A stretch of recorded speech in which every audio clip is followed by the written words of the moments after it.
Whoa, did I forget my mic? Morning, y'all.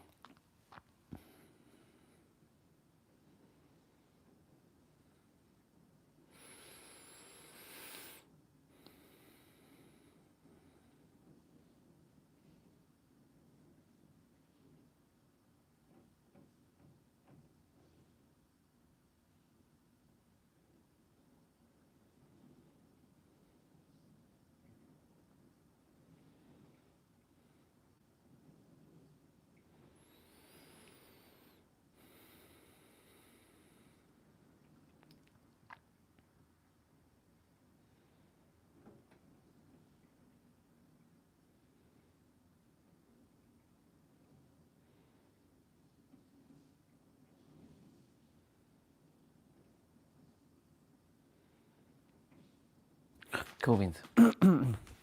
Let's make sure that I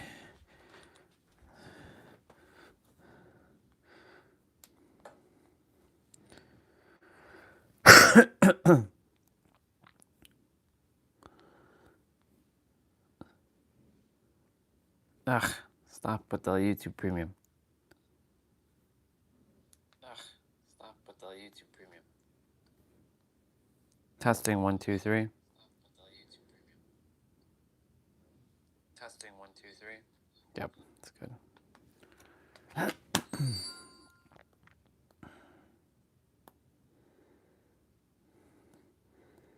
Open up the. Let's open up the remote computer.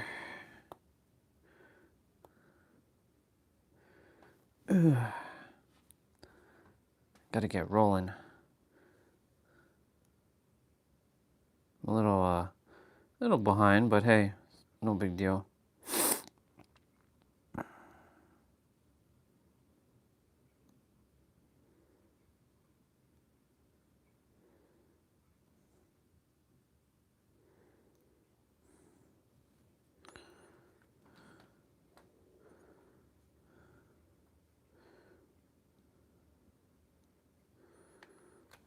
Okay.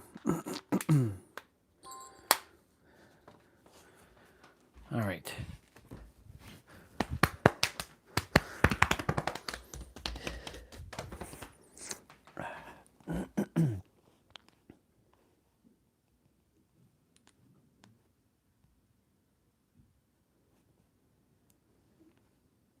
Yeah, let's play the Let the Darkness Try.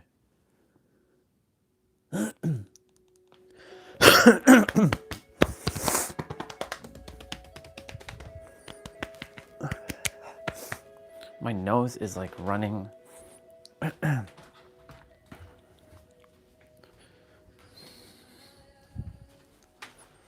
Sorry for whoever's about to hear me blow my nose. ASMR.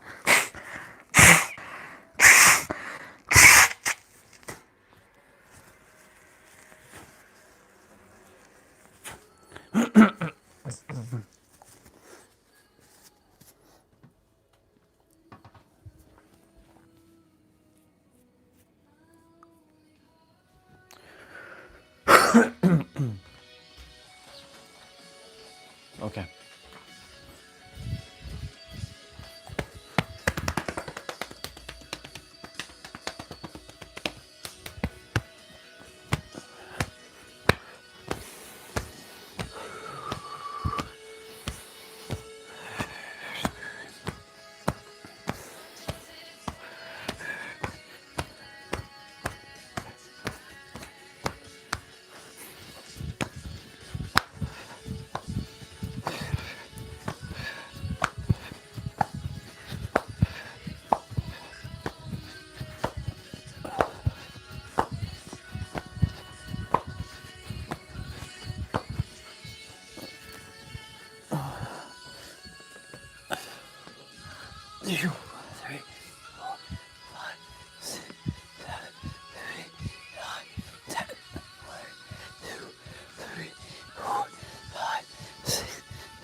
5,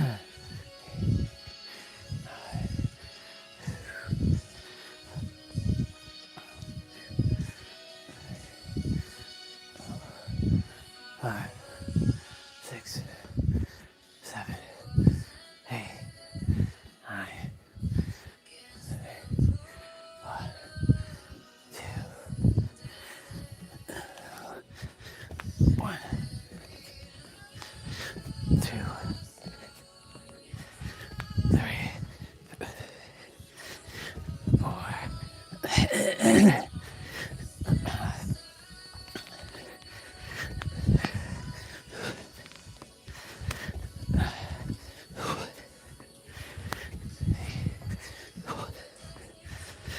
Nine,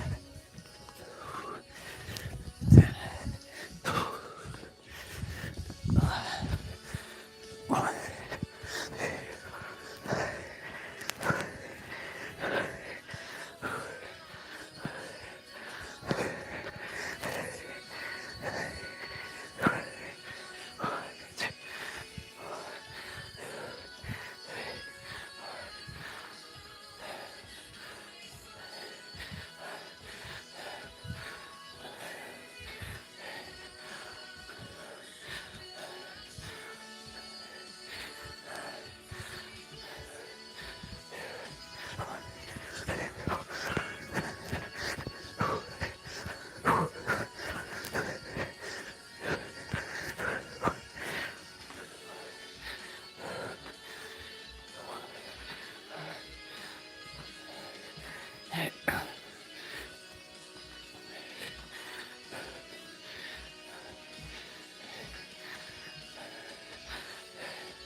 Oh boy.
I'll get to my talking shortly, whoever's here, if there's anybody here.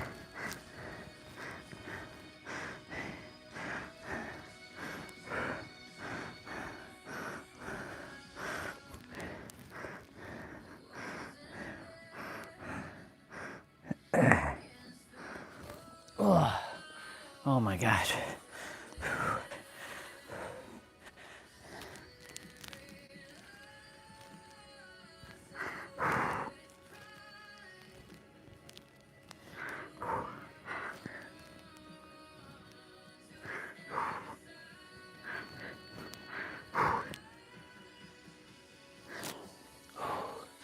Oh my God.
Okay. Wow. That was... Okay, babe.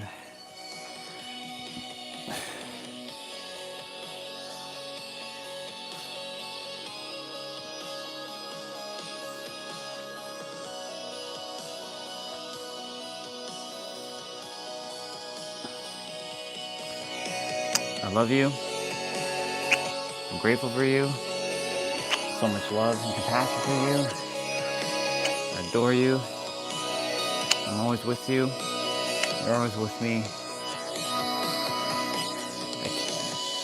I care so much about you. Let's have an amazing day together. Let's go.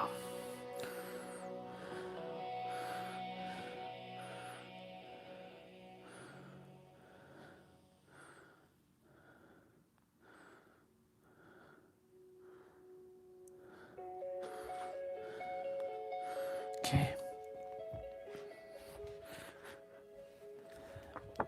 I love you. Proud of you. Proud of both of you. Grateful for you. I adore you. I respect you. Both. I love you. You're perfect. You have it all. You know enough. Everyone else knows enough. Let go of others, what they're doing.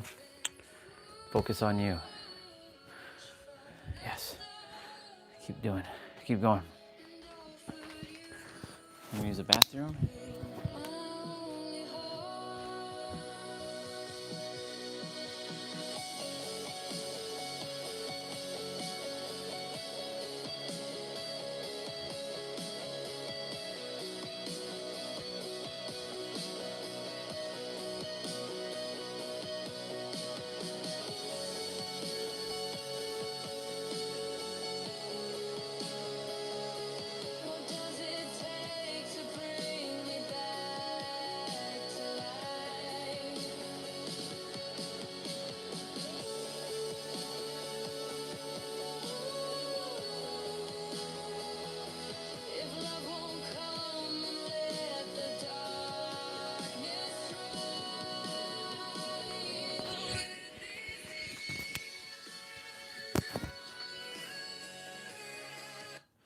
I love that song. Glad I found it. It was a song that really captivated me when I was going through my dark night of the soul.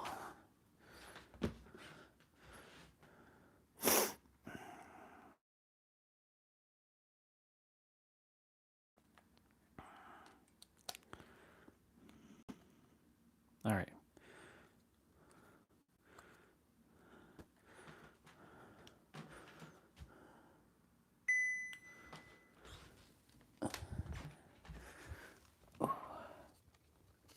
We're gonna get rolling. We gonna get rolling.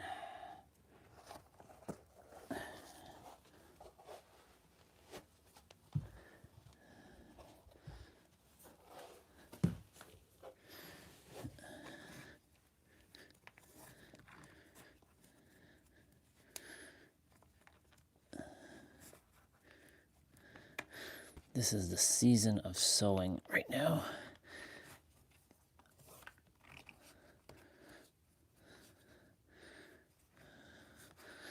So, regarding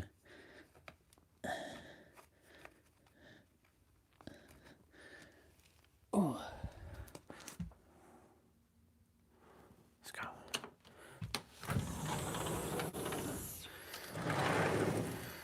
Regarding the live stream title today, install. It kind of goes hand in hand with what a couple things I've heard yesterday. Kind of was inspired to make it sort of like a computer talk today. Let me fix my. There we go. It was inspired by like computer talk. A squirrel running. I was like, what is that? It's a squirrel.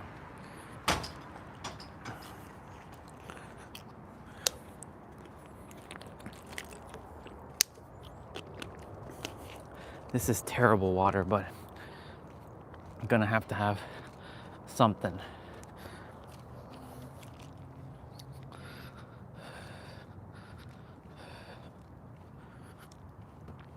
Okay. So, regarding installing or install, yesterday when we were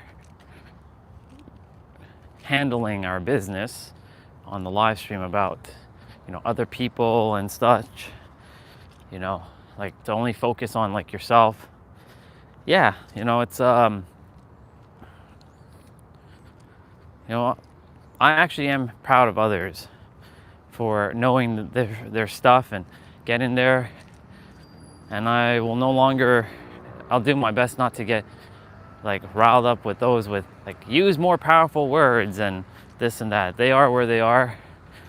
And I know that I have my own like, I have my own stuff to handle regarding like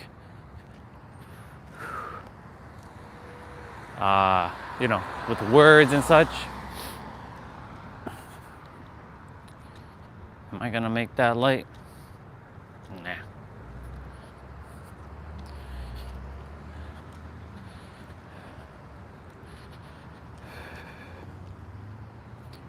So, yesterday I was watching Nero's video. He was talking about how the universe isn't some software that you update like with patches like of installing a new technique or any of that like stuff. Like the universe is you, and you go by principles. You go by the principles, not some tactics or techniques or like the next trending thing, right? The universe doesn't operate on techniques. It operates on principles and foundations. And it's funny because like everybody and their mother right now in like the world of spirituality are attempting to like do these 3-6-9 methods. Do these like 3-6-9 methods and all this other stuff. And like what else? They're attempting to come up with all these things that work for them, but it really, it may not work for someone else because they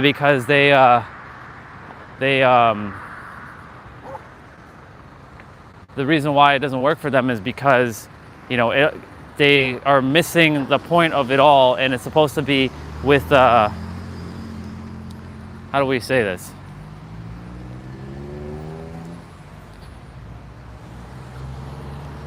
They're missing conviction. They're lacking the conviction within to know that this stuff works, right? Because they're following something that feels foreign, because the universe doesn't give a shit about techniques. The universe only gives a shit about one thing: your state of being, your frequency. And, you know, the doggy behind me barking knows what's up, because he knows I'm on that frequency. He knows what's up. And so,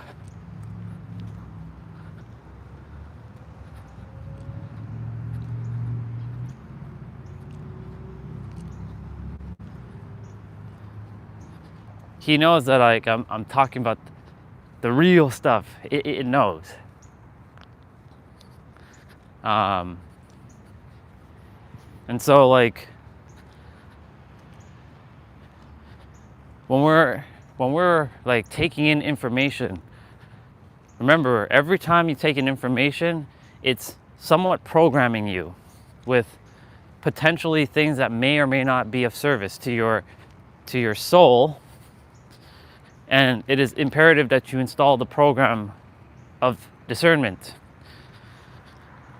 You know, I'm grateful for Huang, Soul Brother, back in 2022. I didn't know what discernment was. That word never came into my reality. I had no idea what the hell that shit was whatsoever. And when he mentioned it to me, I'm like, what is discernment? Funny, I just looked at the live stream timer, an hour, and it was 22:22.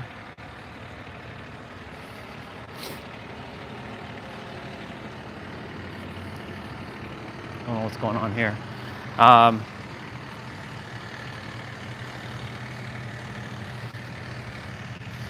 And he's like, brother, do you know what discernment is? I'm like, no, what is discernment? He explained, like, kind of being consciously aware and knowing, like, not everyone has your highest interest when they're speaking.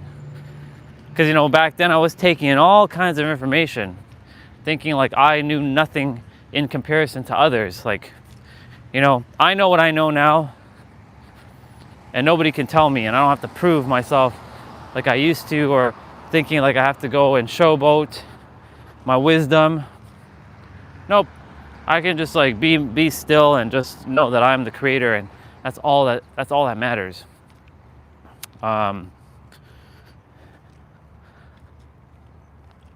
So for me, like,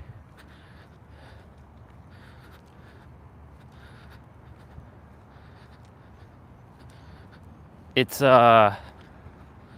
was something that I'm so grateful for to him back in early 2022 to prepare me for the journey ahead, the journey that I've been like handling since. Wow, if they use such small garbage cans, like, I wonder what their garbage footprint's like do they even eat anything? Like, that's crazy. Like, some people have massive garbage cans. Like, ours is pretty big. Our recycling should have been bigger. Yeah, anyways, kind of got distracted. And that's another program right there, the program of distraction. And you know, last night I was, you know, conversing with someone, and, you know, social media is one of the biggest culprits of distraction. Like, they were mentioning to me how they, you know, since they've been off social media, they don't have this insatiable, like, need to compare themselves and, you know, explain themselves. And, you know, come November 25th, you know, once November 25th hits, I think I may just be, like, potentially might stop the all-day live streams. I don't know, we'll see. I'm not saying that I am or I'm not, but I definitely am going to be, I feel like I'm definitely moving to the other channel, and starting that fresh, changing the name from Andre Samir Official to Orion, and we'll go with that. We'll see what has in store for that. And I know I'm going to be doing fitness and stay extremely focused on that. Get disciplined on specifically exactly at this time that I'm going to be doing. And we're back. Slight technical difficulty. All divine. So, what was I saying? Yeah, once that happens, that's it. Like, I don't know what else I'll do with the live stream. Like, I've said everything. Like, I've left the answers on the live stream. I'm just following my intuition at this point. I'm grateful that I went through this journey of the live stream. I still desire to still do it. It's just like, I have to make sure that I take more action from a state of alignment, be it now, and like really like hone in on my skills and bringing forth things like, offering like healing sessions. Ooh, he has the Fast and Furious 1 car. He has the Supra in his car. Ah, very, very nice. Look at that. I was meant to see that. I would film, but like, that's his car. But he has the Fast and Furious 1 toy Supra in his car.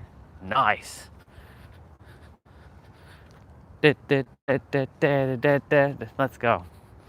Happy to see that.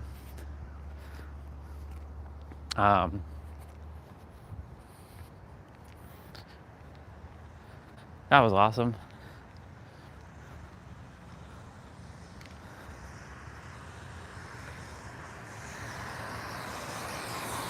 Maybe I'll make that person's dream come true, and I'll drive it around here before I leave, and then be like, adios. Adios. There's our brother with the walker over there. Yeah. I gotta just make sure that I start using my healing abilities. It's the reason why I was given it. I'm a really good sound healer, Reiki practitioner, theta. So universe opened a way so I can use my skills and get paid for it, because I deserve to get paid for what I do. Just like I deserve to get paid for doing live stream. Now I know I want to be in America to start my business, not open up a business account, because I want nothing to do with Canada. I want like zero like affiliation with Canada. Are there anything new here? Let me have a quick peek. That person has an interesting cloud face. A couple things. Half heart.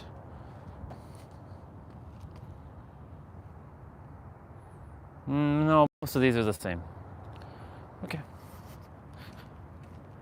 I like looking at their drawings.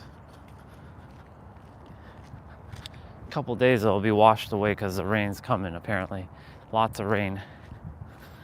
Next week is supposed to be like really good temperatures, but awful in terms of like there's not going to be sun much next week. Yeah.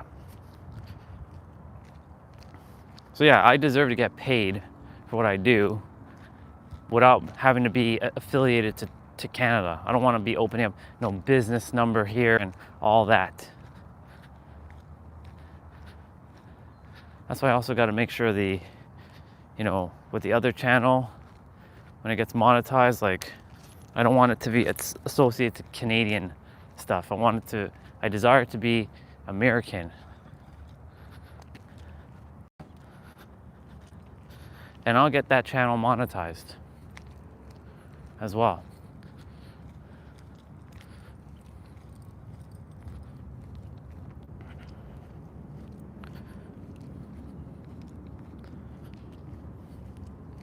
Well, universe, you have to guide me on what I have to do. If I have to open up a silly business ID or business number here in Canada, I will, but it's like I don't desire to be tied to Canadian shit. But of course, like, you know, then we have all this tax garbage to deal with.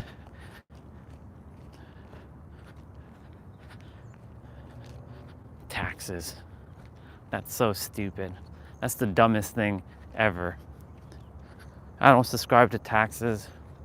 Like, I'm more than happy to pay it, but I don't subscribe to the ideology of taxes. I love paying bills. I love doing stuff, but I don't subscribe to like having to. So maybe I have to fix my. I love paying taxes. Taxes is awesome. I have to maybe fix that belief.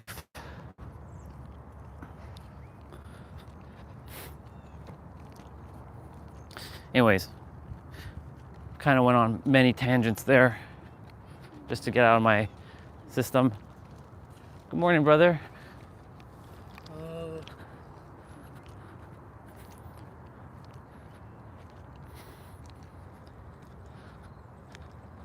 Time to go hang on the bar for a moment.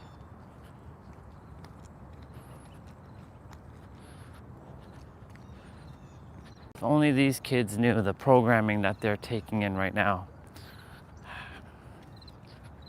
Like, they're at a prime age to still be, you know, knowing that they can change, but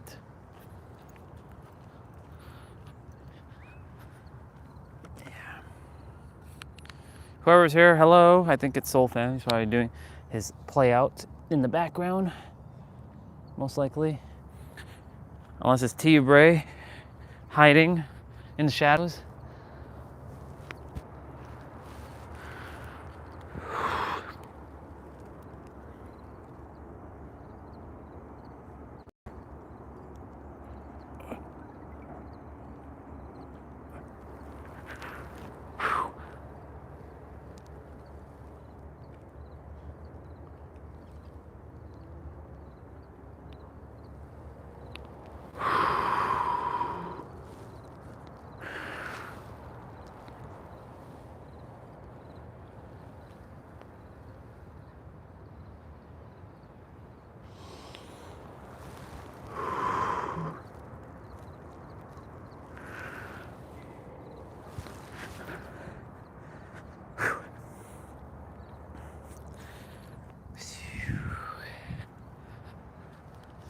Cool. Let's continue. A bunch of that stuff underneath my shoe.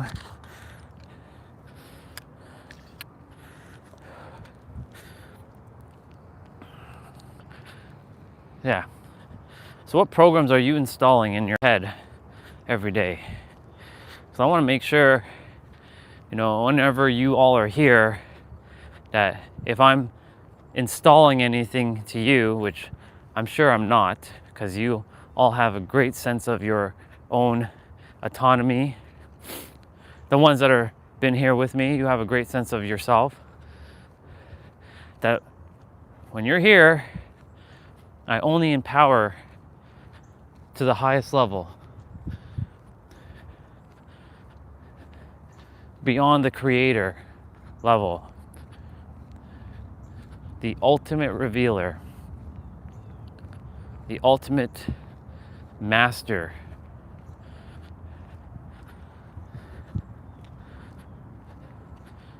I'm grateful for Pete and the foundations he's laid. Well, it's me laying the foundation, but for being a great mirror in not only my life, but a bunch of others. It's been a year with him. I amplified it even more than what he was able to offer.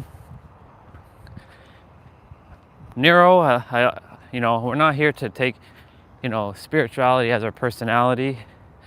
There's a point where I was doing that and like making it your personality, and I'm just here like he is, just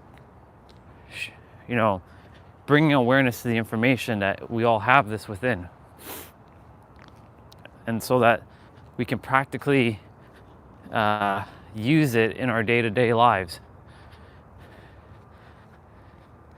Because as he would say, spirituality without the ability to control your reality is nothing more than vanity. All this is vanity, and all that I was doing was vanity. Taking on spirituality as my personality. That's why I no longer consider myself part of spirit, part of anything spiritual.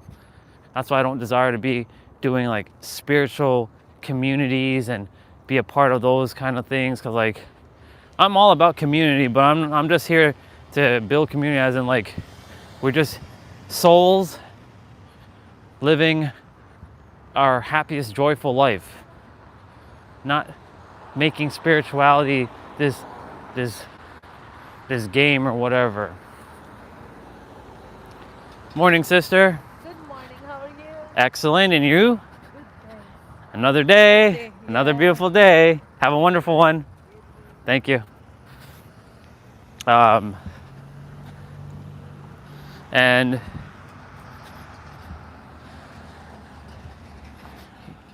I'm just here to make sure, I honestly, when I was starting these live streams, I didn't give fuck all about community, because I didn't think anybody was going to be watching these streams. I was just thinking, okay, it's just going to be me. No one's really watching my streams, so I'm just going to, I'll just keep going. But then, one day someone popped up, and I'm like, interesting. And another day, another person popped up, interesting. So, I never thought I was gonna meet anybody on these live streams or connect deeply with anybody. I was like, YouTube has full of just people.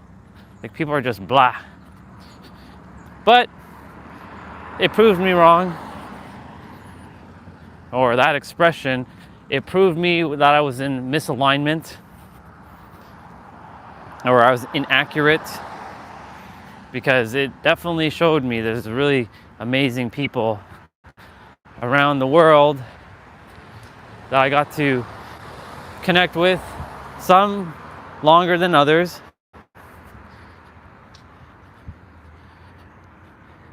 And it's just seeing how the world is starting to shift, and more people are starting to be aware of all these informations and whatnot. It's awesome. I'm grateful. Yesterday I saw that beautiful white girl talking about 0.0035. Even though I was like, she's getting her flowers, I'm like, you know what? I'm gonna give it to her. Give her that respect, that fist bump. I'm like, good job. Because the more people that know this stuff, eventually the system will be dismantled. And I won't have to do a damn thing anymore. I literally can just, brush my hands and all right, universe, it's time for me to go home. It's time for me to leave. Sort of overseeing all of this in a way.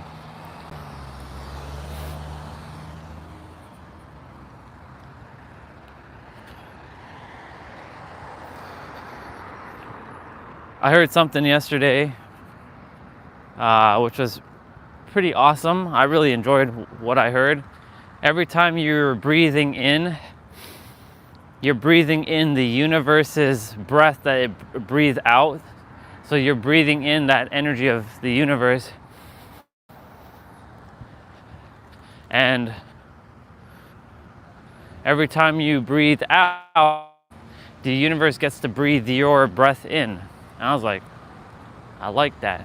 And I'm inspired when I get back to make a drawing that, you know, the breath that I'm getting to breathe in every moment, the breath that I'm getting to breathe in every moment, right, is from the universe, and I get to breathe in the universe, and the universe gets to breathe in my breath. Right? How lucky are we? Seeing it that way, of course.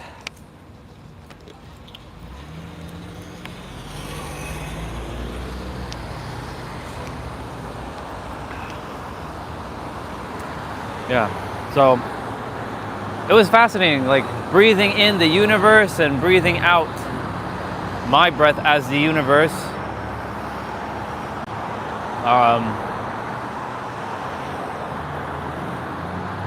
Yeah, you know, it's fascinating because like every breath that we take in, it's an opportunity to remember our true divinity that we have, and allows us to be grounded in the now.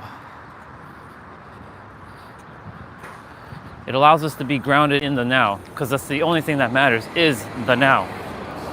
Not yesterday, not the day before, not even 10 minutes from now, but like right now. That's all that matters.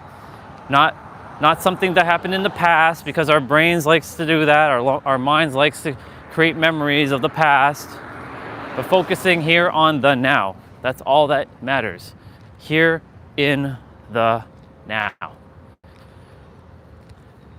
Too many of us have been monkey mining, going back and forth and back and forth and back and forth, past and future. Worry about the future, focusing on the past. What about the now? It's because our memories likes to dictate a lot of the things that we are experiencing. But if you stop with your memories and you focus only on the now, you let go of the illusion that this world is offering, and you know the true version of yourself being in the now, because that's all that matters, is in the now. That's all that matters, is in the now.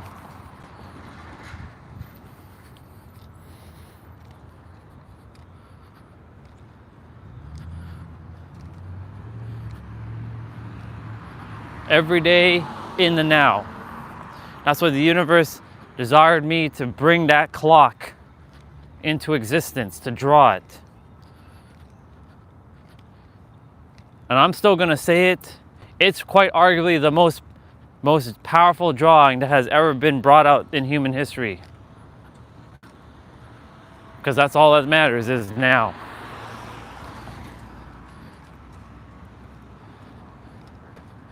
Every moment that passes by, it's passing by in the now. And you get to change everything in every present moment in the now.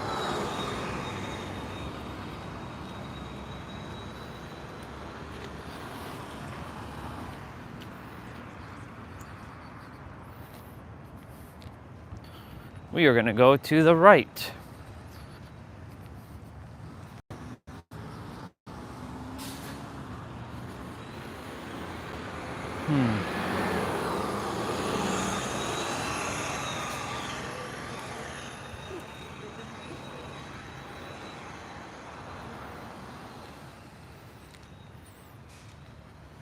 I think it's Soul Fam in the background, chilling, doing his thing. I think he's doing his play out.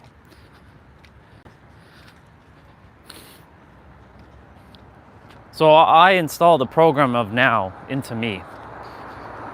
And every time some third dimensional human, and look, again, when I say this, I don't mean this as any disrespect, but I do mean this as a level of like awareness of like, when other third dimensional humans are acting with their third dimensional perspectives and third dimensional like nonsense, I will simply not entertain it.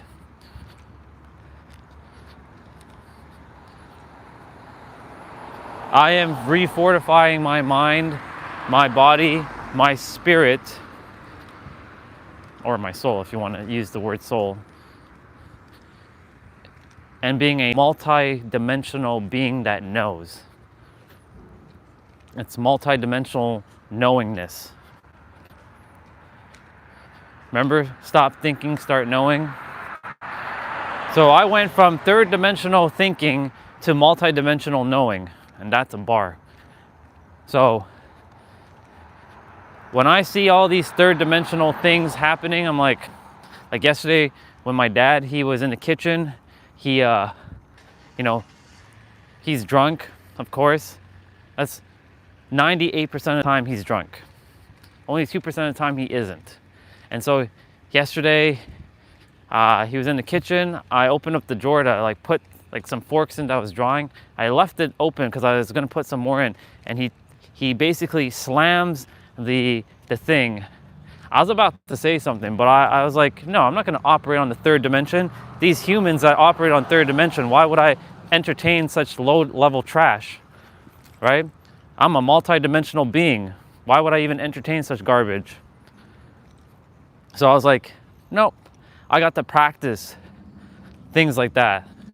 So every time like I see when I see low third dimensional nonsense, I'm like, okay, I get to practice being not superior, but I get to practice being multi-dimensionally and being of a knowingness, and just like, okay, this third dimensional nonsense is irrelevant to me, and kind of like keep doing what I'm doing.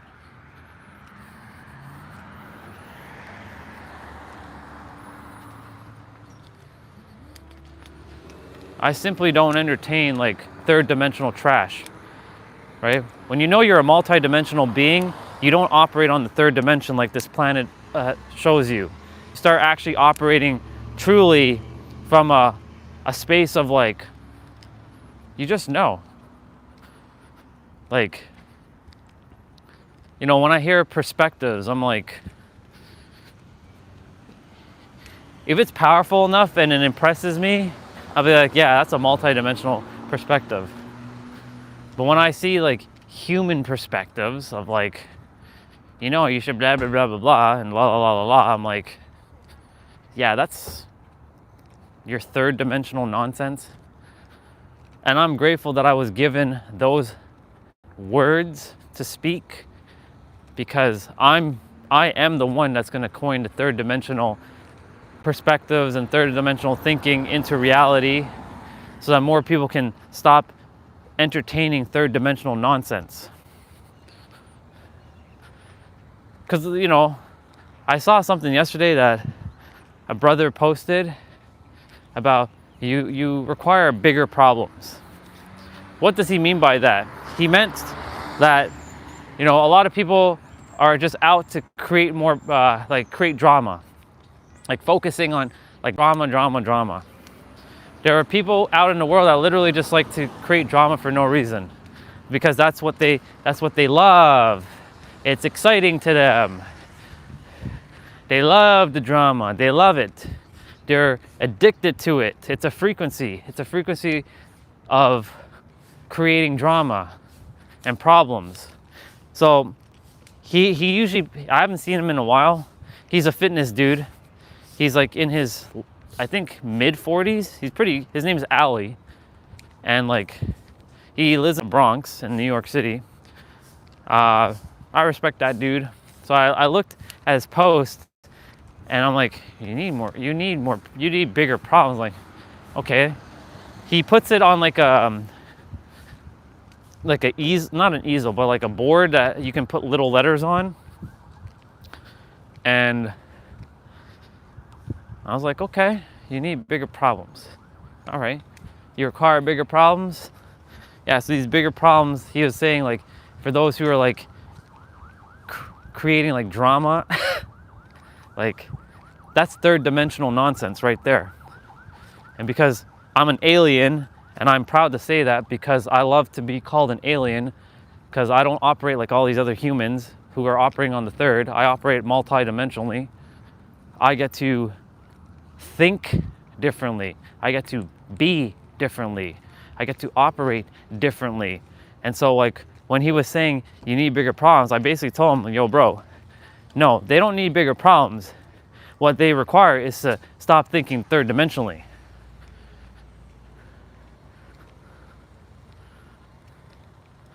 And of course he's probably gonna be like, what the hell does that mean? Well, you operate on the third dimension when you know that this is an illusion and that Earth isn't real, and you don't identify as a human or as a person, and that you are a soul. Yes, you have a meat suit. I have a meat suit, but this meat suit isn't real. None of this is real. And you let go of character, that you are literally the creator. Yes, there's the player, the character, and the creator, but you're literally letting go of the character and the player, and you're actually just a creator. You let go of even the paradigm of that, you change your life. Thank you to my other version of me for speaking that to this version of me to remind me. But it's funny because I'm the one that mirrored back that to everyone in previous incarnations.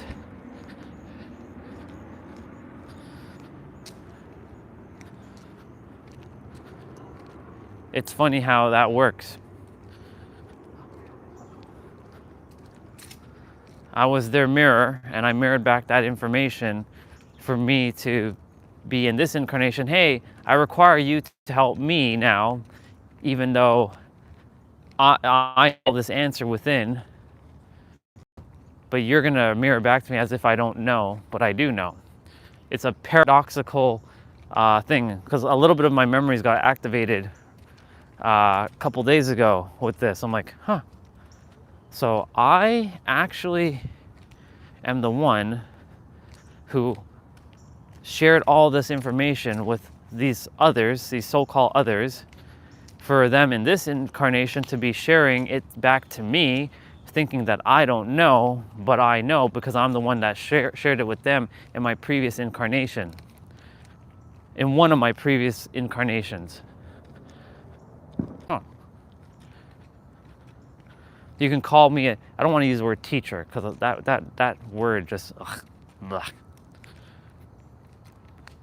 But I was a way shower, and a very powerful way shower, similar to Thoth.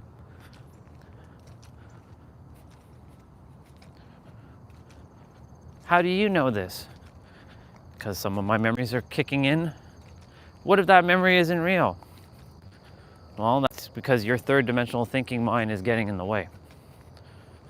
And it's making it having to be logic. That's why, like, when I hear our sister Regina talk about things of her incarnations, plural, I don't just believe in them, I know in them, because, you know, she's, you know, to tell someone that you know, their experience is bullshit is literally saying to yourself that my existence is bullshit. And that's a bar. Because a lot of people think that we're still separate, but telling someone that their existence wasn't real, or is like saying that, like, how do I say this? It's like saying like what you just said is irrelevant, it doesn't matter, like nothing matters. You know, the thing is, like, the reason why most people don't believe in these things is because they themselves don't have their memories, and they think that this incarnation is their only one, and that they're a human being, and that you know, this is a real world. This is not real. This is holographic projection. Most people think that this is real, but this is not real. Like, yes, if I were to punch my fist through that tree, it's not happening. But if I match the vibration enough, I can pass my hand through that tree. I'd have to know the vibration of that tree fully. But because we're bounded by the certain laws of the universe, you know, that's not going to happen. Like, there's certain things that we can't break, and like we can't break universal laws. We use them, but we can't break them. It's actually ridiculous to think that you can break universal law. Universal law is beyond your third dimensional body and your third dimensional senses and your third dimensional character and your third dimensional persona and your third dimensional everything. Universal law transcends beyond time and space.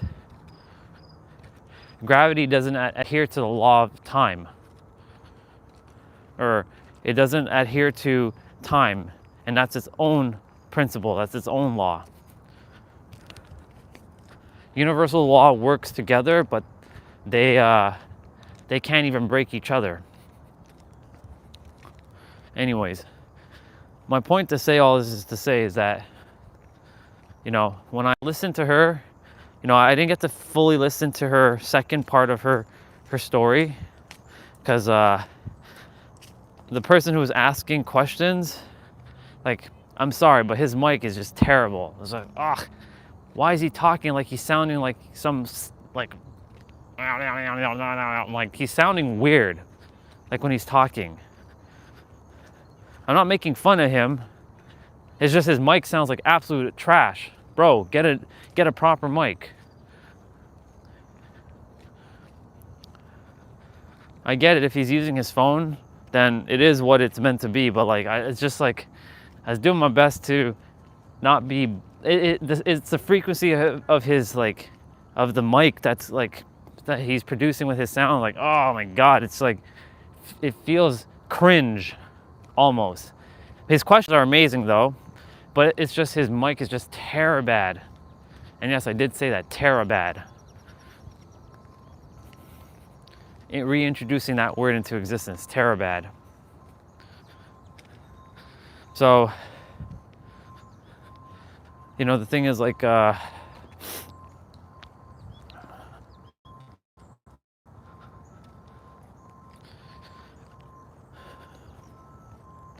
grateful for the universe to install these programs of the now and third dimensional thinking into my core consciousness throughout the summer to prepare me for the next phase, because I know this next phase, I'm gonna piss off a lot of people, and that's okay, because I'm not here to make friends. I'm here to give you your information that you already have within yourself, to help you to break past your nonsense with whomever I'm supposed to do it with.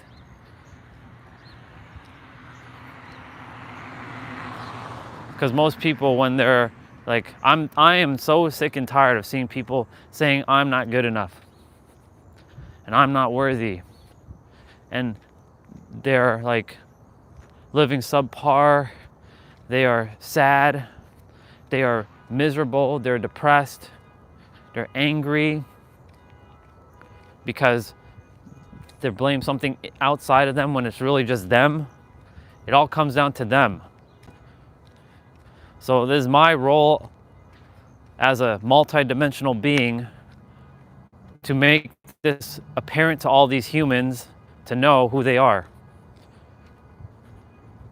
And I'm going to do that, and I'm doing it right now, every day.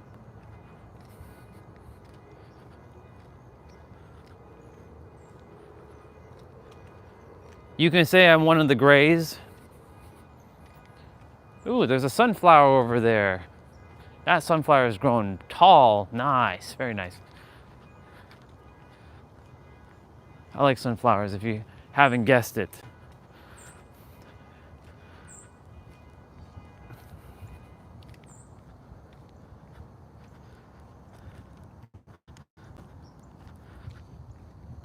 I came here to fulfill my role and to leave.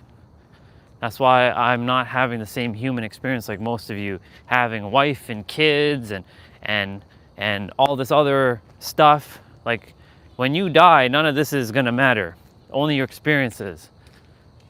But I'm just gonna say it, I came here for a much deeper purpose than majority of humanity. I came here to be sitting with the Council of Elders in my next incarnation. Most of you will be coming back. I will not be coming back. This is my final lifetime. So I'm to transmute everything of past, even though past is an illusion, and stay solely in the now, because the now is the only thing that matters. Every time you're upset about something, because you're upset about something that happened in the so-called past, anytime you leave the now, the root of all suffering is leaving the now. Think about it for a moment. The program of the past and the program of the future, when you're thinking of those things, that's happening in the now. You're robbing yourself. And look, I'm not saying that you're bypassing your feelings and shit, but when you know who you are as a creator, this stuff is irrelevant. You don't adhere to humanistic constructs anymore. You break past them. But humanity, who doesn't understand, will attempt to put you back in a box and continue to imprison you like the guard and not get paid to do it, keeping you beyond the prison. Like you're basically going to be stuck in this prison if you keep listening to other humans who haven't figured it out for themselves. I'm not here to keep you enslaved in your prison that you have continued to enforce. I'm here to break you out of your little prison. Now I know the ones that are on this stream, they're not in their prison. They're beyond their prison. So I'm not too concerned with them. They know who they are, and they're already set. They're foundationally set, so I don't have to tell them anything. It's the ones that I will be meeting who are playing this game of like, but I am a human. And, putting things outside of them, yeah, it's those that I will be telling this to. I really like the colors, by the way. It's looking very nice, but, the colors come with a very unfortunate side effect of brrr. Yeah. Like the brothers and the sisters that come on, I don't have to tell them anything. They already know. They're already tapped in, they're connected, they're living their life, and they're good. So there's not much I have to tell them, because they already know. I don't have to say a word to them, in fact. But based on previous interactions with previous souls that were on this stream, yeah, there's a lot of heaviness because they've adhered to being a human. And and the other thing, adhering to being a human, I'm not saying that you're not human, like you have a meat suit. You're not disregarding your meat suit. But what I am saying is that you identify solely as a human, and that's all that you think you are. No, you are beyond that. You are so much more powerful than you realize. But the world has installed a program since you were born. And everything was meant to keep you inside the construct, so that you would follow suit.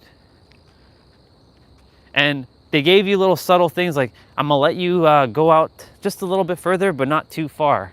Or you can say that thing over there, but you can't really say anything beyond that. It's a very sneaky program. We heard it in that video.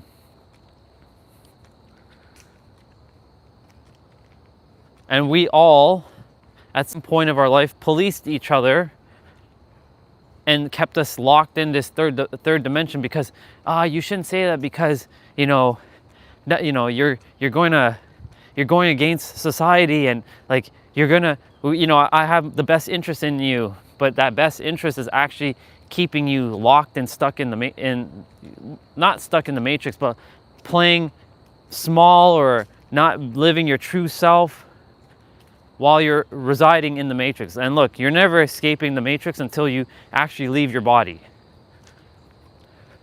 The matrix is an illusion, but while you're here in the third dimension, operating in your character, the body that you're in, the body that you're with, not in, but with. Oh, there's a car coming.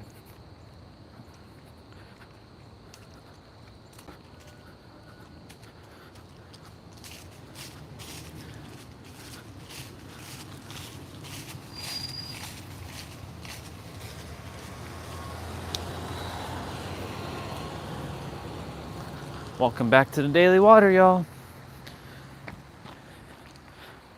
I thought it was a bike coming behind me, but it was a car. Well, pickup truck. My body's a little tight and sore at the moment, but I'm gonna get it loosened up.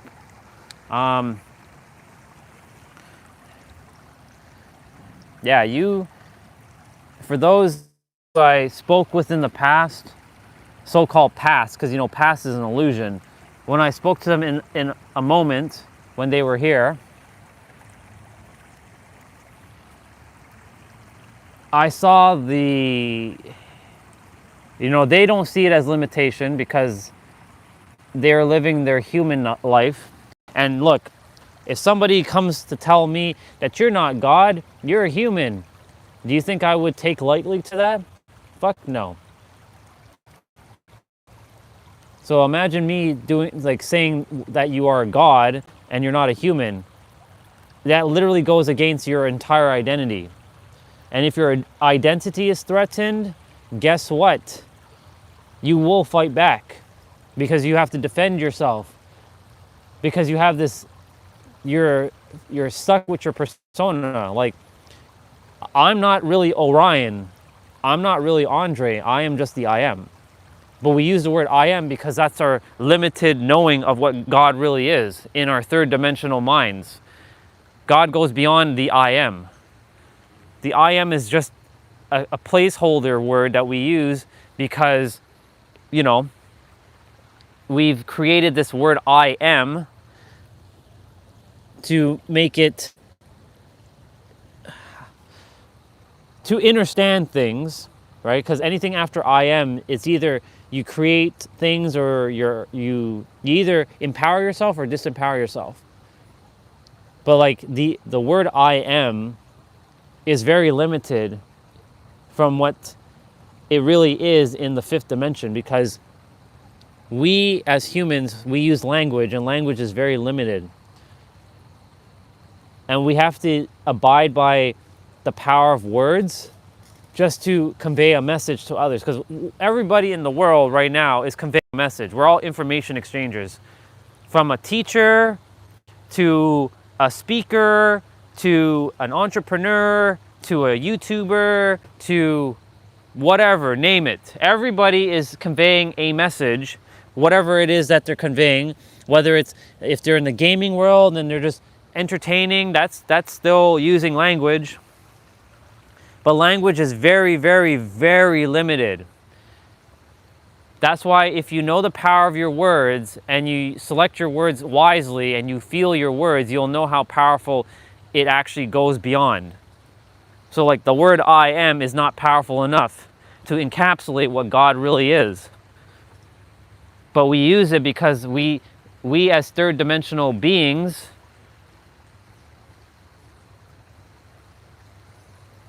we have to have something to call something. Otherwise, our mind goes haywire, and then our brain's gonna have a short circuit, and it'll die because we go crazy, not knowing what to call this thing. That's why people come up with like terminologies like imposter syndrome, like I said yesterday. a feeling that you feel like you're an imposter, but how can you be an imposter if you know you're yourself? And that's a program, by the way, that people have installed into others. And whoever created it, like, congratulations for screwing up the world, because there's a bunch of people now that feels like an imposter. But if that terminology didn't exist, there might have never been that many people feeling like an imposter. But because now the terminology exists, everybody and their fucking mothers has taken on this idea of being an imposter. How can you be an imposter? Like, it's impossible. Like, how can you be an imposter? You are your own person. There's only ever one of you. You're one of one. And in fact, there's only you here. Like, I'm not here. You created me into your experience. I don't actually exist. So you should see how powerful you really are and not see yourself as an imposter. And that's a bar. I'm gonna do my back bend. 3, 2, 1, go.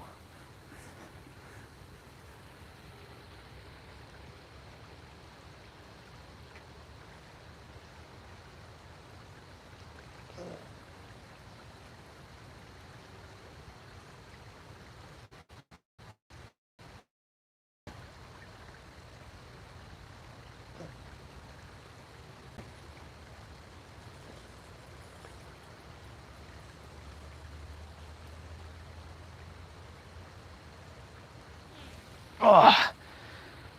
Whew. Very good. Whew. You know how many programs have been unknowingly installed in your operating system that you don't even know about? And I'm only now becoming aware of them and realizing what the fuck has been installed in my system, and I'm undoing it. I'm literally like taking the computer, taking out the hard drive and putting in a new hard drive.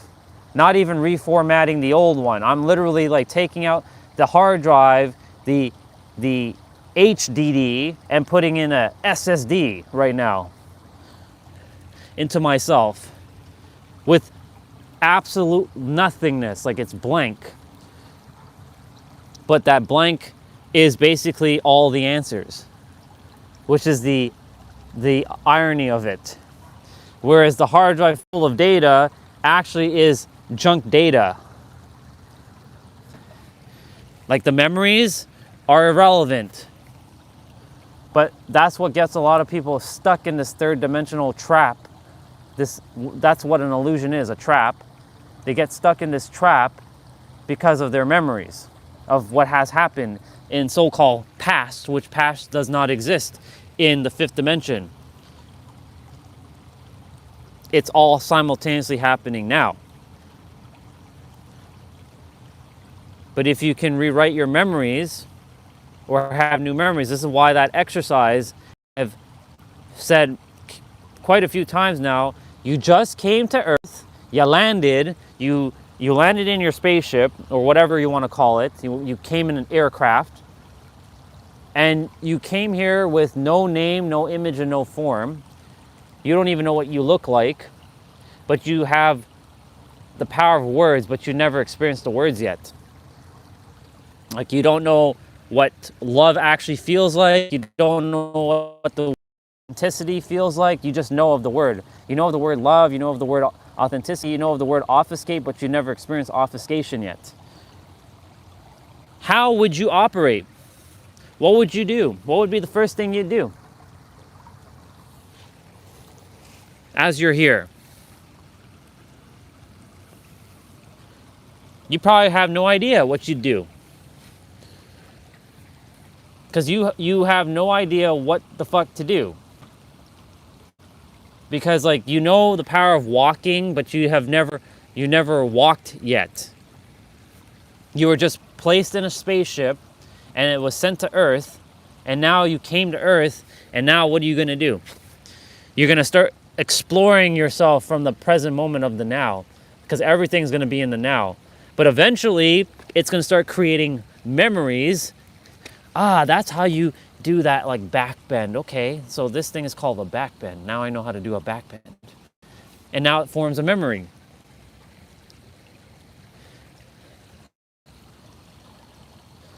And as you continue to experience new things, it starts creating new memories.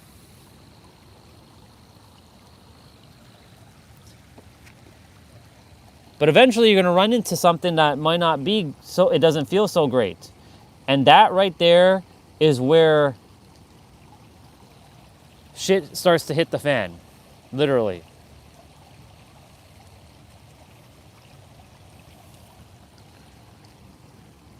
Shit starts to hit the fan, and it becomes a painful experience, and that pain stays in your neuropeptides and your cell receptors until you're able to acknowledge the pain and let go of it by rewriting your current memories that you have of pain with new memories in the now. But it takes a very disciplined mind to do that. I'm only now starting to understand the mind even more, deeper. And I've studied the mind for many years. And the stuff that I know, that I am aware of now, transcends the stuff that I knew back then. Because I'm doing air quotes, because back then doesn't exist, because that happened in the now. That thought is happening in the now. It's just a bunch of nows stacked atop each other that creates these things called memories and time and space. Our thinking creates time, and our perception creates space. Like our perception of this rock, these rocks in front of us, is creating this perception that it's separate from me. But really it's not. In fact, whoever's watching, those rocks are not even separate from you. Don't think that just because you're on the other side of whatever screen you're watching that this thing is separate from you. This is actually one with you. This water's with you. This water's one with you. It's one with me. Like the screen that you're watching is one with you. Like everything is one with you. But because of our perception has created this thing called space. And because we think things are separate based on the third dimension, right? That it's not part of us. We're all one. So when you know in the fifth dimension, 5D, all of it is one thing. It's all one thing. And I felt it. I felt one with like everything.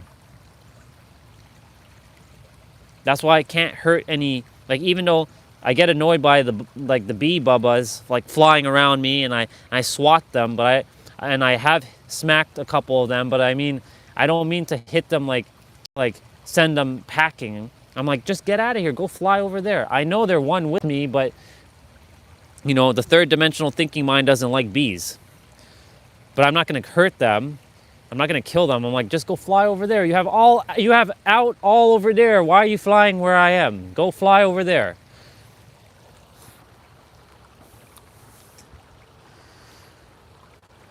The other thing too is we have to adhere to this thing called polarity on this dimension,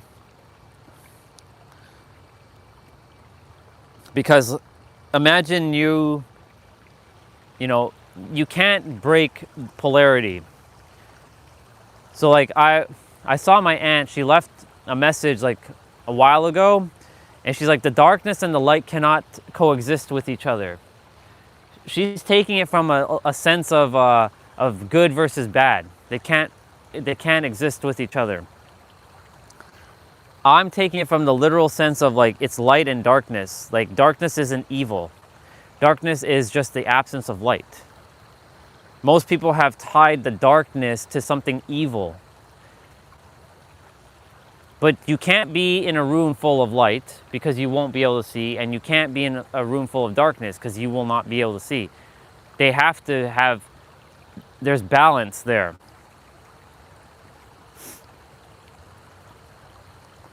A lot of us, we can't, if you were in a room full of light, you will not be able to, you'll be blinded.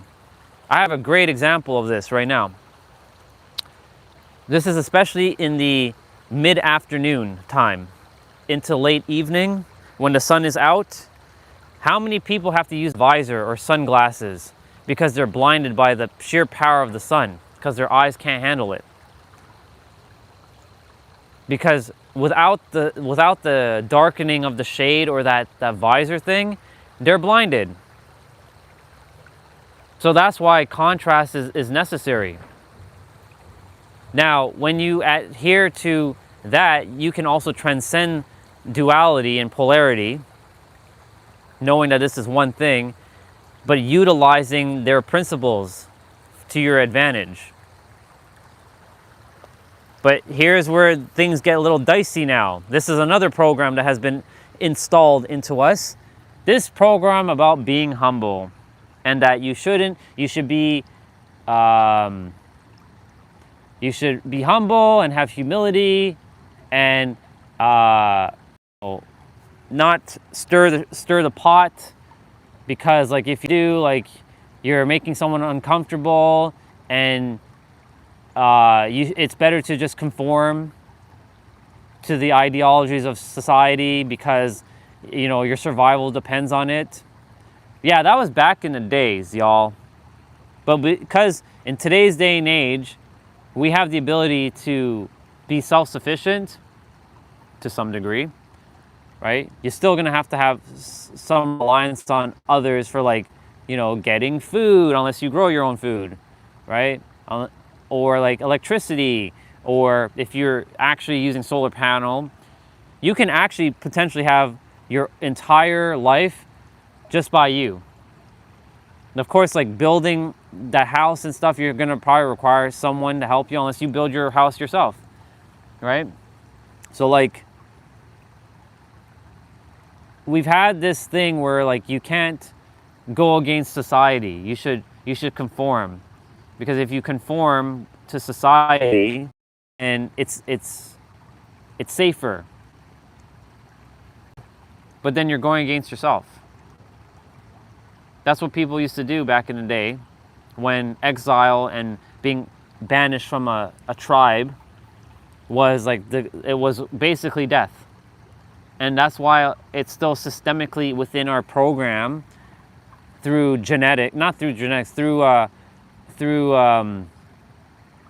well, you can say genetics. I wouldn't call it genetics though. I would call it through conditioning and traditions and culture. It's been ingrained into us for millennia, and going against 2,000 plus years of conditioning, it's a little tough unless you know that you are the creator and you can bypass all this shit. That's the reason why I refrain from calling myself a human. I know I have a human meat suit, but I am the creator, just like you are the creator. And when you're the creator, you have it all. But you're gonna have to define what the creator is to you, because just because I say I'm the creator and you're the creator, that doesn't mean your definition of the creator is the same as my definition of the creator. And that's another part of the programming, not knowing the definition of words fully, taking on other people's ideologies and definitions of words. That's why as of late, I've been redefining words. I'm like, what does that word actually mean to me? Does that word mean the same thing that person's saying, or does it mean something completely different? And that's another reason why there's so much miscommunication on the planet, because it's misperceptions of the word, misunderstandings of the word. Remember, nobody's wrong from their definition of the word that they know, because that their experiences is valid. However, they may be with a misaligned definition, like the word having, right? I've had the misaligned definition of having for years, thinking that, oh, in order to have something, I have to physically possess it. That means I have it. And you can only have what you already have. But really, the morning, have a wonderful day. Thank you. But the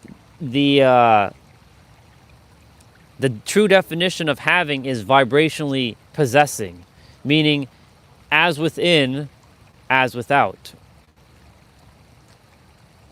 So imagine how many humans right now think of having as a physical possession. But they don't have it.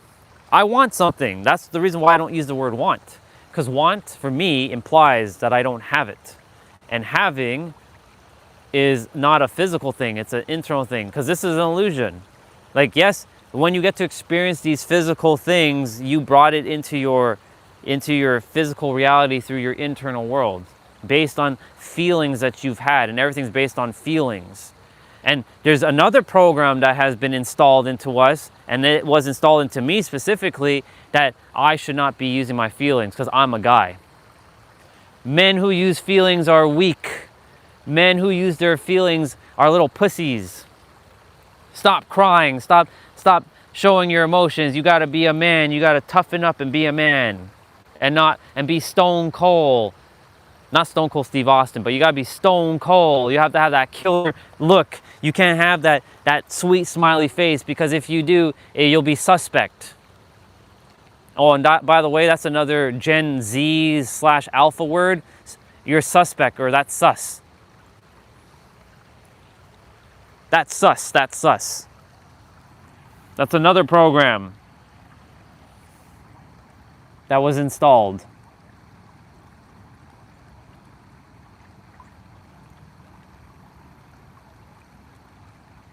I'm exposing all the programs that have been installed unknowingly. So again, you came to Earth and none of these programs are installed. You have no name, you have no image, and you have no form. Even though your form is, you're in a human body, but you don't even know that you're a human yet. How would you operate? Is that Mr.? Yeah, there you go, the sussy boy. Yep. You're sus, boy. You're sussy, boy. Good to see you, dude. What kind of programs have been, like, just imagine you just came to Earth with no name, no image, no form. How would you operate? Like, imagine like you were, the spaceship or whatever landed right by this water, and like, you have never even experienced any words yet. You just know all the words, but you don't have experience with the words. Like, you don't have like physical, feeling, tangible experience. You just logically know the word of like river or the rocks or the grass or the trees. How would you operate? You would start to form some emotional connection, some feeling. You'd be like, ooh, this water's like cold. Oh, and you don't know what cold is, but you know the word. And then you're like, so this is what cold feels like. This is cold. Ooh, I don't, and then you'll say, ooh, I like that, or I don't like that. And then you start to create the program of what cold is. And then, one thing leads to the next, and the next, and the next, and the next, and the next, and then here we are. And then, for me, again, only love and respect to my ex-wife, but there are times when I wanted to shed my feelings, but I couldn't. I had to go into a bathroom, cry my eyes out, because she emotionally hurt me, and she expected me to be a man. You gotta toughen up and be a man.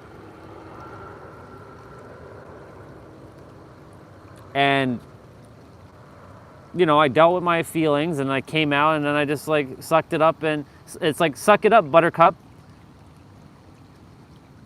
So like, specifically men in this world had to been programmed to be like these stone cold soldiers, like military style.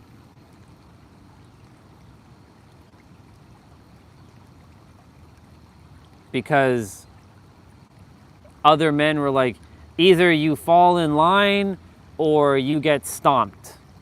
And so one of those programs was installed into me to program out my feelings. I'm only now starting to shed emotions and cry and be vulnerable and feel my feelings. Sometimes it's uncomfortable, but I do it anyways because I know like these feelings they're very powerful, and every time we do something is based on how we feel. Like there's a reason why when we go do something, it's based on a feeling. Like, you know, why do we go buy that burger? Because it's to satisfy a feeling of being hungry. Why do we buy that t-shirt? Because it makes us feel good.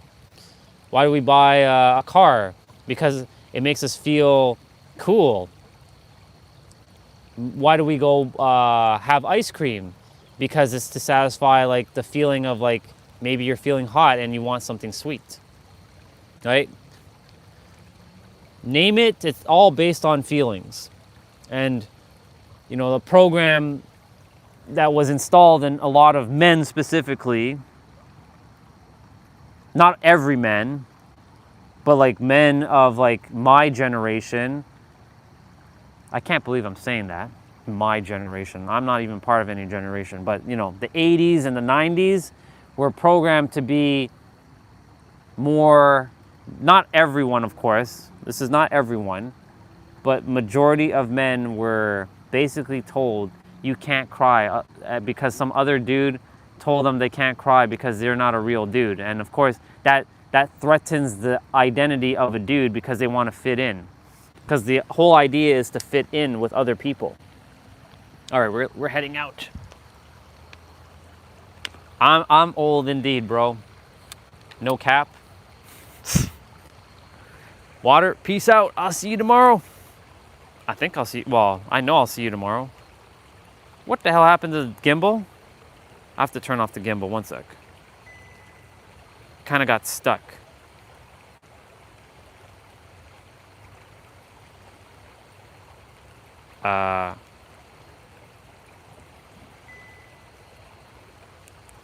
There we go. That's better.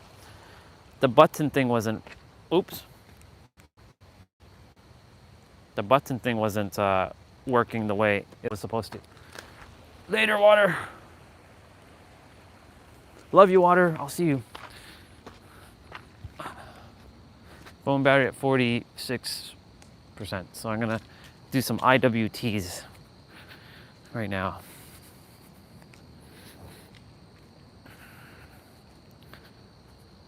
I'm young, brah. I'm young. Because even that's a program too. Like when we're like, happy birthday to you. And then you say, like, how old are you now? Like that second part of the birthday song. How old are you now? Like that whole old thing then gets sent to your cells. Your cells listen to that word of being old, and it starts to age you. Because your cells are listening to everything you say. And then if you buy into old, like the word old, if you really like take in the power of that word old, you will start to encapsulate the word old, and your cells will start to do the placebo effect of what old is, and then you'll start aging yourself.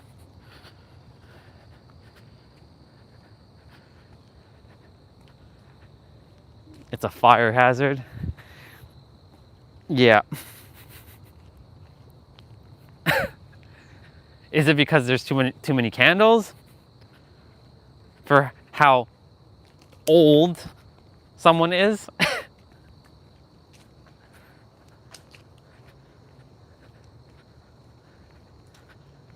So like anytime I celebrate my birthday, I never used to celebrate it. I used to hate my birthday so much, like the physical birthday that is. It would be like one candle, generally. Just one candle is enough.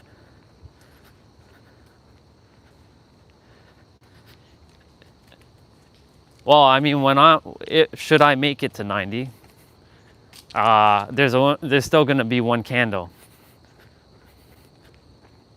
Or 9, you know, the number 9 is my thing.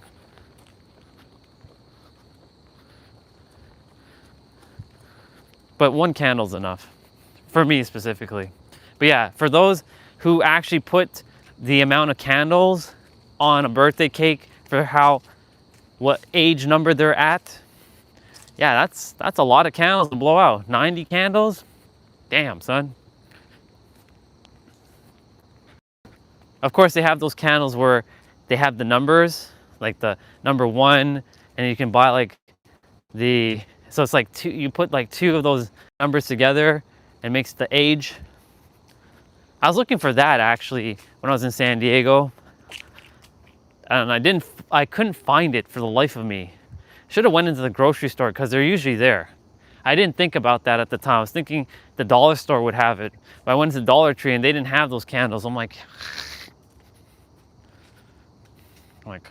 okay, whatever.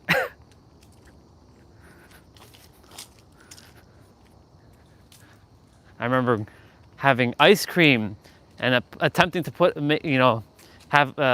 light a candle while I'm outside, and the wind kept blowing it off. So I was like, you know what, screw it.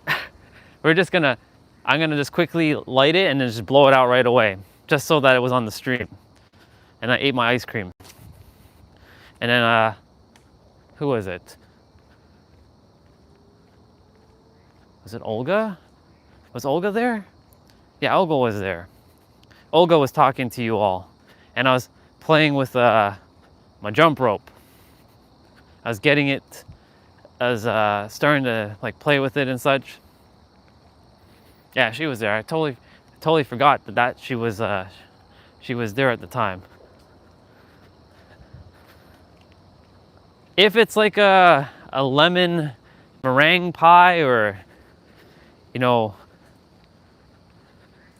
one of them like ones that have like lots of cream on top, I'll eat that kind of pie. But any other pie, I mean, look, I had apple pie. I can't say that apple pie is awful now, because Julian apple pie was pretty badass, especially with ice cream. Like, I will literally go to Julian just for that. I'll take a trip. I'll take an hour trip just for pie. Especially first thing in the morning. I had ice cream and pie first thing in the morning when I went to Julian in December or January, on the trip before the birthday trip. And I was like, oh shit, they're open so early? I didn't realize they started making pies and they open so early. I didn't have to get into any lineup. I'm like, can I have one of them slices, please, with ice cream? Sure, coming right up. I think I also asked for hot chocolate afterwards, because it was cold. That day was cold up there. But then I drove down the mountains, and then it was friggin' summer again.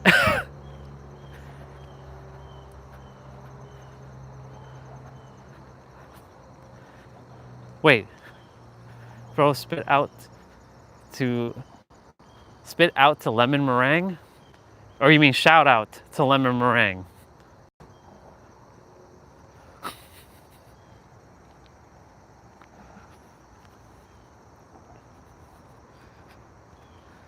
Lemon meringue I like lemon meringue. That's a good pie. But I'm not one that likes to indulge in pie a lot. Like, that's a very once in a,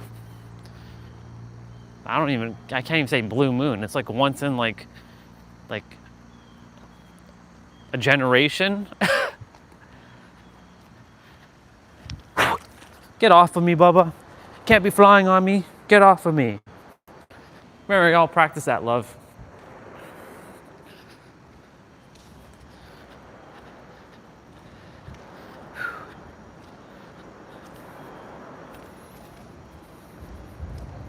Good morning. When my wife was hospitalized for 2 months, the hospital had the best lemon meringue. Interesting.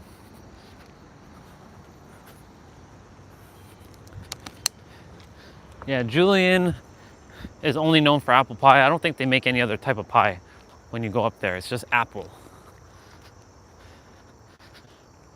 So I don't think they have lemon meringue there.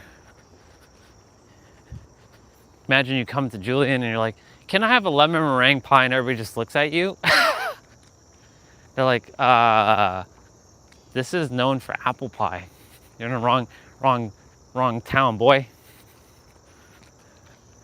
Wonder if there's a city in America that's known for lemon meringue pie. Since Julian is known for apple pie. In Julian, California. I can feel the drive. I wish the internet worked properly. That's where satellite internet would be preferred. Then you all get to see the drive. The drive is so epic. All the twists and turns and curves and uphill and all kinds of stuff. Like that's like a driver's dream to drive that. I love it. The thrill of potentially falling off a cliff with your car, so you must drive with like such control and handling. So good driving up that thing and driving back down. It sucks though, because if someone's in front of you and they're driving super slow, then you're kind of, unless you desire to just kind of zoom by them and there's no other car coming on the other side, because it's just one way, it's just one lane per side, then you're basically stuck behind them. I'm like, I'm sure there is, it's Florida is key, wait, hold on. I'm sure there is, Florida is key lime pie. Have I had key lime pie? I'm sure I have.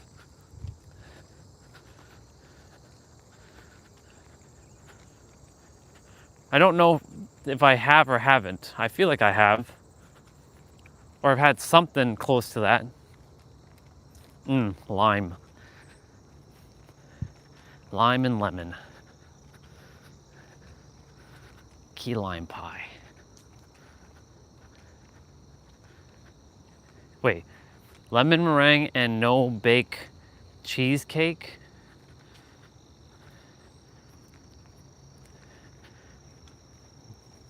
No bake cheesecake. And cherry. Yeah, I can skip the cherry. I don't like cherry when it's in anything. I'll like even that yogurt that I have, I'm like, ugh. I like cherry as it's on its own. Very picky with cherry. Strawberry I can deal with. Like jam.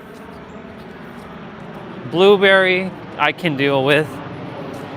Cherry not so much. It's the chunk, it's basically the chunks, but like I have to get over the apple one, because you know everyone's like, when I came to San Diego for the first time, they're like, you have to go to Julian's. If you're here visiting, you must drive to Julian's for apple pie. I'm like, apple pie?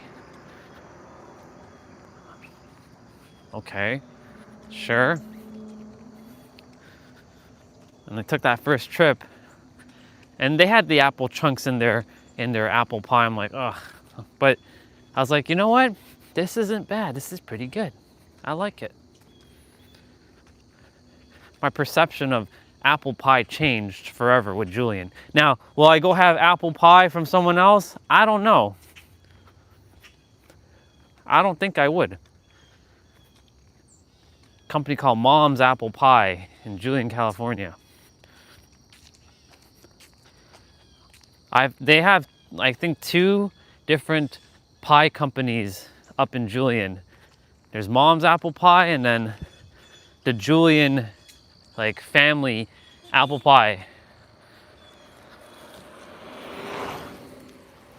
It's funny that looks like a motorcycle, but it's not a motorcycle.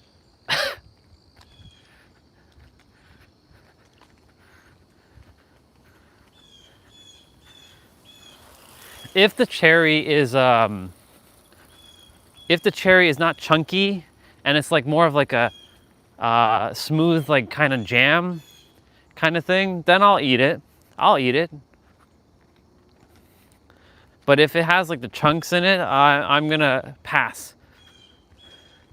Same with any cake that has like fruit chunks in it. I usually pass on cakes that have like fruit chunks in it.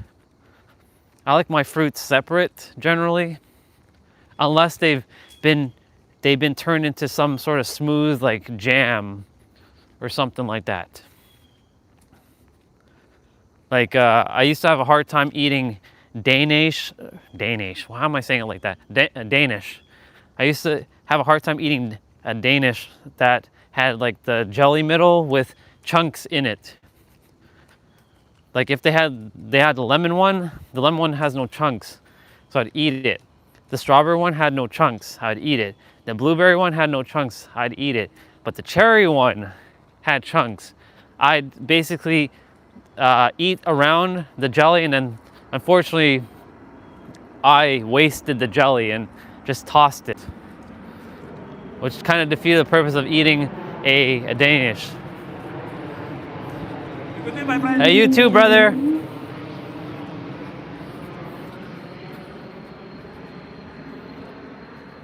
Yeah, I like it. It has to be like a smooth, like jam kind of thing. Not chunks. I just can't. Oh, the Bubbas are back today.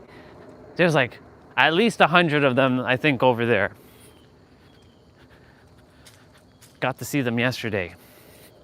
They're all in the grass.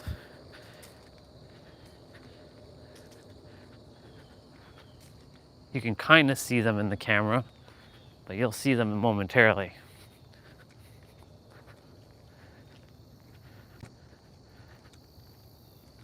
And they'll be flying south soon.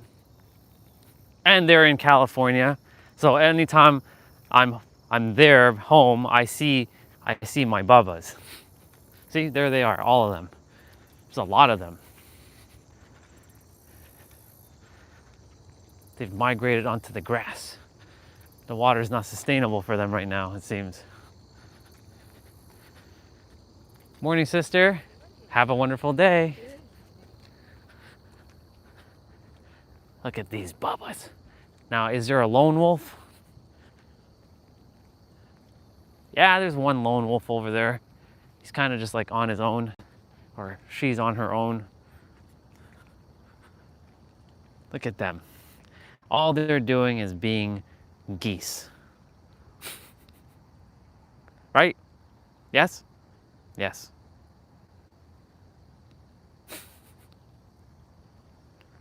They're funny. All they're doing is eating that grass.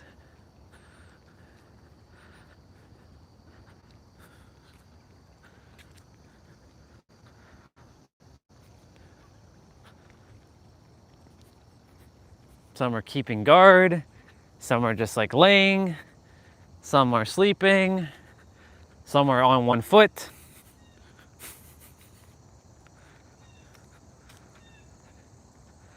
That's pretty awesome. There's brother and sister coming down over there. I'm gonna most likely, they're gonna meet in the middle here. Ooh, this tree's changing that color too. Yep, we're starting to see the shift in colors. And eventually, within the end of next month, we might start seeing the leaves falling. And there's our sister walking backwards. Good on her for walking backwards. She knows what's up. She knows what's up. Now there's quite a few people coming down.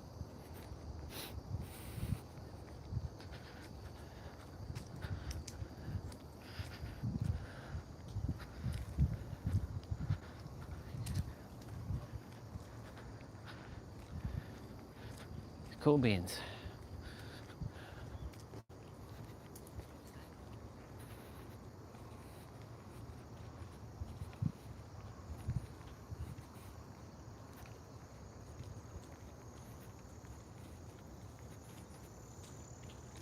Hey brother, hey sister. How are you both? Good. You're walking that way? Yeah. Cool. Have a wonderful day. Thank you.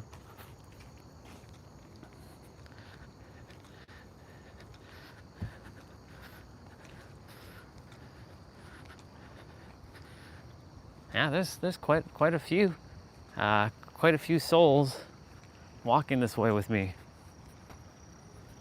We got them, we got brother and sister behind us.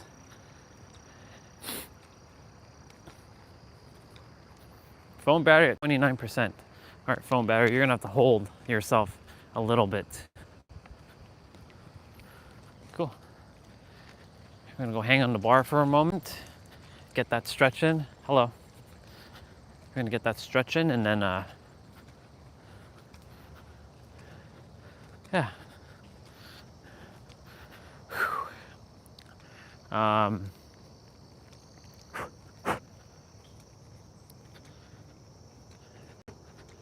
I think because everyone knows that today is it's like 27 degrees Celsius. Like today is hot. I don't know if it's supposed to rain. Something. It's supposed to. They said something about thunderstorms like 2 p.m. So I don't know if that's happening per se.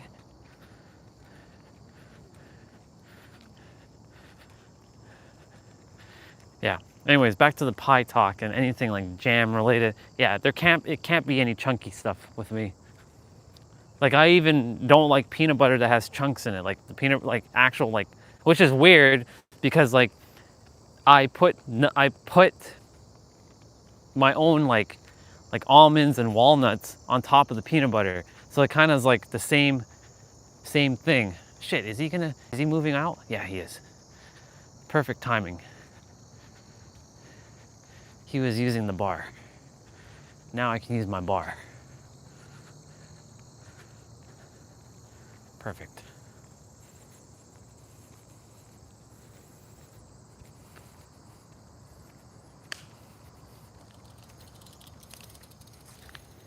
Okay. We're gonna hang for a moment. You all go down.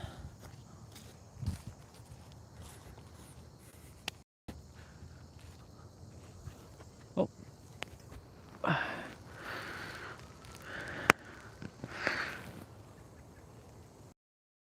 Oh.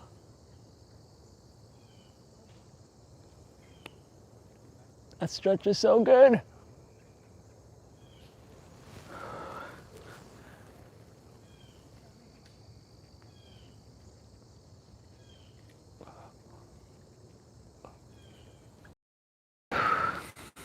See ya.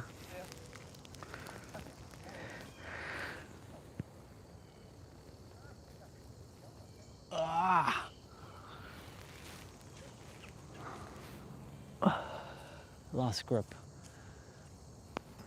There we go. Now I grabbed on with the second part of the fingers.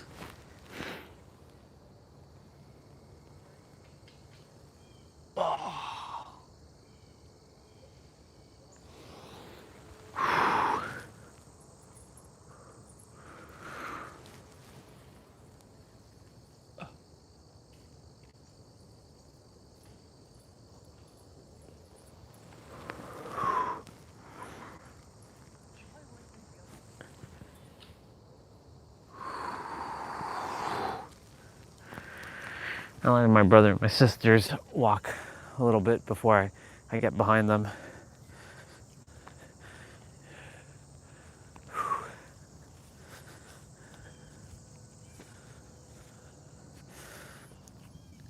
Ooh. Cool.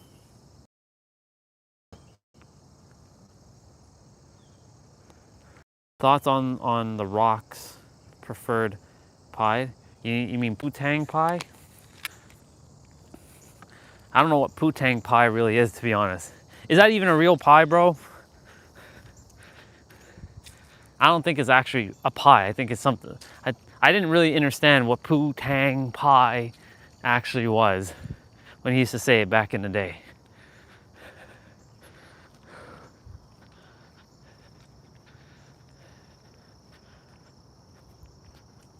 Are you gonna slap me, son? Bring it on, boy.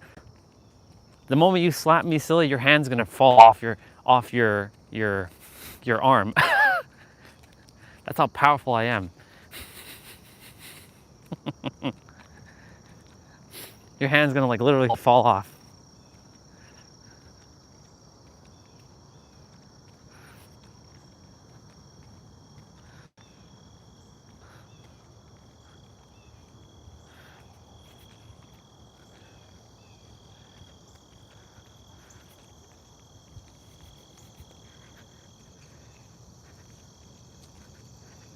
I'm being serious though about putang though. I didn't really understand when he was saying it, like what that meant. I was just thinking he's just making some bullshit up. I was thinking it was referring to some woman's like, you know, like genitals or something, like some privates. That's what I was thinking putang pie was. Do you like that putang pie?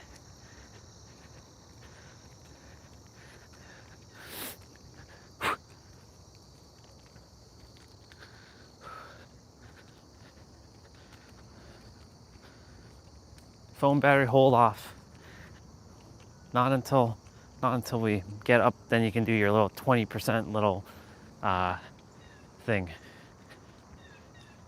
It's interesting to see brother and sister walking this direction. They usually walk the other direction. He's different. And that doggy just stopping and looking. Oof, oof. In this area, strong smell. Oh, oof.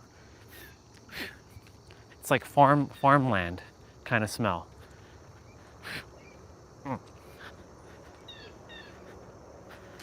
Ah, okay. I just didn't know why he was calling it putang though. Had never heard that word up until he said that. So I was like, he's probably talking about what I think he's talking about, but I wasn't sure because I was like, is that really a pie?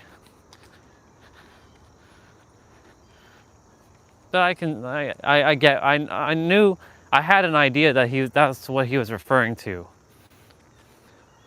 I wasn't sure though. I wasn't 100% sure.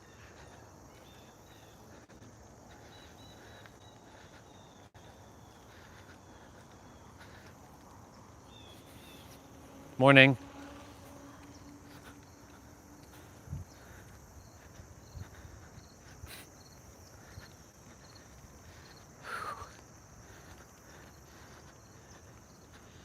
Yeah, trail's a little packed this morning. Let's go.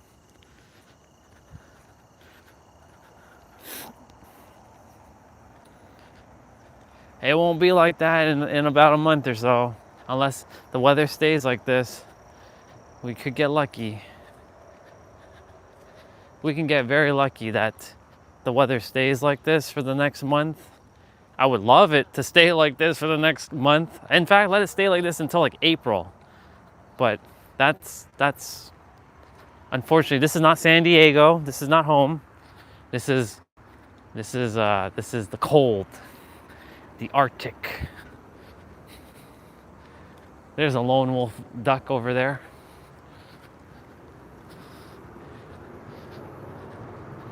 Brother and sister ahead of us right now. They're gonna go up the hill. I'm gonna wait for them to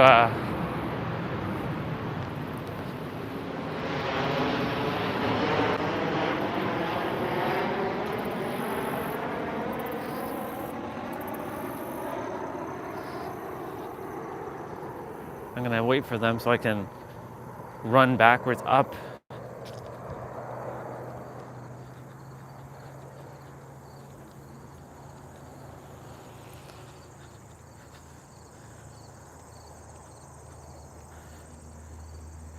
Let's see. Oh yeah, the strudel. And I remember when he used to tug his pants back in the day, and he was doing it with like Trish Stratus back in the day. Morning, brother. Have a wonderful day. You too.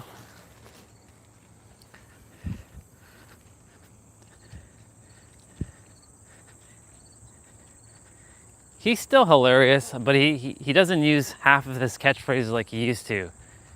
Like Rudy Poo, candy asses.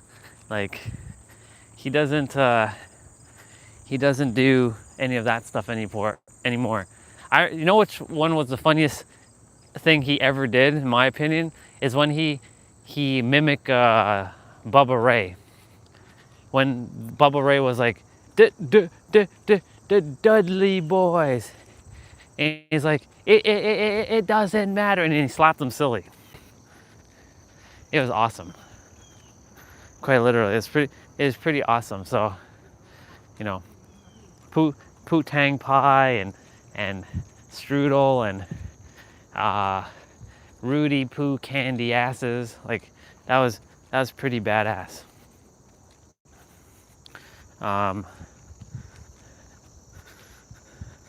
Oh, gotta go this way.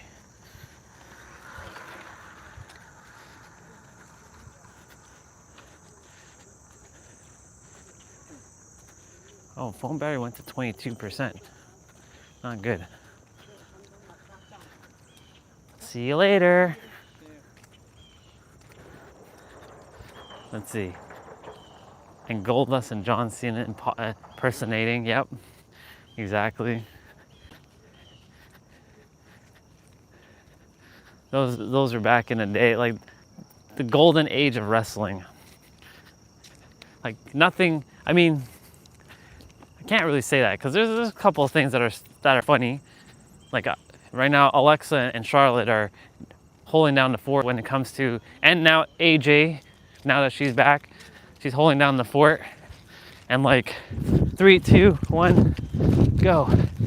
And like, yeah, she's like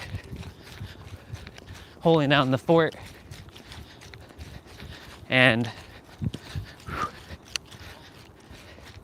yeah, they're walking to the park.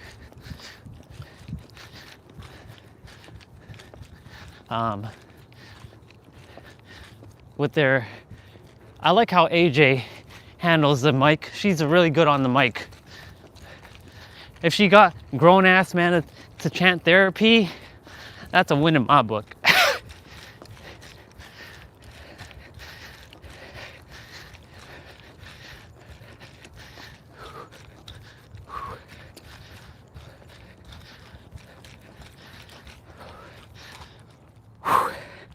Let's go.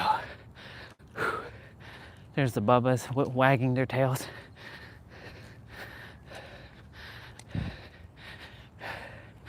Oh yeah, Booker T and Goldust were hilarious.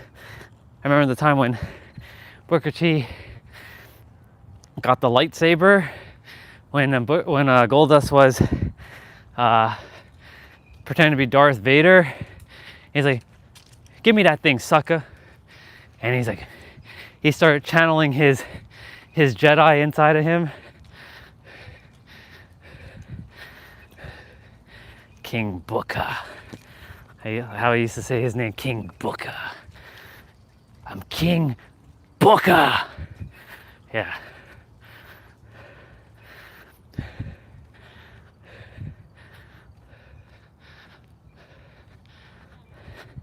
In my opinion, I feel Dustin Rhodes is more like all-rounded than Cody, wrestler-wise and better on the mic, in my opinion.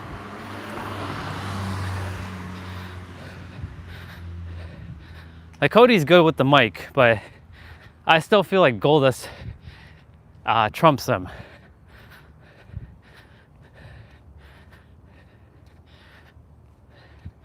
Gotta pick up the pace a little. Phone just hit 20%.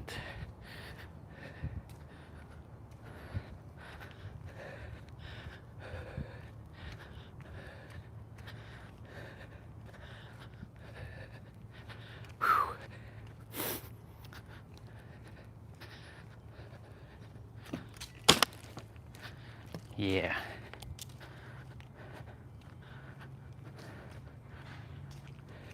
He sure did.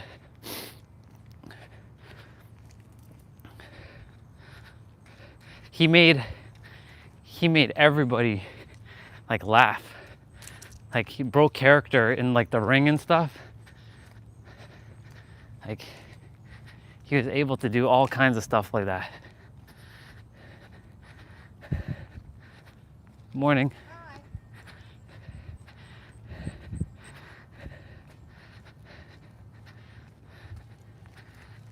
Morning, brother. How are you doing? Good stuff.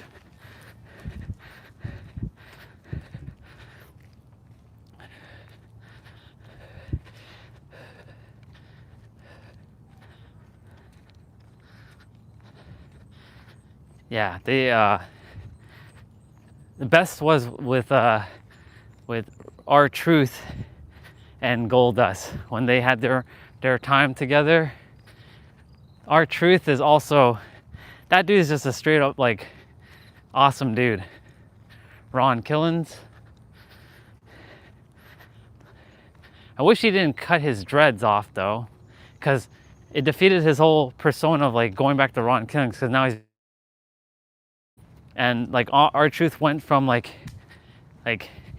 face to like heel, and Cena went from heel back to face, and now Truth back to face again.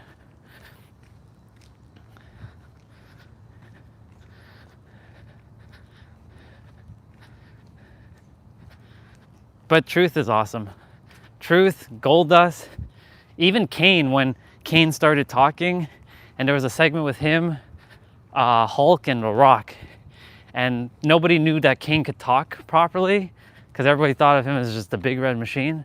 And then The Rock was like, "You ready, big guy?" And then they weren't expecting him to start saying what he's saying. "Oh, I'm ready. I'm more than ready. And you know something? With these 24-inch pythons," and he started going off. I'm like, I'm gonna lay all the candy asses. I remember that day that night that I was watching. I'm like, Kane can actually talk. Wow, he's funny.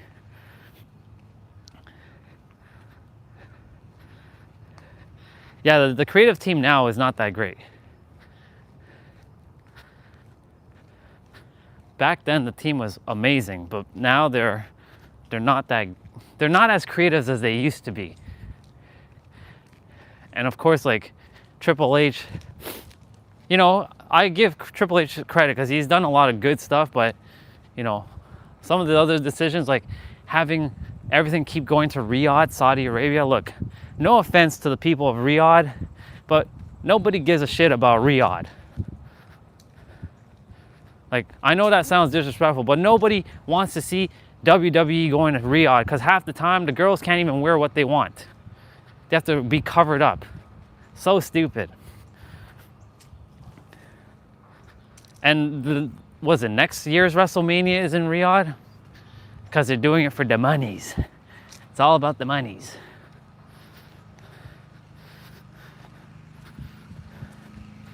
And there was a crowd that says, "You sold out, you sold out." Because most people, if any place deserves a WrestleMania, it's friggin' France. Give that place a WrestleMania. They will not only blow the friggin' roof off the stadium or wherever they are, they're gonna friggin' maybe rattle the entire stadium where it's gonna collapse of the sheer magnitude of their cheering. Riyadh. Only love and respect for the people of Riyadh, but like nobody gives a shit about Riyadh and WWE being there. I know I don't. All those crown jewel stuff. The girls have to abide by the rules of like women have to be covered up. That's stupid. It's the dumbest shit over there. They're living in like fucking 500 AD. Get out of here. If I was in charge of that side of the world, I'd slap everybody silly and make sure that women are able to dress the way they feel. Now, of course, you know, choice, but yeah. Thank God I wasn't born over there. Seriously. No offense again to anybody who is born over there. That's a human thing though.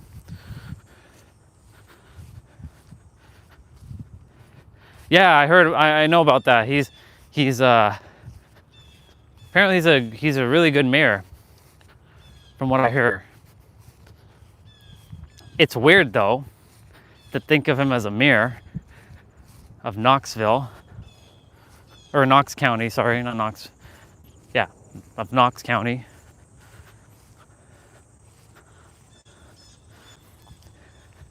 Is that where she is? Is that where Pam is? Knoxville? K-Town, yeah, she calls it K-Town. She's in Knox. I was thinking Memphis for a moment. I'm like, nope. Totally different district. He's a good dude.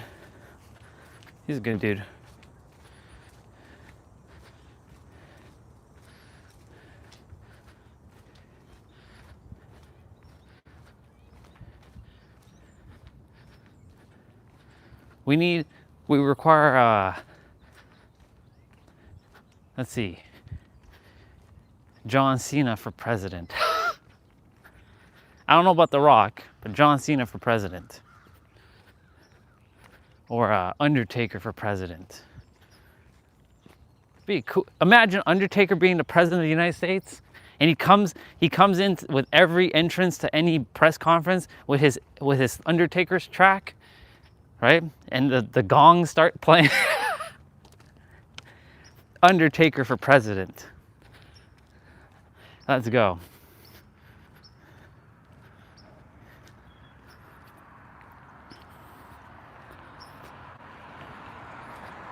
You know who really has to be president though? Nobody. I'll rewrite the damn Constitution if I'm the president there. Freedom is still gonna be top priority. I'm gonna look at that Declaration of Independence and I'm gonna slap it silly. I'm gonna slap all them sillies. Now, actually, whoever wrote the Declaration of Independence, they did the right thing. It's all them other fools that screwed it up. I know. Here I go, trampling on American stuff.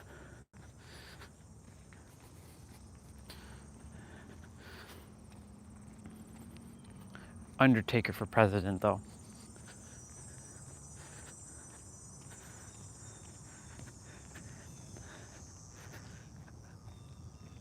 That's how I stir you up. That's how I get you, even though that's not what I'm purposely doing. Too much. You're too tied to the, and it's okay. Nothing wrong with that, but like that's a third dimensional perspective of being tied to a country. You're a soul before all that, because once upon a time in your previous incarnation, you probably were Japanese or something. But yeah.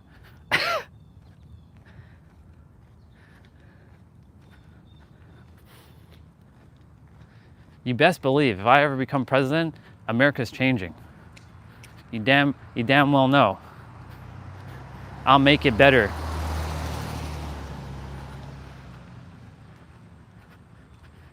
In fact, I'm not going to take over as president. I'm going to take over the damn world, and all the other leaders are going to have to abide by my rules. Then you all will be under my control. I'll cast a jutsu on the moon, and you all will be under my spell. Yeah, I'm one evil ass bastard, aren't I? It's okay. This is my last lifetime anyway, so I gotta have some fun.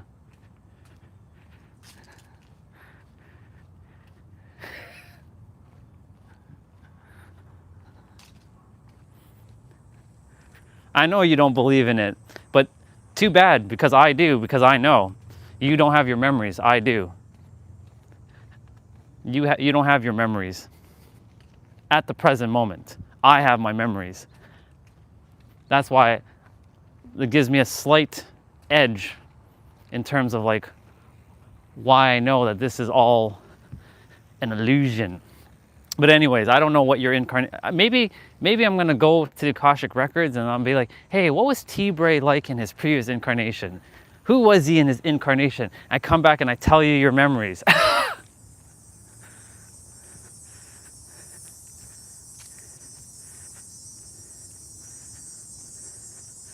That's okay. I mean, everyone has their journey of unfoldment, right? Like when the time comes. Look, you talked to me 10 years ago. Do you think I would be buying into all this reincarnation nonsense? Of course not.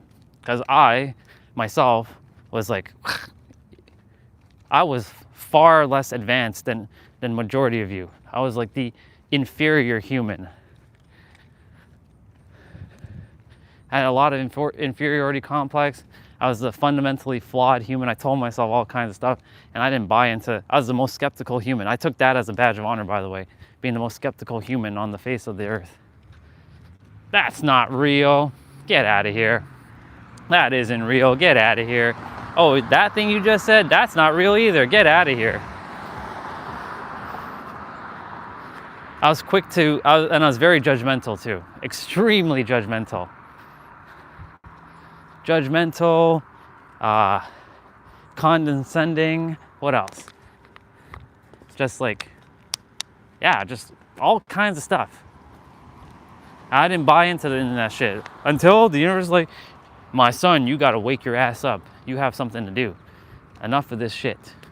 You spent enough time in the dark. I gotta wake your ass up.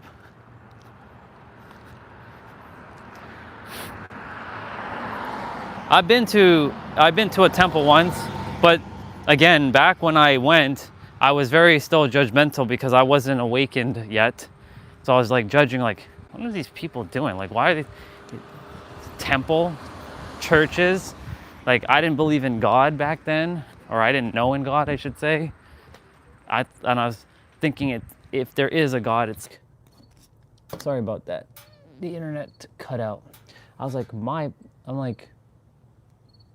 yeah, I know it froze. I fixed it. It should be fine now. Refresh, it should be okay. It froze because I was talking about God's not real. Like, there's no way. Refresh.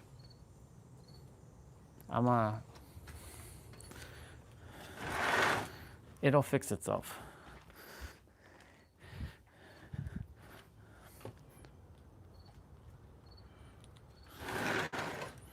Hold on.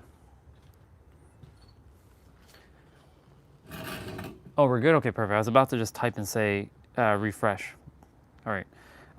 Yeah, I was atheist, and God's not real. God isn't real.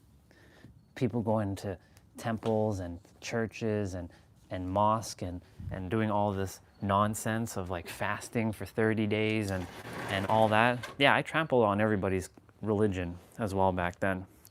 I did all kinds of things. And like I said, I'm being completely vulnerable and sharing all this stuff just because, that's where I was in my journey years ago, until the light hit my eyes and my eyes started to see things differently. Because the universe is like, you have to stop this now. Enough is enough. You came, you forgot your mission, and now it's time for you to remember. But I'm not going to tell you right away. I'm going to have you go through some new foundational principles, and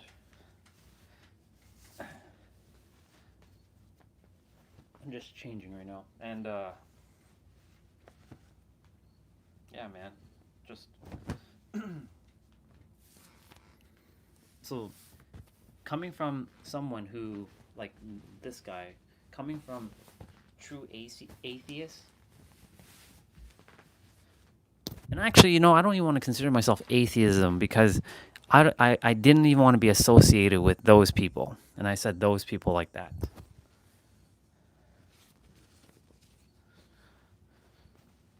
I wanted to be like part of nothing. Like the nothing religion. Even though that's a religion in itself, nothing.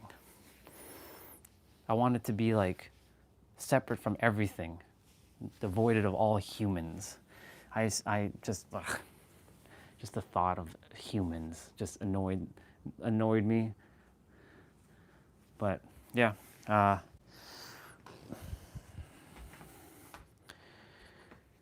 this guy now,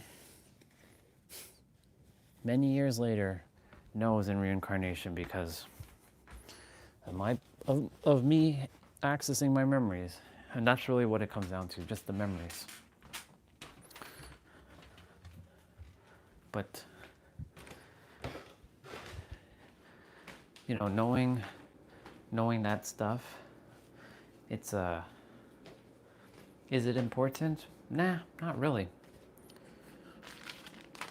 It's good to know, but it's not important because it has no bearings of the now. So that's why, like, I'm not walking around saying, I am the Pharaoh from the past. Because it has no bearing, it has no practicality in today's day and age. In fact, saying that I'm the Pharaoh would probably get me like chopped off. Like my head would be rolling off my head or off my body. So there's no practicality in sharing things like that fully. I share it here only because, like, this is my space that I can share. But, like, I'm not gonna go out in the world and be like, yeah, y'all, I was this Pharaoh and all that other stuff. Like, there's like zero practicality to that. Oh, baby. Debating if I'm gonna just eat my lunch as well right now. It's super early for lunch. Fried rice, chicken. I might do it. I might do it.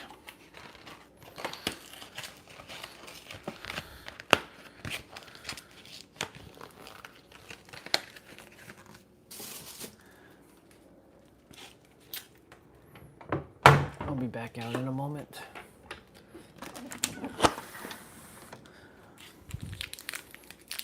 Dude, I don't even know when the last time I've been to a church. Been in well, like to actually attend a service.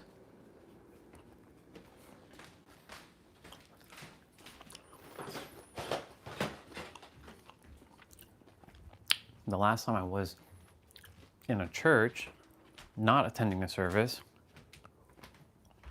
was back in 2022.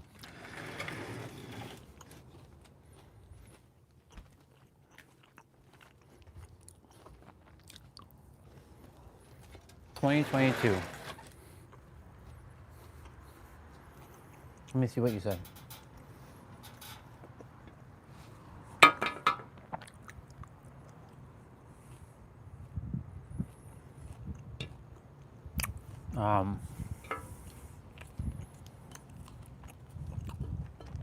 And where was that? It was in New York City. That big church.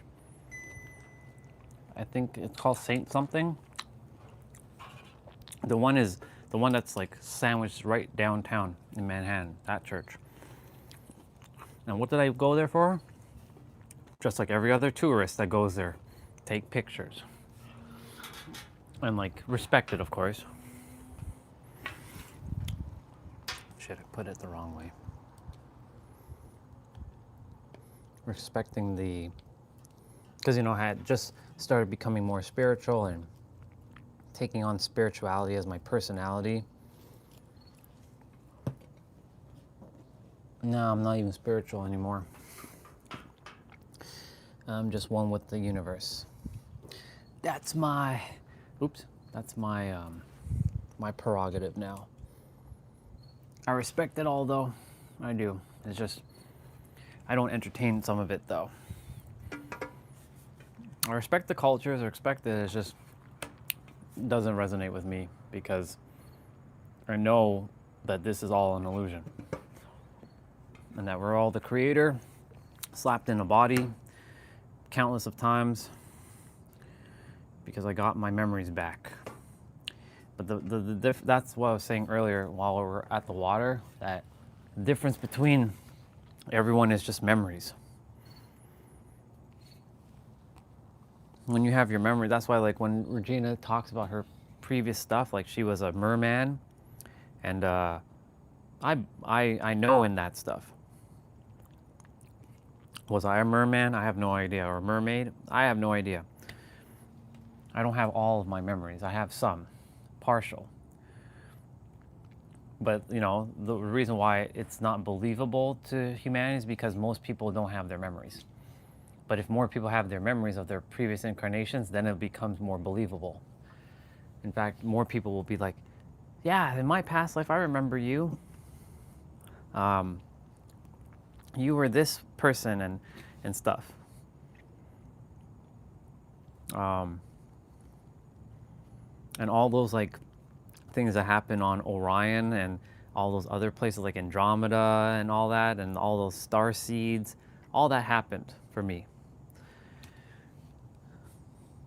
But because it doesn't follow a logical sequence that humanity has been following for eons, it's not believable. That's the reason why I said like it's not believable to the human third dimensional mind, because it doesn't follow the conventional way of being.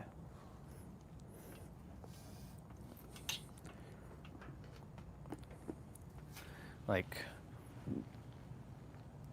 will I go into a church and say you're wrong? No. Because now that I have gained maturity, I now recognize that it's just people that don't have their memories, and that's all this is. When someone has their memories, then they have their memories. No accidents why Regina was placed in my experience just before I activated my memories.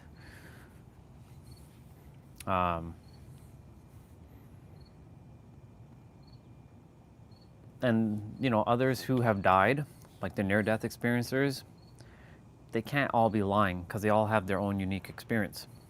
But they all have come back to tell the tale of basically the thing that I've experienced without me having to actually like die for me to know, to come back. That's why I didn't have that kind of near-death experience. I had one where I had to stop your third dimensional blah blah blah and get grateful, start feeling grateful.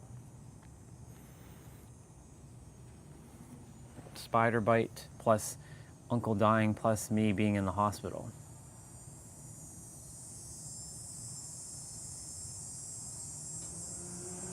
Yeah. Wow. That engine. Wow. That's a good engine. I think it's one of them BMWs that are over there. I'll show them. I'll get my Supra and I'll trounce them. I'll go up to their place and I'll just like go back. I'll like have my exhaust and I'll be gunshots facing their house and their cars. I'll show you.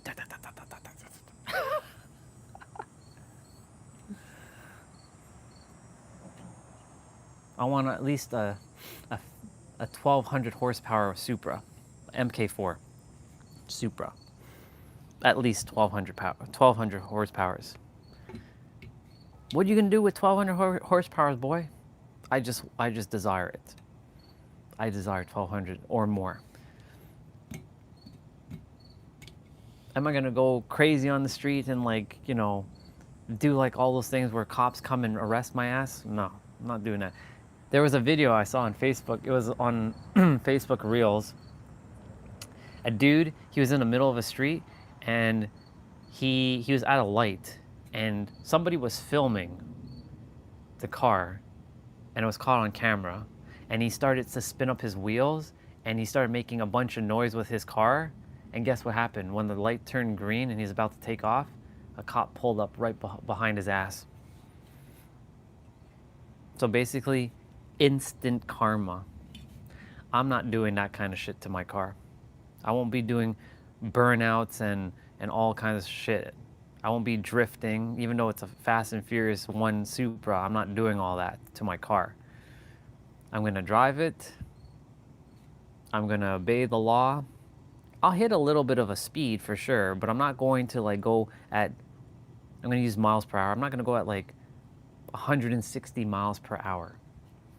You know what I'm saying? I'll stay at the speed limit of 60 miles per hour, which is 100 kilometers in Canada, which follows the same principles here, just kilometers and miles, switching the, you know. I obey the speed limit. I go a little faster at times, but like not to the point where I'm like 80 kilometers or 40 miles over the speed limit. Like that's, come on, that's a little ridiculous.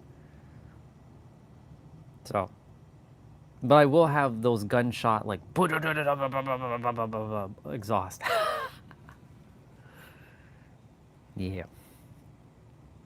I wish the MK4 Super had dual exhaust tailpipes and not the one that comes out like that. I don't like singular ones. I like dual ones, but I've never seen an MK4 have a dual one. They all have the singular one.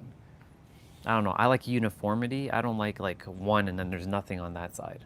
That's why I like to look at tailpipes when they're like it's like there's dual or they have four. Like the GTRs have four on the back of them, like the stock one. I like that. I like multiple tailpipes, but yeah, just the one just coming out, like the one that the Supra MK4 has, it just comes out from the left side. I don't really like it, to be honest. See, that car's back.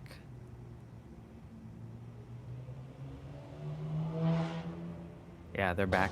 See, gunshot sound. I'm gonna go check my food. I know my hash browns are probably roasted by now.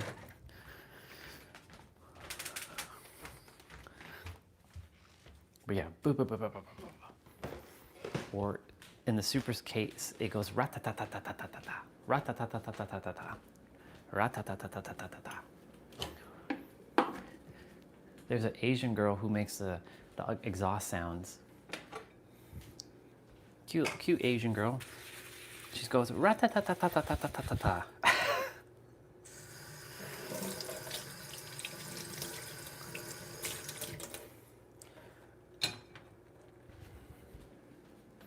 She's hilarious though. Yep, I'm gonna just grab my food now. That's my sister's stuff.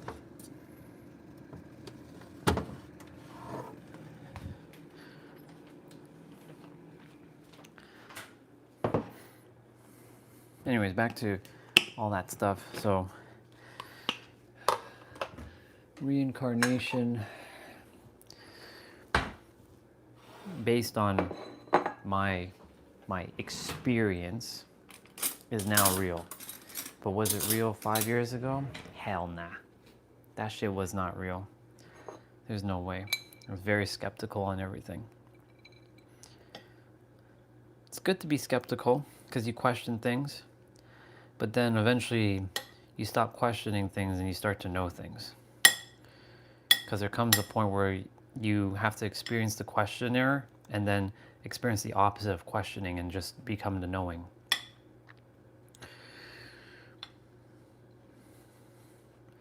Just so that you can have the experience, just like others who are currently where I once was, and to remind them that you don't know what's going to happen in your life.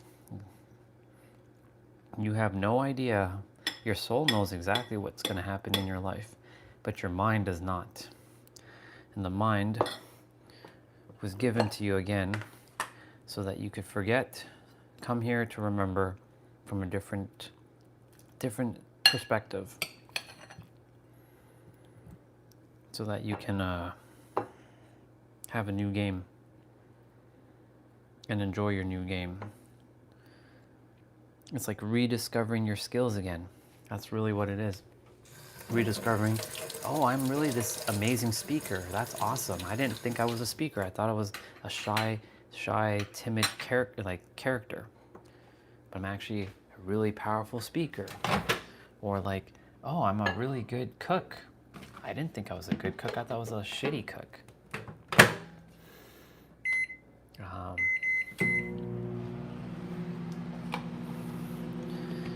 There are, again, people who come here remembering everything. Lots of kids are being born right now remembering their previous incarnations because they came here to give... Is that a car outside? What is that?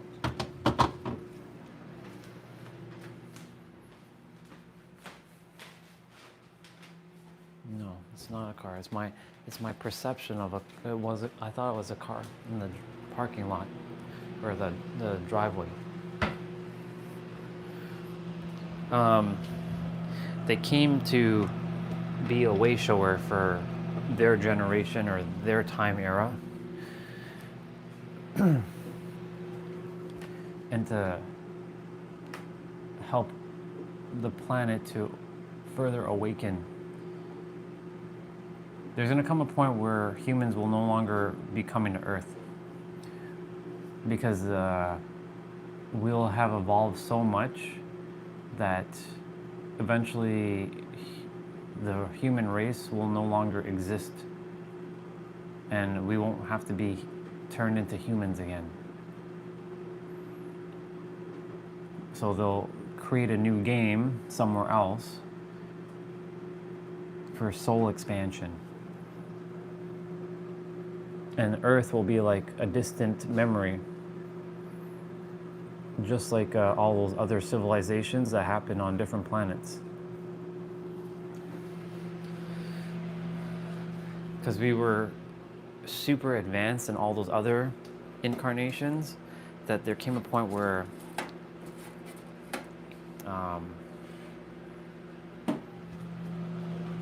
there's no more growth. So that's why Earth is sort of a self-autonomy. It's self-regulated with evolution. That movie that I watched kind of breaks down everything kind of spot on. There's some misguided info about it, but like hell, like there is no hell. It's a state of being that can be created if you really buy into hell. Because there's no dude waiting at the end of life for your ass with a pitchfork and a spiked tail and spiky horns. There's none of that. Doesn't mean there's no dark entities, but that's because of our thoughts creating them. That's how powerful we are. We can create things that shouldn't be in creation, but we create it like lack. Like that's a big one. It's a massive one, in fact. I'll be back out shortly. Just gotta clean something in the fridge that fell. If I see something and I leave it, it bothers me. So I must take care of it. That's how I am. I get bothered by things like if something's spilt and I just see it and I don't do it, then it just like, it's gonna, just bugs me. So I just like, screw it, take care of it.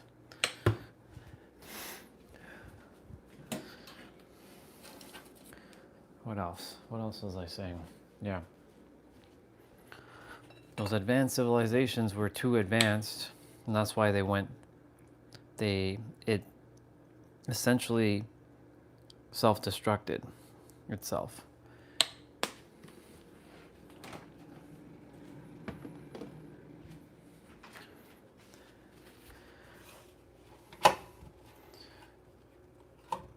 And then when we get into this whole why is the Creator so mean and evil? Why does the Creator do these things? It just desires to have experience. But I don't want to be part of the Creator doing these things to us. But you signed up for it. You chose your life. It didn't choose you. You chose it before you came. That was the biggest revelation for me.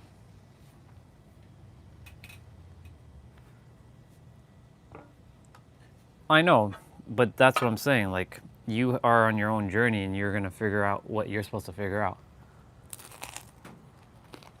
You were put into my life for a reason. I was put in your life for a reason.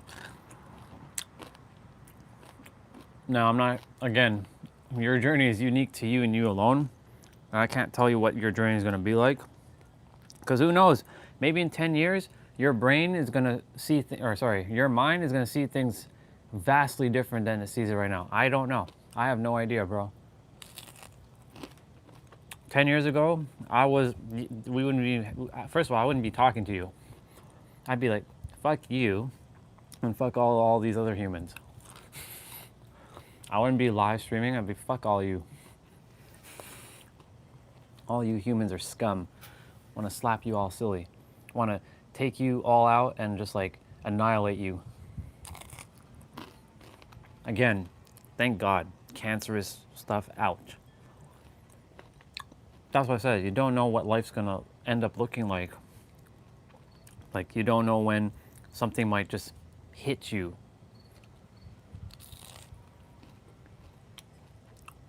But you did set up your own game.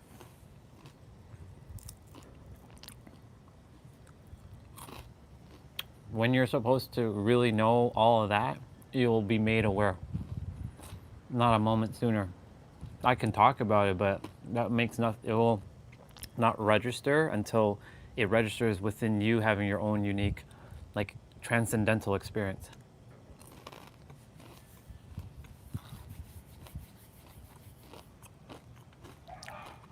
So that's why I say everybody's experience right now, extremely valid. My experience was valid up until 2019 when I'm like, this is an illusion, okay.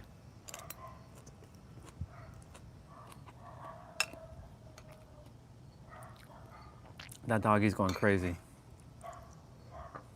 Yeah.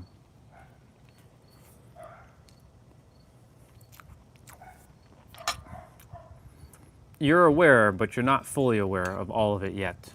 I can tell just by some of the things you share.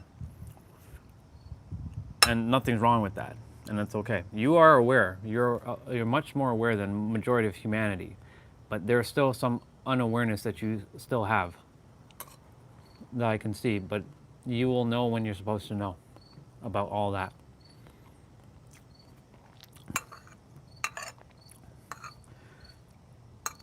Again, the difference, I'm not more advanced, it's just I have the memories now.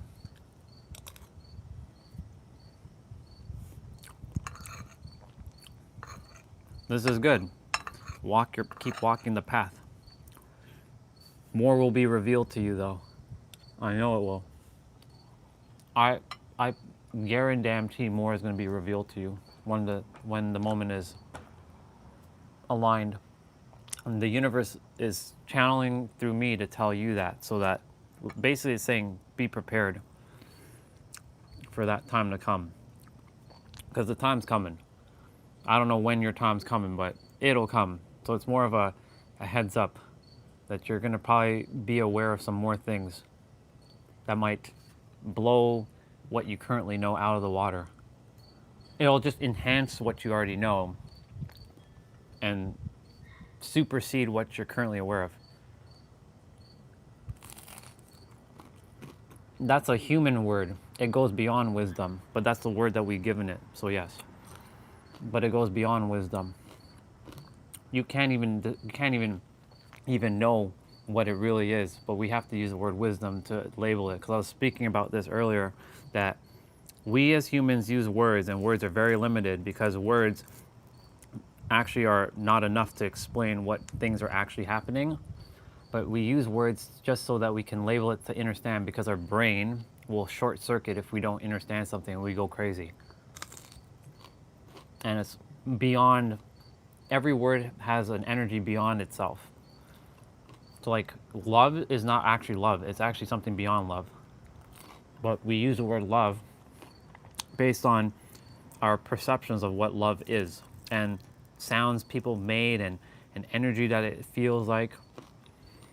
That's why I'm so interested in the etymology of words. That's my, you can say my my current studies of bringing back into my awareness. Even the word awareness is not even enough to encapsulate what that really is. Like no word is enough. Even the word enough is not even enough. But because humans have to have a way to communicate with words, because we can't use telepathy on this planet yet, because telepathy goes beyond language. It's like a deep inner sense of knowing without having to open our mouth and speak. When you're in the other realm, depending on like if you have near-death experience or you're actually crossed over, when you cross over, there is no language. But when you kind of are not meant to be there, you're gonna have, well, let me rephrase it. When you are there for a temporary time, they will speak to you in the native tongue that you currently know, just so that your mind can encapsulate what it's attempting to tell you, because your third dimensional mind can't perceive things beyond what it doesn't know. And that's why I call it third dimensional, because there's so much things beyond 3D. Like,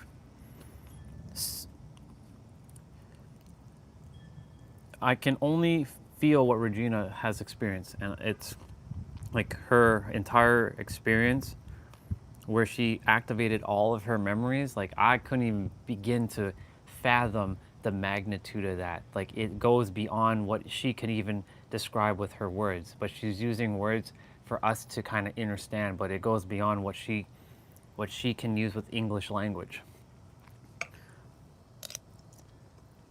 It's wild, basically. Gen Alpha.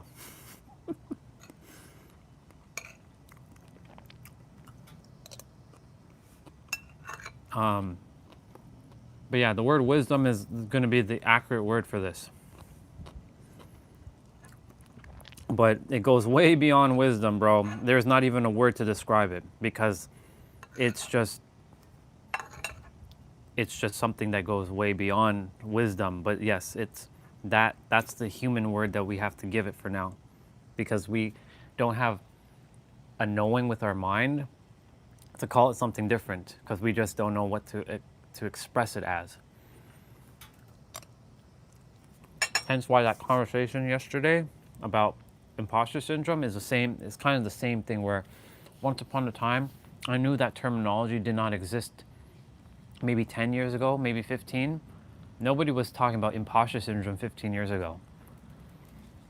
But the feeling might have been there, but there wasn't a word for it, per se. I don't know when the terminology came into existence. Somebody brought it into existence.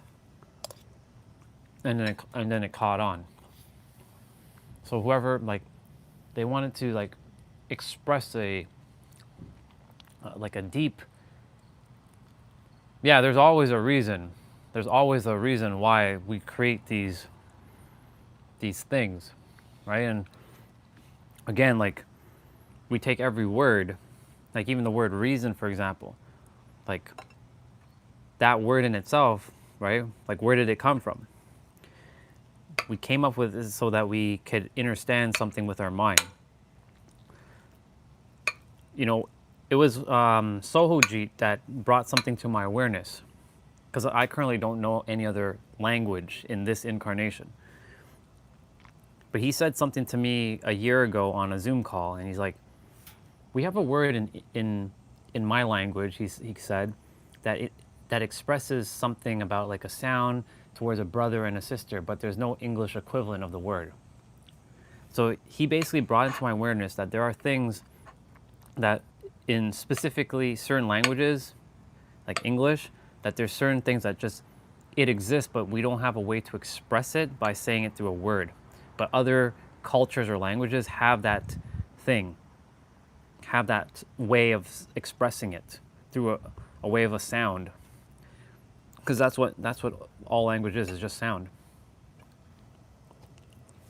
I was just seeing if that was bone there. It looked like a bone, but it wasn't.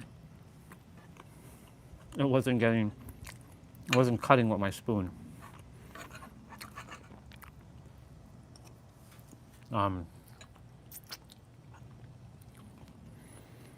So that's why, like, this time has been given to me, time has been given to me so I can get really deep into all this stuff, so that when the time comes, I can better explain things. This is refinement period right now for me, and helping others to know that, like, the word love, stop flying around me. The word love isn't actually as powerful as it can be, because it's just a word that we created in our human. Can you stop flying around me? I'm going to that we've created. I'm telling you, Bubba, I will slap you silly. That we've created to attempt to express a feeling that we feel deep. It's like a deep sense of knowing. That's why all words exist the way they are. And there's a reason why they exist the way they exist too. And even what I just said, there's a reason what I just said is said the way I just said it. Stop flying around me. Leave me alone.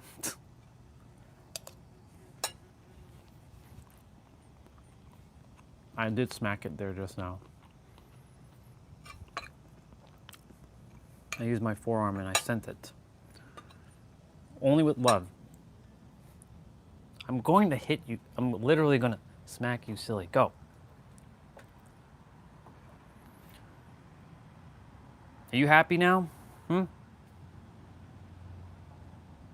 Are you enjoying this?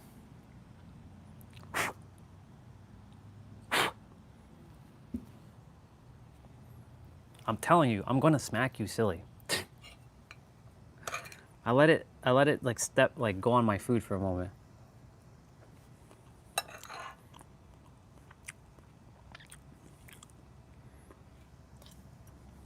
Anyways.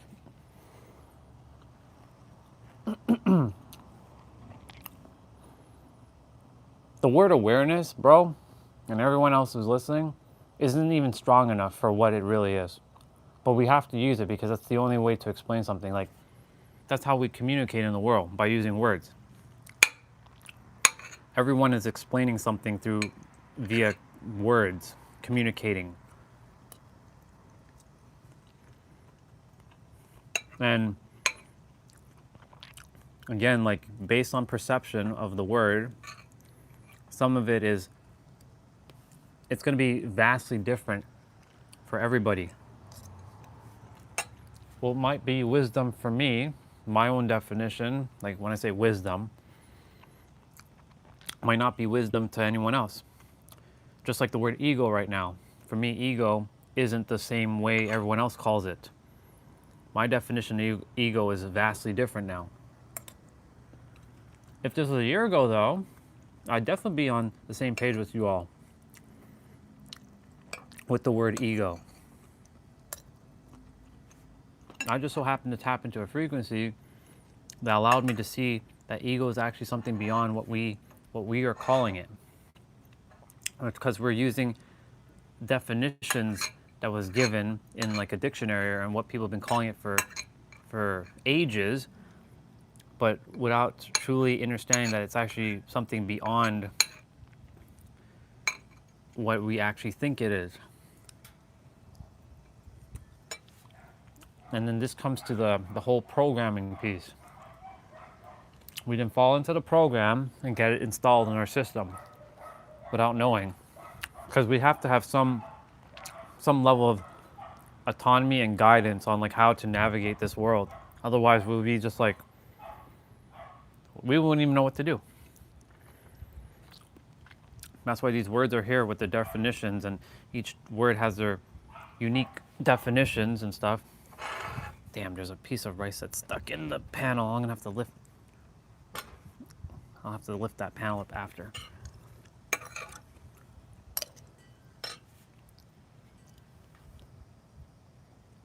That's why I've been so gung-ho with the power of words.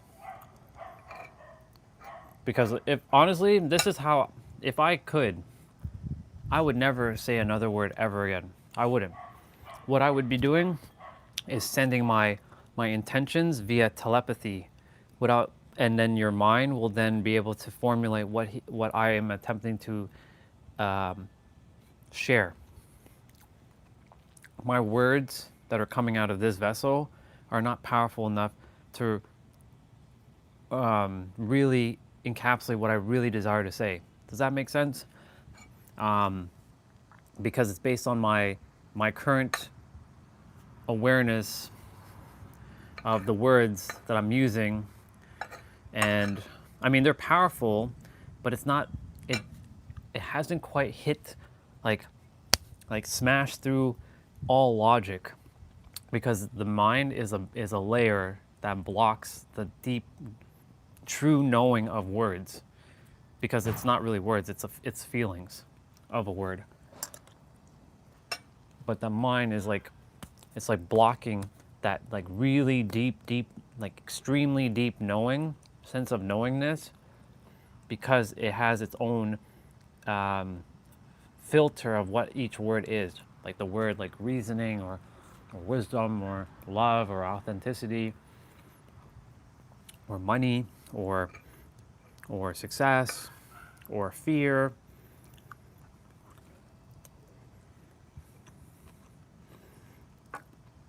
All these things were, it was brought to my awareness.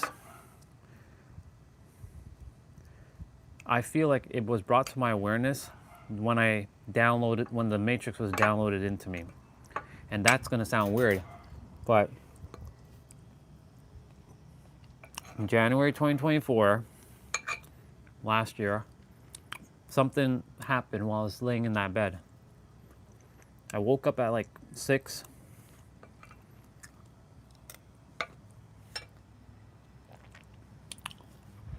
And I went into child's pose. I don't know why. I don't ever sleep in child's pose, but I decided to put my head down. And all of a sudden, this stream of shit just started permeating, and my eyes opened up with the matrix. Like you can see like the colors, like the green and black. I'm like, is this like to make my mind aware of the matrix, or is this just my awareness of that there is a matrix and that you're downloading code into me just because of my current limitations of where my mind is? It will only give you things that you currently are, like for example, for me to have had that, it had to have known that I know what the matrix is, and the matrix is not, code like that. It doesn't look like that, but because of my current understanding of what matrix is, and I see it as like that coding, it gave it to me that way so I could perceive it and understand it that way. So it downloaded something into me. Or one can say it was uploaded from my soul into my mind. That's another thing that came through recently. Because most people think they're getting a download. And that's true. You get a download. But who's to say that it's not an upload? That's something already hiding within your soul, and it's just making your mind aware of it. It's another way. And the universe had me bring that into awareness, because nobody's talking about uploads. Everybody talks about downloading. I get a download. I get a download on Insight. But that implies that that download is coming from something separate from you. But it's not separate from you, it's one with you. So theoretically, it can also be an upload.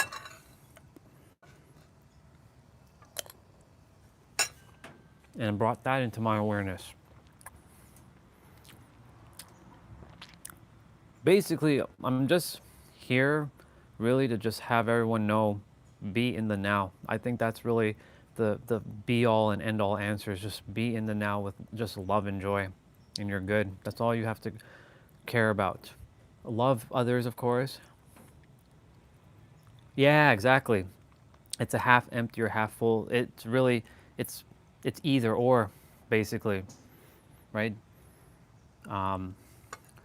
Like, is this bottle half full or is this half empty? So for me, I would say this is half full. But if you were to ask me maybe 10 years ago, is this bottle full or half full or half empty? Right? This bottle is half empty back 10 years ago. Because it was based on my awareness and my state of being, of seeing things negative. So I'm like, that's half empty. How is it half full? That makes no sense. I mean, it's half empty because of my awareness and my understanding of these concepts back then, my limitations that I imposed on myself based on experiences that I experienced in my lifetime here, this lifetime. I would have said that's half empty. And you know, we all know that this is known as a perspective. Now, if I start drinking some water,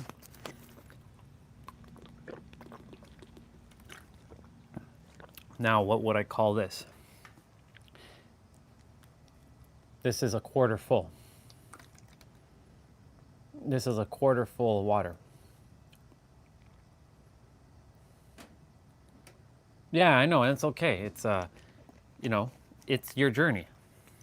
I couldn't resonate with a lot of things back then, bro. There are still some things I still don't resonate with, right? There's a lot of things I don't resonate with that I used to resonate with. But then there are things that I used to resonate with that I don't resonate with now. So it's kind of like it flipped. Like, I couldn't resonate with feelings back then, with no feelings. I did not have feelings for people, even though when I liked people, I really hated them. That's technically a feeling. So let me rephrase that. I didn't resonate with feelings of happiness, love, joy, abundance. I said joy already. Excitement, harmony. I didn't resonate with those types of feelings. I resonate with feelings of like hate, destruction, chaos, bring like trouble. Like I was one of those ones that likes to create trouble for no reason, like stirring up trouble for no apparent reason. And I totally forgot to turn back on my focus mode because I just got a notification on my phone. I'm like, what the hell is that notification? It bothered me immediately. Some Amazon thing popped up on my notification. I loathe notifications with a passion. I can't stand it. I don't like seeing things popping up on my screen. Get out of here. So like, I get it, bro. I get it. You know, when I met Jessa and Huang back in the day,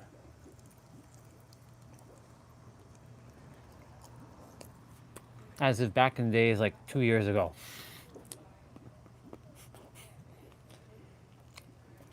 Well, 3 years ago.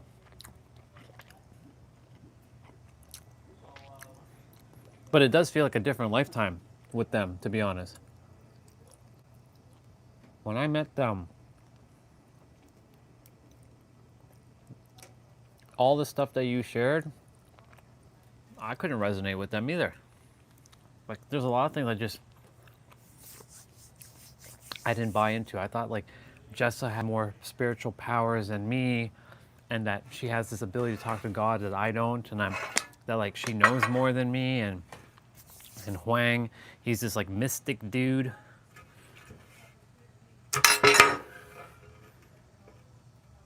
Yes, the panels do come out like this.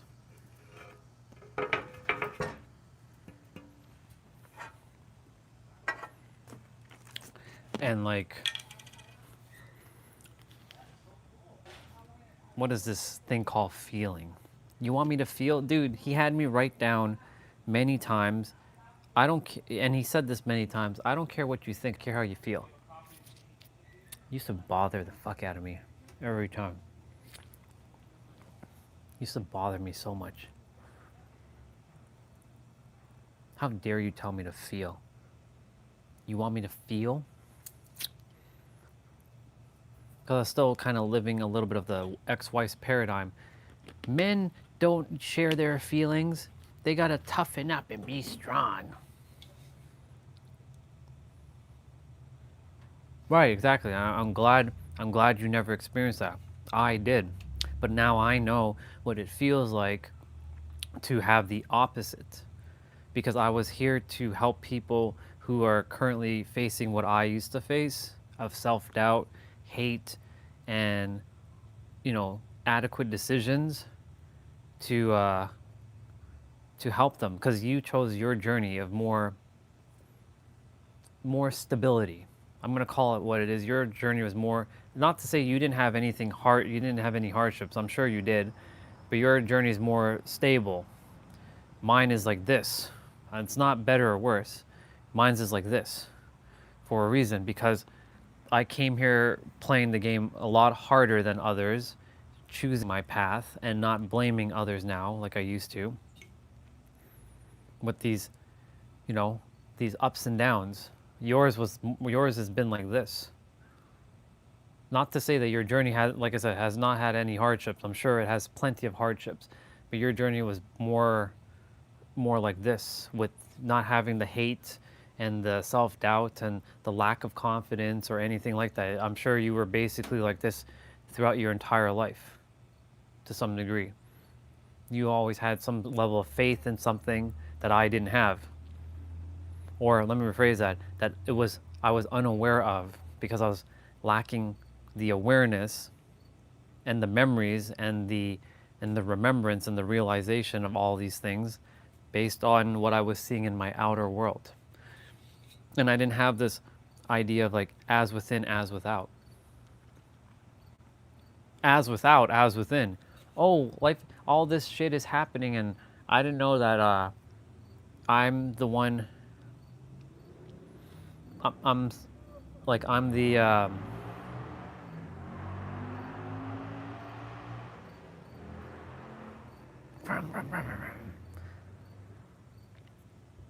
I get excited to hear cars now.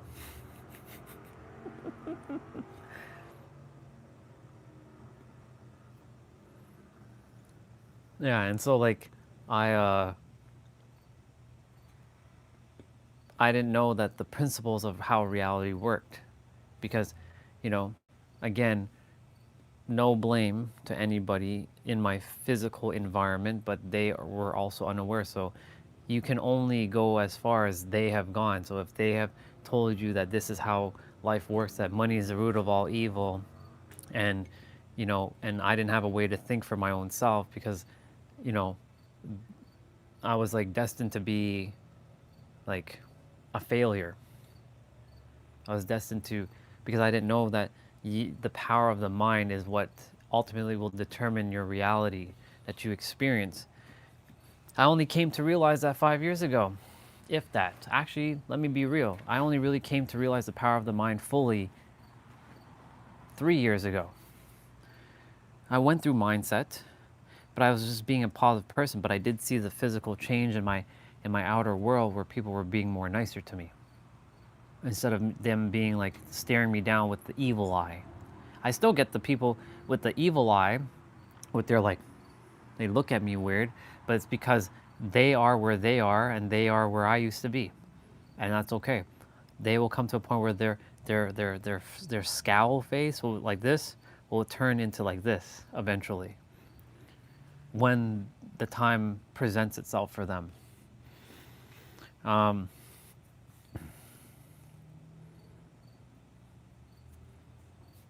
the reason why I had to go through that is because I chose that path so I can help others to have the awareness to help them to do that. Because otherwise, I would have just coasted along similar to you. I would have had just a simple, let me rephrase that.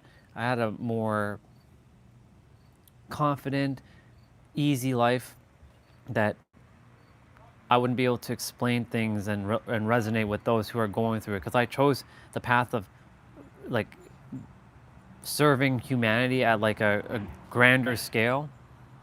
The Bubba is creating problems over there every day.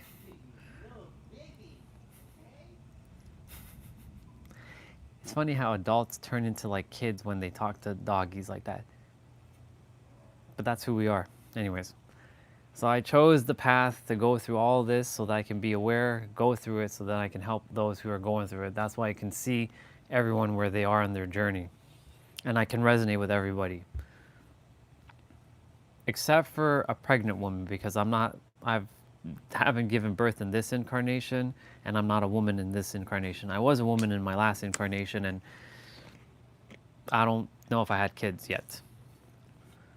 I got raped, but I don't think I had kids in the last incarnation either.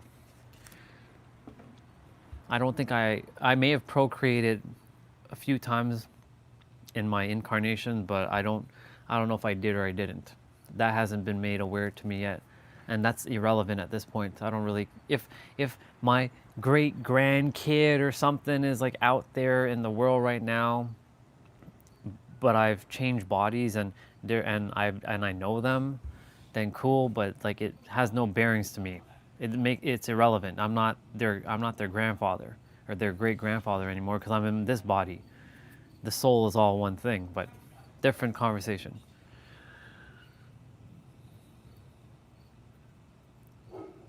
Yeah.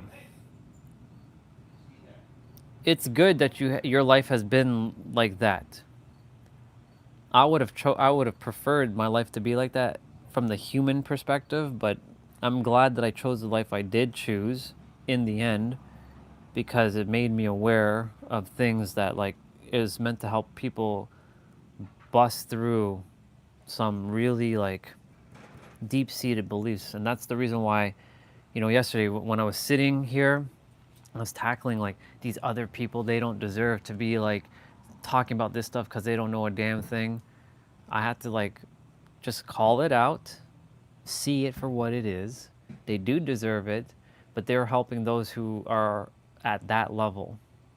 I'm going to be helping anyone at whatever level they're at, and I've been able to help everyone. I helped an 8-year-old little girl with anxiety to a 65-year-old dude bust through lack of confidence on this live stream just before you showed up. And I've helped everybody in between. So I know that I have all the tools. So I was supposed to go through and cultivate all the tools and go through all the layers to know that I have the ability to help anybody with anything except for pregnancy. Because I'm not a Lamaze coach. I'll just say, you gotta breathe. That's not who I am, and that's not what I'm here to do. I'm not a Lamaze coach.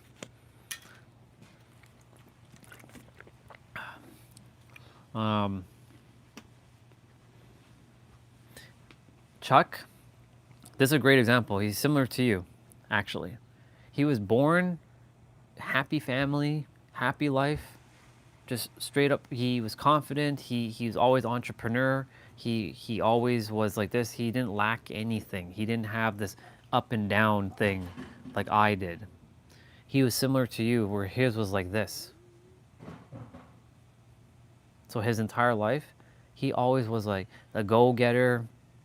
He was confident in himself. He knew his abilities. He had great upbringing with his mom and his dad. Um,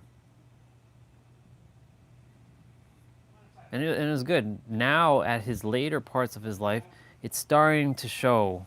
He's starting to have his experiences, but that doesn't eliminate where he was. It just now he's starting to have the journeys of the ups and downs. Because listening to his story, he had no downs, as far as I can tell. Like, he had a lot of friends. He was popular in school. He always had good grades. He was like top of his class. He, like I said, he's always entrepreneur. People always came to him. He was like athletic. He played sports. He did all the things American students did, because Canada and America schools are slightly different. I see that a lot of Americans go into sports stuff, whereas Canadians not so much. So,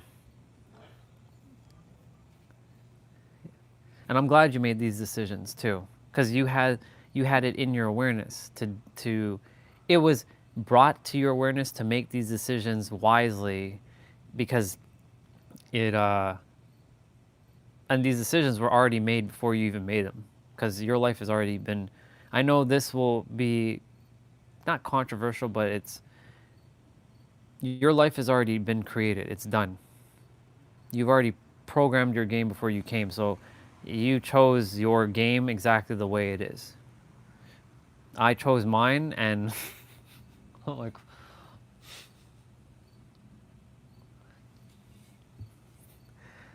yeah. But yes, you did use your mind to activate the the coding of those decisions, so that you can take those decisions and run with those decisions.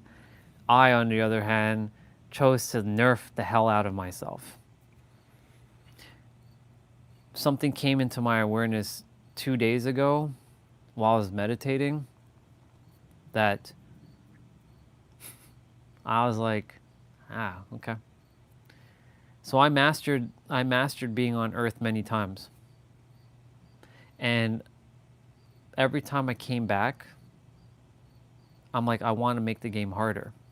But every time I made the game harder, when I came back, the game was easy enough. And yeah, that's fine, no big deal. That's what I said, bro. You are where you are based on this. That's what I'm saying. And there's nothing wrong. Um, Nothing wrong with that. Um, so for me, like, every time I came back, the game was not that hard. Like, it was effortless. So my last couple incarnations, I made it extremely difficult to go through pain and suffering. Like, I've done pain and suffering in previous incarnations, but I was able to master myself in those incarnations, like as a pharaoh and as Orion in one of the other incarnations, and um, whatever else I was. But the last set of incarnations, not so much. Sarah, she didn't master herself. In fact, I created the game as Sarah, so that I'm playing a continuation, like part two. So, like, her life has been transient into my life, into this life. So it's like playing Final Fantasy X, and then playing the continuation of Final Fantasy X 2, or like watching Final Fantasy VII Advent Children after playing Final Fantasy VII, right? So that's kind of like where this journey is. But when I went back to the other side and created the game, it's already, when I say created, I didn't create anything. It was already sort of already done and pre-planned. Um, can you stop flying around here? Anyways, it's like telling your brain to stop thinking. Hilarious. Anyways, when I went back up, it's not really up, but when we went back up, I decided to make it even harder so I can go through even more challenges because I didn't want to master it I didn't want to master it easily. I had to go through like Rocky Balboa, basically, being like the overcomer, like having that underdog energy. Like it has to be so damn difficult that I inspire the entire world kind of energy. So that's why this life is the way it is. And I'm making choices and decisions. I've I've already hit six figures, even though like these are the human accolades that society determines as success. I've already hit six figures, and I made over six figures, and I had over $1 million at one point. I had a wife, had no kids. I owned my own place. I had my own car, and I bought it. I fully paid that off.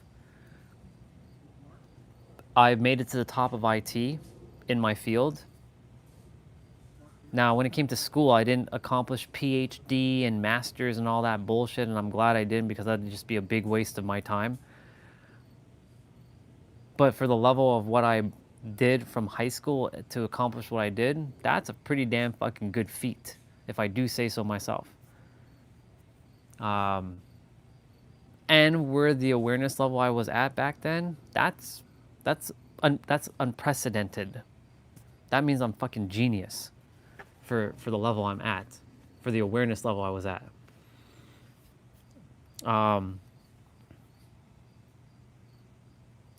So I made it, but that wasn't enough for me. I was like, I don't feel fulfilled. This feels fake. It's not real. Like none of this shit is real. Like six figures, cool. I still feel like I'm broke. Had poverty mindset. Had no emotional intelligence skills. I didn't have self-regulation. I wasn't disciplined enough. I was disciplined in things that weren't aligned to me, but was aligned to me at that time. Like I was disciplined to play video games for 16 hours a day. That takes a lot of discipline. But when it came to like, you know, if I wanted to read a book, I'm like, I'm not gonna read a book. Are you kidding me? Pfft, who reads books? Books are for idiots who don't know anything. Yeah, I just insulted a whole generation of people who reads books.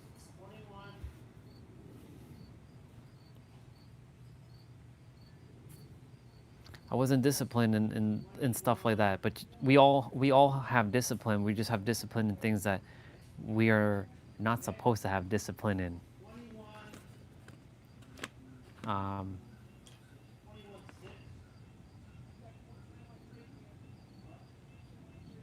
don't know what they're doing. Anyways. Yeah, so I made it very, very, very extremely beyond the words I can even tell you, difficult. Now, I also I chose it with the people that I chose it with. Like the family.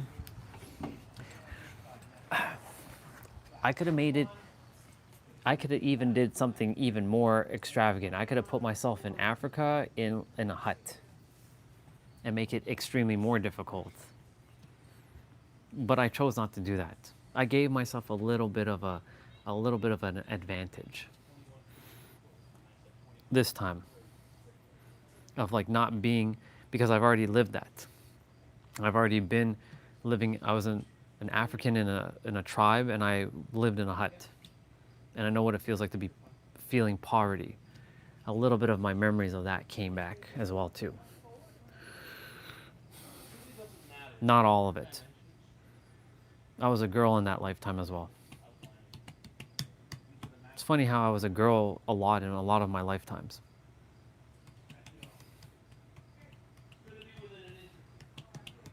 It's hilarious. So, that's why I can't have pity on myself. I don't desire for anybody to feel sorry for me. I am where I am.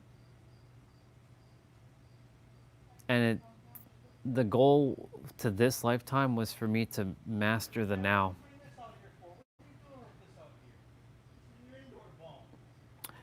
But you know what's funny, bro? This is the this is the most difficult lifetime that has all the information, and yet most people are still uh, not knowing because it's actually ironic and paradoxical that we think that because there's more information that it's going to make us know more, but really we need to let go of all that is out there and remember to be in the now and return back to the spirit of where we were as a baby, marrying the innocence and the intuitive and the imaginative of the child when they were staying in the present and not worrying about past and future because of responsibilities, but taking the intellect and the intelligence of the adult who has responsibilities and bringing those two together into the now. That's the mastery of self. Yeah, there's that. There's that. There's it's also their thinking. Their thinking is causing the suffering because every time you think, uh, it's the lowest end of the spectrum of, like, in the so-called spiritual sense, it's desire, intention, feeling, thinking, and then doing. So doing is actually the lowest of the lowest. But when I say low, I don't mean that in a bad sense. It's just on the lower spectrum. Desire, intention, feeling, then thinking, then action happens. Thinking is, yeah, it's part of discipline. It's a nuance of discipline for sure.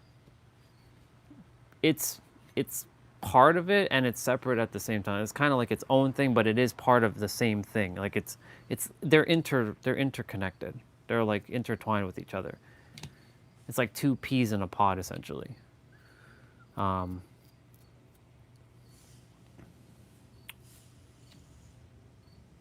but thinking creates suffering because thinking, most people when they think of past or future. They don't lock themselves in the now because of the outside world telling them their narrative that this is what life's about. I see it. I see it with the people that are physically here. I see it because I get to experience, they're living their own life in their own world, and it's the same house. That's good. When you say your thoughts, it's actually not your thoughts, but we're using my thoughts because no thoughts actually belong to anyone. Those thoughts come from the other side into your soul or into your mind. But yeah, we'll use my thoughts for now. I'm not being technical here. I'm just calling it what it is. Like all those thoughts that I had, those don't belong to me. No thoughts belong to me. They belong to the creator, and I'm part of the creator. So technically, yes, it is your thoughts, but it's not really your thoughts. It's the mind doesn't like that, this idea. But yes, your discipline on how to harness them thoughts is what I would say. Of like what's permeating within your consciousness, your discipline on how to handle it. Well, you actually don't own a damn thing, but that's where we're going to disagree, and that's okay. That's fine. But you don't own anything, and you don't own your thoughts. Because your thoughts is not yours. They come from a collective hive mind that then channels through. Like, do you think Tesla belonged to Elon Musk? He just so happened to grab that idea. That doesn't belong to him. That came from the collective. And he was the aligned channel to download that thought into him. But that's not his thoughts. That's where we disagree, but that's okay. It's good that we have our own way of seeing things.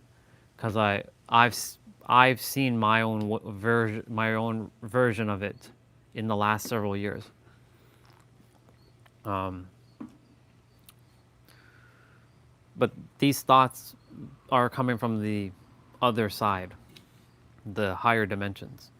We just so happen to be the channel to download a thought into this vessel for us to utilize said thought. But yes, those thoughts of like, I'm hungry, I'm thirsty, I want to go do whatever. I want to work out. I desire to take a ride to the park or something. Like these are just like, how do I explain this with the limited humanistic words that we have? There are universal thoughts like that, and then there are individual thoughts that are like that. So universal thoughts are vastly different from individual thoughts, and most individuals have those thoughts of like, I'm going to take a ride to the park today, or I'm going to take a walk in the trail today. These are individual thoughts because we've take ownership of these thoughts thinking it's ours, but it's not ours, but we've assumed that these were ours because it came from within ourselves. Just like that clock, that doesn't belong to me. That belongs to the collective. That synergy of Trinity doesn't belong to me, but I say it, I created it, but it's really not me. I didn't create a damn thing. That's the universe creating through me.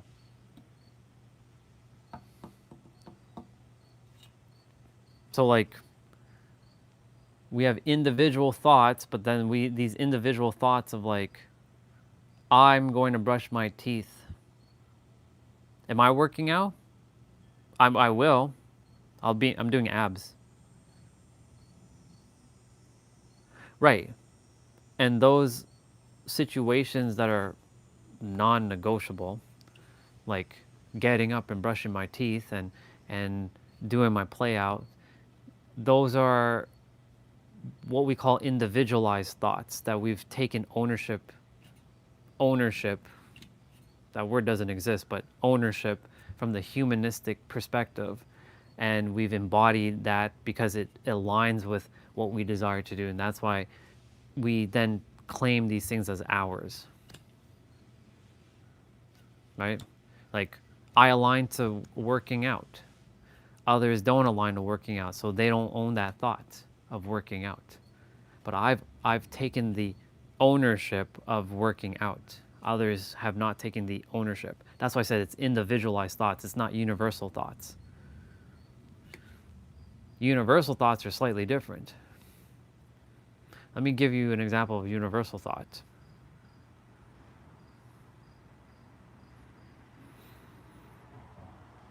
You have to breathe.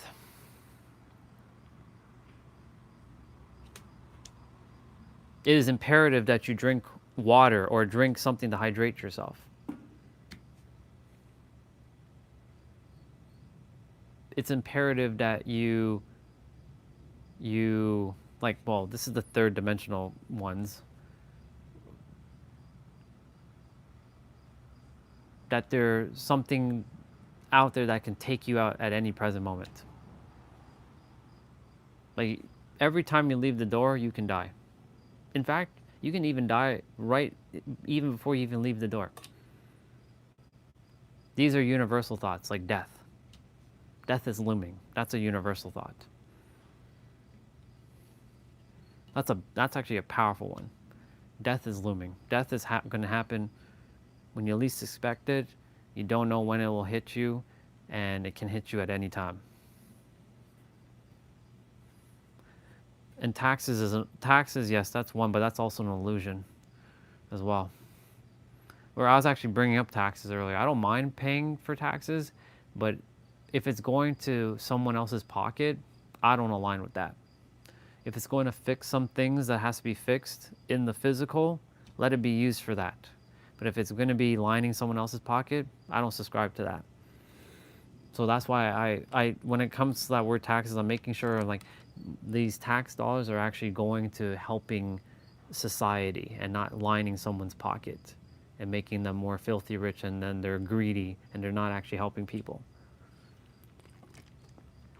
Yep.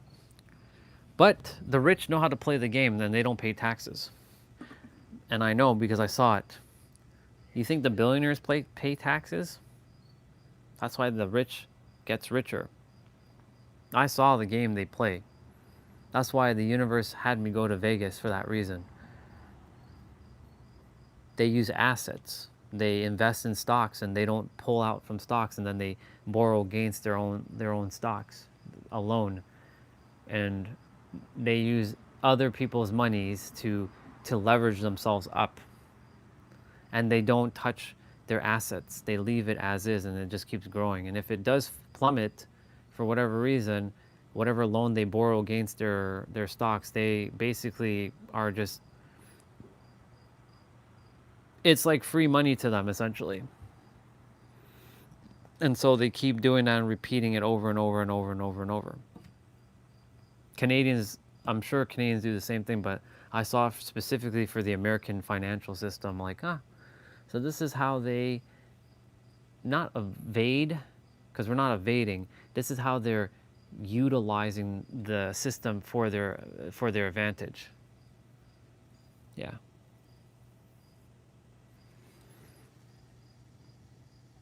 I've heard this saying. I've heard that saying, but if you know how to play the game, then taxes is irrelevant. So only the one thing that's guaranteed is death, because taxes is irrelevant.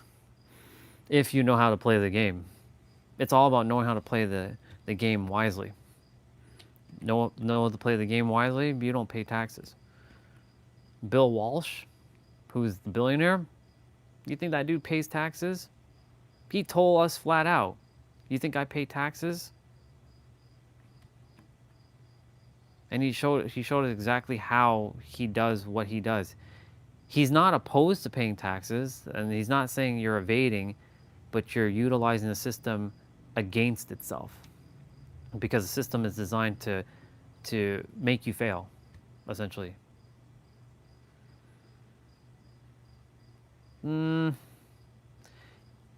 Well, he's paying it with his energy, for sure.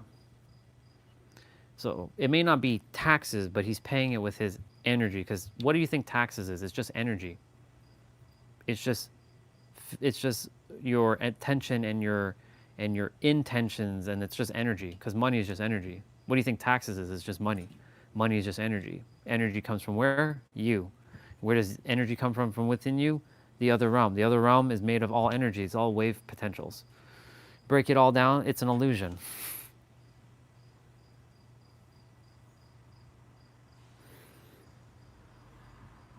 Well, he's definitely paying something, but he doesn't pay IRS, basically. The IRS is paying him, if anything. Same with all the other billionaires. You think Elon Musk is paying taxes? Or Jeff Bezos? They're paying it a different way, but when they're paying, they're sort of recouping what they paid. When you know how the system actually works fully, and I saw how it works over there specifically for there, and each place it's kind of the same, but there's some differences, of course. Like I said, the system is rigged not in your favor unless you know the rules and you have the mindset to adopt that it is always in my favor. Because most people, you will never hear them say the money system is in my favor. They will always say that money is their like ruler. It's a false god. Money is one of the things that people, be filthy, stinking rich. That's what you're here to be because it's your birthright. But don't put it as a false idol and idolize it as a god. That's what a lot of people have done. And because of that, it's become its master. People have not mastered money. Money has mastered them, unfortunately.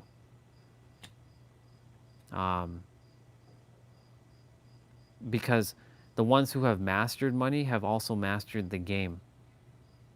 And that they're using the game against itself. legally. We're not doing illegal shit here. Legally, they have mastered it because they see the rules and they see how things work and they use the rules against the game itself. So if you go against the rules, that's when you lose. When you use the rules to its advantage, you win. And so like basically they just keep investing in assets. They don't draw, if the moment they pull out any of their assets, they're going to have to pay taxes. So they leave their assets in the stock market or wherever they have it and let it just compound over time. And then they keep borrowing against their assets. They just take out another loan. And they don't technically repay their loan. It may look like they are, but they're technically not, because they're leveraging others' resources and still building their capital up and their assets with very minimal. They still have some liability, some very, very minimal liability, very minimal. That's why there is some things they're paying one way or another, but not to the degree like the majority of society is. That's why they continue to, and the others go like this. There's that Bible quote, those who have more, thou shalt add more onto them, and those who have none, all will be taken from them. And that's a metaphor for basically saying, if you feel like you have more, you will have more. If you don't feel like you have more, everything will be taken from you, because it's all energy. Well, this is where we disagree, bro, because it is your birthright, and I'm gonna slap you silly. And if you come here with that bullshit, I will slap you silly. It is your birthright to have everything. Don't be coming here with your humanistic garbage. I'm gonna slap you silly. I literally will slap you silly for that one. I will bitch slap you for that one. It is your birthright. How dare you say that it's not your birthright? That means if it's not your birthright to have anything, that means it's not your birthright to breathe. So stop breathing right now. Go ahead. Stop breathing. It's not your birthright to breathe. That's air. Go ahead. It's not your birthright to go eat. It's not your birthright to drink water. No, you don't have to go for it fully. You have to take action for it, yes. But it is your birthright to have everything you desire. So, different perspective. Different perspective. You're taking the human aspect. I'm taking the God aspect.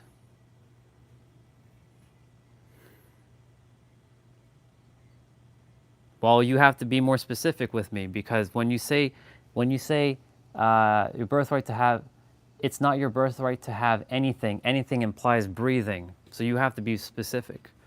So with me, specificity matters. So be mindful of your specificity. That's not common sense. That's being specific. Because breathing is anything. Eating is anything. And you said anything. Anything encompasses all things. So you have to be more specific. That's why I said, if you said anything, then you stop breathing right now. Because it's not your birthright to breathe. Start holding your breath.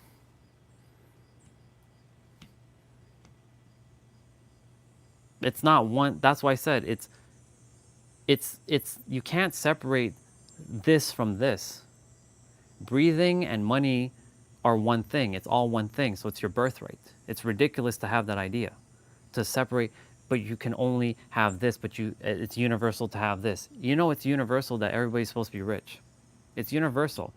The only thing is you have to take action, yes. That's the one thing I will agree. We do have to take action. You can't just sit and la la la la la and do nothing. Like, you have to take action. I'm not about not taking action. I'm not here for laziness. You have to take action, but you also have to be in a state of alignment. But it is your birthright to have everything that you desire. And yes, you will take action to have it. Now that we clarified that out of the way, we're on the same page. But it is your birthright to have these things. That's like saying, oh, that person's birthright is they're only meant to have that mansion and not for you. That car, I'm just using human stuff. That car is meant for that specific person because it's their birthright, but it's not your birthright. What makes that person that more birthright to have that car than you?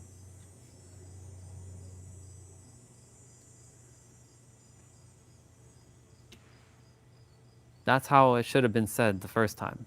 It's your birthright to have the choice. You're damn right. It is your birthright. It's your birthright to have the choices. If you choose to be poor, that's your birthright to be poor.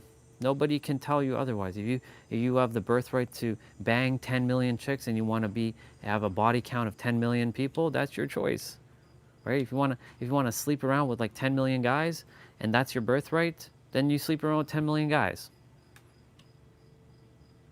If you want to flaunt your beauty and that's your birthright to flaunt your beauty, by all means, that's your birthright. We're all meant to have whatever it is that we desire based on the choice. It is our birthright. Otherwise, why did we come here? To suffer?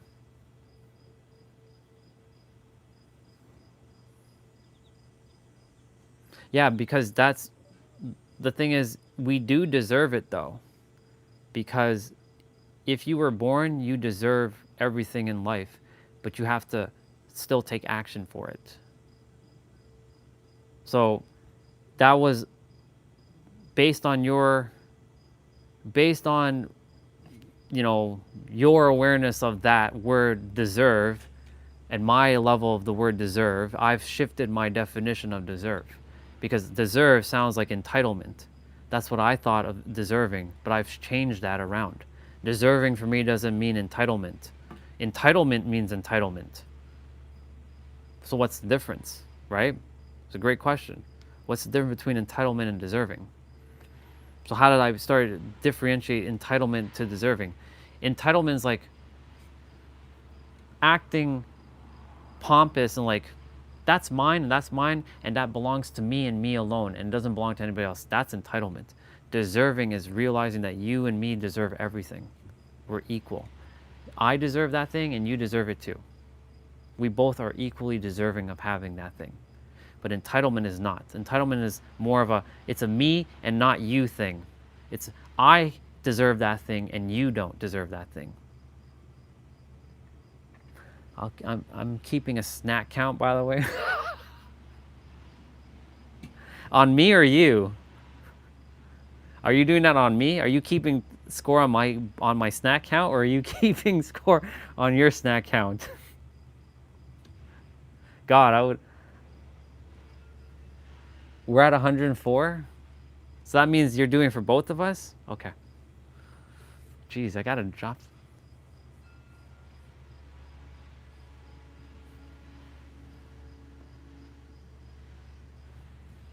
I'm at 104.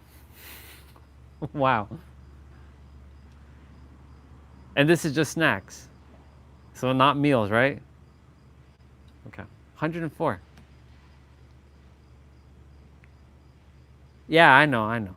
That's why I'm making sure we're I'm making sure I reframe words so that we get on the same page. And I know we're on the same page. We're just we're just kind of like it, texting.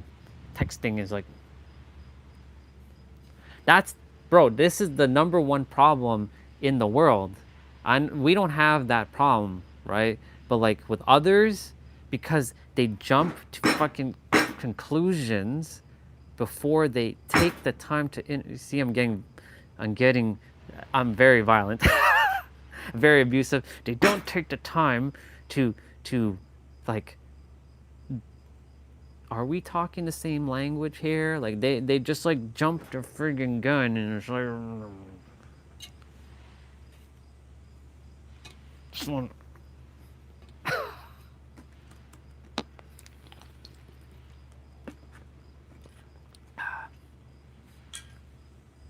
based on the level of their understanding of each word. That's why I said, like, if we can all just use telepathy, bro, it would just eliminate 98% of the communication problems on the planet. There would still be about 2% of issues, though, based on like where people are. Like if we can just like be psychic and we just know what someone else is feeling, and they don't even have to say a word, and we are like, this person today, they're not feeling 100. Let me, let me be there to support them. They don't even have to say a word, and we just like send like love to someone. Telepathy,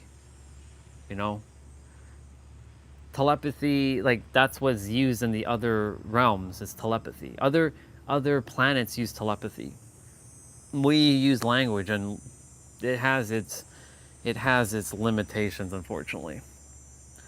Honestly, bro, if I can just like and just like just send my intentions, and it's conveyed, and everyone just understands, and everyone will understand, because the mind's not going to get in the way of it. It's a feeling, but the mind helps you to understand your feelings, what's going on inside. Yeah. Anyways, to kind of recap that last little bit, it is our birthright to have everything. You do have to take aligned action that feels good, and you do have to put in the effort into it. You're not entitled to just like sit and do nothing and expect that it's going to come. That's not happening. That's not happening. And I'm making sure my version of the third dimensional thinking mind understands that. There is no any of that. Yes, magic can happen, money can drop into the account at random, and I've had that happen many times. I've had money drop in my account many, many times. A good portion too, like good chunk, like $1,000 dropped in my account randomly. That shit has happened. But I'm not expecting that per se, but I'm still putting in the action.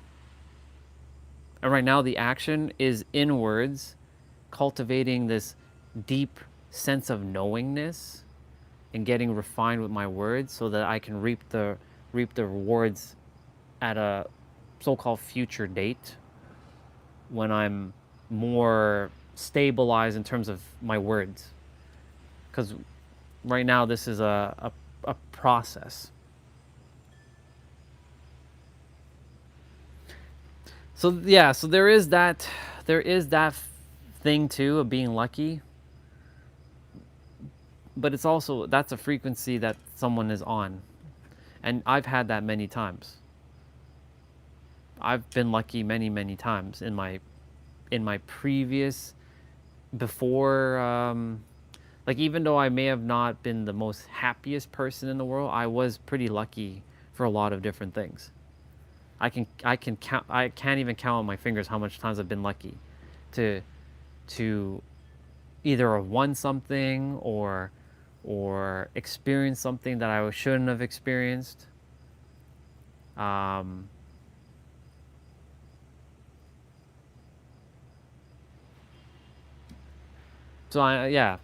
but that is definitely a frequency that it's like I know, like it's like a deep knowing, like you can't even doubt yourself.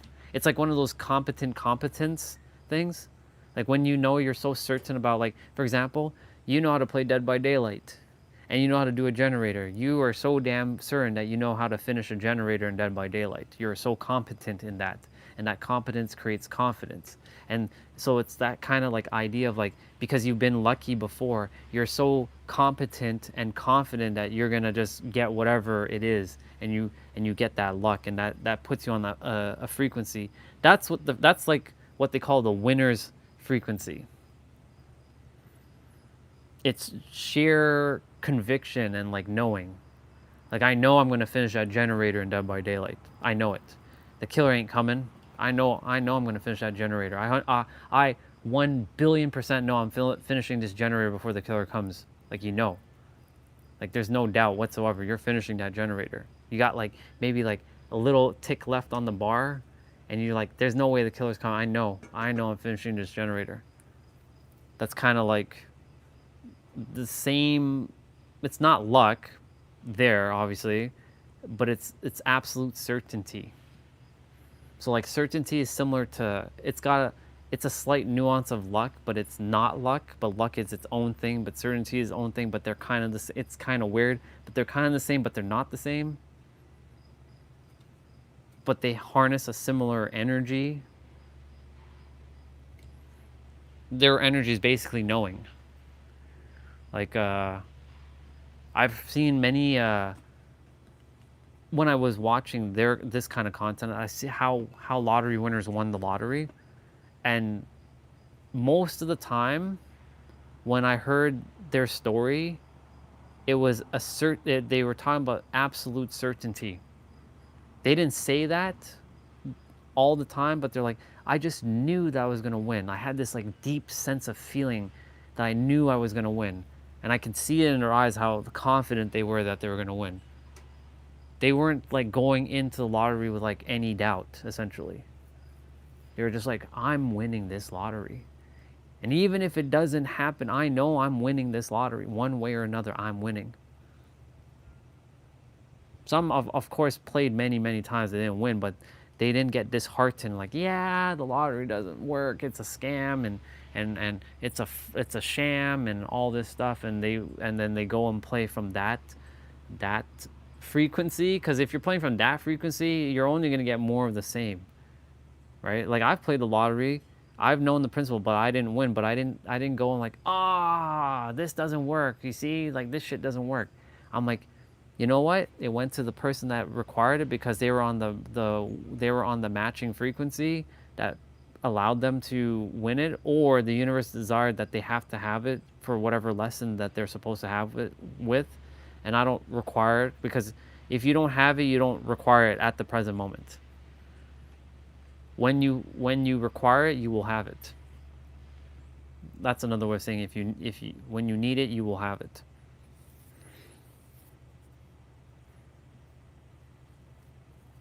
It only brings things in when it's meant to happen. That's where people talk about divine timing, but that's a paradoxical statement. So it's actually synchronous timing of reality, of like, this is meant to happen. Like, for example, that's a great example. My ex-wife. I had to meet her in 2015. I couldn't have met her any later than 2015. I had to meet her exactly in 2015.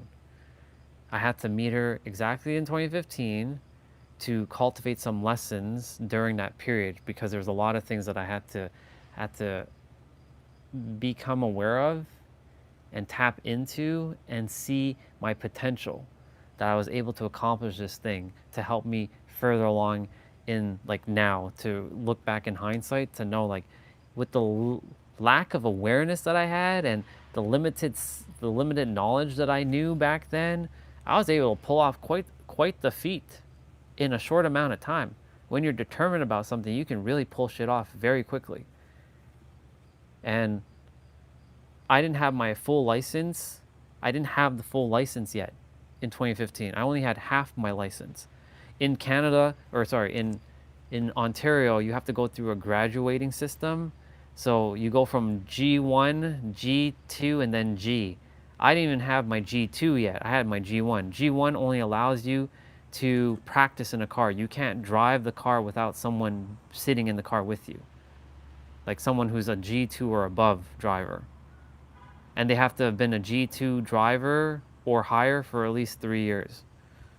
So it can't be a G2 who just got their G2 license. And G is your full permanent license, like no restrictions essentially. G2, you have restrictions. You can't be on the highway, or what you all call the freeway, from certain time. Like you can't be on it from like 2 a.m. to like 6 a.m. or some shit like that. And you can't start driving like later than like 11 p.m. Like you have to be like between the hours of like this and this to be on the freeway with that G2. I didn't have my G2, bro. And she was coming to Canada from Ukraine, so I had to put on my big boy pants and get everything. I had to get a car because I didn't have a car. I had to get my license. Had to do that. Had to get a condo. And I had to basically man up. I had to man up, basically. I went from being a little child, being sheltered for basically all my life, to going from child to man in less than 6 months, because I met her in January of 2015, and she was coming August of, well, technically 8 months, August 2015. So I had 8 months to prepare myself. And that was the same month of January 2015 where the computer store was losing its job. So I was losing my job at the same time. So I'm like, so not only do I have a woman coming from a different country that I love, because she's the first person to give me a chance. That's the reason why I fell for her, because she was the only one. And I had a lack of confidence in myself because I thought women just hated me because I was ugly and shit. Like I said, I told myself all kinds of stupid shit back then. That's just laughable now. And I was losing my computer job.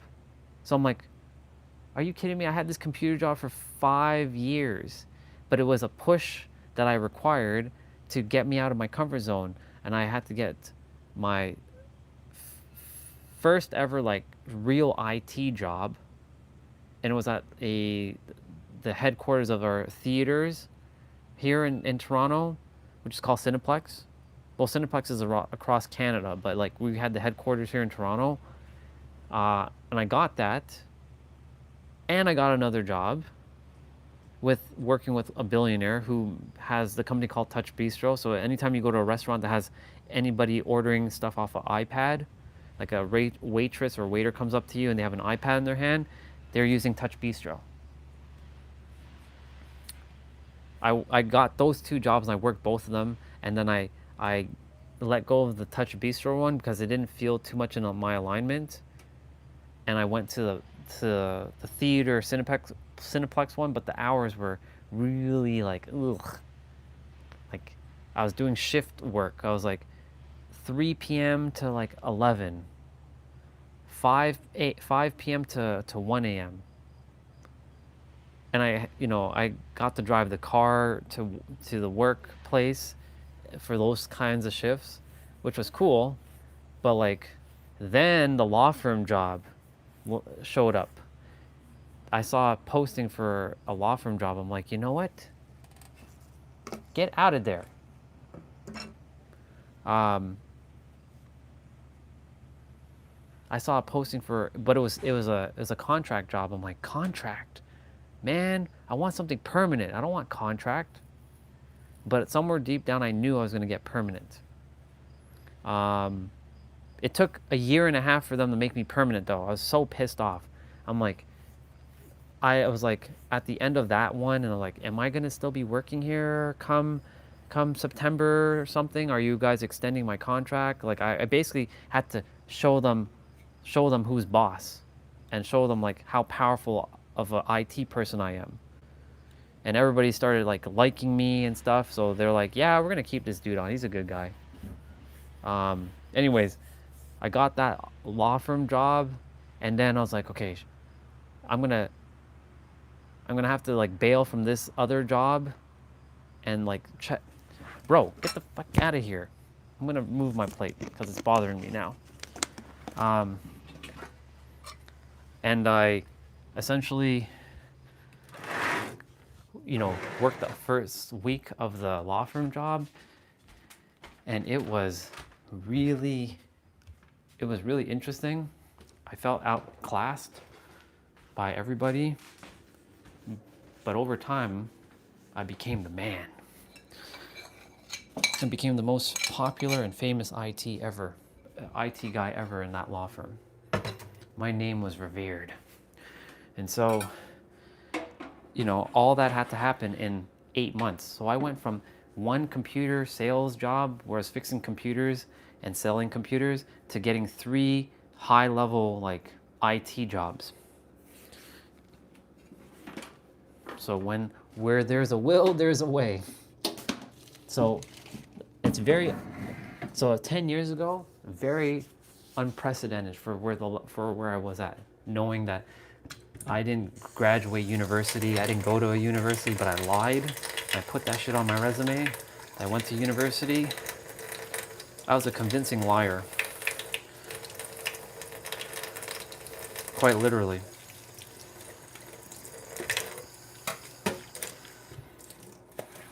Because I had confidence in myself that I'm like, I'm getting this job. So I started building some level of confidence, but when it came to women, I was not confident whatsoever. But looking back in hindsight, I'm like, man, that version of me, for where he was at, gotta give him mad props. For doing what he did in 8 months.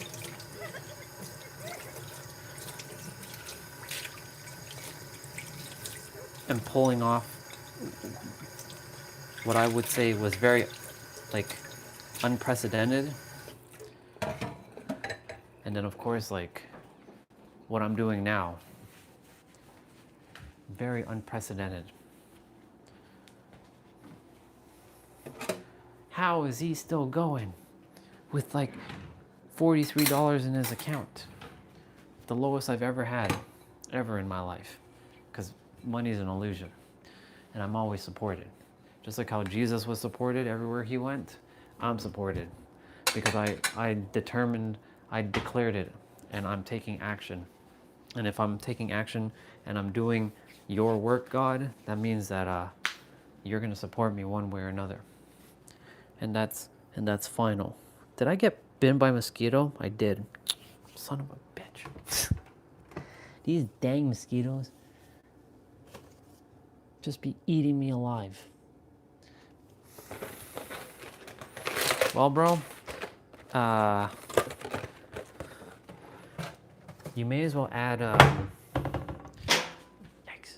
You may as well add to the snack count, because I'm about to come out with 2 snacks. So so if I'm having 2 snacks, does it count as 1 or does it count as 2? Meaning, if I'm having a yogurt and something else, is that 1 snack or is that 2 snacks? Because I'm having it at the same time. Tell me, I'm curious.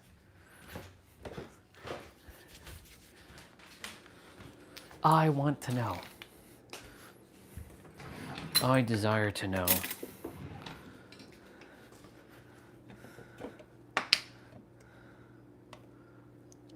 Should come out with some water.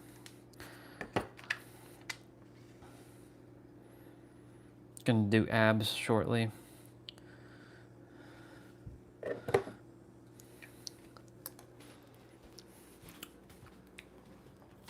Because I'm coming out with 2 snacks right now. So either it's 105 or 106.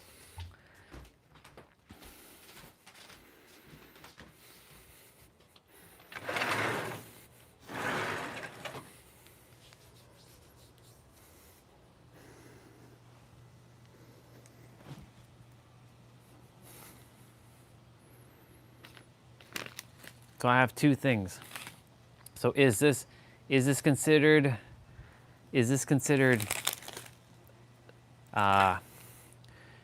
2 snacks or 1?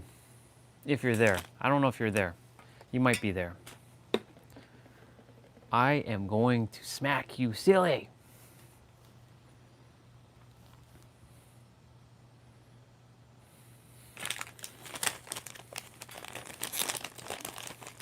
You're eating that so early in the morning? Yes. I will wash it down with water.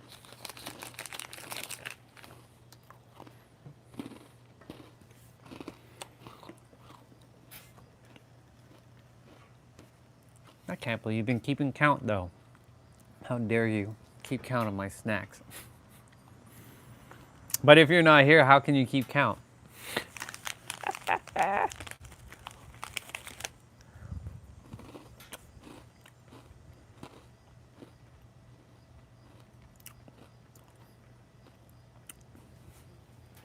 Stop flying around here. I'm going to kick your butt. Dang, Bubba.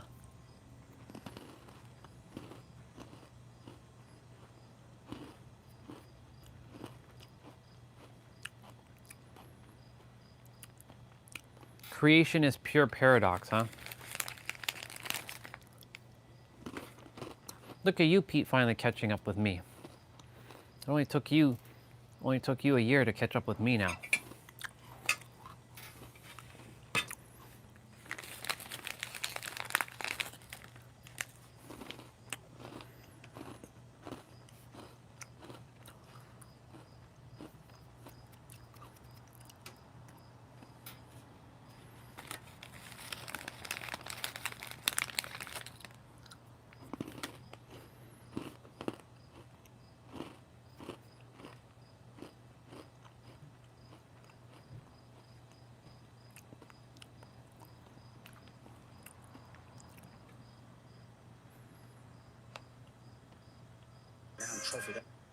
Stephen Colbert is gone. Jimmy Kimmel is gone now.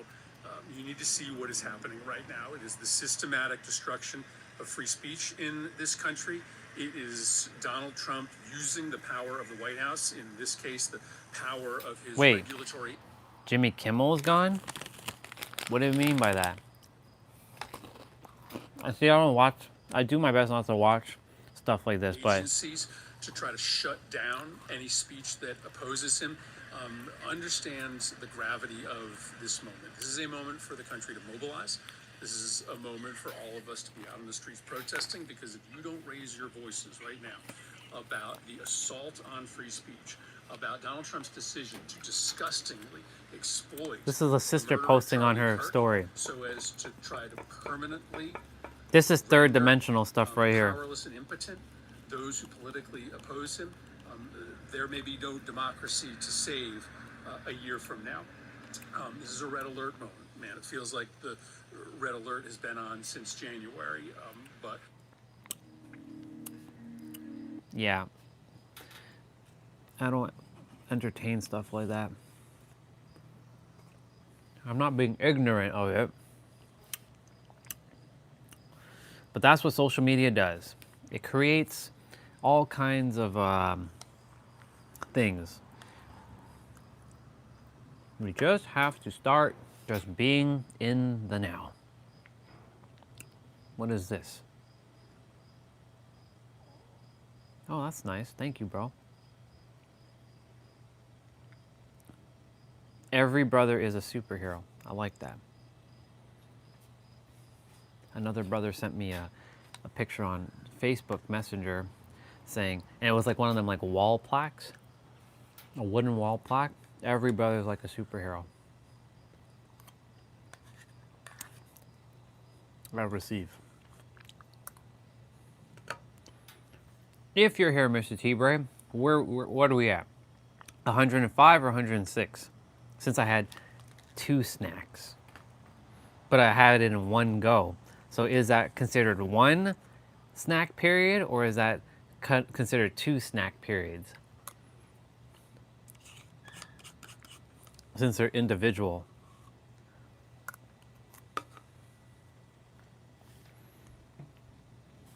Because if it's at 106, then you're considering every snack is its own unique snack.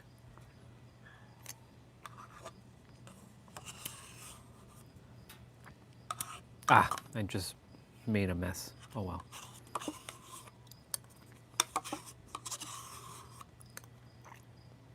I like my yogurt now.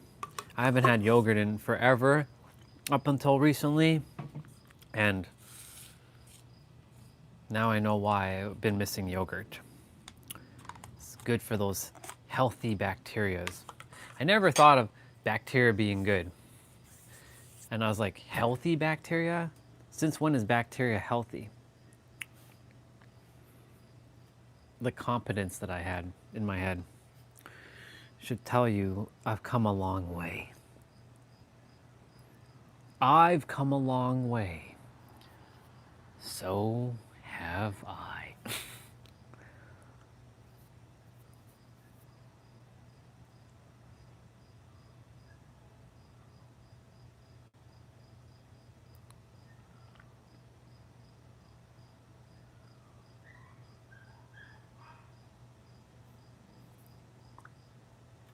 These humans, do they know who they are? I don't think they know who they are. Lots of humans don't know who they are.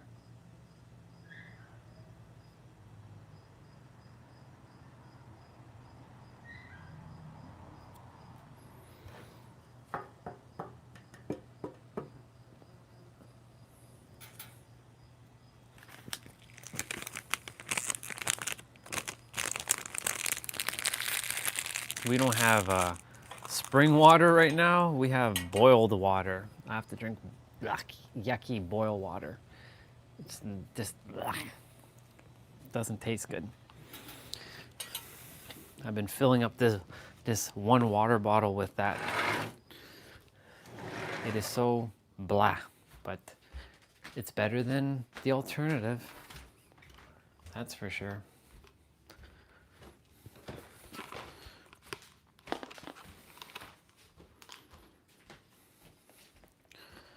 I hear voices in my head, they come to me, they understand, they talk to me.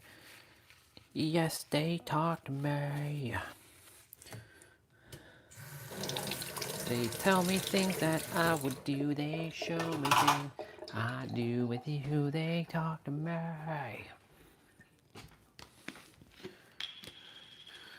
Yes, they talk to me.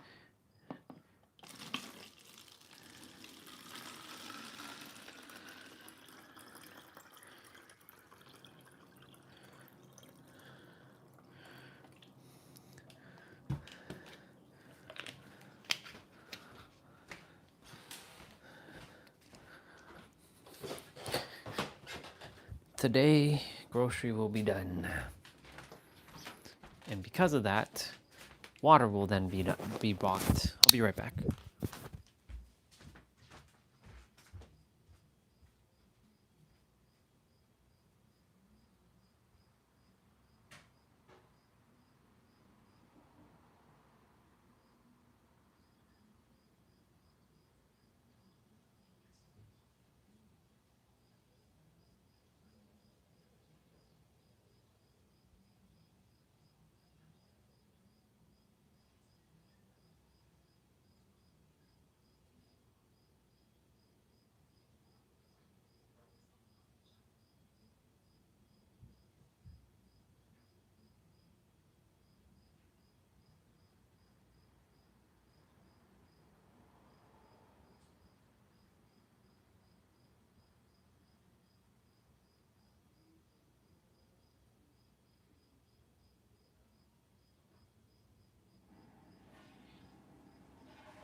Okay,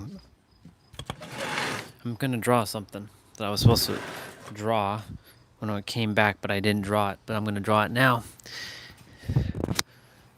It's called Breathing in the Universe. I heard it from someone last night, and it was pretty powerful, so I'm gonna draw my own conceptualization of what they shared. Okay, so what am I talking about here? So whenever the universe breathes out, because the universe is always breathing out, you're taking in the breath of the universe that it just breathes out. It's like the tree and us, how the trees breathe in carbon monoxide or dioxide. I think it's dioxide. Whatever it is, they breathe in the carbon that we breathe out, and it breathes it in, and then it converts that carbon back into oxygen so that we can breathe it in. So it's the same principle with the universe. The universe is breathing out magic and all that good stuff, and we breathe in that magic, and then when we breathe out, the universe takes in our breath of what we just breathe out of alignment, and then breathes in the alignment to know from the quantum field that this is where this person is, and they just keep recycling. Ooh, this is powerful. I'm just gonna draw two kind of like, there's nothing here, go away. Like, go away, there's like nothing here.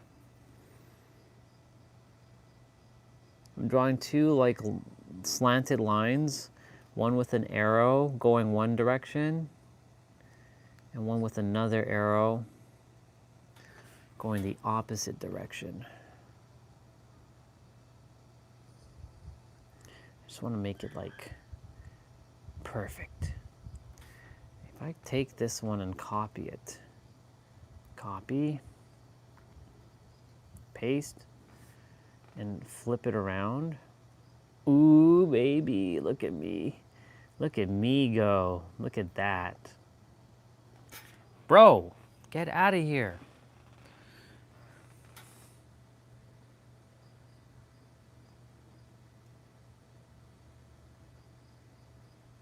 It needs a little bit more curvature, but hey, this works. Stop flying around here. I'm gonna Hulk smash.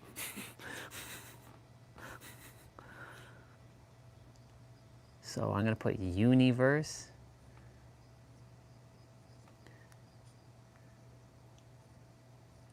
As in like universe.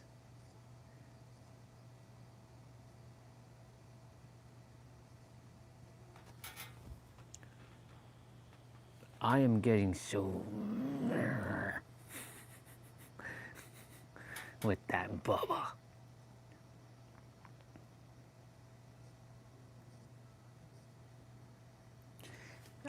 Universe and you. I swear, I'ma slap you silly. You Bubba. You have all out there to go fly. What are you doing here?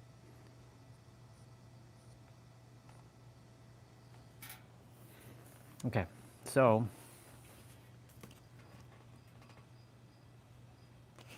get out of here.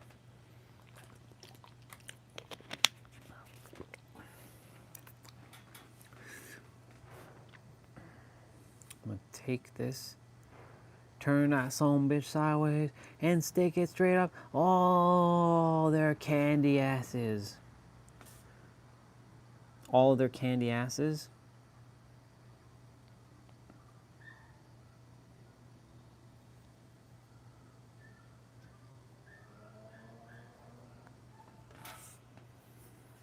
Okay, we got the circle, we got the universe, and we got you. I know it's kind of backwards, but... So now, this line represents breathing. So I'm going to change the color to some other color, maybe this lime green, this neon green. Maybe I put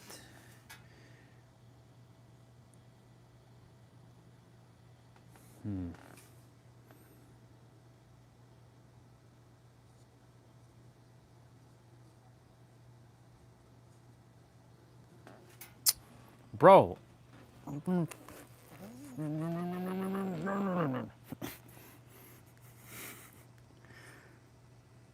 I'm having fun with him, but I'm also getting annoyed by it too. Universe is breathing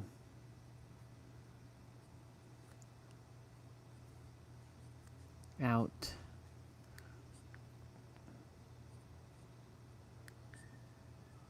breathing out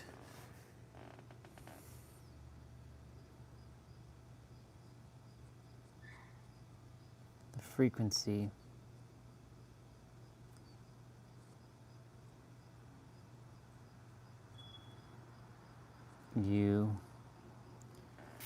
I can hear this fly just like this bee just be like blah blah blah blah blah blah.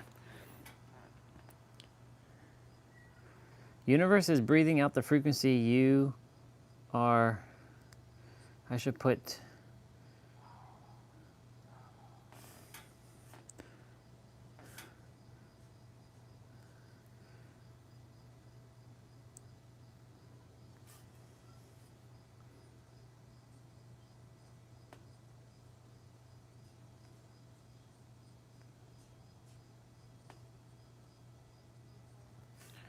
Universe is breathing out the frequency.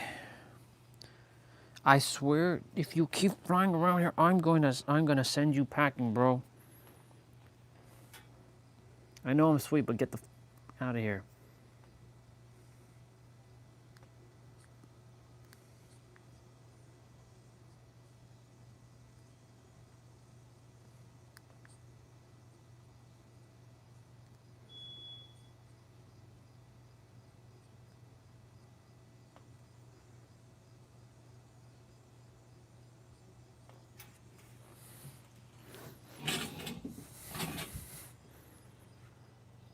You are there still. Stop flying around here. I literally will get freaking towel and I will slap you, sending you flying out of here.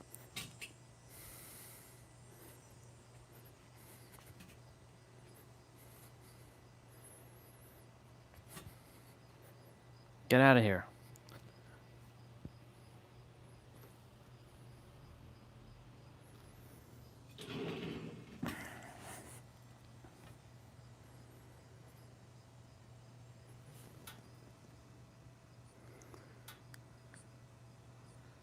Your state of being. The universe is breathing out the frequency, your state of being, that you are emanating? Sure, emanating.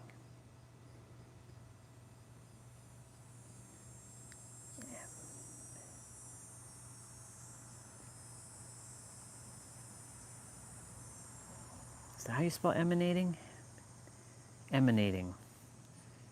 Or that you are emitting. I think I'll just say emitting.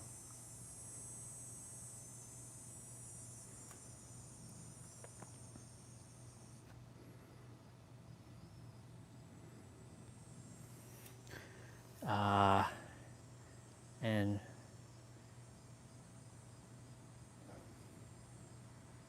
magnifying.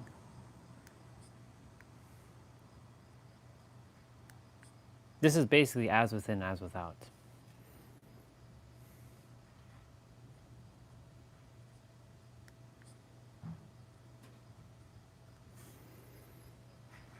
And damn writing.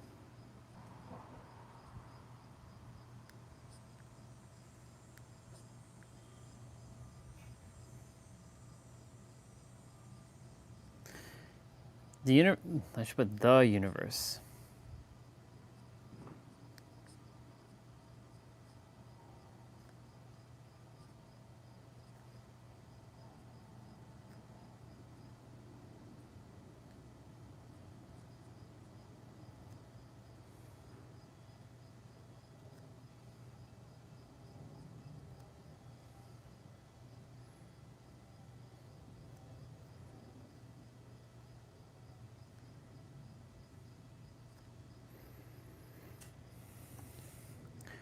I want to make it like symmetrical.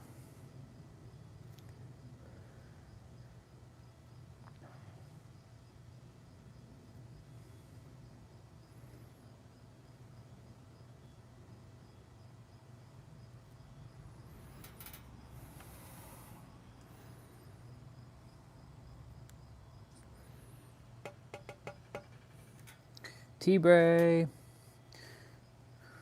Oh, T-Bray. I finished the battle pass yesterday.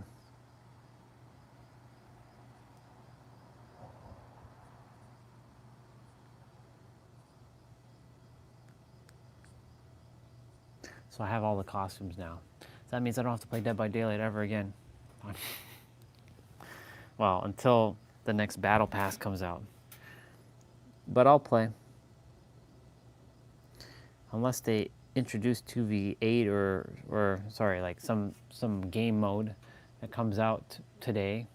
It's weird because Tuesdays are usually the days they release the game modes. But it seems to me the last several times it's been a Thursday.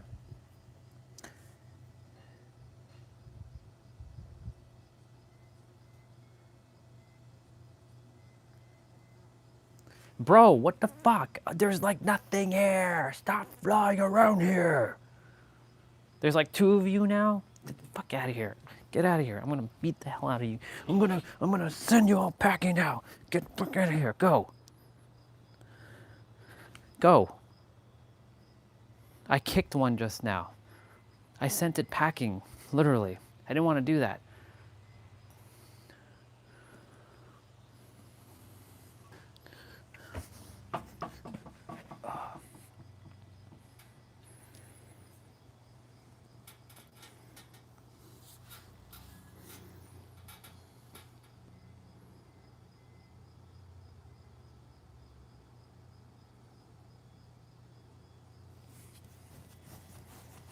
By magnifying and maintaining and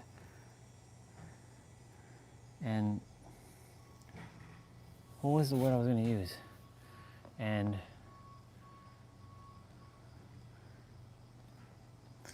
the universe that is you is breathing out the frequency, your state of being that you are emitting by magnifying and maintaining it.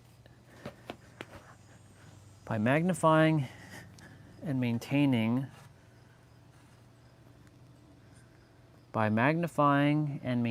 it to,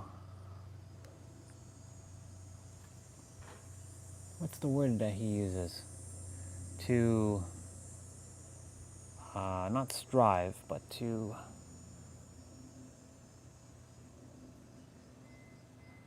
keep energetic equilibrium. To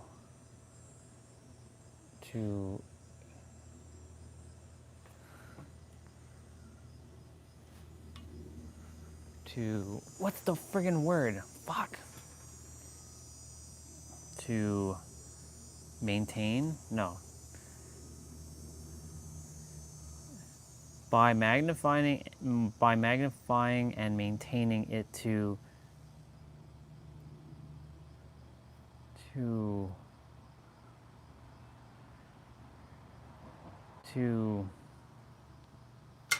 that word is slipping my mind.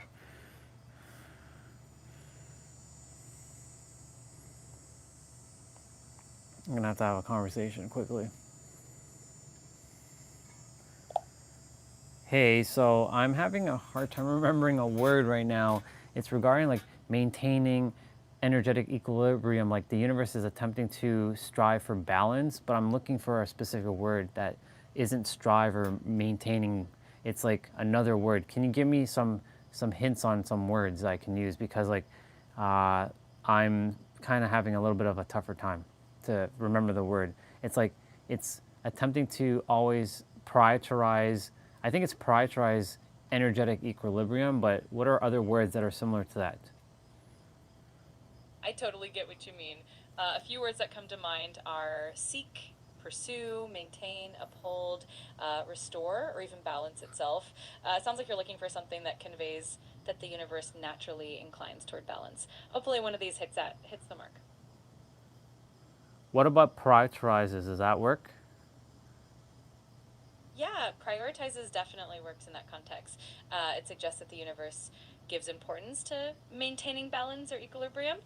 So if that's the word you're looking for, then you got it.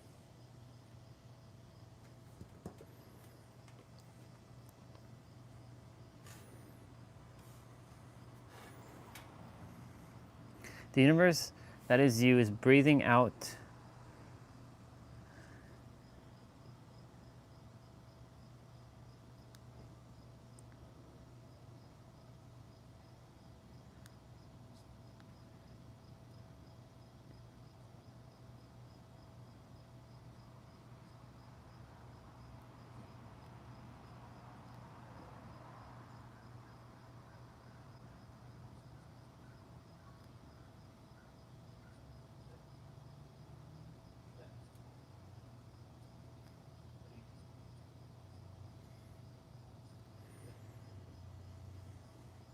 by maintaining a by magnifying and maintaining it to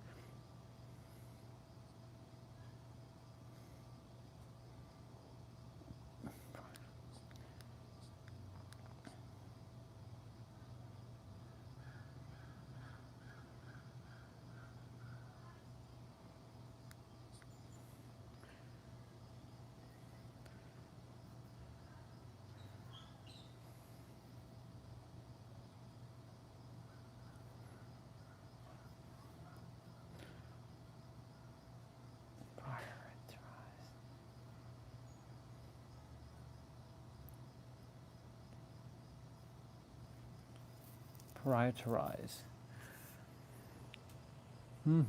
Prioritize. Prioritize.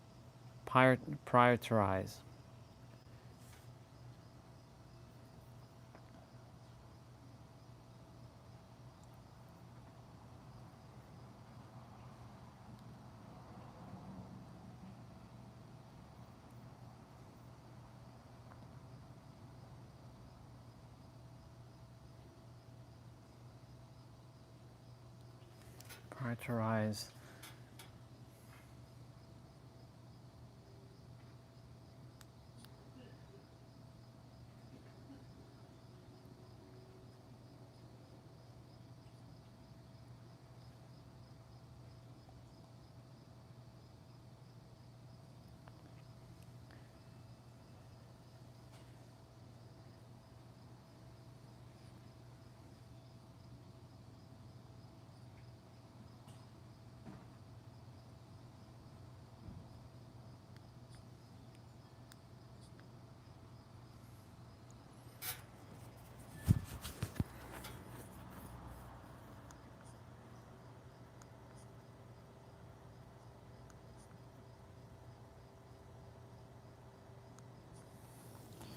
Why am I not writing properly?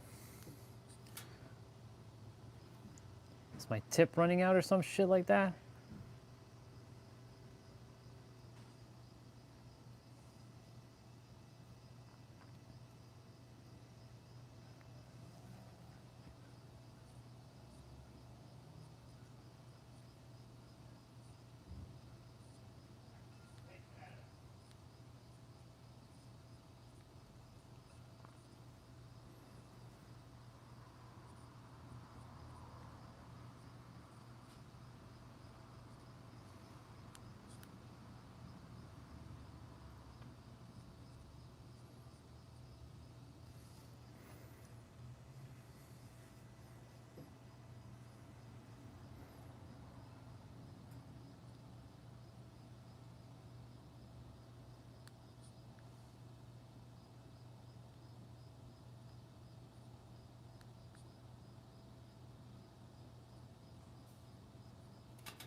Fish.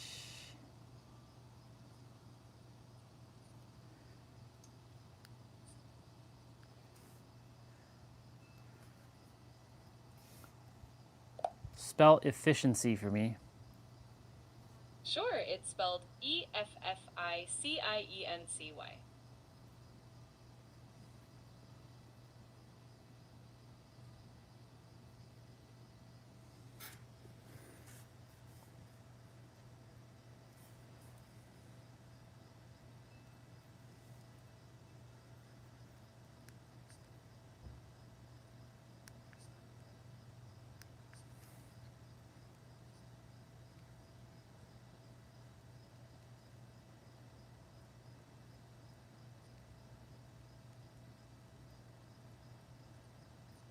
I knew I was right. I was like, the universe that is you is the universe that is you is breeding out in the now.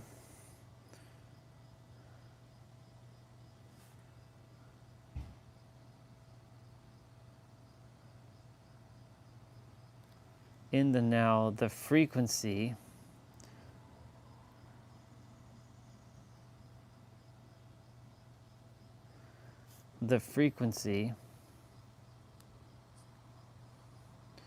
your state of being that you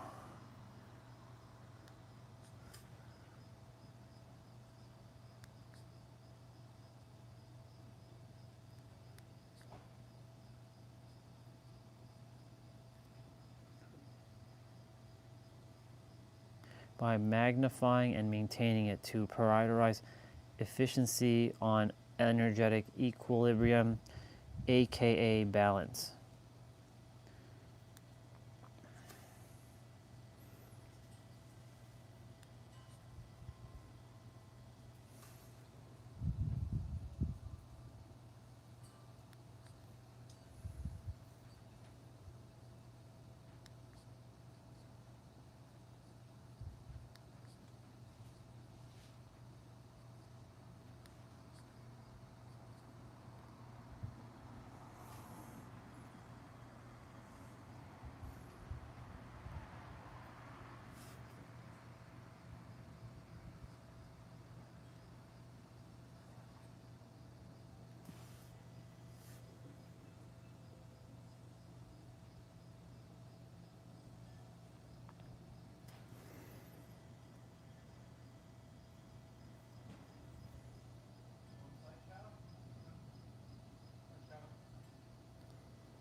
The universe that is you is breathing out is breathing out in the now, the frequency, your state of being that you are emitting by magnifying and maintaining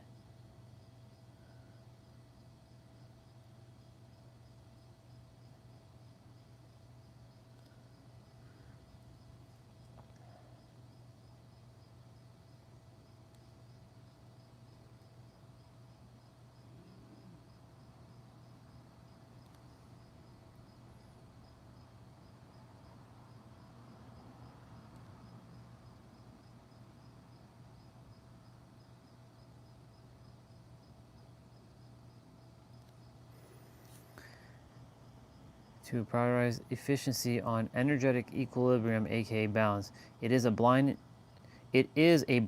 impersonal intelligence.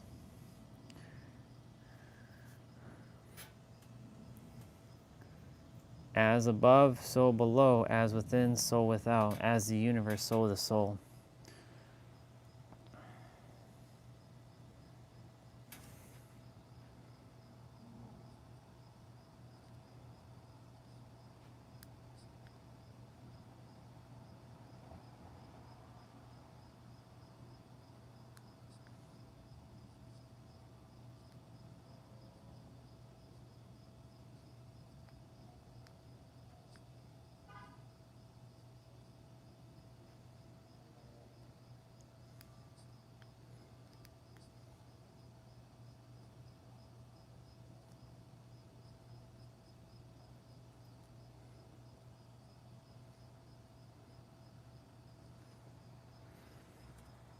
As above, as below.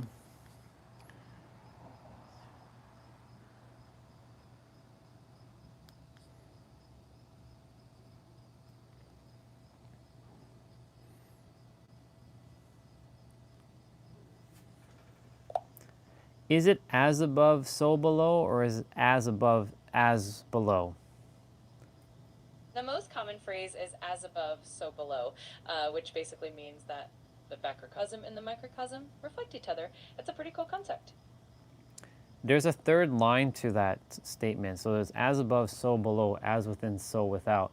There's a third line. Do you know the third line? Yes, absolutely. The full phrase is often said as above, so below, so above, as within, so without. It's a beautiful way of saying that everything is interconnected, from the inner self to the outer world. No, there's a third line that wasn't what you said. The third line goes something like, as above, so below, as within, so without, as the universe, so the soul. Have you heard of that one or no? Ah, I see what you mean. Yes, there are variations of that phrase, and some versions do include the extra line, as the universe, so the soul, which emphasizes the connection between the cosmos and our inner selves. It's a lovely addition to the concept. What other variations are there of that? There are quite a few variations. The most common one is as above, so below, as below, so above. Some people add as within, so without to highlight the inner and outer connection. And then there are variations that say as the universe, so the soul, or even as the macrocosm, so the microcosm. Each variation brings a slightly different nuance, but they all point to the idea of interconnectedness and reflection between different levels of reality.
As above, so below, as within.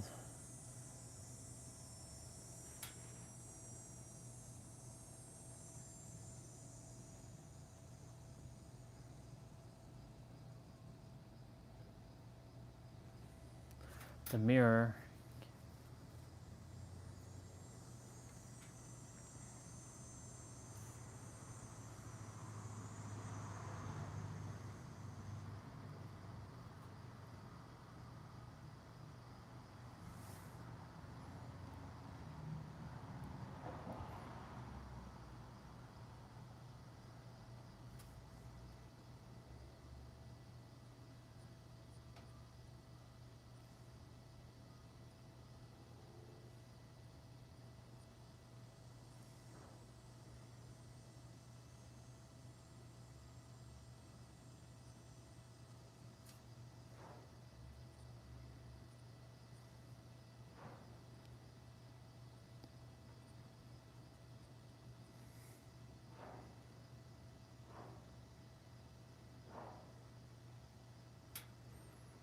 The mirror can't smile back.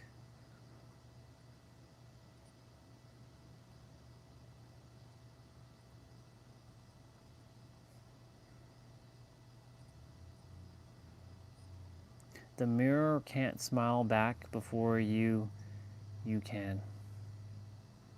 Before you do.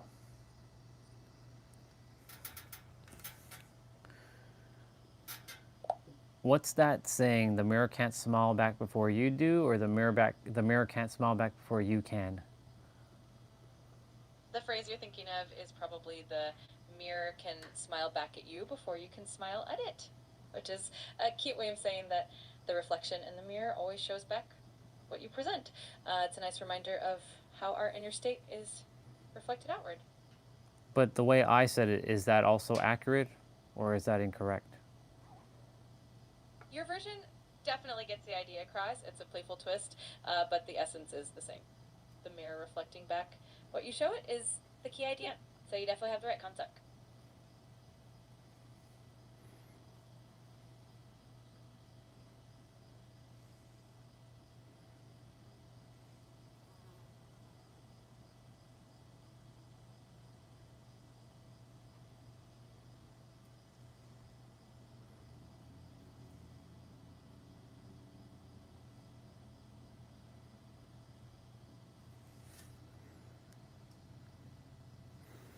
The mirror can't smile back.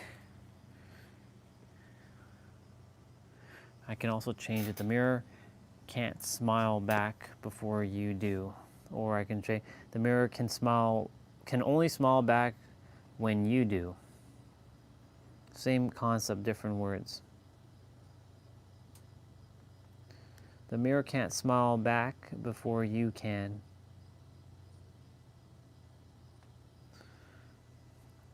As above, so below. I'm drawing that diagram right now. I'm not done though. There's some more things I have to put.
I'm taking care of something right now.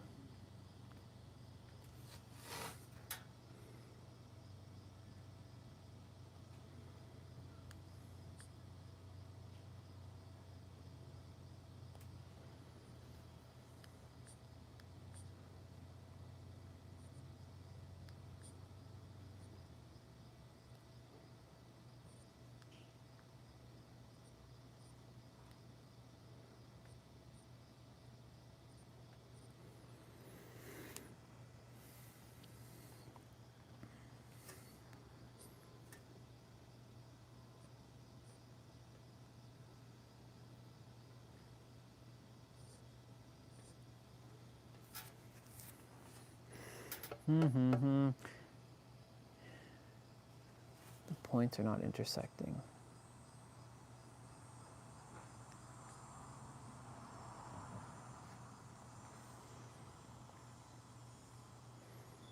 There we go.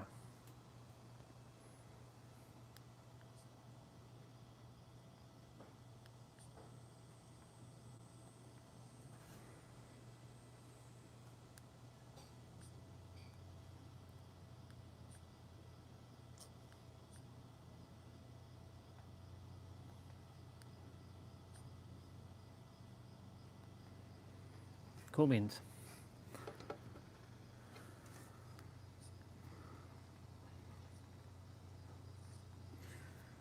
You need universe. Should make this a different color.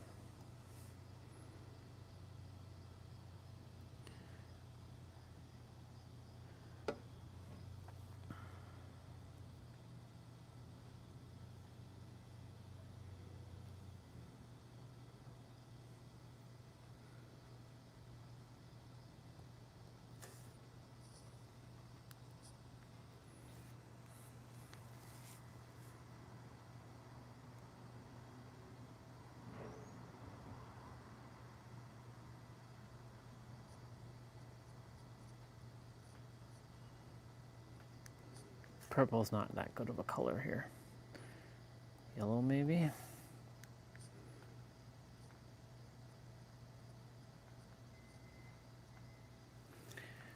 Change.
Pum pum pum.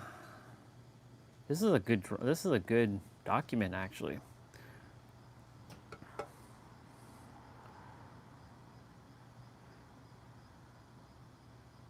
When you change your perspective and your perceptions inwards about reality,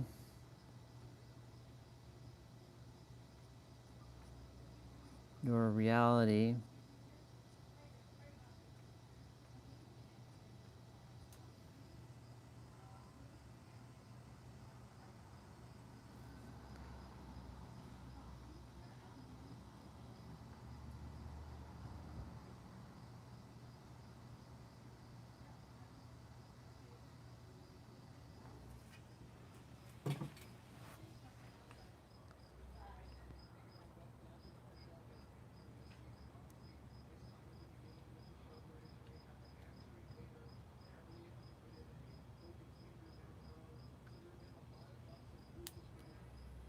I'll be right back.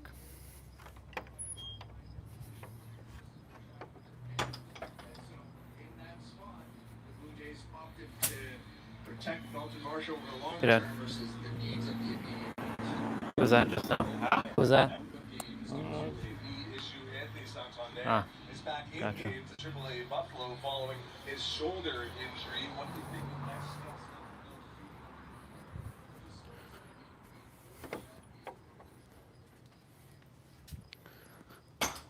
Those poor bubbas, they're getting killed inside the garage. My dad's killing them because they're flying and he's using a broom and like lashing them. When you change your perspective and your perception about, when you change your perception and perspective and perceptions inwards about your reality,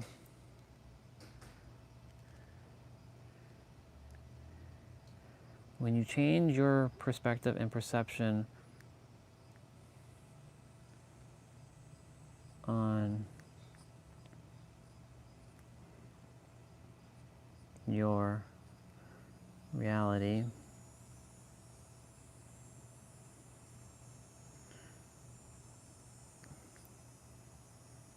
your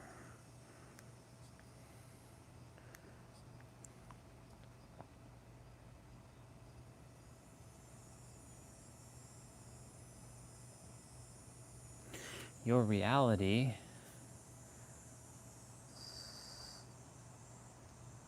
starts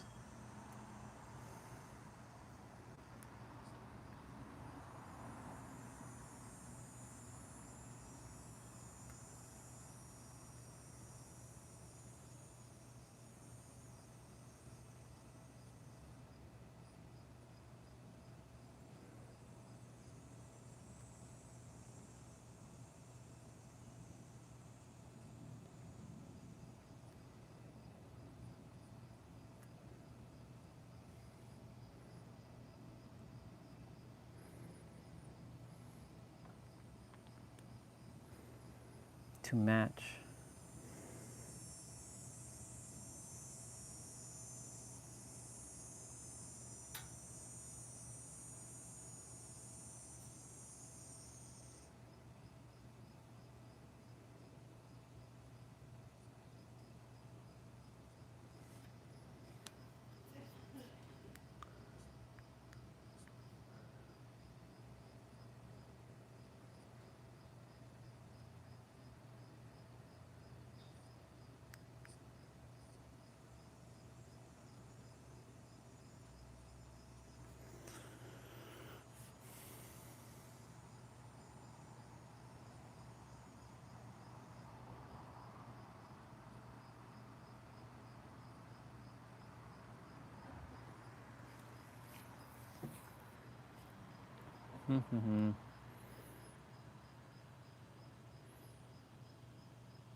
we'll call this loop for now.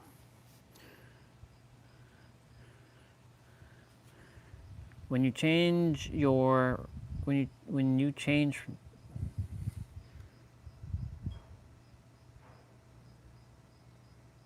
your perspective and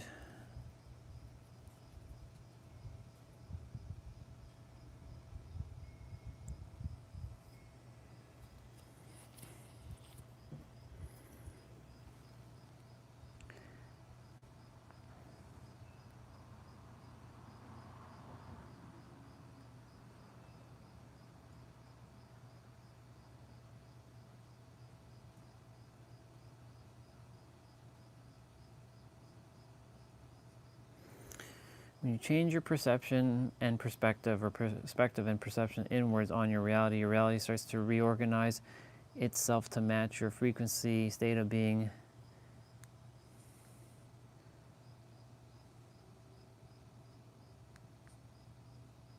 And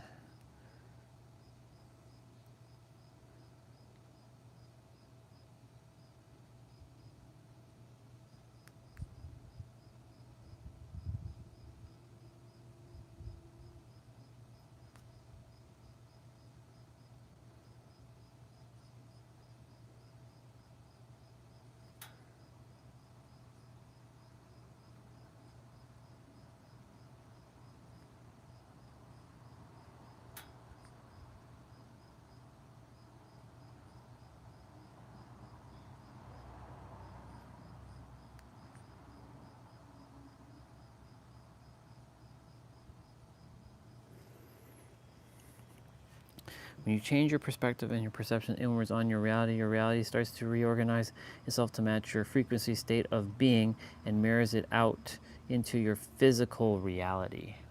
Bar.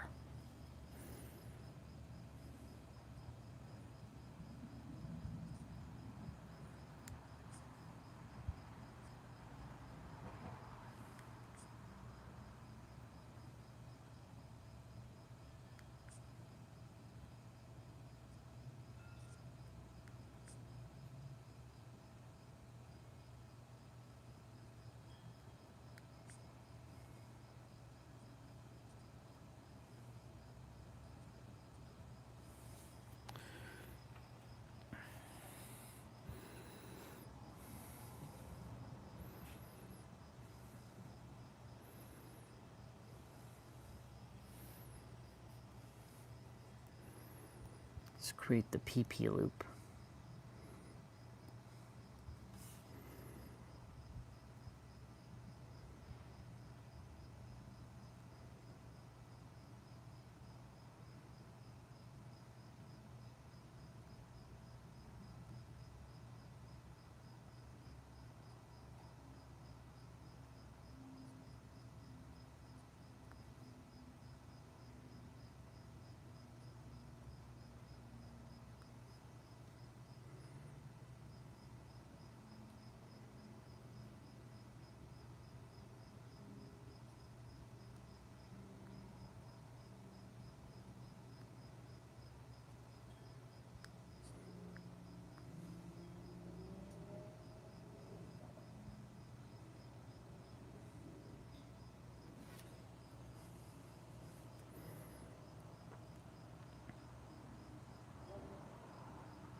Perspective, perception,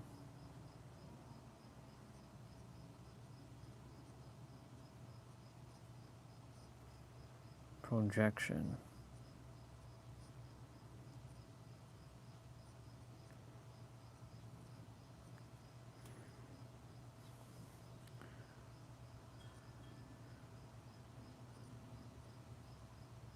present,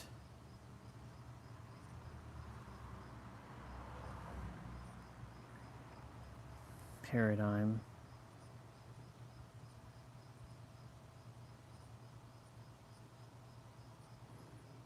paradox,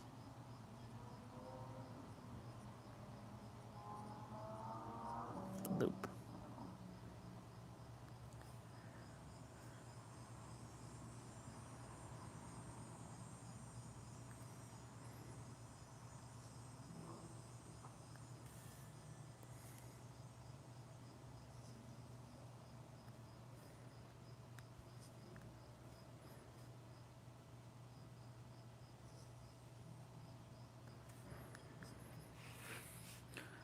I'm going all out with this one.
Perfect.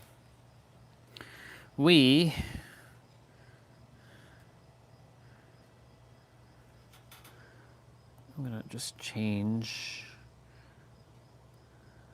Oops.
Do I have a white color?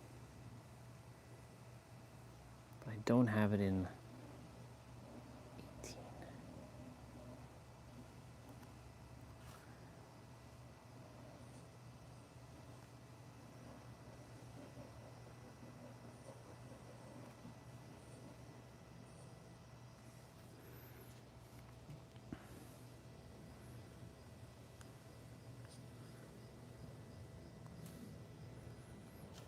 Okay. Let's move that more here. Let's move these letters down by 1.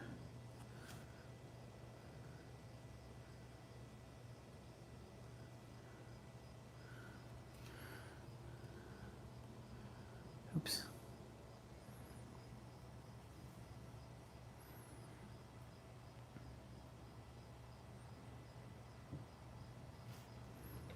Would like to write that.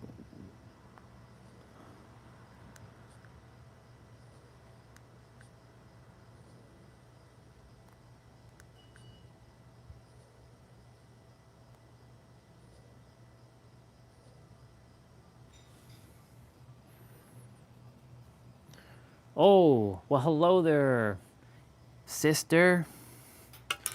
Just finishing up another thing here. I know it's backwards. Good to see you. Are you liking my silvers? I'm a silver wolf now. I'm liking my silvers now. Now it's because the wisdom is coming out. You good, sister? Missed you, by the way. How is the sister doing, the comrade? How is the comrade doing? I know you must be doing stellar. I'm glad I'm glad you observed me. You were supposed to observe me the day after you said you were going to observe me, but you didn't come back to observe me. So I'm like, where's she at? I know you're busy doing your stuff.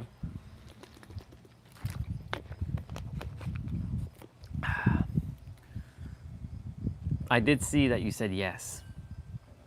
Yes. I'm glad you're doing good. What's new in your world, sister? I'm just taking in more of the now and drawing a loop. As above, so below, as within, so without, as the universe, so the soul. I should rewrite the word soul though, because it doesn't look that good in terms of how I wrote it. It's very sloppy. There we go, that's better.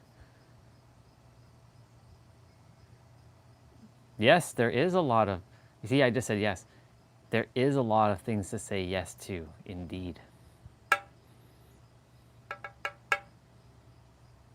What are there a lot of things to say yes to?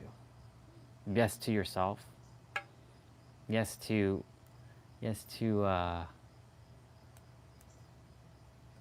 knowing thyself more. Yes to your soul. Yes to a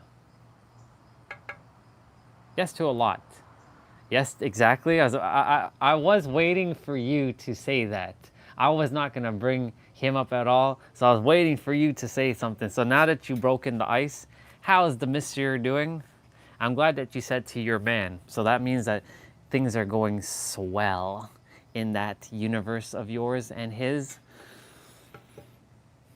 I'm sure it's going absolutely divine. Right?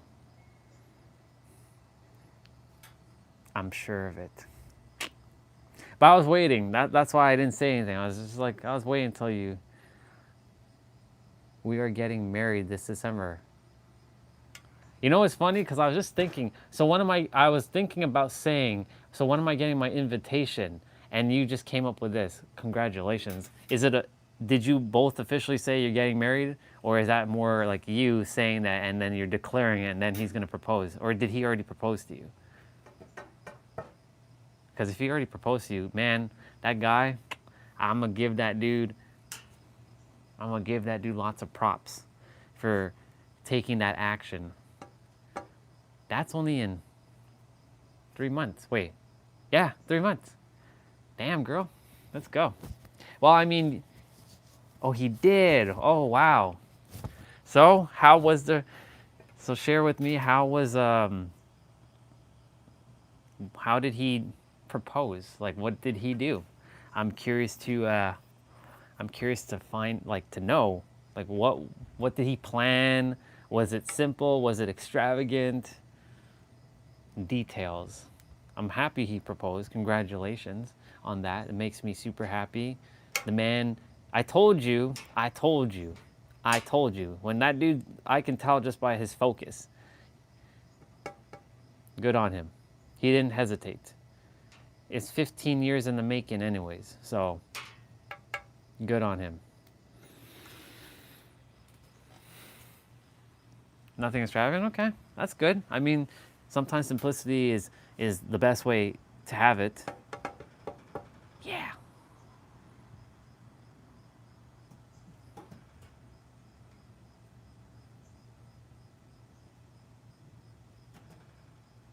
When in December are you guys tying the knot completely?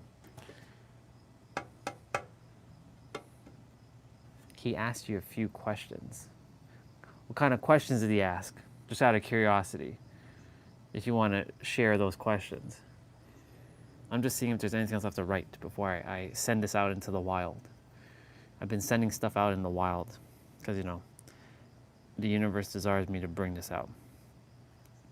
The universe that is you is breathing out in the now, the frequency, your state of being that you are emitting by magnifying and maintaining it to prioritize efficiency on energetic equilibrium, aka balance. It is a blind and impersonal intelligence. It is a blind, impersonal intelligence. When you change your perspective and your perception inwards on your reality starts to reorganize itself to match your frequency state of being and mirrors it out into your physical reality. As above, so below, as within, so without, as the universe, so the soul. That makes me happy. I'm like right now, I'm just taking in that energy that you just shared and really embodying, wow, he actually did it. I'm excited for you to the extreme, but I'm not physically jumping out of joy, but I'm really excited for you because right now I'm locking myself in the present moment of like, yeah, it was a done deal. The moment I just knew it already. I already knew it, and you already knew it too. I'm glad he didn't wait another year, and he shows me he's a man of action. I like his character. I like that. He doesn't hesitate. He knows what he desires, and he goes after what he desires because he knows it's his birthright to have this stuff. I like that. He pretended he was upset at me because of not being able to spend time lately.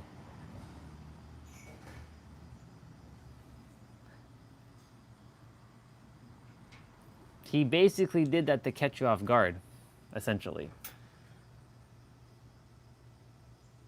Nice. Nice. Good on him for kind of giving a little bit of a little suspense, a little spice to it.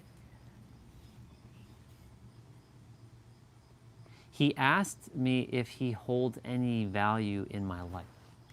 Hold on. He asked me, you, if he holds any value. Okay, got it. I kind of reread it. I was reading it kind of like, am I reading that right? Yeah, okay. I read it right. A simple question. What am I to you? Okay. Okay. Hey, I'm glad he asked these. I'm glad he went down this road quickly. I mean, he already knew, but he was just seeing. He was playing the game, testing the waters. Nice.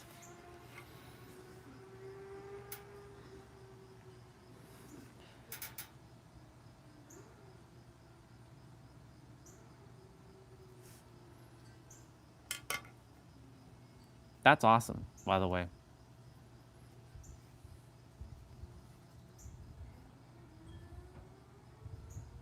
Wow.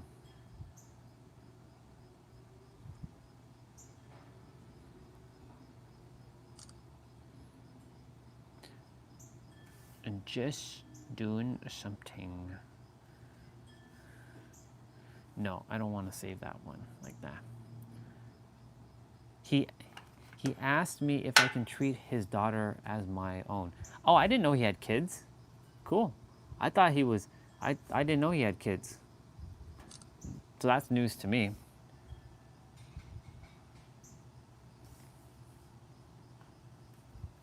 Was it you that told me that he was in a relationship, or was that someone else was that a different conversation with someone else?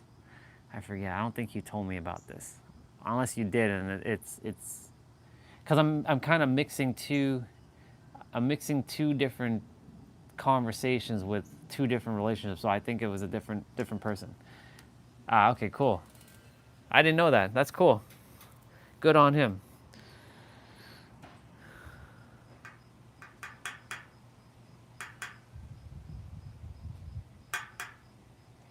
I'm sure the response to his question was yes, you could. Otherwise, it would have been might have been a different outcome. Huh. Now the smirk is coming in.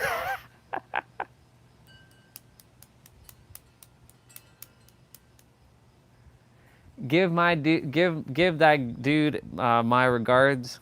Even though I know he was like, why are you watching another dude with his shirt off? Tell that dude congratulations, and I'm happy for him.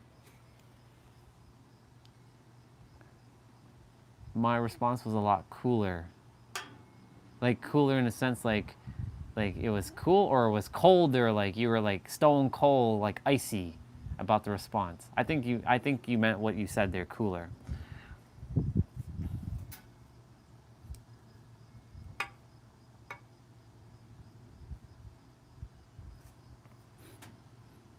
I just finished my wild document.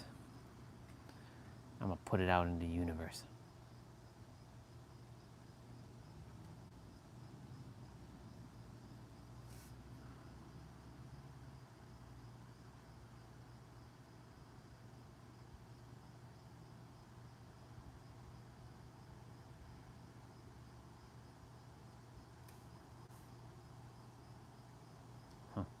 Let's see. I'm about to post something quickly.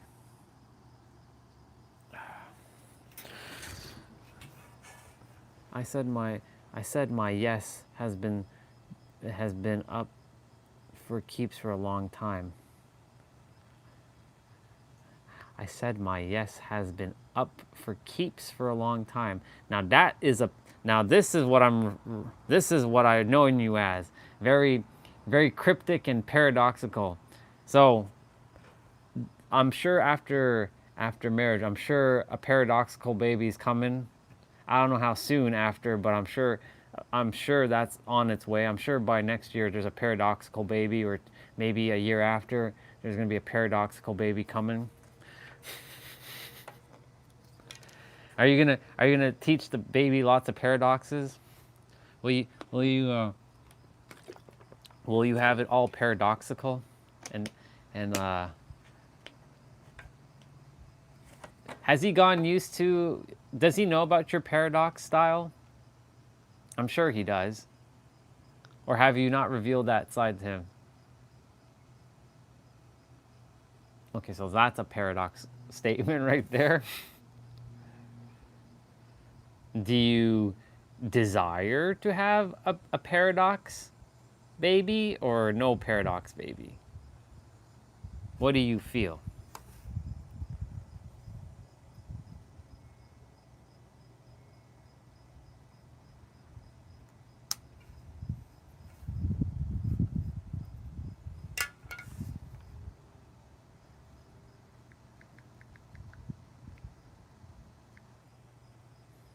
There.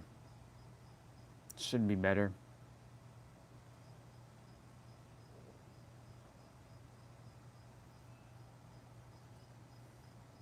Should be better.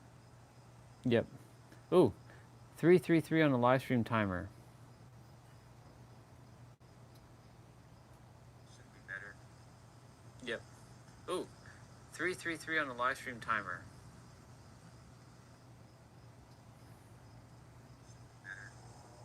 Yep. Ooh, 333 on the live stream timer. I was checking to make sure the stream's working. We're good. It's fixed. Is fixed.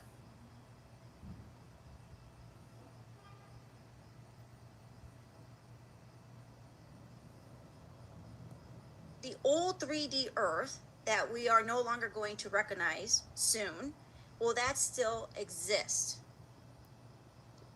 All possibilities will always exist, and it's not just one 3D Earth. Everybody has a different version. Is it broken again? Broken again? No, it's not. It's working. Broken again? No, it's not. It's working. Broken again? No, it's not. It's working. There. I missed you too, sister. I've been practicing being in the now. This is the season of refinement for me. Refinement and sowing. And it's been good. No episodes, because like I've separated my third dimensional thinking mind to calling it third dimensional stuff now. I've been getting new vocabulary. calling things third dimensional humans and third dimensional thinking and third dimensional everything. And yeah, I missed you too. But I'm super happy for you. I can't wait. I'm so excited. I'm excited. I can't wait to see. You deserve it. It's been a long time coming, but you deserve it. And thank you for showing me more of the human version of yourself and not the paradox. I mean, I love your paradox version of yourself, of course, like when we first connected. But I do love this version of you, just the happy. I mean, you were not happy when you were in the paradox version, but I get to see and experience the non-paradox version of yourself, the more like the human version that's happy. And like the last time you were on, you inspired me too, and you reinvigorated my soul with the whole like doing something kind for someone, act of kindness, you know. And it doesn't have to necessarily be like monetary, but like you changed that boy's life forever, because like he will remember this act of kindness. I hope he remembers this act of kindness in the future and he repays the favor to some, like paying it forward to someone else. I'm sure he will. Not that you're looking for him to do that, but you know, it would be cool for him to do that. Yeah, I know we haven't really talked about that stuff, but like I know, like, you know, we've talked about this kind of stuff before, and yeah.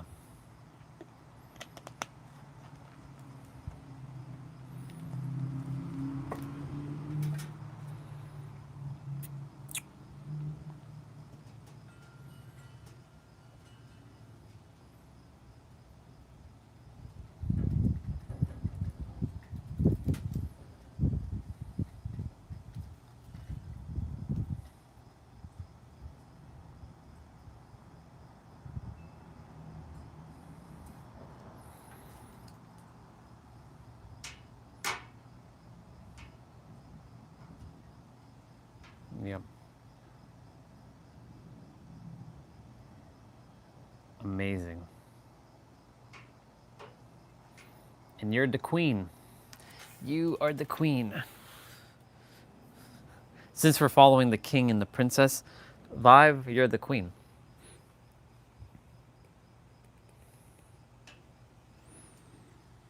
I'm so happy for you, sister, really.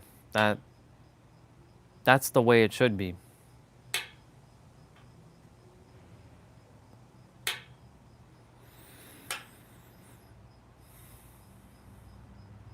It feels good, doesn't it?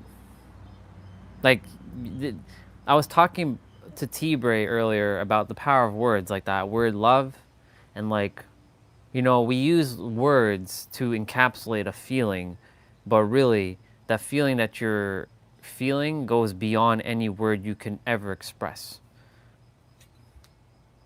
But we use words so that we can convey a message so that someone else can understand like what we're attempting to share. Otherwise, it'd be one hot jumble mess of like blah blah blah rah, rah, rah, rah, rah, rah, rah, you know, we'd be doing that. But yeah, that feeling that you have goes beyond even that word called love.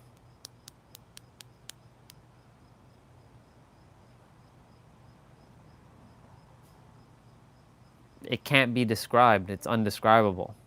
It just feels damn fucking awesome. I'm sure of it.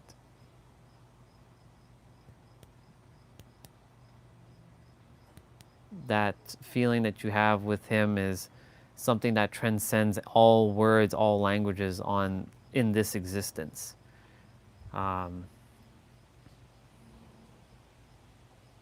Yeah,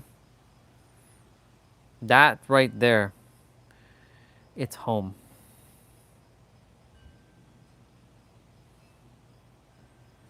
It's a feeling that it feels right. It feels aligned. That feeling that you said about with him specifically is the feeling I have about San Diego, like the location.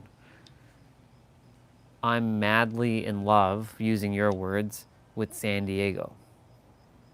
Like the moment I jump off that plane, I'm like, oh my God, I'm home. It feels wonderful. I'm just home. Like, I can't describe it. Like, I've been places by myself that doesn't feel like home. And then I've been there. And I've been to other places in California. I'm like, yeah, this place is nice, but it doesn't feel like home. But there specifically feels like home. So I know that feeling.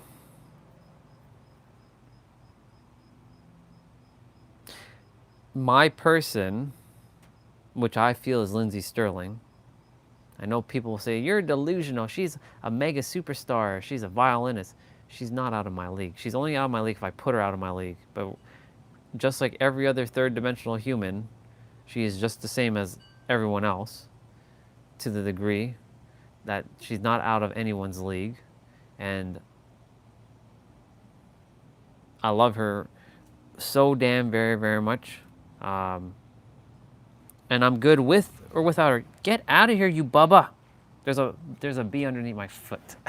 Get out of here. It's been like bothering me this entire, like, ah. Stop flying here. Leave me alone. I'm not even bothering you. Yeah. And I can tell you, that also feels like home.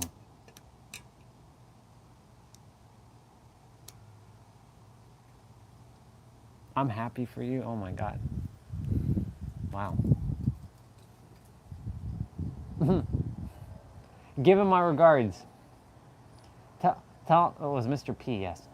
Tell Mr. P I said, yo, bro. Here's a fist bump to him. So happy for that, dude. Happy for both of you. Happy for the princess as well. She's gonna have an excellent mom. I don't know if you're gonna have her call, if she's gonna call you mom, or if she's gonna call you by your name. But I know that you two will be amazing. Like, you'll have an amazing bond together.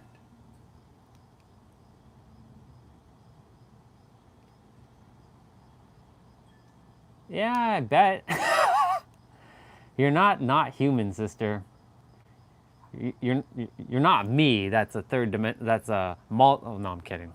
I'm also a third dimensional human stuck in this third dimensional body, which I'm a 99 dimensional being that's trapped in this body. But you know, I'm happy. That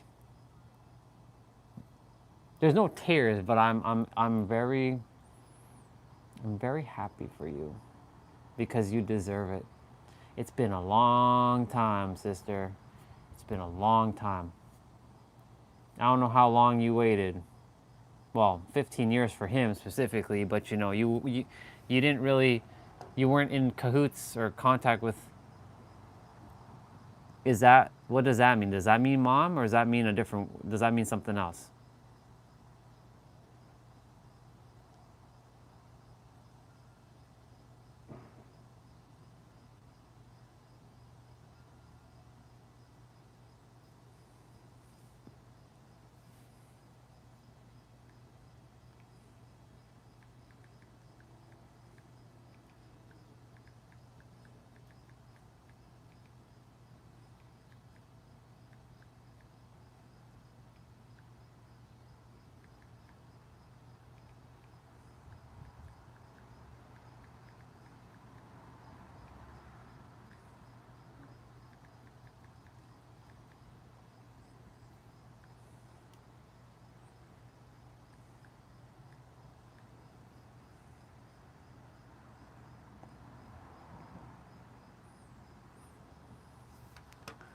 Ah, cutie.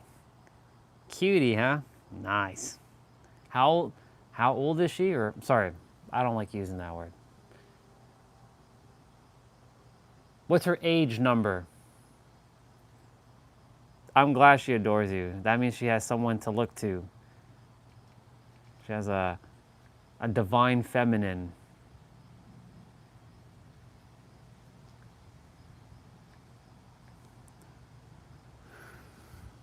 feel the words.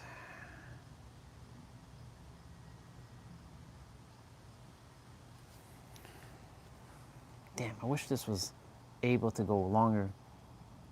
Ah, very nice. That's the perfect age of the. That's usually the first 7 years is the most important years of a Bubba's life, and I know you will do an amazing job with helping to raise her along with your. I'm gonna call him husband now, because that's who he is. He's your husband.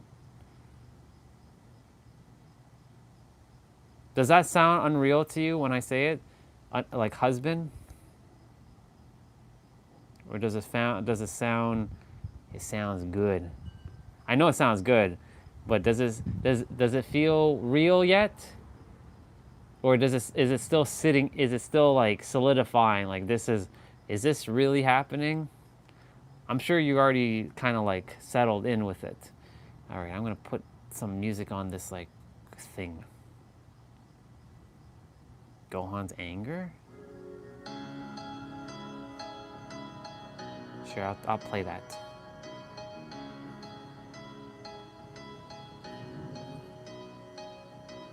I shed another tear.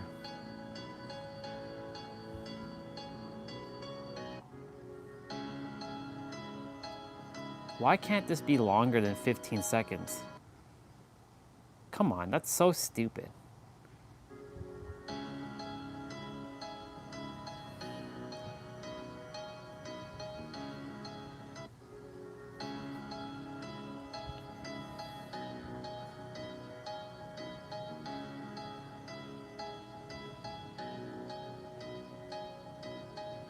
Sorry, I'm just taking care of a quick little thing here.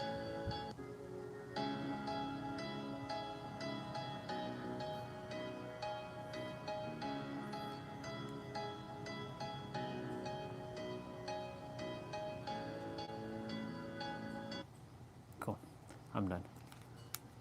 I know. It is happening, sister. Couldn't have happened to a better soul.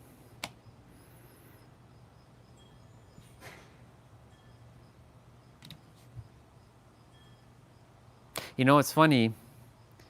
It was June when you came, and you were good. You were content. Remember? I mean, we didn't really talk about that stuff in the beginning because we were more paradoxical talking. But you know, you were content. You're like, I'm good. I'm good either way. And guess what happened? He showed up. I mean, you already knew him for your years, and like y'all reconnected, and here we are. Not even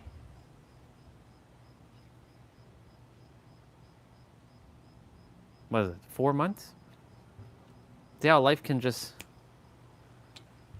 like that. And now you're going to be a wife and a mom. How amazing is that? See? Because you were good either way. You weren't fixated or tied to the whole, I must find my husband, or I must, you know, you were good. You desired to, you know, come home to someone for sure. But like, you were like good either way.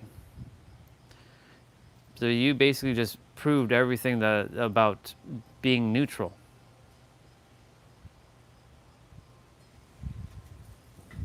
Yeah, it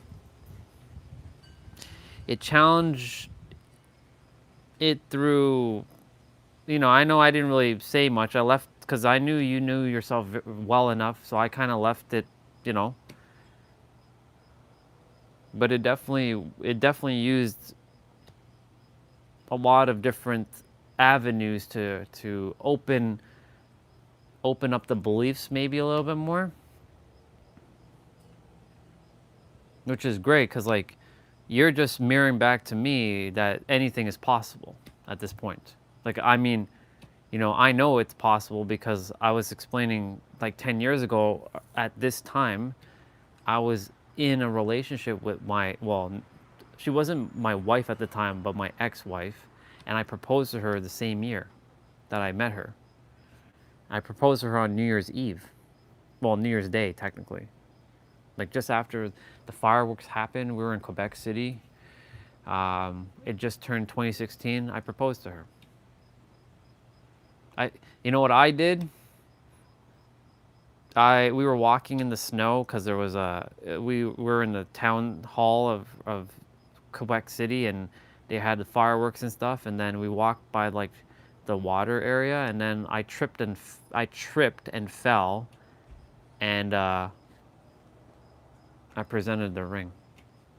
But you know, the funny thing is, she already knew, but she didn't know how I was gonna do it. But she knew about the ring because she saw the ring already. She kind of saw it in, like, I didn't hide it well enough, and she saw it, and well, she already knew what was gonna happen, but she didn't know when and what I was gonna do. So, and then of course there was like 20 different couples, like, oh my God, congratulations. It was quite something.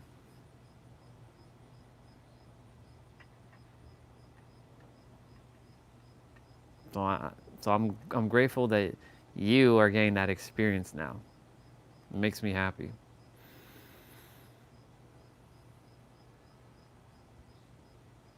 I'm just like, nice. Like you know the episode in Friends? By the way, I've been watching Friends episodes during the streams now. But I can't show it obviously because, you know, copyright. But I'm just like keeping the tablet here and watching like 1 or 2 episodes of Friends. Remember the episode of Friends when Phoebe met the police dude, and then he comes to the house, and then he has a great pickup line, and then Chandler's like, nice, and he says it like that, like, nice, and then he's like, he has a gun. Yeah, that's how I feel right now. Like, nice. To him specifically, nice. Oh yeah, for sure. It's funny you bring up memories because it's also memories that, depending on memories, of course, that can hinder us too. Choose your memories wisely, right? Because most people, when they are thinking of so-called past, which is memories, usually it's riddled with like negative stuff, right? So if you can rewrite your memories in a positive way, cherish them for sure. Absolutely. For me, I've been rewriting my memories of everything. So I'm making it, I've been blessed with the gift of time to rewrite all of my previous memories of people or of experiences I've had with so-called others, like, you know, with Zoe and with Ari and with my ex-wife and with Pam and with Julia, which is the feminist that I've mentioned before. Even the scammer who, you know, was a great part of this experience, because without her, none of this would have happened the way it unfolded. Yeah, I'm really like, I'm undoing all of the negative aspects of it and rewriting it in a positive frame. So like when you look at my past, it's just all opportunities of growth, not like, victim and, you know, this and that, you know. It's all like all divinely orchestrated. I'm really glad though the universe challenged and opened up your perception and your beliefs to the idea of like the possibilities. Took only a couple months though. See? Just like that. The day you told me like, yeah, I'm going out on a date with somebody, I'm like, oh. I had a deep knowing somewhere that this was your dude. Before you even told me that you knew this guy, like before you even uttered the words like, I've known him for like 15 years or whatever it was that you shared, Like I just had this like deep knowing. I just couldn't express it because I'm like, is this her dude? Like I think this is her dude. I think this is her one. I'm glad my intuition is spot on. So I'm thankful that I listened to it, and it's usually it's pretty spot on. Yeah. Man, I'm so excited for you, comrade.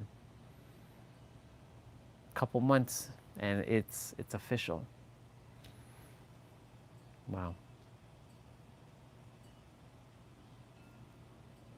Amazing. 2025 has been quite the year. It's been quite the year.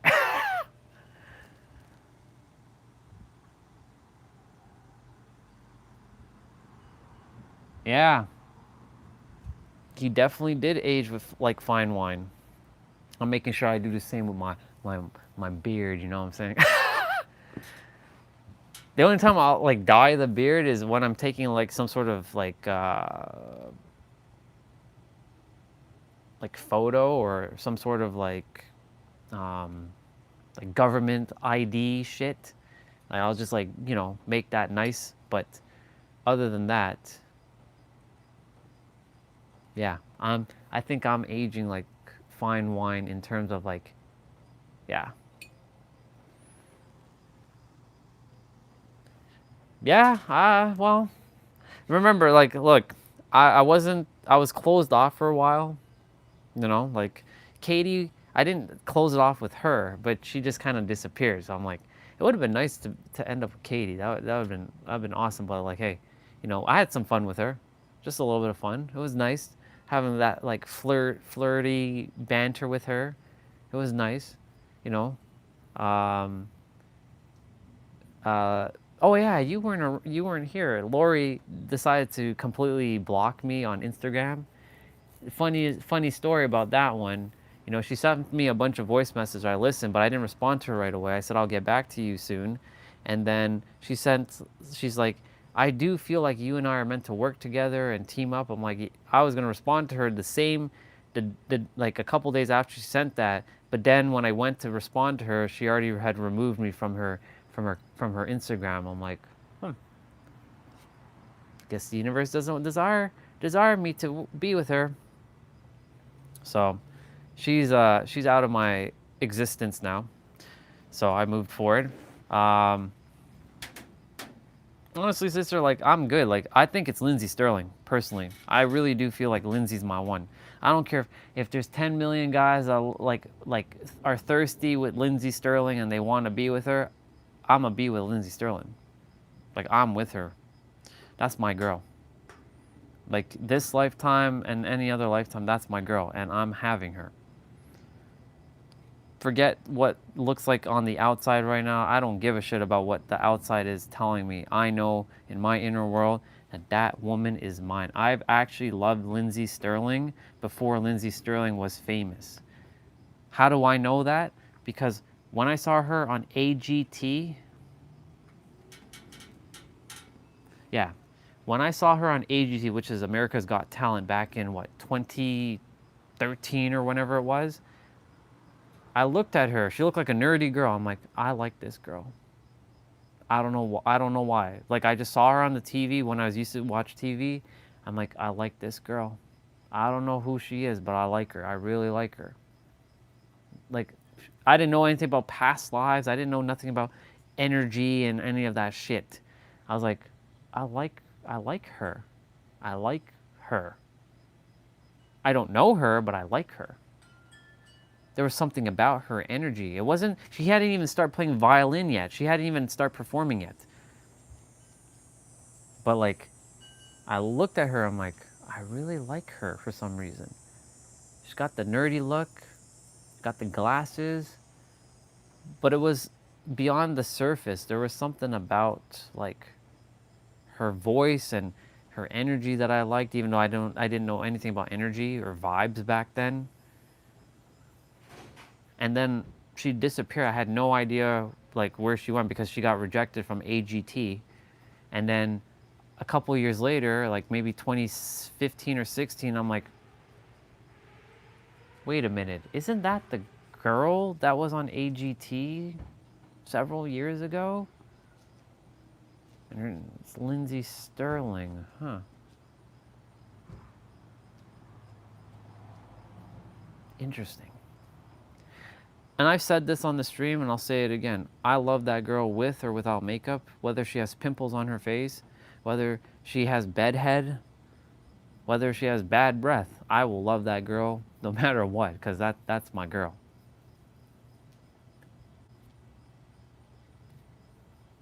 And if I don't end up with her, I don't end up with her, but I mean, that's my girl. Always. And she's aging like fine wine too. I don't care if she becomes 50 years old and she has gray hair. I will love that girl. There's just something about her. I haven't said that about any woman ever.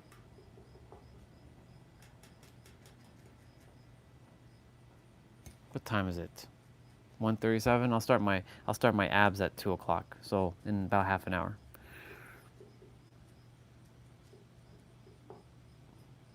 I was gonna take a bike ride today, but apparently it's supposed to rain. So I'm like, I don't know about that.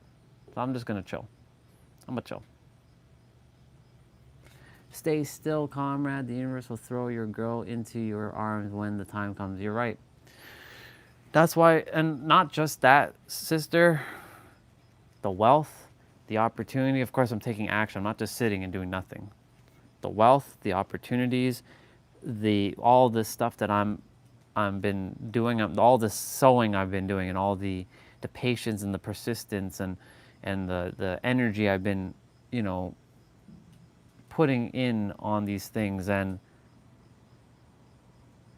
I know, I feel it. It just hasn't, I just have to stay in that vibration and not get locked in with the eyes, what the eyes are seeing, because the eyes and the mind don't see fully.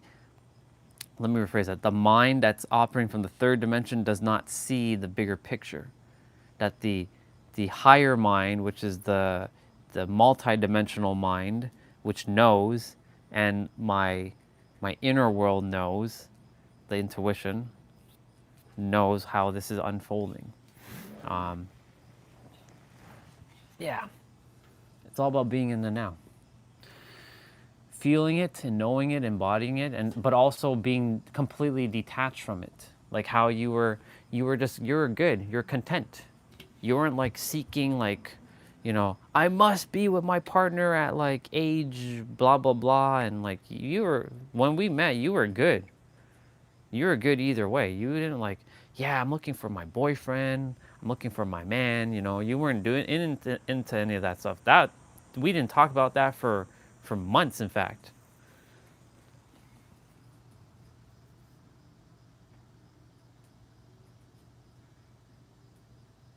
What are you apologizing about?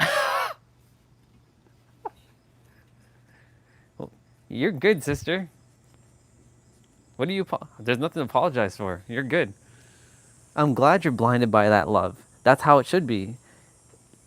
That's how I feel. The way you feel about your dude is the way I feel about Lindsay. Lindsay doesn't know me, but she knows me. I mean, her mind doesn't know me, but her soul knows me. And I've spoken to her dad, who's in heaven, even though he probably came back already to the earth, telling him, I will take care of your daughter. I will. You have my word.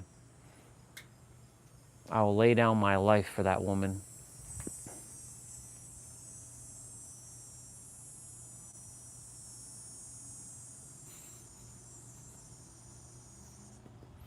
There's nothing, honestly, there's nothing to apologize. You're good. That's funny. That's too funny.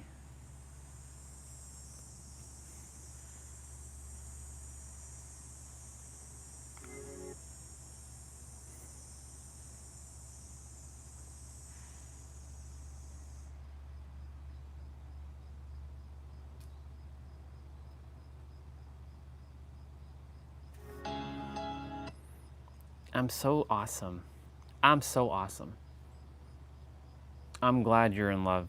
and that makes me happy.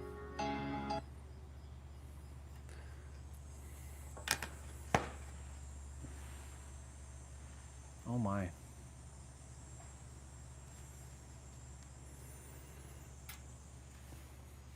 For me, I'm in love with myself a lot more than I used to be in love. I mean, damn, what the hell is on my back? I feel like I got stung twice. Jesus. That's what happens when you go shirtless. Oh well.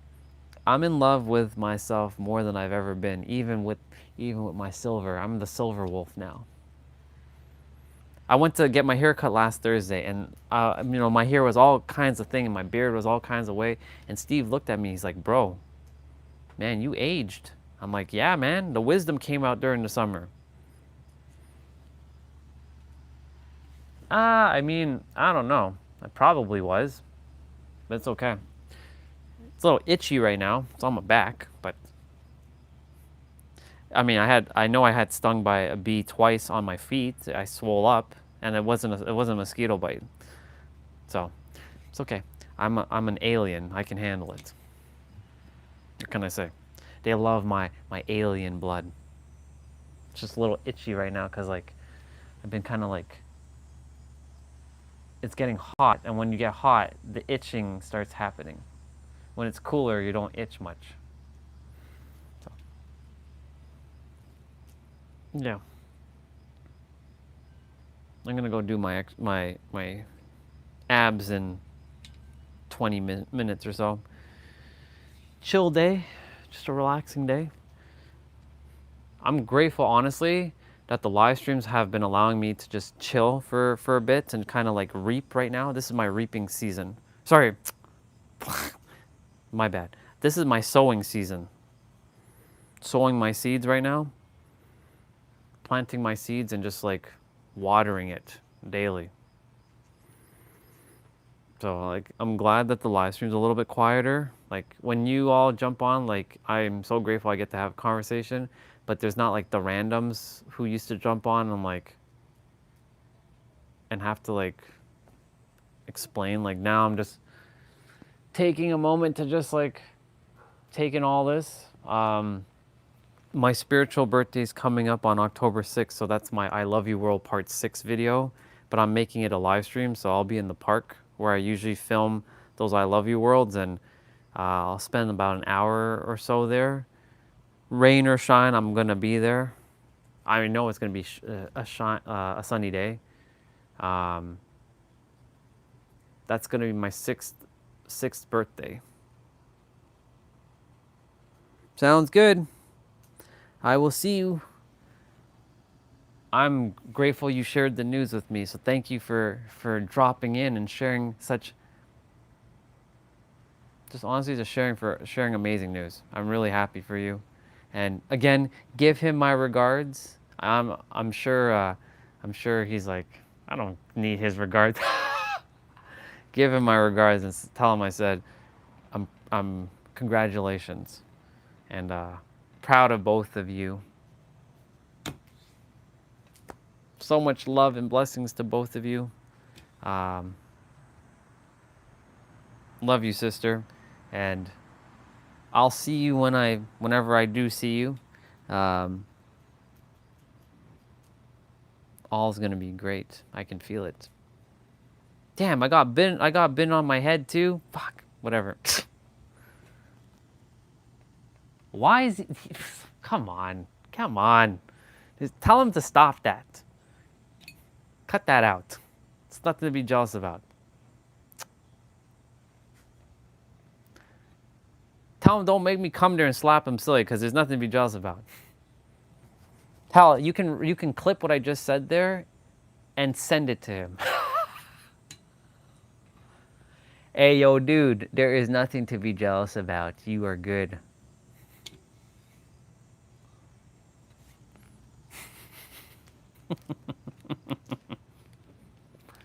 Yeah. He's good. Yeah. Nothing to be jealous about. Only love to you, sister, as a sister. That's as far as it goes. No further than that. He needs to just relax. We're good. Yeah.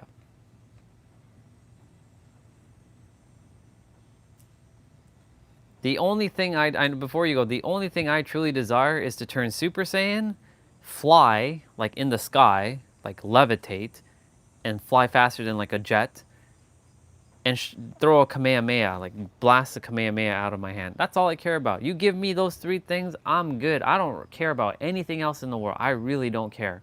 I really do not care. Just give me the ability to turn Super Saiyan so I can shake the earth. Like I can summon so much energy that the earth starts vibrating and shaking, and like it terrifies all the humans. And then like I turn Super Saiyan, I fly in the sky, and I shoot a Kamehameha. Give me that, and I'm good. That's all I want. That's all I desire. Give me that, and I'm the happiest dude ever. And yes, get my tail back. That's right. I'm getting my tail back.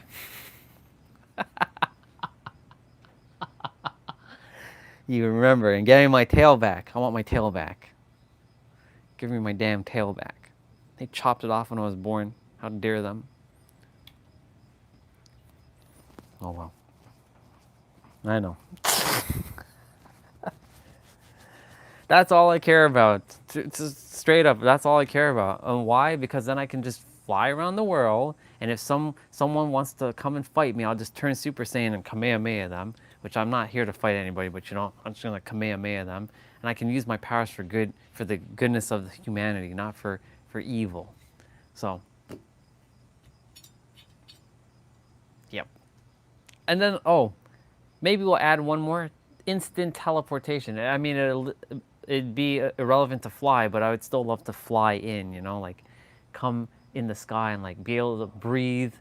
Oh, and breathe in space, you know. I know. And likewise, sister, always. I got your back. But tell that dude to stop being jealous. There's nothing to be jealous about. All I care about is turn Super Saiyan, to give back my tail, to have Kamehameha, to fly, and to teleport, and to breathe into space. Oh, and yeah, breathing into space. Breathing in space, because like, you know, I can then travel to any planet without having to worry about breathing. Yep, I'm good. I can survive without I can survive in the water or in space. Yeah. Ah, well, I'll take it. I'll take it. I'll take it. It is a compliment. Yep. Next time you probably see me, you'll see me with like, you know, like full on gray, or I call it silvers. I don't call it grays. The full on silver, and like I turn into like a silver ranger. Like all my body here turns silver because, you know, some of it's already turning silver, which is so wild to see my body here turning silver. It's weird. Chest and like some of my arm ones are turning silver. I'm like, what the hell is going on here? That's wild. I guess the wisdom is just flowing through this vessel. Yeah.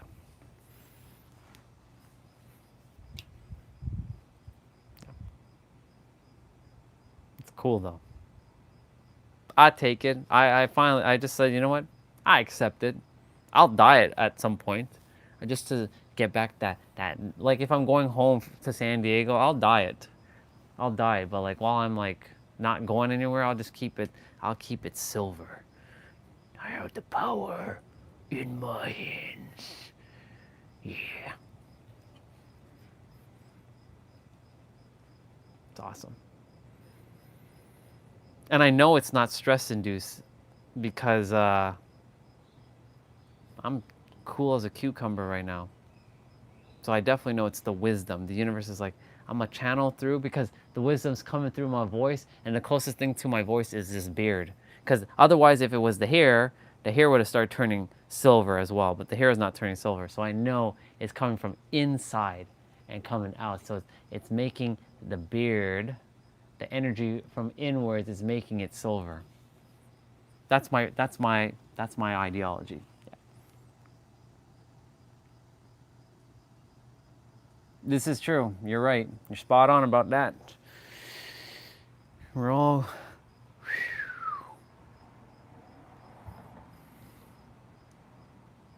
It'd be funny though. One day you all come back and like you see the baby version of me.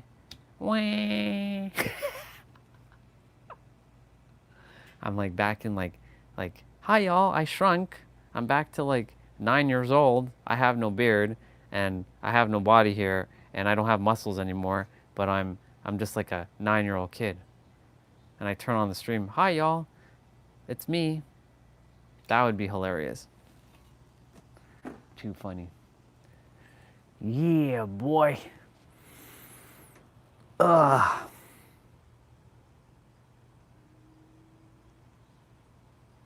Yeah.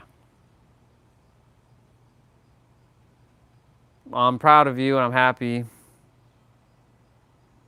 I'm happy for your news. I wonder the next time you come on, what's the next news you're going to share? I wonder what the next news you're going to share. I wonder if you're going to top what you just shared. Or it'll just be more epicness. Yeah, you're welcome, sister. I'm really happy for you, honestly. That's what I desire for everybody in the world. Just everybody's got to stop their nonsense and just in the now. Send out that love energy to the world and let more people around you feel that energy, and I'm sure it'll make a ripple. I'm sure it's making ripples already.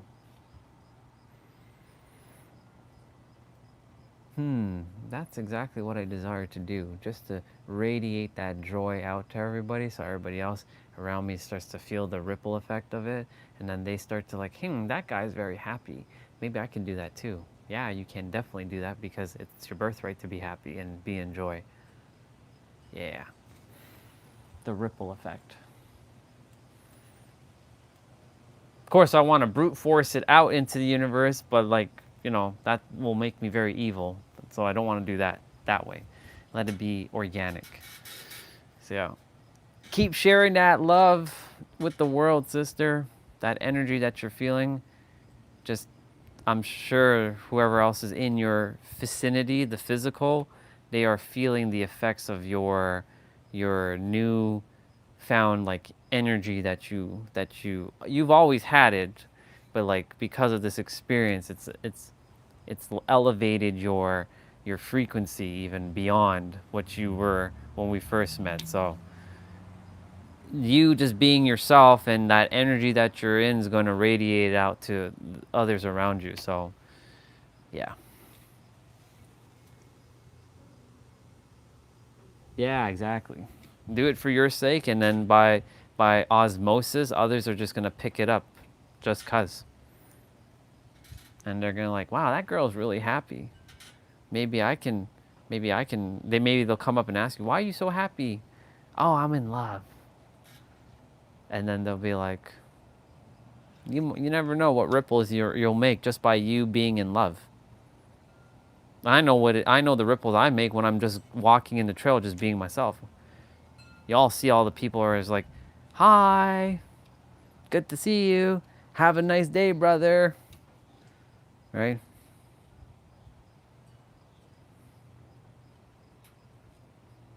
Yep. I feel a strong energy. I know. That's how we're always technically supposed to feel. Life's going to throw a curve, but that feeling nothing can really bring it down except for you bringing it down yourself through whatever experience. So that's why stay in that frequency for as much as you can, as long as you can, for as far as you can. I know you will. 15 years.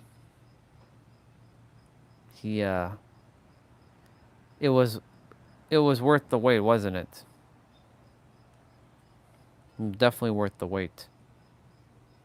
Just like for me, if it takes like 5 years and me and Lindsay ends up together, not if, when we end up together, it'll be worth it. It'll definitely be worth it. Her birthday's coming up in a couple days, September 21st.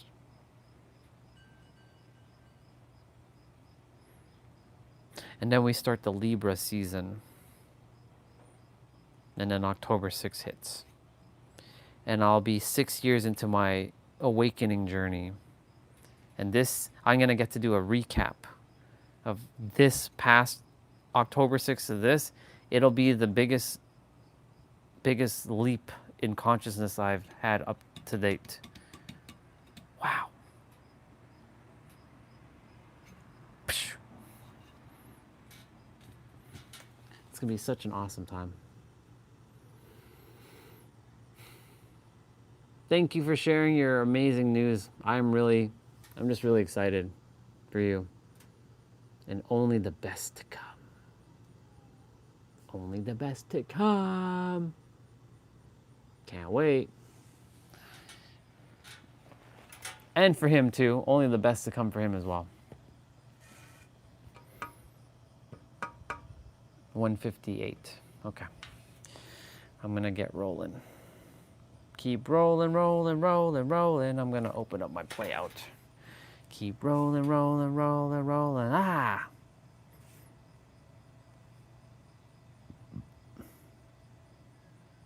There.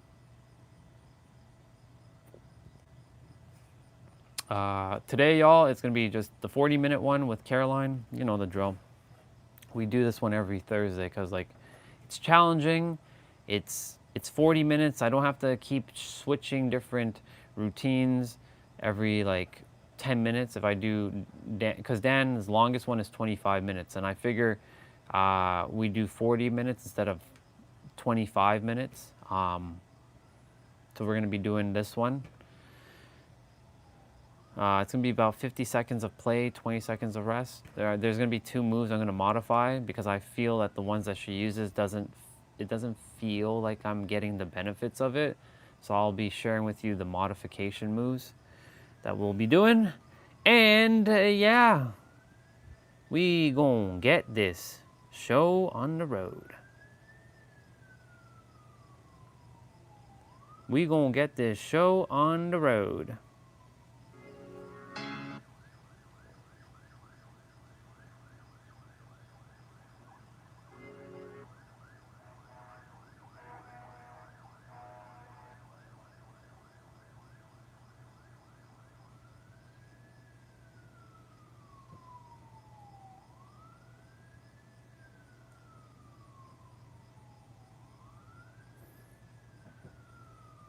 Yep. I forgot to draw something on this. Oh well.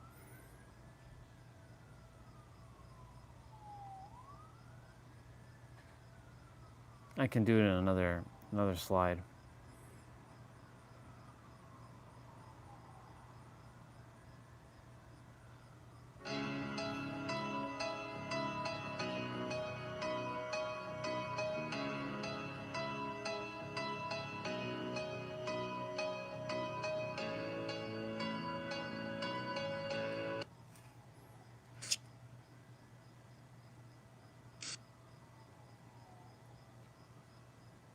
Okay. Do.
Da-da-da-da-da. Ooh, look at this Supra. Whoa. Ah, that's a tasty looking Supra right there. What the hell is that? Oh, it's a CD player. Whoa, I haven't seen one of those in forever.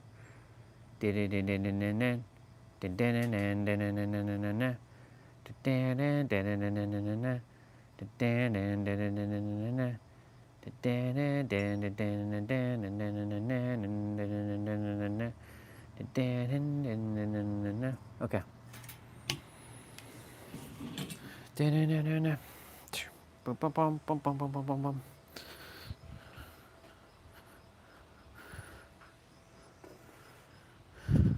Okay, y'all. 40 minutes. We gonna get this show on the road, and I have my mobility training to do.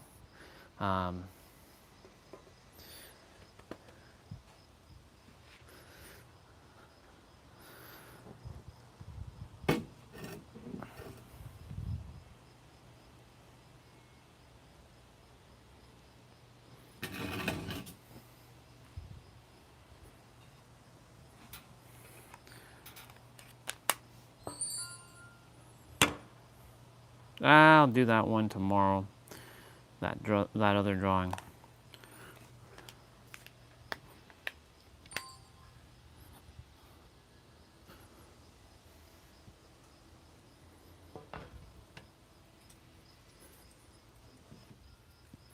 When you change the way you look at things, the very things you look at change. When you change the way you look at life, life will look differently.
Okay.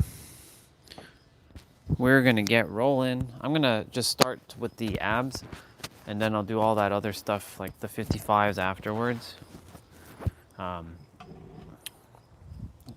want to get abs done pronto. Then I'll just do all my other stuff after.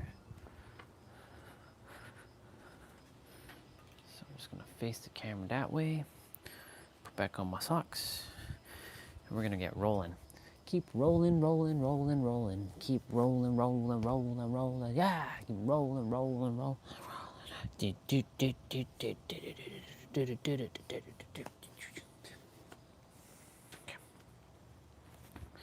So remember, this one's gonna be 40 minutes.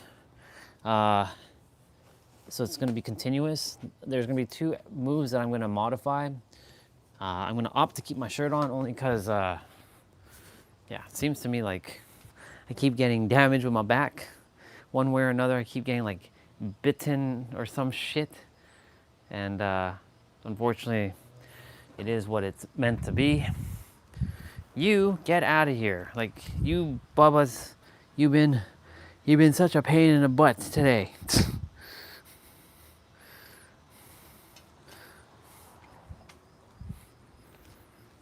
Yeah. Keep rolling, rolling, rolling, rolling.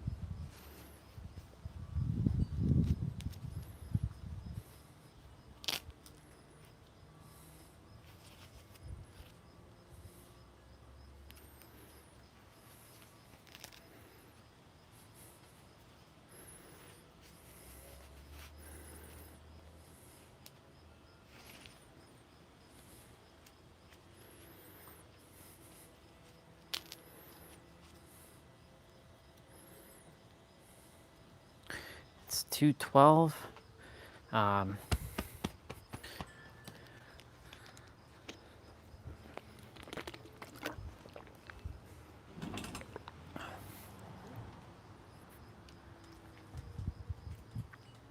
Is this new, or am I hallucinating that this?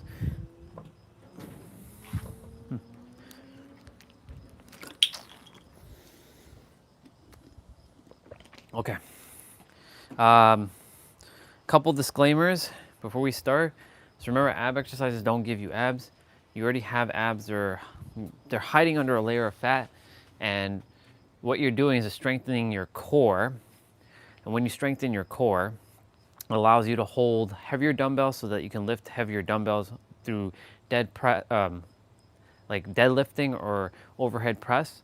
The other thing too is it allows you to hold plank holds, and maybe even do the flag like hold, like, you know, where you hang from the side. Like, if you have really strong core and you strengthen your core by doing core movements every day, you will be able to do those things over time.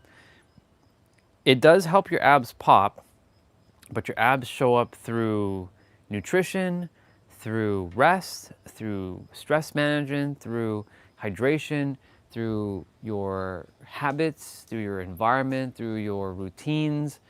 Like if you're doing cardio, dancing, boxing, jumping rope, if you're doing resistant training, if you're doing HIIT playouts, like it comes through a lot of different variations. So really and truly, like, there is no one size fits all approach to this. And I don't buy into it's a genetic thing. I don't give a shit about that. Like, if you are not a human, then you don't entertain that ideology. But the moment you input things like that, then you are at the governance of that. So like, I'm not saying the genetics don't play a factor, but I don't entertain it as it's like, oh, if I'm this like demographic, I can never get abs because of X, Y, and Z. Screw that. Screw that noise. So with that being said, I'm about to do this thing, and remember to keep your lower back flat. So anything where you're lifting your legs, you can bend at the knees. If you're reaching for your feet, make sure that if you can't reach for your feet, reach for your shins, reach for your ankles, reach for your knees as the alternative. anytime you're lifting your torso up and you're keeping your legs down, make sure that your lower back always touches the mat first before your shoulder blades do, because if your shoulder blades touch the mat before your lower back does, you're going to miss the whole core engagement, and your back is going to arch, and you're going to basically, it's just, there's no point doing the movement. So do your best to keep your lower back flat. Now, if you're having a hard time keeping the lower back flat, put your hands underneath your butt, especially when it comes to lower, like when you're lifting legs up, put your hands underneath your butt to give your lower back support. And remember to suck in your gut, pull in your navel, contract your core, bring in your belly button into your spine. That basically means all the same thing. Suck in your gut. As you can see, I have a little bit of a pocket, but suck in your gut.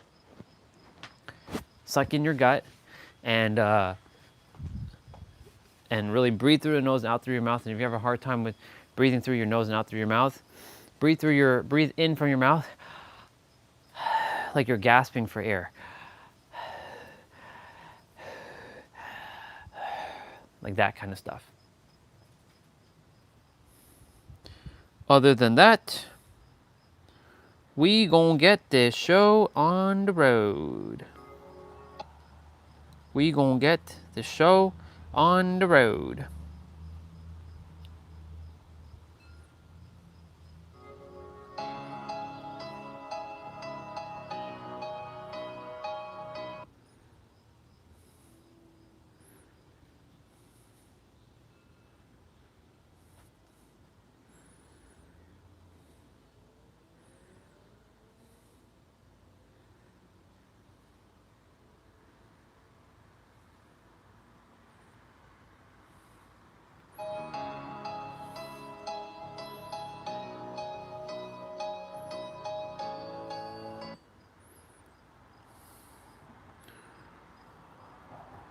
All right, I'm getting on some play out music. We're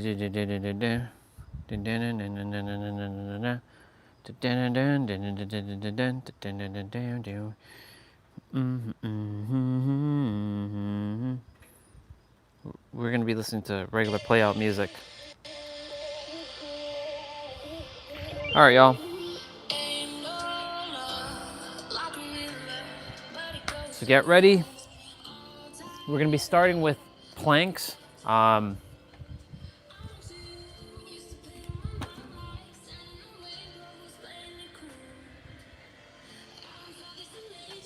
you can see the table. That's fine.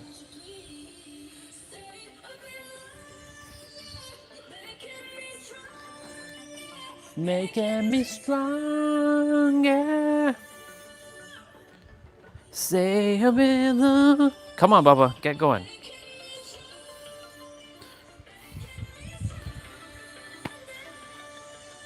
Making me stronger.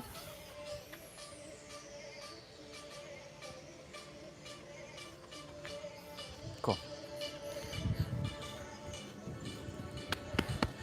She's not quite ready yet. Now she's ready. All right. For first move, we're gonna be doing is knee, single leg to dog tuck. So you're gonna be switching one leg, and then you're gonna go to the other leg. So you're just sticking to one leg.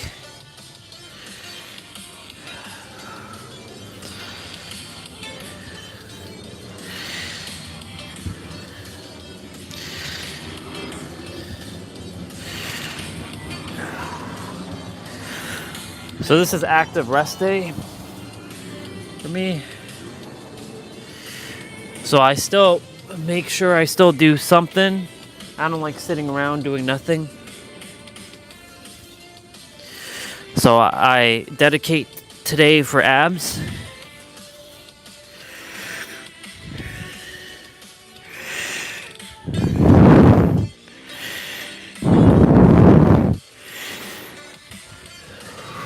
Okay, so we're gonna switch legs now. So we're gonna do it with the left. I just did that with the right.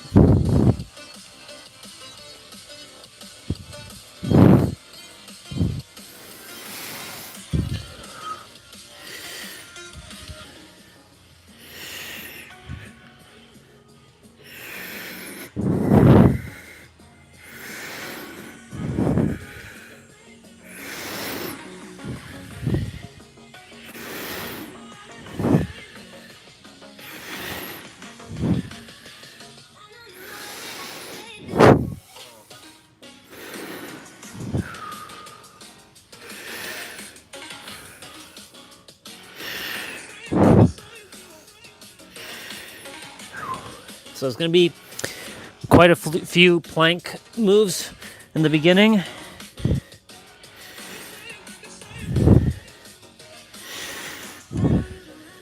There's going to be ones where you're going to be balancing on your one arm at the shortly. So we're going to do a hand plank to knee tuck. So this is just a standard plank with a knee tuck. So really suck in your gut here, pull in your belly button, contract your core, bringing your navel into your spine.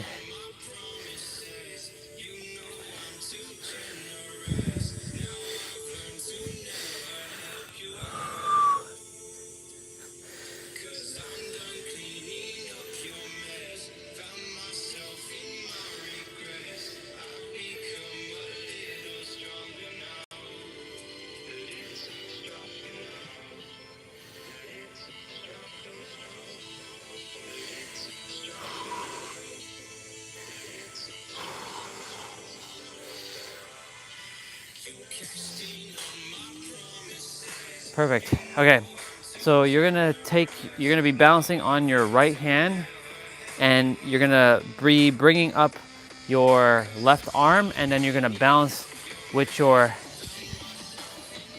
So you're basically gonna go. You're gonna bring your left arm up, tuck it in, and then lift your right leg up. So the arm that you're balancing on, you're gonna be lifting your leg. So it requires a bit of stability here. When your core is not strong, you'll be kind of wobbly. That's why strengthening your core is important.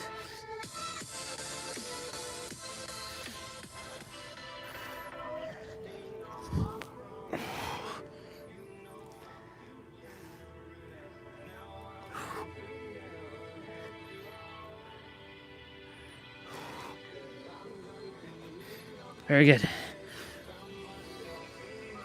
Same thing, other side.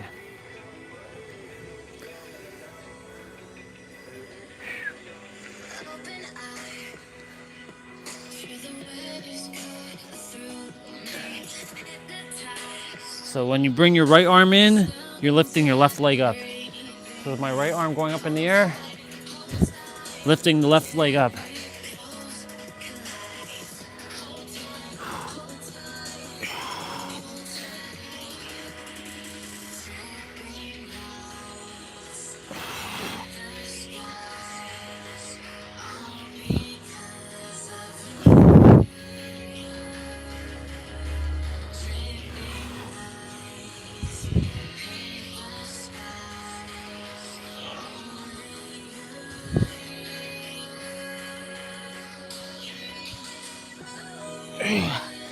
Okay.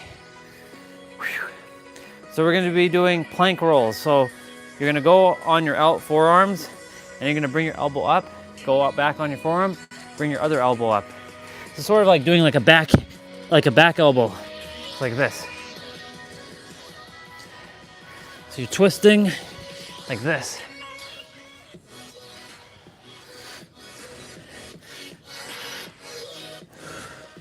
Really suck in your gut here, pulling your navel, contract your core, bringing your belly button into your spine. Do your best. Always give your best, and know that your best is enough. Always know that.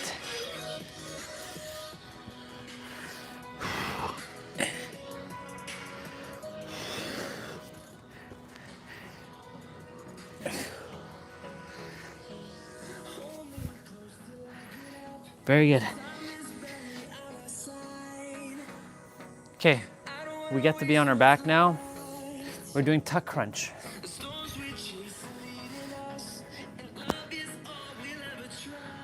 So we're tucking.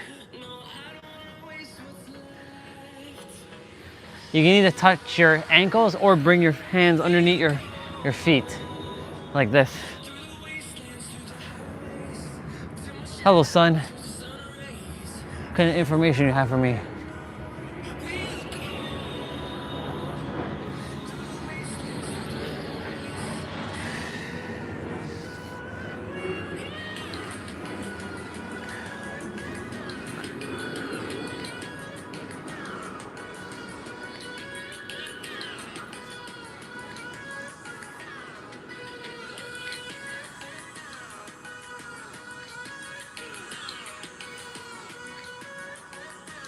Let's go.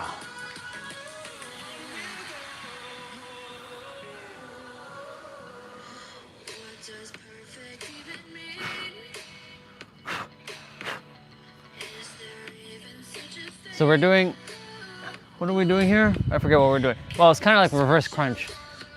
You can either keep your hands to the side, keep your hands underneath your butt,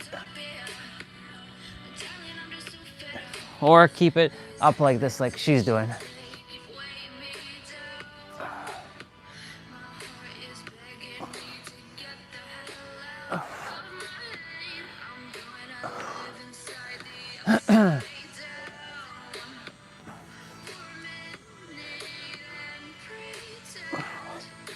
Honey, I'm a perfect 10. Oh, whoa.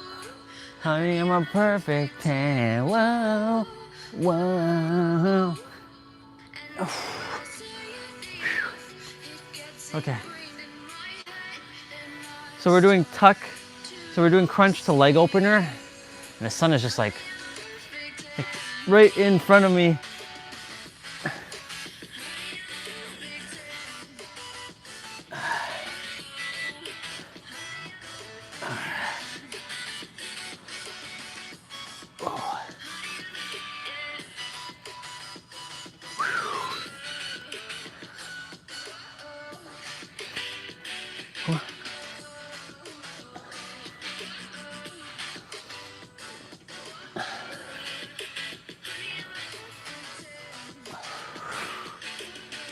Oh shit, I forgot to do the leg opener. My bad. Oh well. No big deal. You're supposed to open the leg when you're coming down, but it's okay. No big deal. All right. We're doing advanced bird dog. So advanced bird dog, you're gonna be up in a high plank, and I'm gonna have to switch. So left leg, right arm, left leg. So you're basically balancing on your opposite hand and opposite feet.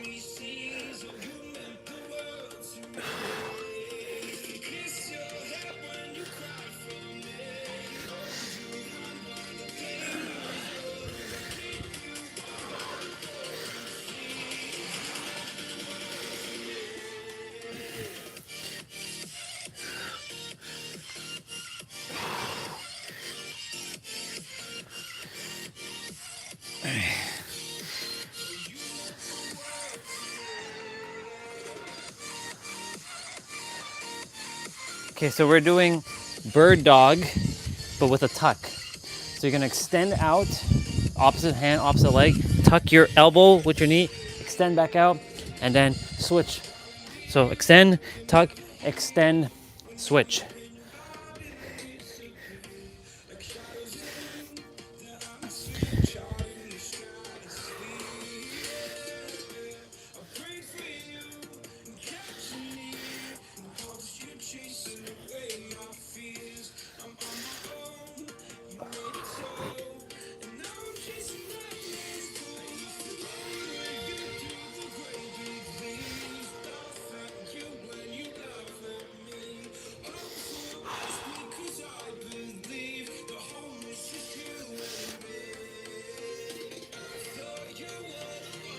Okay, cool.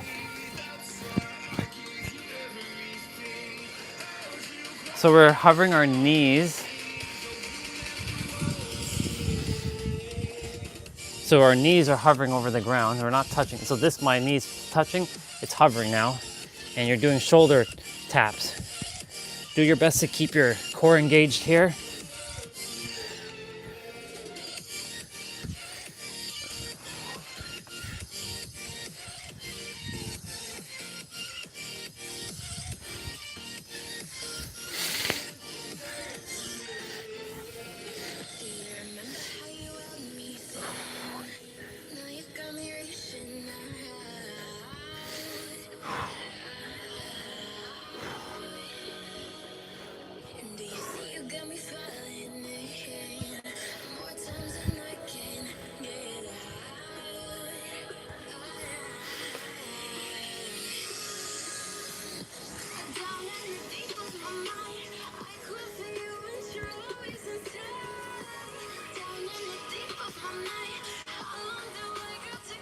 So hip raises. You can put your hands under your butt here for lower back support when your legs come down slightly.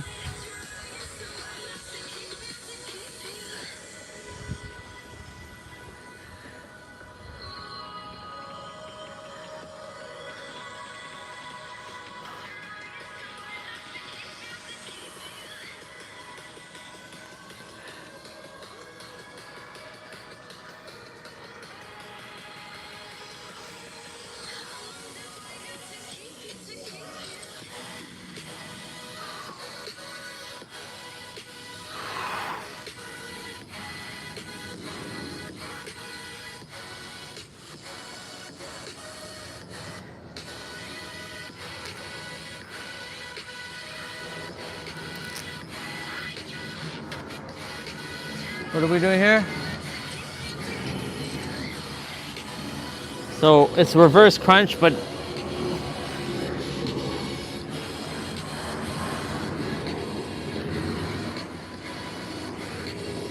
really squeezing your gut here.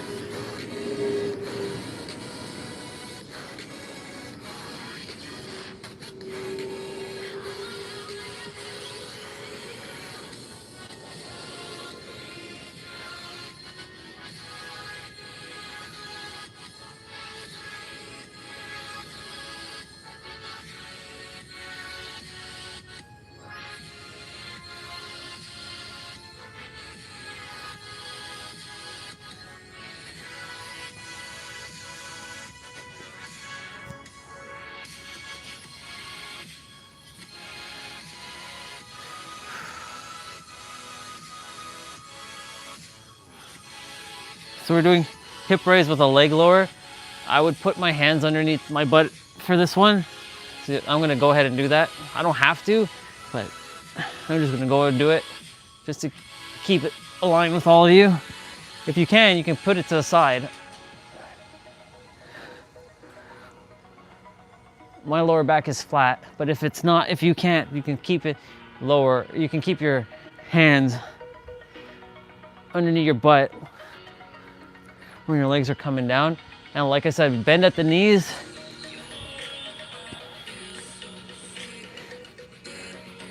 If you are not able to keep it straight.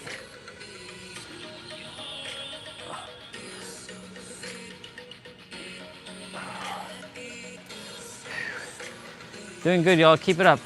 Okay, the moves are coming up shortly. So we're doing V-tucks. So V-tucks are like this.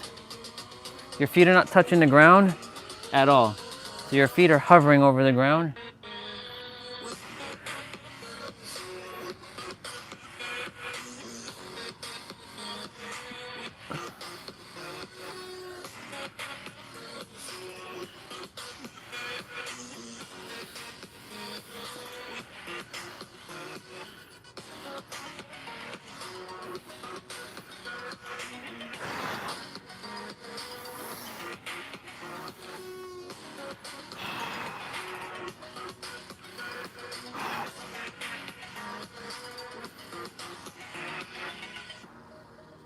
Okay, cool. You're gonna be on your elbows now. Elbow scissors.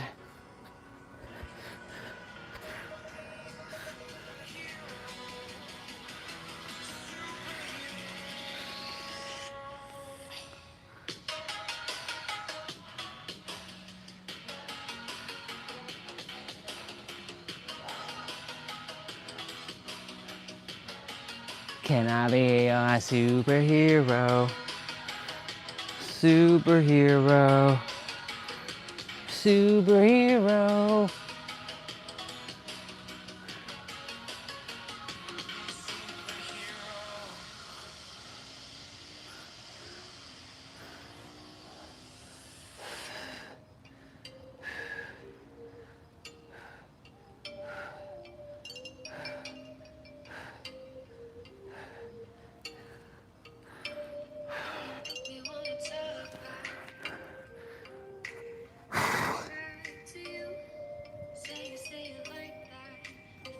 Russian twist, also known as universal twist, is next. You can do multiple ways. You can bring your elbows down like this. You can go hand to hand like this. You can even put your feet down and lean back. Totally up to you here.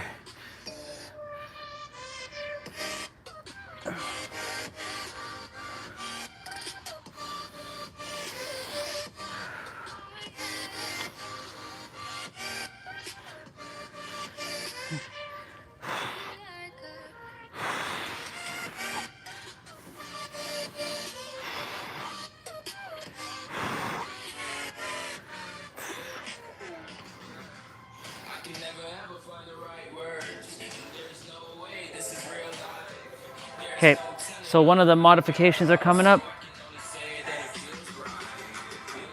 So if she's doing hover to sit up foot reach, we're gonna just do sprinter up. So sprinter up, you're gonna come up and touch your feet or your knees and come back down. Make sure your lower back touches the ground first and do the same thing. Now you can either touch your feet or your knees or both. I'm opting to do both.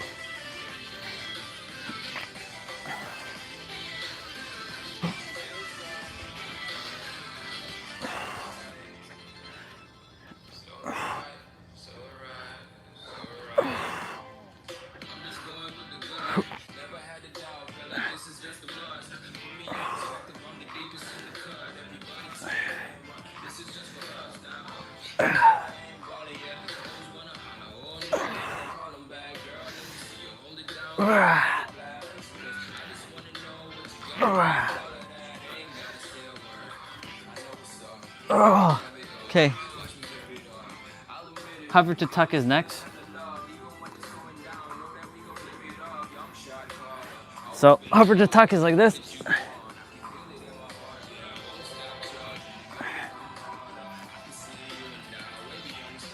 Similar to like the other one, where you're doing the V sit up. Your feet are not touching the ground whatsoever.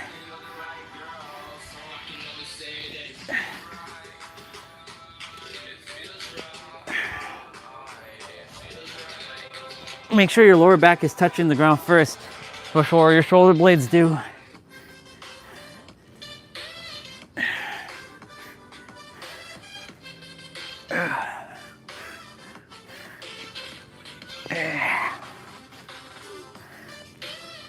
Next exercise I'm going to modify as well. Oh shoot, I fell. I lost balance. That's fine. We're doing V sit-ups. So you're gonna go up and clap your feet, or clap your hands underneath your leg that you're bringing up. Similar to sprinter up, but slightly different. Again, make sure your lower back touches the ground first.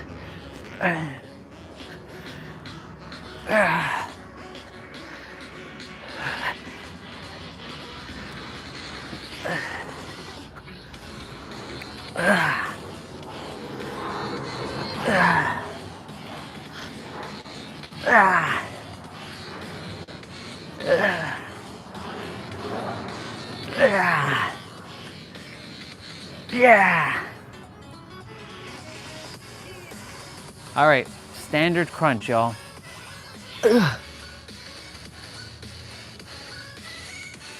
So standard crunch, you're gonna keep your lower back flat. You're just reaching for your knees and really squeezing your core. Like engage that core.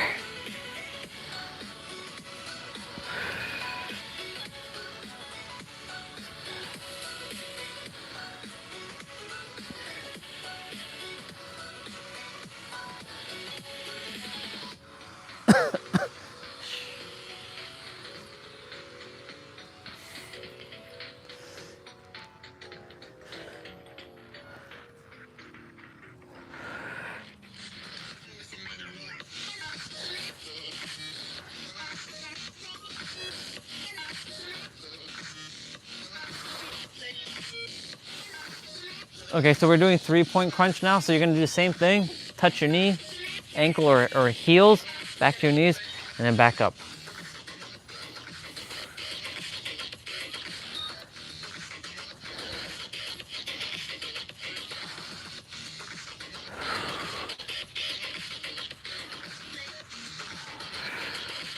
So today is just abs. There's nothing else. I'll be doing my 55s after, and my mobility training, and I'm done.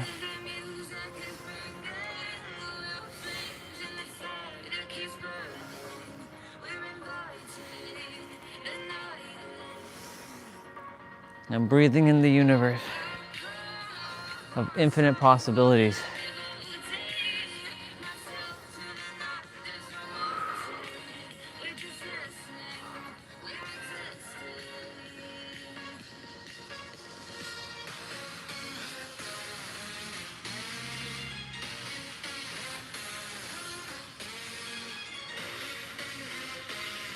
Hey.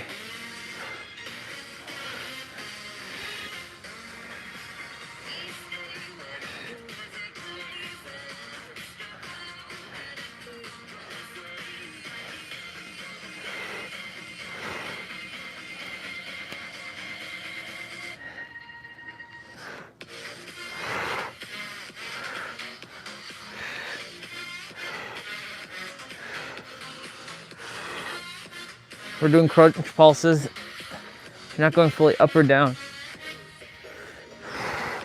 Soon we're gonna be doing leg lifts, or like reaching for our legs or feet.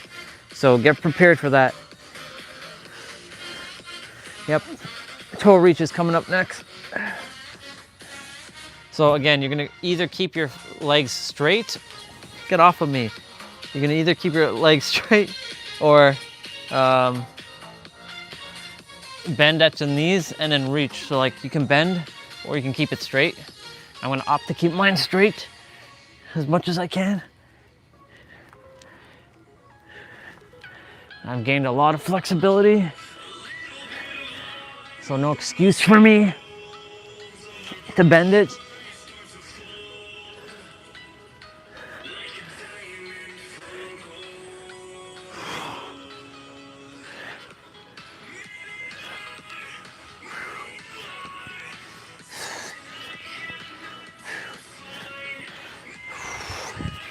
Remember to breathe through that nose and out through that mouth.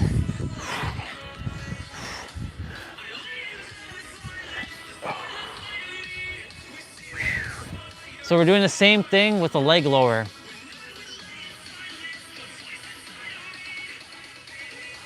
Okay.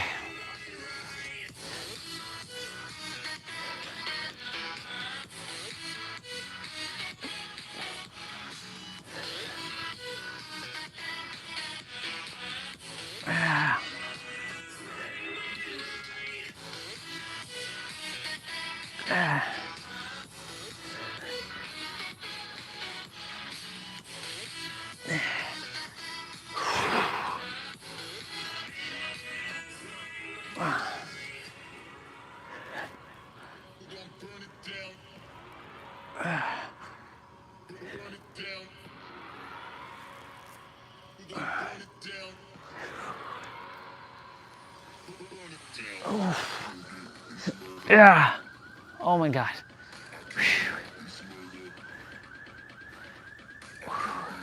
So we're doing alt reach to hollow. I'm gonna opt to do some of it hollow, some of it not hollow.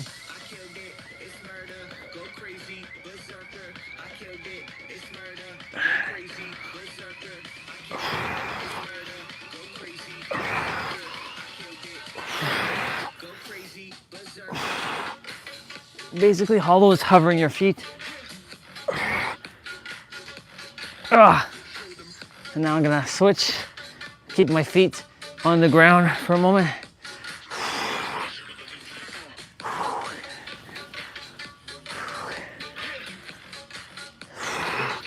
Now I'm back to hollow.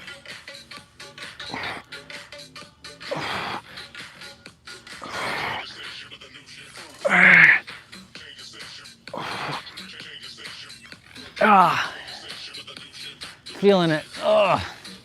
Feeling it right there. Okay, so you're gonna keep your arms straight. So the next exercise after this is you're gonna be sitting up on your butt and you're coming up with your arms straight like this.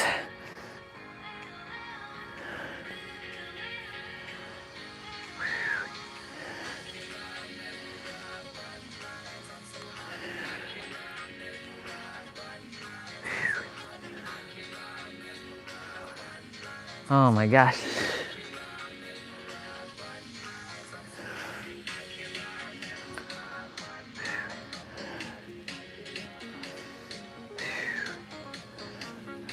Even though we do this one every Thursday, it doesn't get any easier.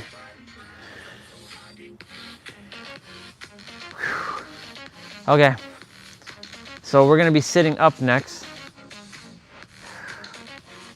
You're gonna keep your legs straight.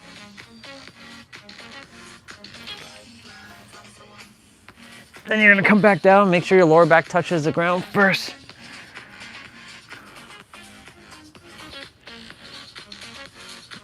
Yeah. Yeah.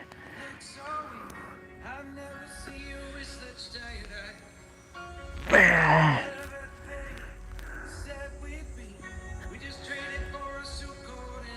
No.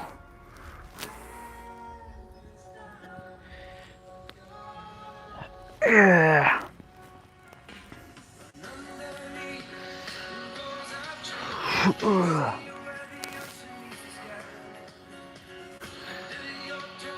Yeah. Okay. X arm sit up is next. Ugh, son of a bitch. Yeah. Yeah. So you're bringing your opposite hands to your opposite shoulder. Ugh. Yeah. Yeah. Yeah.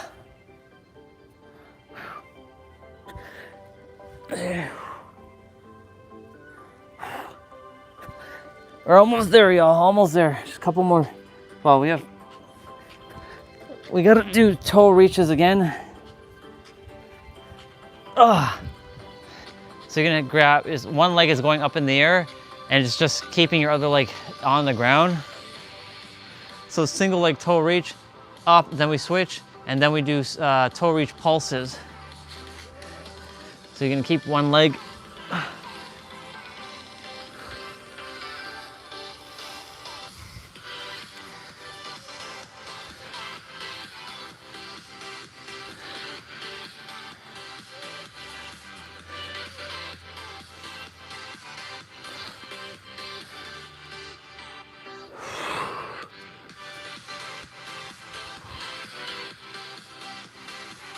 Ooh, WWE is WrestlePalooza tomorrow. Nice. No, not tomorrow. What am I saying? Tomorrow is Friday. Skipping a day. WrestlePalooza is yeah. Shit.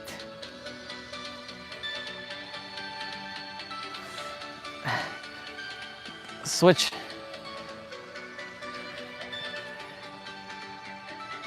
Ah.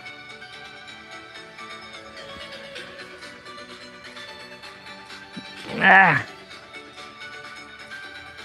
Yeah.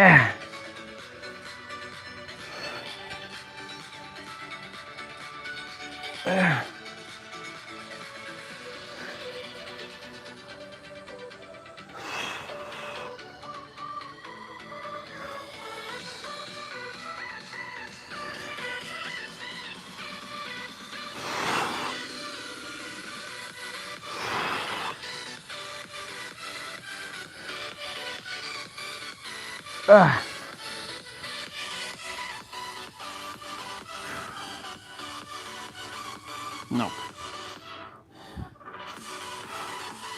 Okay.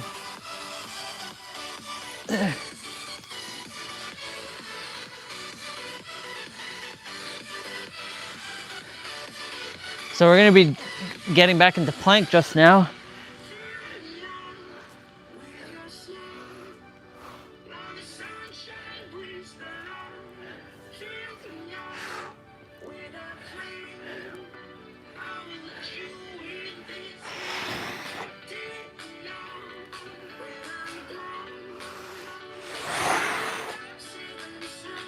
son of a...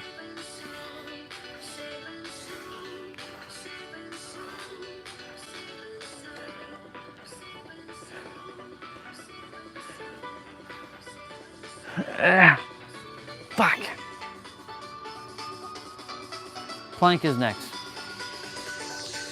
We have 4 exercises left. So plank.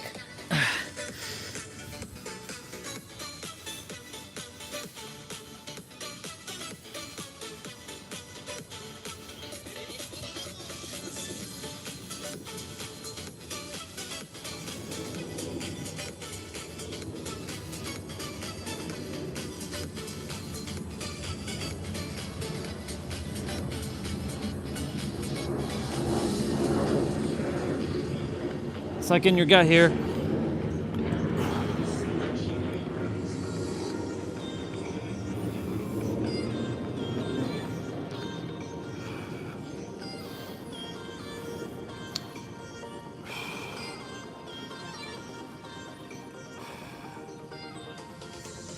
Oh. Okay. So you're gonna be holding with one arm. You're gonna be hovering. So make sure your leg is, you have a wide stance and you're tucking in your other arm.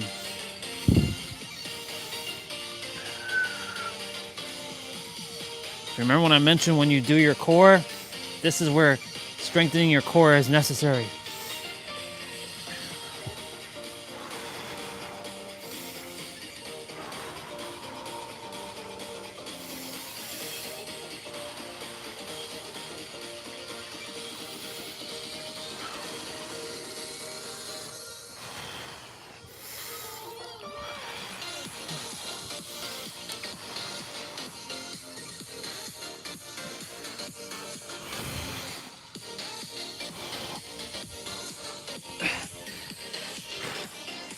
Wow.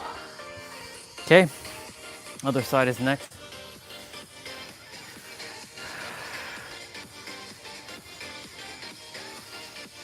Okay. Same thing, other side.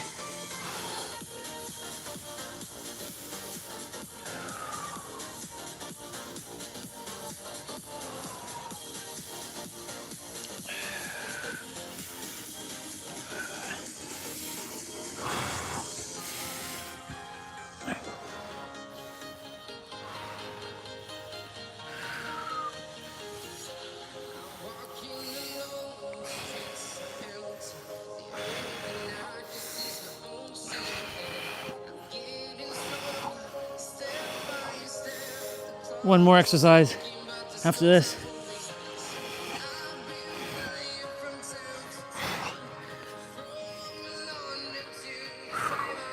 Okay. So, traveling mountain climbers,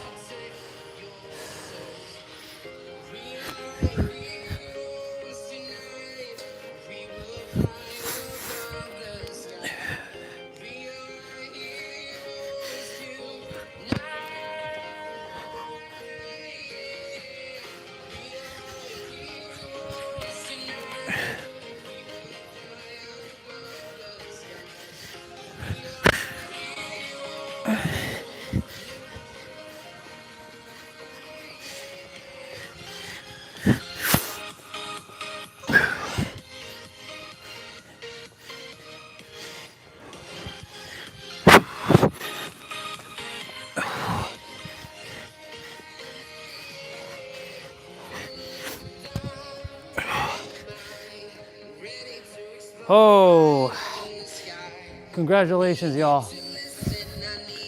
We did it. Let's go ahead and do a stretch. So he's gonna do a quick little stretch session here.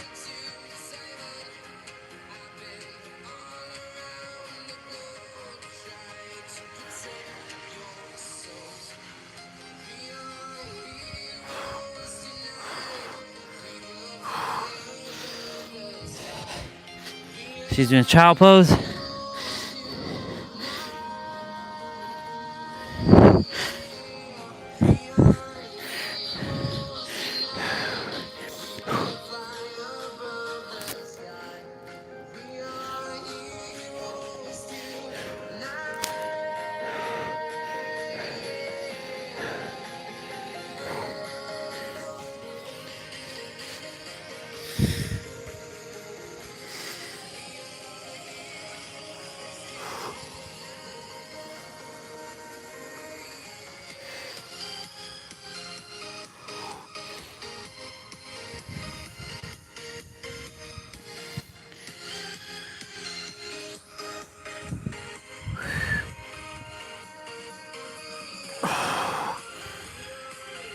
And we are done the main play out today.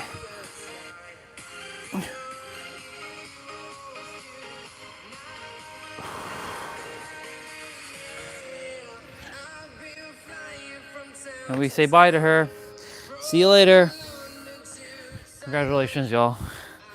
We did the thing.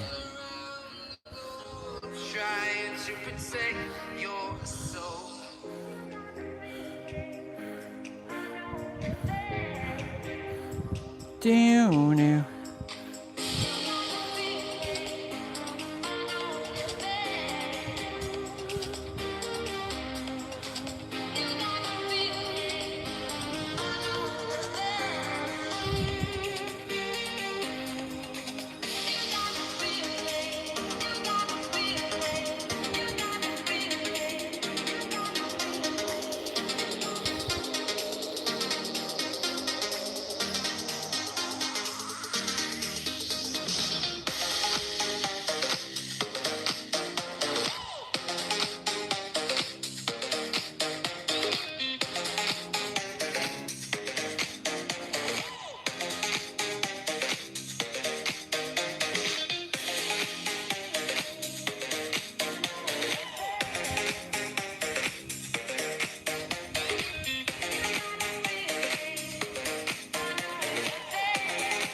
Cool beans.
Cool beans.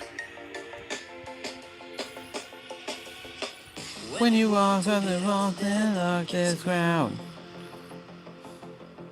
The gravity pulls you straight down.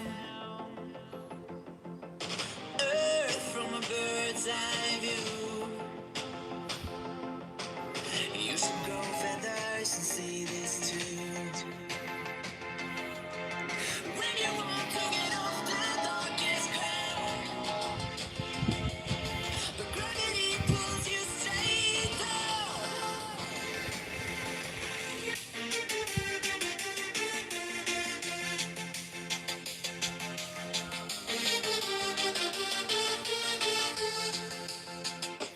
Cool.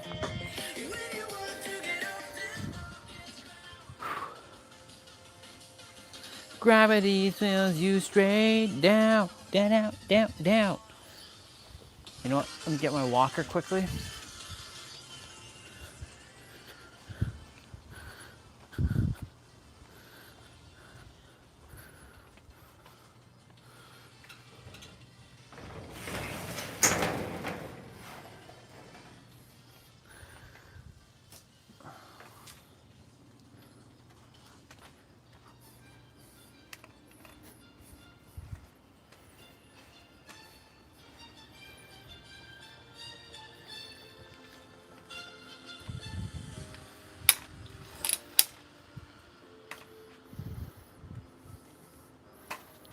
All right, y'all. Time to do some 55s. Without you, I remember myself, my name. Forgot about all you tried to change. Familiar. Was the sound of your voice as I continue to walk on by. It has been a year and now I'm living on the line. It has been a year and now I'm thinking what's mine. That I'm better off right here without you.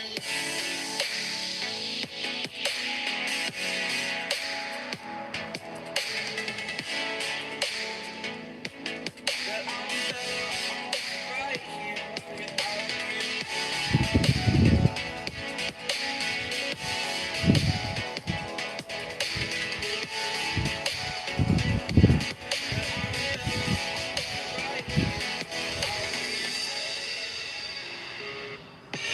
I live inside my own world of make-believe. Kids screaming in the cradles, profanities. I see the world through ice covered in ink and bleach. Cross out the ones who heard my cries and watched me weep. I love everything. Fire spreading all around my room. My world's so bright, it's hard to breathe, but that's alright. Hush.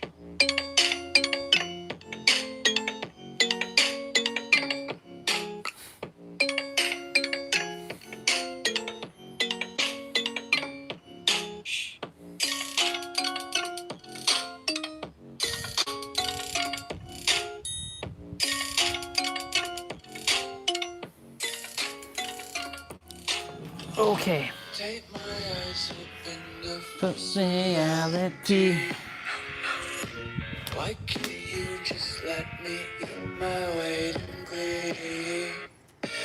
I live inside my own world of make-believe. Kids screaming in the cradles, profanities. Some days I feel skinnier than all the other days. Sometimes I can't tell if my body belongs to me. I love everything. Fire spreading all around my room. My world's so bright, it's hard to breathe, but that's alright. Hush.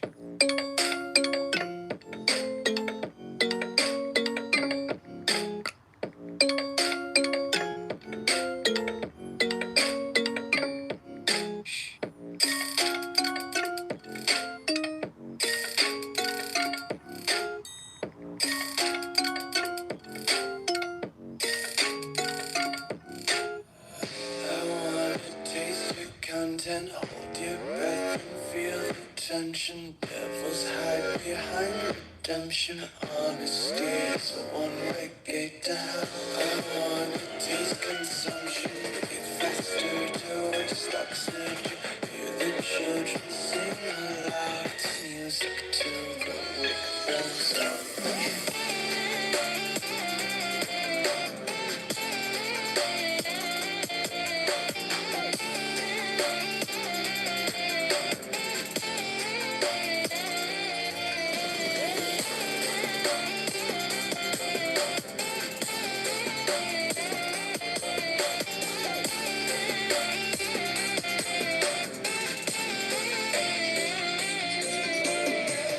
in the dark we fight. You take the wrong and you make it right. Like a firefly, you are glowing at night. So don't make it hard, don't let me go. I wanna hold you tight when you're cold. I'm waiting for your love, you just keep me hanging on.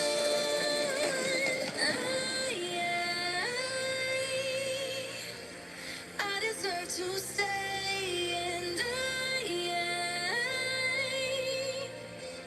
I will find my way.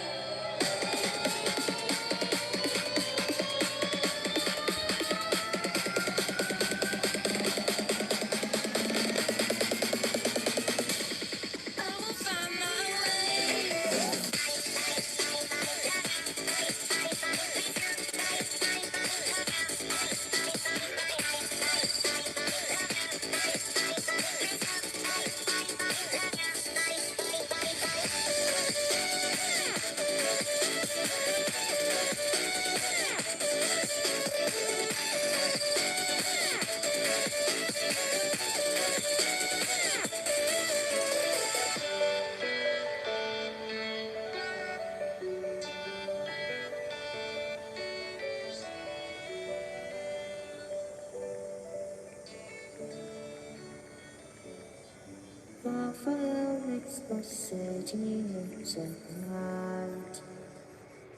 Close your eyes and just stay tight. We have to go.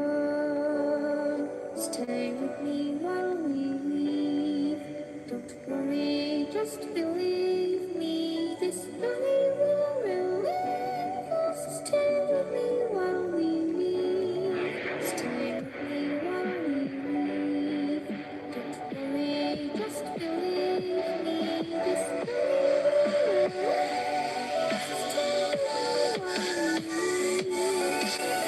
Stay with me.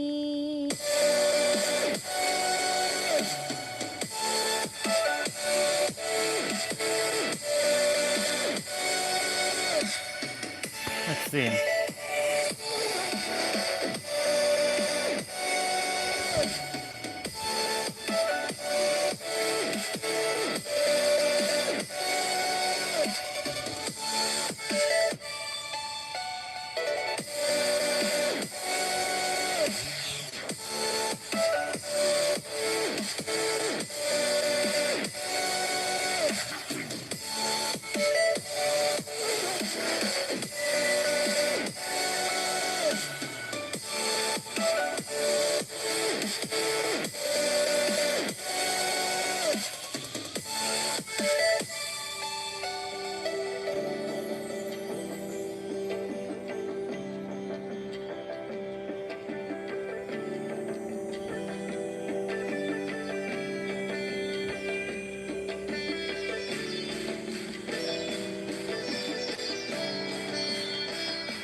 Don't let me drown.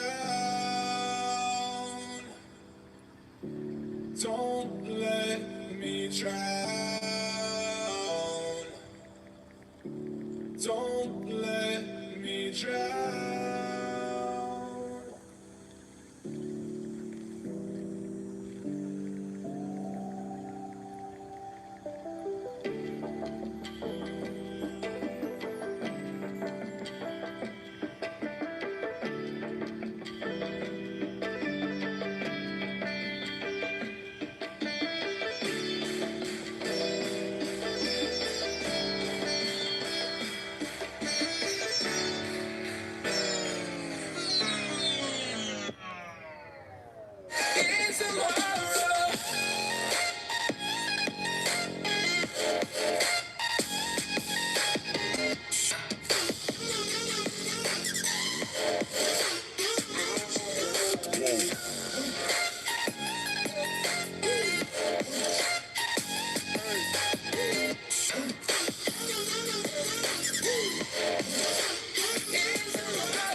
Okay.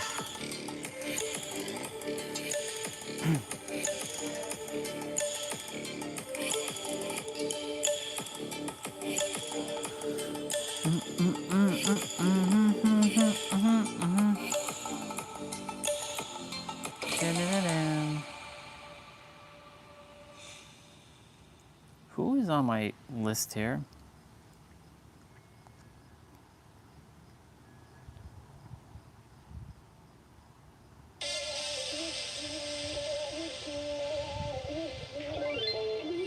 Ain't no love like a real love, but it goes so fast. All tied up like a captain. I'm on to you. Used to pay to my love life, standing on rainbows, playing it cool. I was like this in ages, and I've no patience. So won't you please stay a bit longer? You're making me stronger, making me stronger. Stay a bit longer. You're making me stronger, making me stronger. You're stronger.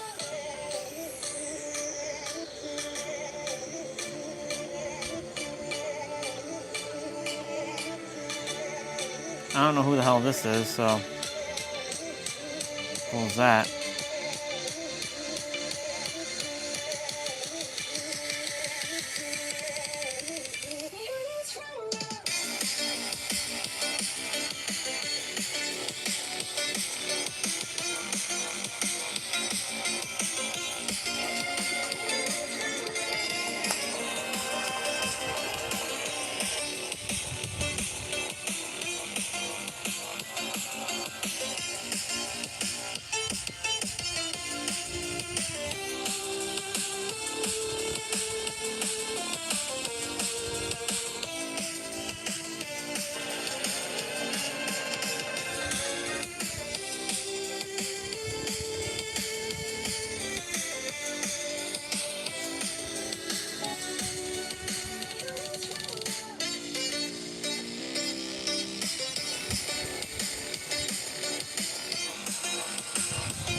I see you.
3, 2, 1, go.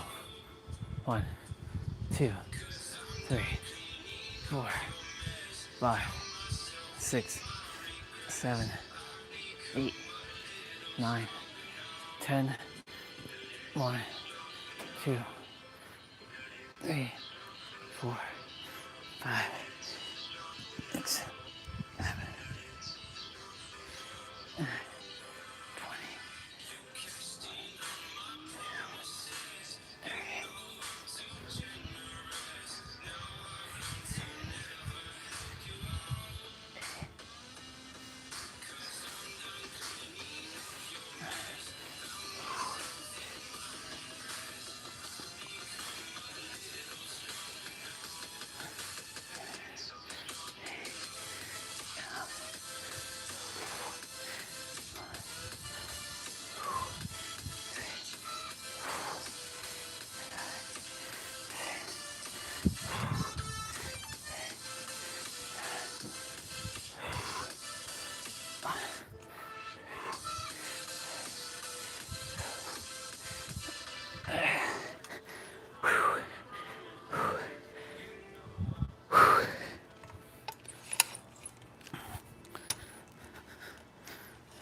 Okay.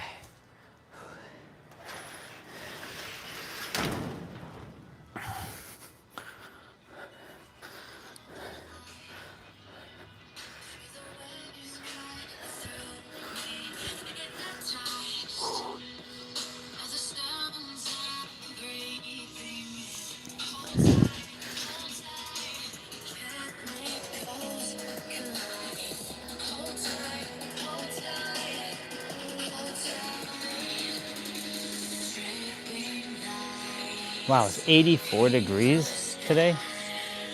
What is that?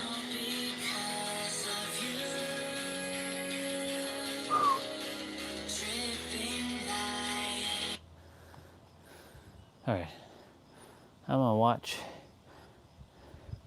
an episode of Friends. I've been watching season 8. Oops, wrong.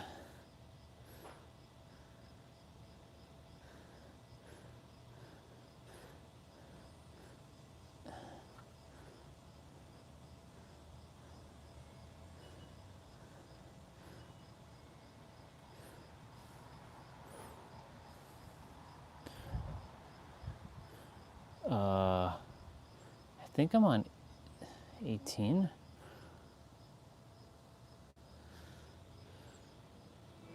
No, 19.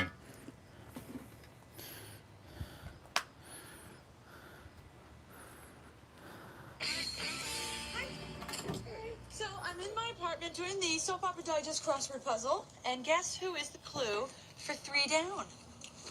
3 down. Days of Our Lives star Blank Tribbiani. That's me! I'm Blank! How cool is this? We know 3 down. I'm touching 3 down. Yeah, you are, baby. 3 down knows I'm married. What's 3 down doing? So do they call you to tell you your name's going to be in this? No, they really like me over there, though. They wanted to do a big profile on me, but I said no. Why'd you say no? Remember what happened the last time I did an interview for them? I said I write a lot of my own lines, and then the writers got mad and made my character fall down the elevator shaft. So who knows what I might say this time. If only there was something in your head to control the things you say.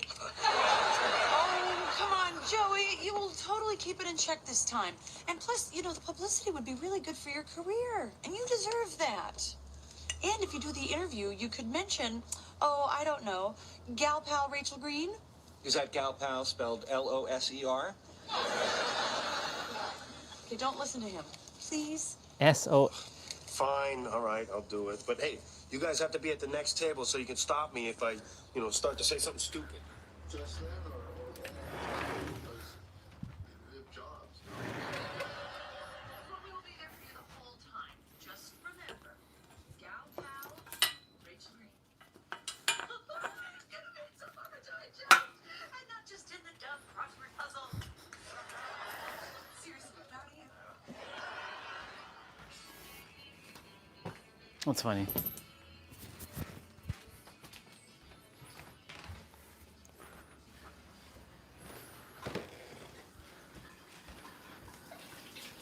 Hello. Hello.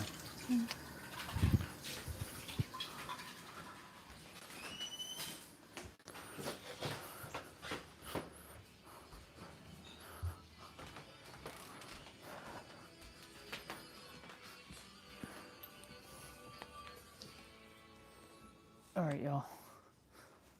Back out in a moment. Just taking off my socks. I really appreciate you taking the time to do this. Not at all. Happy to do it. No, we're just 4 people with neck problems who talk like this. I think it's great that you wanted to meet here. You know, when most people hear that the magazine is paying for it, they want to go to a big fancy restaurant. Actually, I didn't know the magazine was paying. Wouldn't have mattered. I'm doing this for the fans, not for the free food. Can I get you anything? I'll have a cup of coffee. And I'll have all the muffins. Hey! Shh, we're not talking. Oh, finally. Oh. So, according to your bio, you've done quite a bit of work before Days of Our Lives. Anything that you're particularly proud of? Oh my God.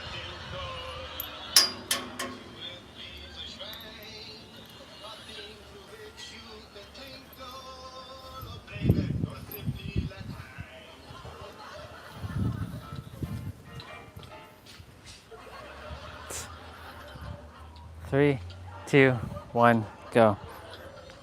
1, 2, 3, 4, 5, 6, 7, 8, 9, 10, 1, 2, 3, 4, 5, 6, 7, 8, 9,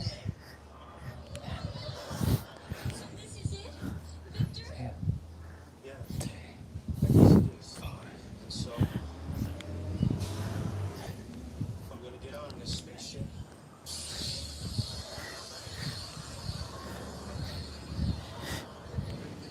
And I'm gonna go to Block on 7 in search of alternative routes.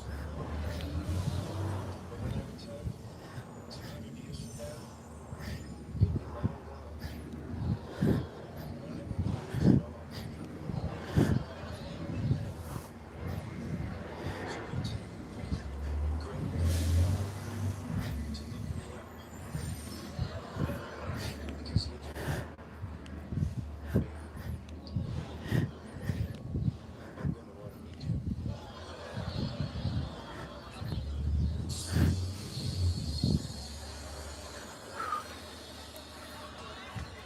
Okay, here I come.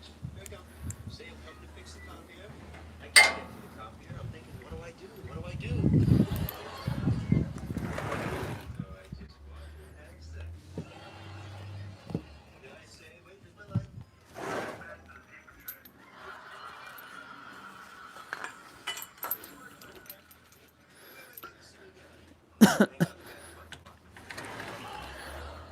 There I am. There I am. There I am. Well, there's so many things. It's hard to pick just one. Coffee. Does anyone want anything? Oh, yeah.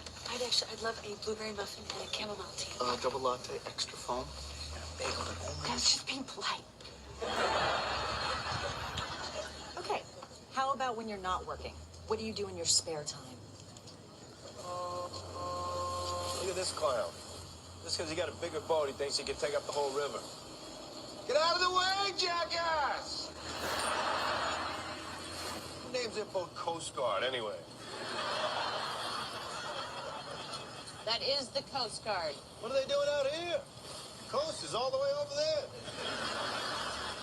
Hey, Hey, check it out. It's unbelievable. Joey has been holding his breath for almost 4 minutes.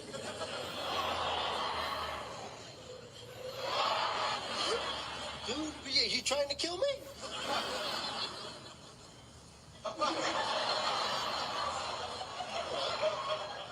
Well, I see you've had a very productive day. Don't you think the cowboy hat's a little much? Come on, it's fun. All right.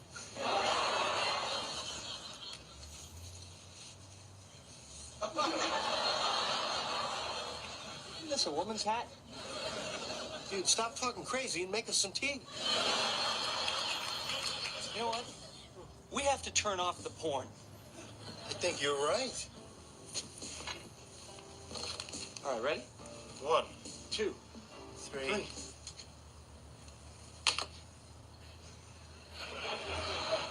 That's kind of nice. Yeah, it's kind of a relief. Yeah.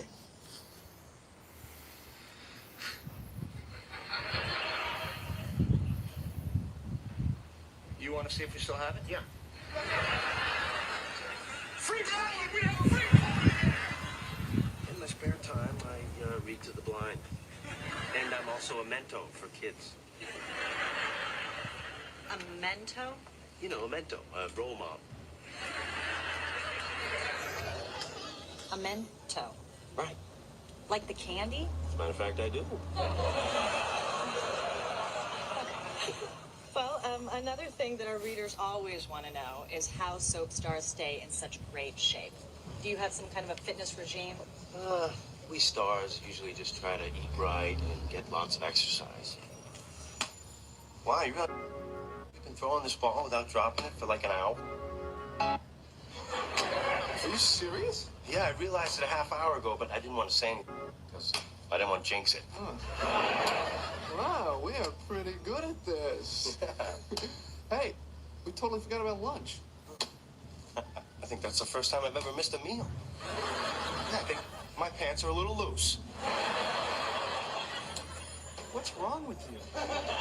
Well, I got this blinding pain in my stomach when I was lifting weights before. And then I passed out and haven't been able to stand up since. But I don't think it's anything serious. This sounds like a hernia. You go to the doctor. No way. Hey, look, if I'm gonna go to the doctor for anything, it's gonna be for this thing sticking out of my stomach. I'm gonna have to start working out again. Damn you 15s! I'm doing my push-ups. All of these layers. First there's a layer of lady fingers, then a layer of jam, then custard, which I made from scratch. Then raspberries, more lady fingers, then beef sauteed with peas and onions, then a little bit more custard. It tastes like feet. I like it. Are you kidding? What's not to like? Custard? Good. Jam? Good. Meat? Beef? Good. Well, you don't look good, Joe. Well, the fridge broke, so I had to eat everything. Cold cuts, ice cream, limes. Hey, what was in that brown jar? That's still in there? Not anymore. Oh, hey, look, there's a piece that doesn't have flour on it. Stick to your side. Come on now.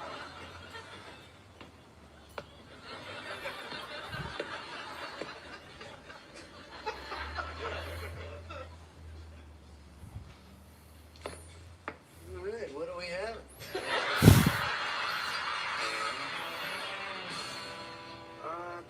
I don't believe in these crazy diets, you know, just everything in moderation. Your muffins. I'll take those to go.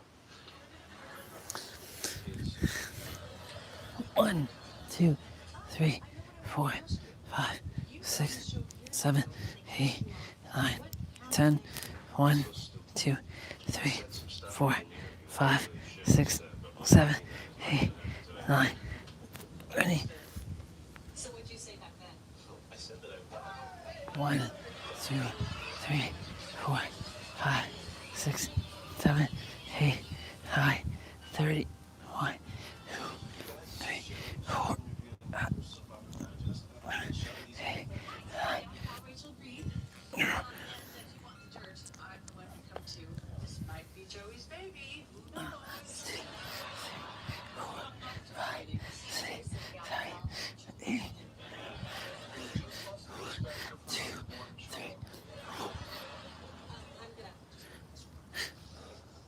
Joey, you're doing great. Yeah, so far, nothing stupid. Mento? So, as Joey's friends, is there anything that you guys think our readers ought to know? No, just that you is looking great. That's gonna get you into soap opera digest. I would just like to say that Joey truly has enriched the days of our lives. I just think that you don't expect someone so hot to be so sweet. Oh, I like that. Oh, what's your name? Phoebe Buffet. How do you spell that so we can get it right? Oh, okay. It's P as in Phoebe, H as in Hebe, O as in Obie, E as in Evie, B as in BB, and E as in hello there, mate. Great. Well, it was nice meeting all of you. Yeah, You too. Thanks. Bye. So it seems like you have a lot of friends. Who would you say is your best friend? How come you have two? Well, this one's for you. Get out. No, I can't. No, Listen, I know how much this means to you, and I also know that this is about more than just jewelry. It's about you and me. 3, In fact, 2, 1, best go. buds. Wow. Is this friendship? I think so.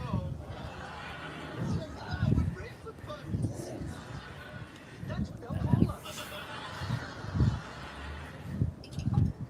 Joey, sorry. Oh, sorry. Don't worry about it. Look. Oh, that's gonna be a mistake. Rich, hey, it's fine. You're at Joe. 5, 6, 7, 8, 9.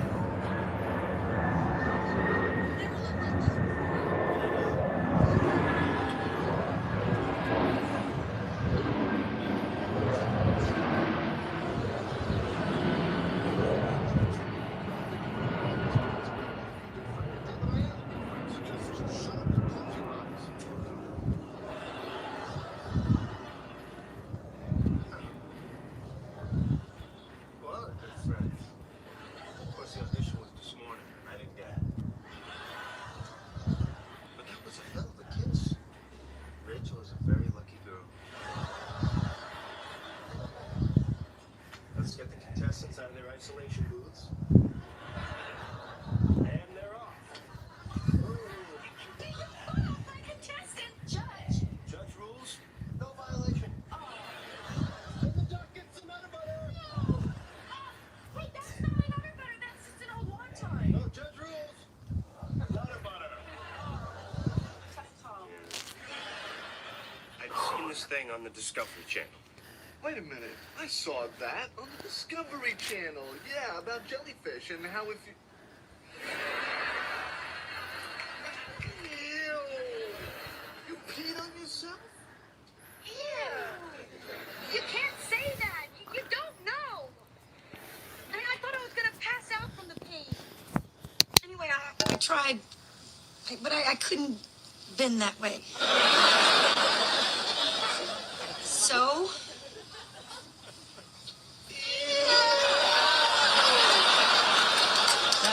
That's right, I stepped up. She's my friend and she needed help. If I had to, I'd pee on any one of you.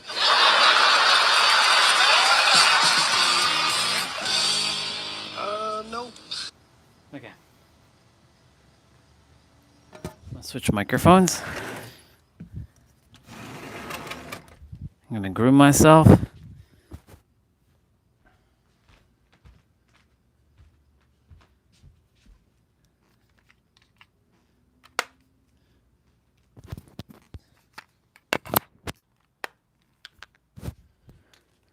Microphone activated.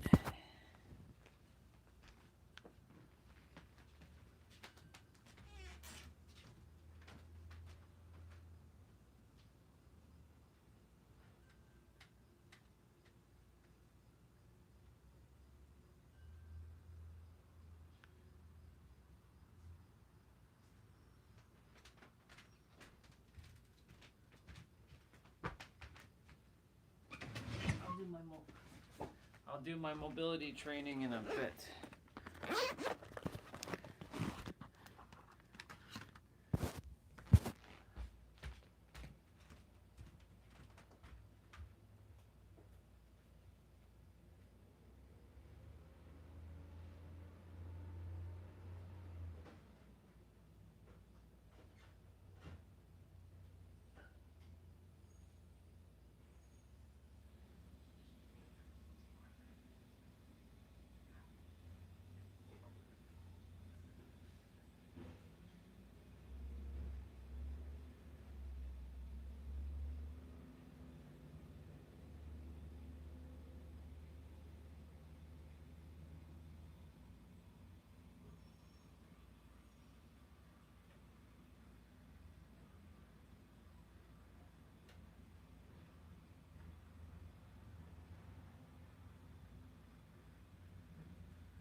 I'm just taking care of a bit of my beard.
I don't think anybody's outside, but if there is anybody, I've been grooming. I'm going to be grooming for a bit, so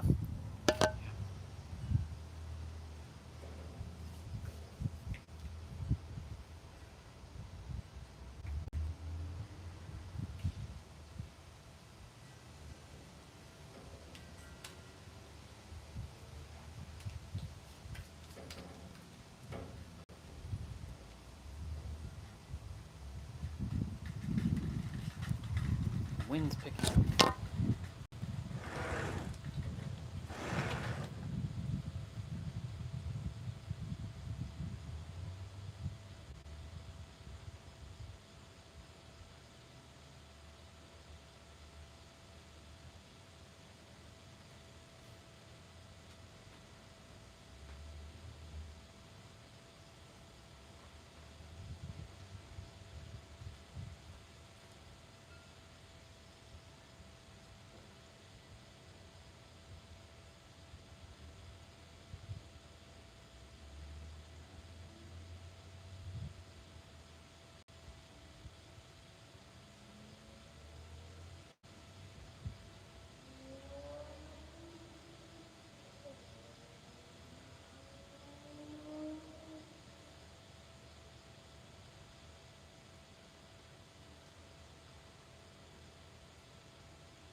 No best friend, no. Just a lot of close friends, yeah. So, now back to the show. How does it feel to have a huge gay fan base? Me? Wow. I don't even know any huge gay people. It hurts me. It physically hurts me. Now, off the record, you're not. What? Are you referring to my man's bag?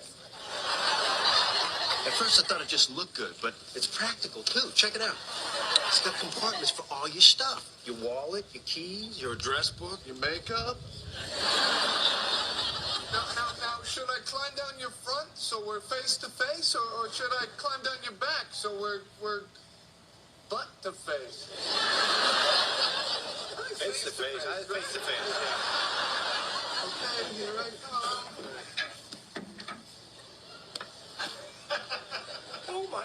How much do you weigh, Ross? I prefer not to answer that right now. I'm still carrying a little holiday weight.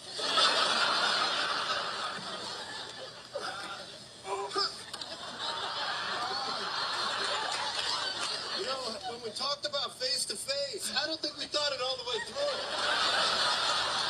Hey, Phoebes. Hey.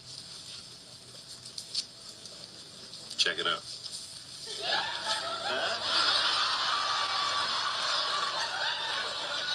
How much of a man am I? Oh, nice. Manly and also kind of a slut.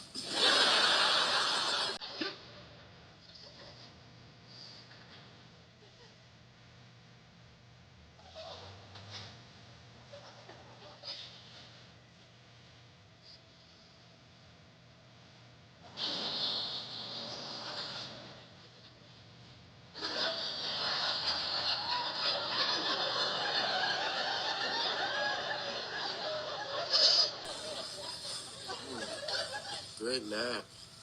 It really was.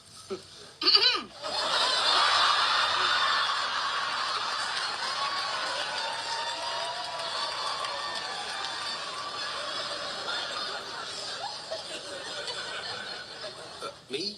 Gay? No. But I have a number of close friends who are.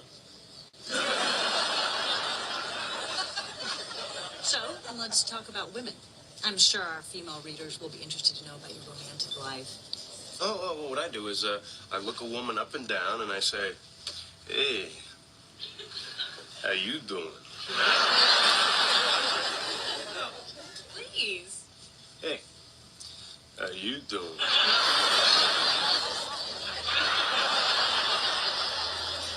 Hey, how you doing? Who has the most amazing Porsche under there? I'd love to show you, but I just tucked her in. She's sleeping. Hey, would you two girls like to go for a drink?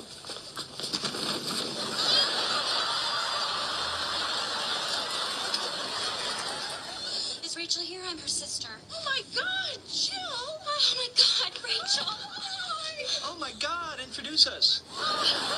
Well, this is Chandler. Hi. And you know Monica and Ross. And that's Phoebe. And that's Joey. Hey, how you doing? Don't! You're a really nice guy. And I'm happy to be your roommate and your friend. I'm just, I just don't feel that way about you. Oh, I see what happened. It's because I was trying to repel you. Right? Believe me, you'd feel a lot different if I turned it on. I think so. Oh, I do. How you doing? I'm okay. What? Oh, dear God. Not much to tell there. I'm really shy. So, that's it. I guess that's all I need. Thank you so much. I think they will be running this in the beginning of next month. Oh, great. Thank you. Bye. Bye-bye. I did it. Amazing. Oh, wait. I almost forgot. We have to ask everybody this. Other than Days of Our Lives, what's your favorite soap opera? Oh, I don't watch soap operas. Excuse me, I have a life.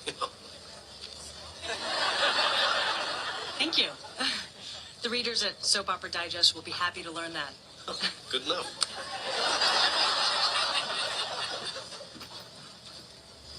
So close.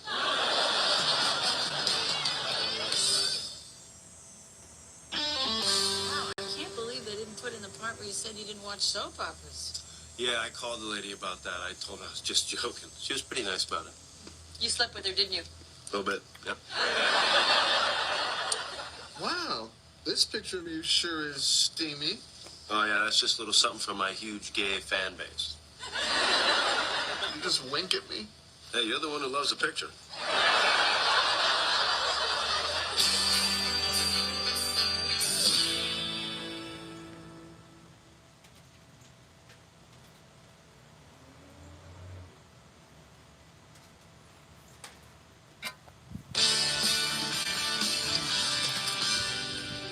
Hi. Hey. Hey. So, what's the final head count on my baby shower? About 20. A couple people from work who had something else to do. Also, both of your sisters called and neither can make it. What? You mean they're not coming to a social event where there's no men and no booze? That's shocking. I don't care. As long as my mom's here. Oh my God, your mother. What, my mom's not going to be here? Well, given that we forgot to invite her, it would be an awfully big coincidence if she was. Well, it wasn't my fault. Phoebe was in charge of the invitations. Well, I don't have a mother, so often I forget that. Oh, give it a rest. My mother is not coming to my baby shower? No. Neither is mine. You know what? Don't worry, okay? We'll take care of it. We'll call her. You just go home and get ready. Please, make sure she comes. It's really important to me. I mean, that's my mom. I know. What's her number? I don't know. Go. I have my book. Go.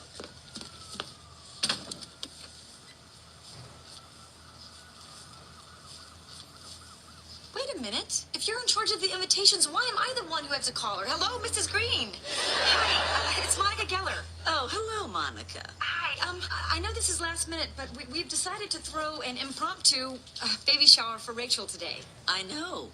My daughters told me about it when they received their impromptu invitations a month ago. Dear, I'm sorry. I'm so sorry. For what, dear? For not inviting me or for lying about it? Oh my God, my ass is sweating. Please. Can you come? It's today at 4. Well, all right. I'll see you at 4. Thank you. Isn't it at 3? Son of a bitch!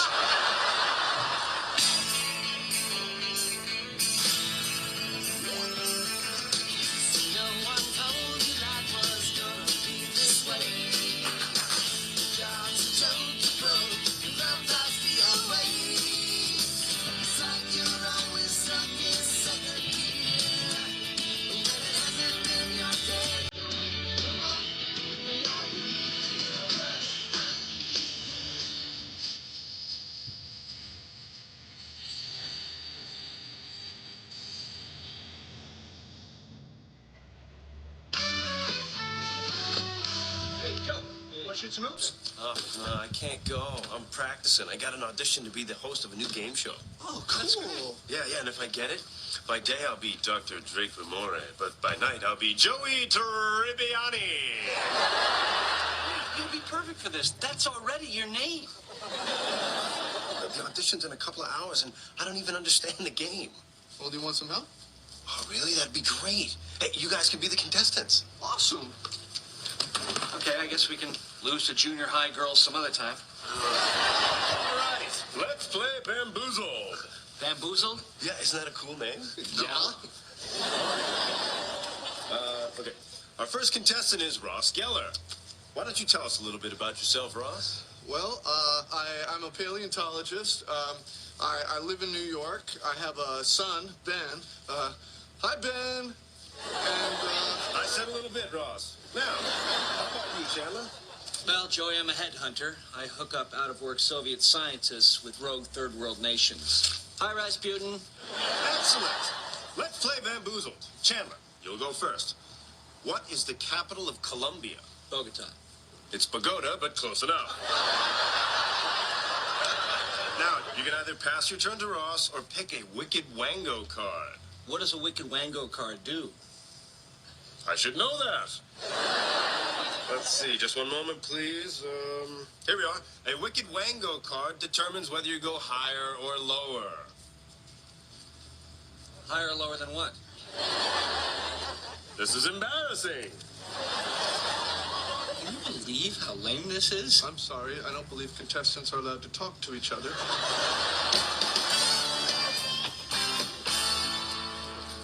Oh, I told the stripper to be here at 5. That's good, right?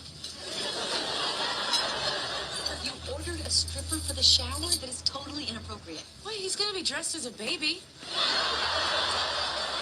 Oh, hi, Mrs. Green. I'm so glad you could make it. Yes, thank you so much. And again, we're so sorry. We could not feel worse about it.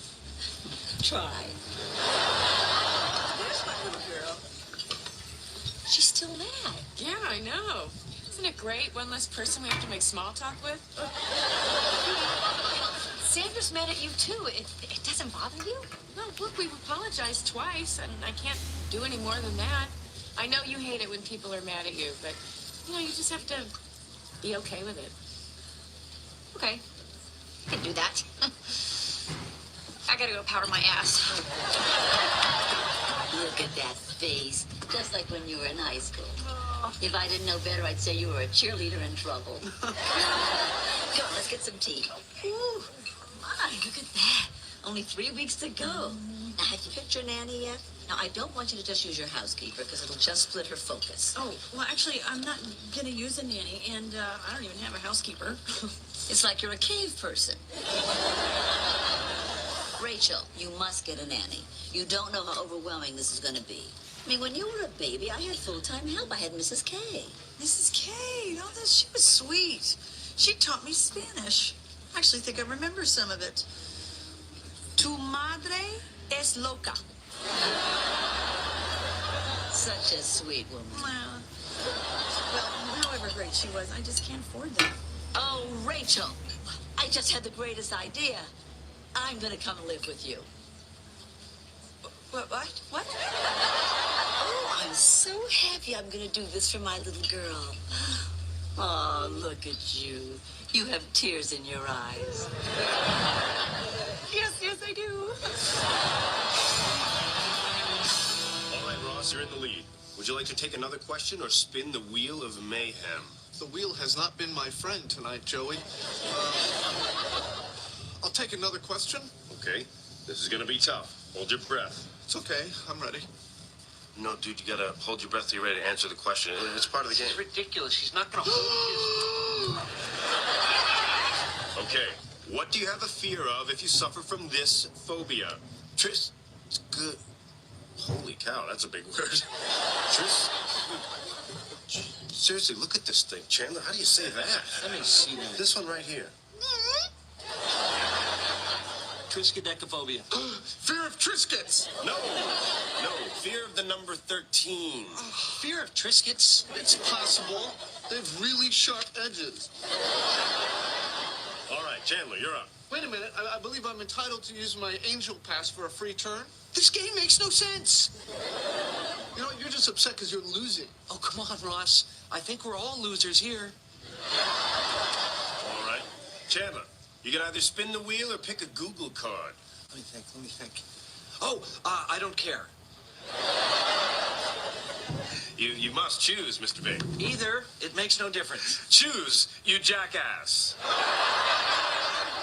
I'll take a card. Okay, you pick the gimme card. You get all of Ross's points. What? This game is kind of fun. You don't think it's a little crazy that you get all my points just because you... I don't think the contestants are supposed to speak to each other. Why did you invite my mother? What? She wants to move in with me and Ross to help take care of the baby. For how long? 8 weeks. I mean, I love my mother, but my God, a long lunch with her is taxing. I personally would be honored if she wanted to live with me. She can't hear you. Come on, what am I going to do? Well, if you don't want your mother to move in with you, just tell her. You're right. You're right. I mean, I'm about to have a baby. I can tell my mother that I don't want her to be sleeping on my couch. Oh my God, she's going to want to sleep in my bed with me. This cannot happen. That's right. That is right. You go over there and tell her you do not want her to live with you. Yeah. Do not take no for an answer. Okay. This is great. Now she's going to be mad at Rachel. You know, and I'm just going to swoop in there and be like the daughter she never had. I have new respect for Chandler. All right, everybody, it's time to open the presents. Yes, and I think that the first gift that Rachel opens should be from the grandmother of the baby, because you're the most important person in this room and in the world. Well, I don't have a gift because I wasn't invited until the last minute, but thank you so much, dear, for bringing that to everybody's attention. How about you less important people? Let's open your presents. Mom, it's okay that you didn't get me a gift. Well, I kind of did. Me. 8 weeks of me. Yeah. Okay, see, Mom, the truth is I can do this on my own. Sweetheart, I know you're going to be a terrific mom. I just think you need a little help, especially at the beginning. But, Mom, I really know what I'm doing. I can handle this. Really? Remember Twinkles? It was a hamster. I'm not going to vacuum up my baby. Okay, come on, Rach. It's present time. You know, you're the glue holding this whole party together. It's kind of falling apart here. Ooh, look. Wow. Okay, this is from your friends at work. Oh, my gosh. Oh, wow. Oh, I know what this is. Wait a minute. That can't be right. Is that a beer bong for a baby? Darling, that's a breast pump. Did I say I was done guessing? Okay, thank you for that. Oh, wow. What's this? It's a diaper genie. Oh, it dispenses clean diapers. Oh, it's where you put the dirty ones. Well, that's gross. Why don't you just take it outside and throw it in a dumpster? Or you're going to do that 10 times a day? What, it goes 10 times a day? What are we feeding this baby? Indian food? No, dear, that's what babies do. Rachel, listen to your mother. She is very smart. Plus, what are you planning on doing with the baby while you're trotting out to the garbage 10 times a day? I don't know. I'd leave it on the changing table. What? What are you? You can't leave a baby alone. Oh, of course, I know that. I mean, of course, you'd never leave a baby alone. I mean, she wouldn't be safe. You know, not as safe as she would be with me, the baby dummy. You know what? Opening the presents is a little overwhelming right now, so I think I'm just going to maybe open them all a little bit later. But thank you all for coming and for these beautiful gifts. And this basket is beautiful. It's actually a bassinet. Okay, Mommy, don't ever leave me.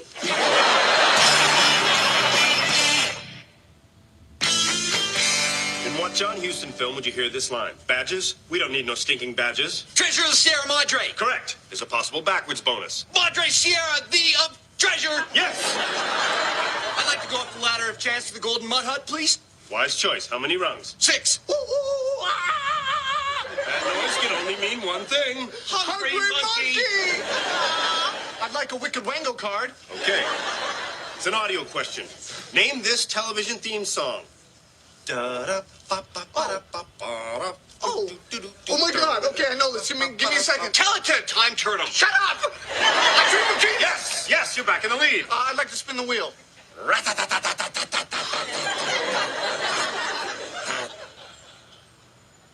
Oh, come on! Super speedy speed round. Is there a hopping bonus? Of course.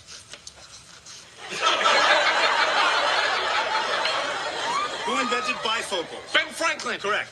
Which monarch has ruled Great Britain the longest? Queen Victoria. Correct again, but you forgot to switch legs between questions, so no hopping bonus. Every time.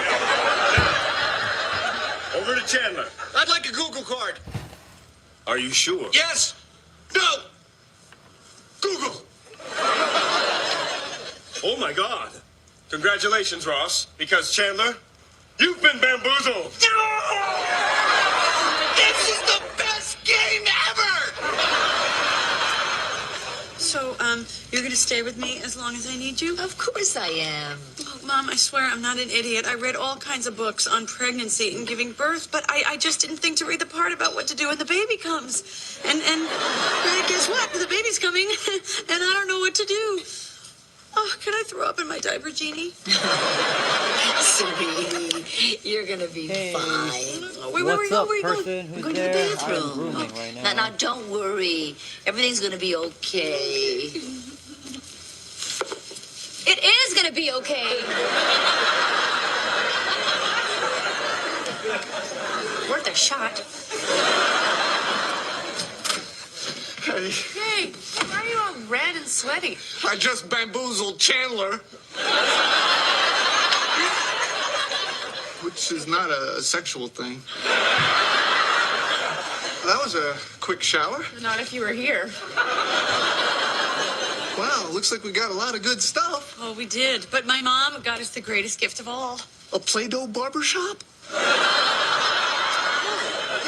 She's going to live with us for 8 weeks. What? Yes, she's going to help us take care of the baby. You're not serious. I mean, she's a very nice woman, but there's no way we can take 8 weeks of her. I mean, she'll drive us totally crazy. Ira! Hey, Rumi!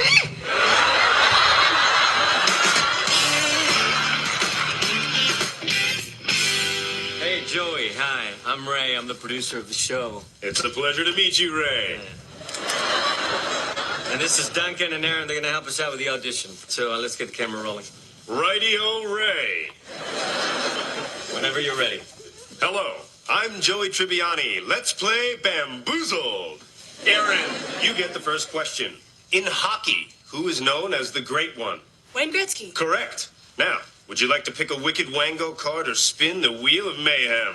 Joey, didn't your agents give you the revised rules? We've eliminated all that. No wheel, no cards. Why? Well, the game was too complicated, and research showed people didn't follow it. Well, what's complicated? You spin the Wheel of Mayhem to go up the ladder a chance. You go past the mud hut, through the rainbow ring to get to the golden monkey. You yank his tail, and boom, you're in Paradise Pond. Yeah, all that's gone. It's basically just a simple question and answer game now. Well, what's fun about that? You expect me to be the host of a boring game that's just people standing around answering questions? Well, there'll be women in bikinis holding up the scores. Let's play Bamboozle! And all those dinosaur knickknacks you have, Ross, I thought that might be more at home in the garage. Well, we don't have a garage. Did I say garage? I meant garbage. You know what, Mrs. Green? Maybe it's not absolutely vital that you live with us. But Rachel needs help with the baby. I do. I really do. I don't know anything. Oh, I'm sure that's not true. Oh, no? Thebes, Monica, do I know anything about babies? Nope, not a thing. It's frightening. Well, you know what? Even if she doesn't know anything, I do. I have a son. And his mother and I didn't live together, and whenever he was with me, I took care of him all the time by myself. That's true. You do have another child. Yeah. With another woman. Have you no control, Ross? That's a different issue. The point is, when the baby comes, I will be there to feed her and bathe her and change her. And more than that, I want to do all those things. Well, then you really don't need me to live with you. Yes! Yes! You're going to be so missed. You're going to be a great father. Well, you're going to be a wonderful grandma. Hello? Still don't know what the hell I'm doing. Oh, come on, every first-time mother feels that way. You're going to pick it up. Hey, you will. Look, you know when you first came to the city, you were this spoiled, helpless little girl who still used daddy's credit cards, remember? I hope you're going somewhere with this. Look at you. You're this big executive. You are much more capable than you give yourself. Watching Friends and grooming. No doubt. You're going to be an incredible mother. Really? I'm telling you. Soapy water. All right, you two. I'm going to get going. Oh, no, sweetheart. You stay put. I'll let myself out. It's like I'm not here, which I almost wasn't. It's just so funny. It's so funny. What do I do? Nothing. You have apologized to her like 1,000,000 times, and she's been nothing but terrible to you. And don't forget, you just threw her daughter a lovely, albeit slightly boring, shower. And she hasn't even thanked you for it. You know what? You're right. Yeah, I mean, if you want to say anything to her, I'd tell her off. Really? Uh-huh. Okay, I will. Mrs. Green. Mrs. Green! It is rude to leave a party without saying goodbye to the host. Yeah, and also, when someone apologizes to you, the decent thing to do is to accept it. Because what I did to you, it wasn't on purpose. But what you're doing to me now is just plain spiteful. Spiteful? That's right. Maybe it's time you took a good hard look in the mirror, young lady. Old lady. Lady. Wrap it up, wrap it up, wrap it up. So, whenever you're ready to apologize to me, I will forgive you. Good day. I can't feel my legs. You're fantastic. I'm so proud of you.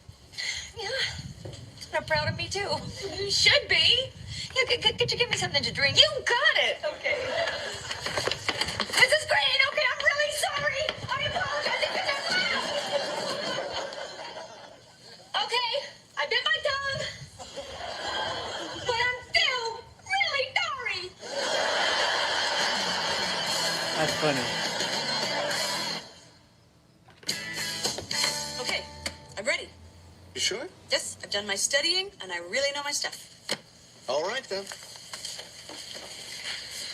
Rachel Green, let's play Bamboozled! How do you test the temperature of the baby's bathwater? Put your elbow in it. Excellent. How do you put a baby down for a nap? Full, dry, on its back, and no loose covers. That's correct. This is an audio question. What do you do when the baby makes this sound?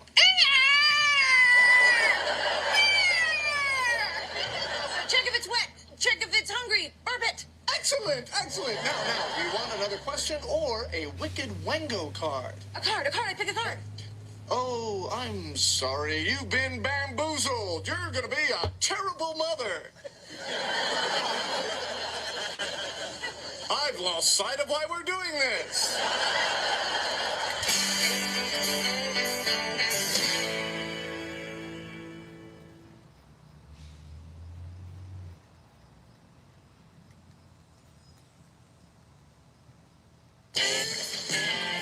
Hey, you guys. I got some bad news. Well, that's no way to sell newspapers. Why don't you try extra, read all about it. Oh, Monica's restaurant got a horrible review in the Post. Oh, no. Yeah, I didn't want her to see it, so I ran around the neighborhood and bought all the copies I could find. Man, this is bad. And I've had my share of bad reviews. I still remember my first good one, though.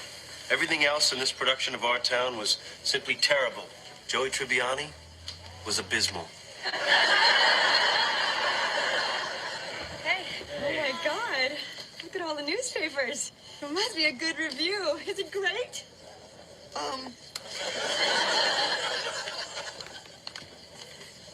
Oh, dear God. But the good news is no one in a 2-block radius will ever know.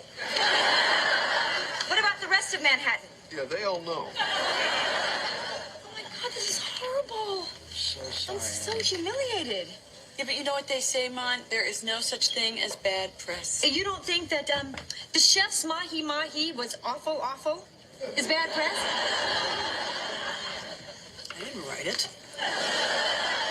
Is he right? Am I awful? No. Hey, Monica, you listen to me, okay?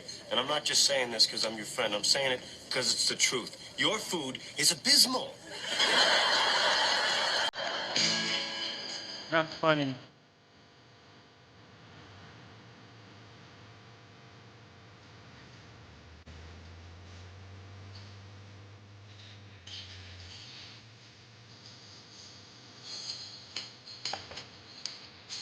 That's too funny. Gotta love Friends. Still got to go shower and do mobility training. What?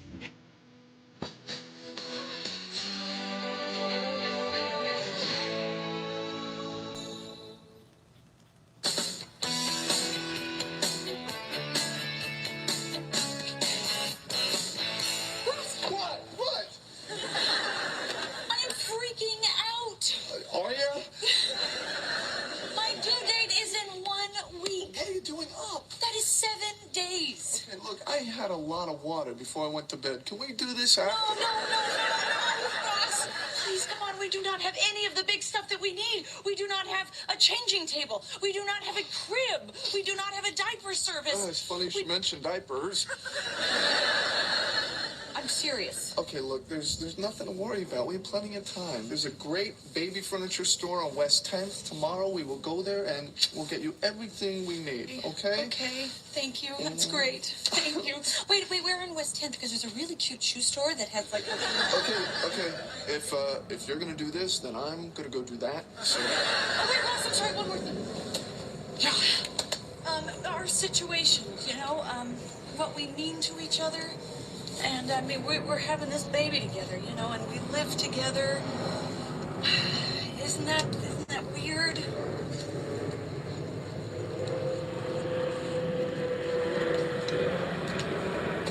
Well, I'm just kidding. You can go pee.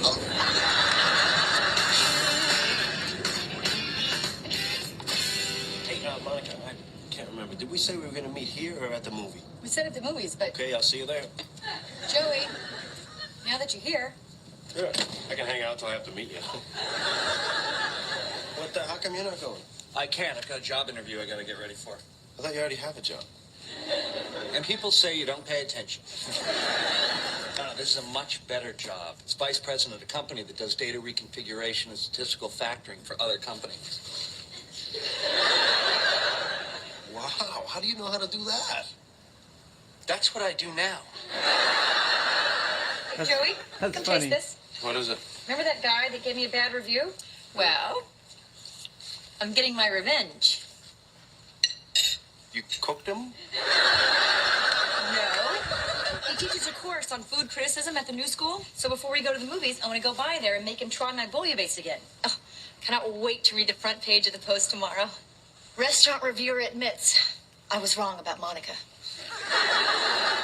The front page? You really do live in your own little world, don't you? Don't we all? I live in my own little world. Do you want these things delivered, Mr. and Mrs. Geller? Oh, no, it's the episode with the girl. No, we are not married. we are having a baby together, but we're not involved. I mean, we were seeing each other a while ago, but then we were just friends, and then there was one drunken night. Or, yes, stranger, we'd like this delivered, please. Why don't you fill out this Her address name is form? Katie. Oh, okay. Surprise, surprise. I noticed you picked out a lot of our dinosaur items. Oh, yeah. Actually, that's one of the reasons why we are not a couple. I chose those. I'm a paleontologist. Really? That is so cool. Oh, yeah, don't get too worked up over it. I mean, it sounds like he's a doctor, but he's not. Oh, no, I'm fascinated by paleontology. Have you read the new Walter Alvarez book? Yeah, I teach it in my class. Oh, my God. Standing at a cash register, I'm holding a credit card, and I'm bored. Oh, I love your neighborhood. There's a great gym right around the corner from your building. That's my gym. I could tell you work out. Oh, she's hitting on him. Paleontologist who works out. You're like Indiana Jones. Yep. I am like Indiana Jones. She'd be hitting on him. She'd be thirsty for that Ross. She'd be thirsty for that Ross. Peeps? Hey. Oh, how did baby shopping go? Oh, it was great. We got everything that we needed. Oh, and Ross almost got something that wasn't on the list. A whore. What? Well, we were paying for our stuff, and this saleswoman just started flirting with him. Can you believe that? Well, did she know you two weren't married? Yeah. Oh, my God. Well, the idea. A woman flirting with a single man. We must alert the church elders. You don't understand. You didn't see how brazen she was. Sounds like you're a little jealous. No, I'm not. I just think it's wrong. I mean, here I am about to pop, and he's out picking up some shop girl at Sluts R Us. Is that a real place? Are they hiring? Hey, Phoebe. Fatty. Chandler, why so fancy? Well, I got a job interview. It's kind of a big deal, too. It's a lot more money, and I'd be doing data reconfiguration and statistical factoring. Wait, I think I know someone who does that. Me. I do that. So, seriously, do I look okay? I'm a little nervous. Oh, yeah, you look great. You know, just don't get your hopes up. Why not? Well, the interview. What about it? You know, you don't make a very good first impression. What? Oh, you don't know? Are you serious? Yes, when I first met you, you were like, blah, blah, blah, blah. I was like,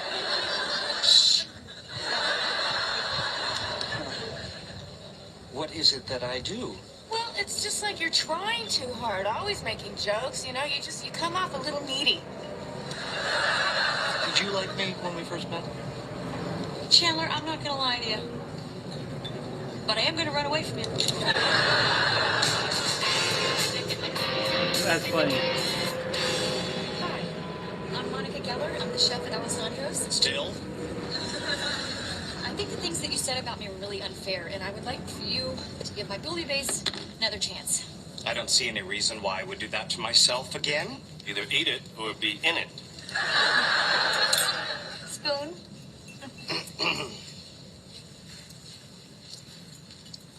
Abysmal. So what do you think? I'm torn between my integrity and my desire to avoid a beating. But I must be honest, your soup is abysmal. Atta girl! We should get out of here. There's a new class coming. Welcome to Introduction to Cooking. Now, before we start, can anyone tell me the difference between a hollandaise and a béarnaise sauce? I can. Okay, go ahead. Well, they both have a egg yolk and butter base, but a béarnaise has shallots, chervil, and most importantly, tarragon. It's very good. What's your name? Monica. Monica? You go to the head of the class.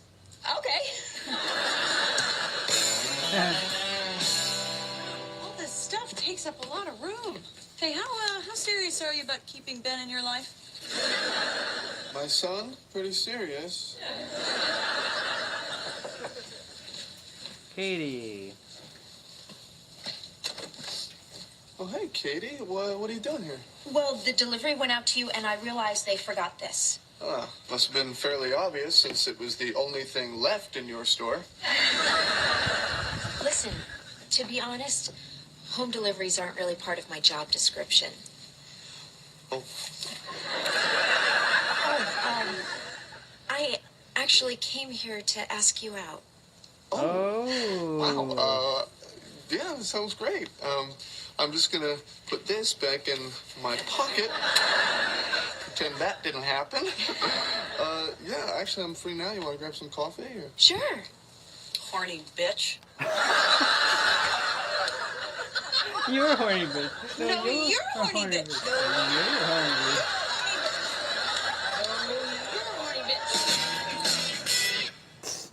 So you guys go have a really good time. Okay, I'm just gonna grab my coat and my whip.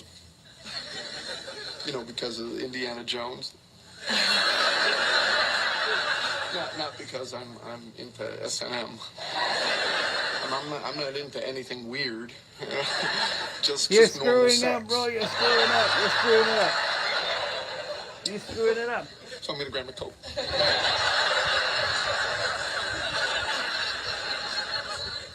So, you had a good day, huh? Big commission? Picked up a daddy? Are you okay with this? Oh, yeah. Yeah, please, you guys have fun. Okay. It was nice to see you. Oh, and it was great to see you, too. And you look fantastic. Although you missed a button. Oh, actually, Oh, okay, I see what you're doing there.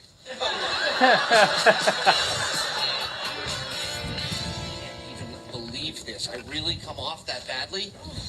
It's okay. You calm down after a while, and then people can see how really sweet and wonderful you really are. Oh, good, because I'm sure this interview is going to last a couple of weeks. All right, don't freak out, okay? I will help you. How long before you have to leave? An hour. I can't help you. All right, we'll just do our best, okay? So let's say that I'm the interviewer and I'm meeting you for the first time. Okay. Hi, come on in. I'm Regina Phalange. Chandler Bing. Oh, Bing. What an unusual name. Well, you should meet my uncle, Butter. Fail. He failed. I'll let myself out. That's funny. Your fettuccine Alfredo looks a little dry. Did you use all your cheese? When you say use, do you mean eat as a pre-cooking snack? And the cream? Cheese makes me thirsty. Okay. Let's move on. All right. Oh, something smells good over at Monica's station. Oh my God! This is absolutely amazing. You've never made this before. Oh no, I don't know anything about cooking. I Liar. had to ask someone what it was called when the water makes those little bubbles. Hats off to the chef. I'm sorry, your mouth was full. I didn't hear what you said. Hats off to who now? The chef. That's right. I think you'll find if I come to work here that I don't micromanage. I don't shy away from delegating. Mm-hmm. That's good to know. But let's stop focusing on what you don't do and focus on what you do. What I do is manage to create an atmosphere of support for the people working with me. I see. Nice sidestep on the do thing, by the way. Hardest thing I've ever done in my life. You gotta go. Oh, okay, don't worry. You're ready. Really? Absolutely. Just fight all your natural instincts and you'll be great. Ah, Monica, my star student. You know, you called me that before, so I took the liberty of fashioning a star out of aluminum foil. Now, no pressure. You like my cookies? You give me the star. Wow, a star. I know you all hate me, and I'm sorry, but... Hi, sister.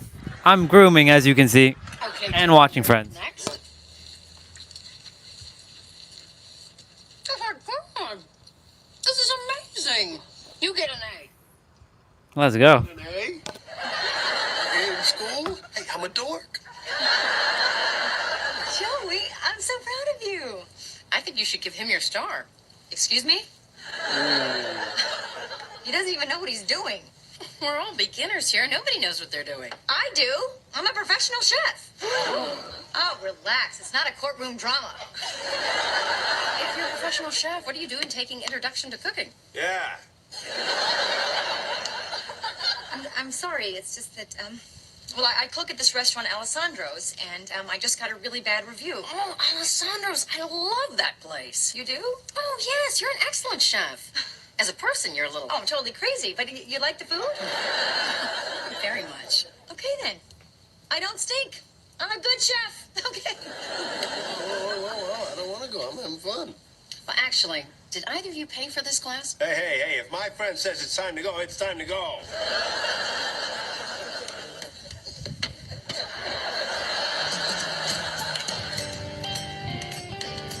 Also, I was the point person on my company's transition from the KL5 to GR6 systems. Must have had your hands full. That I did. So let's talk a little bit about your duties.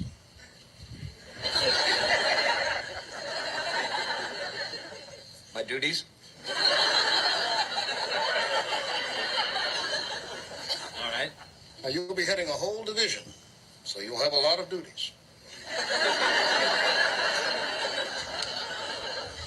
I see. But there'll be perhaps 30 people under you, so you can dump a certain amount on them.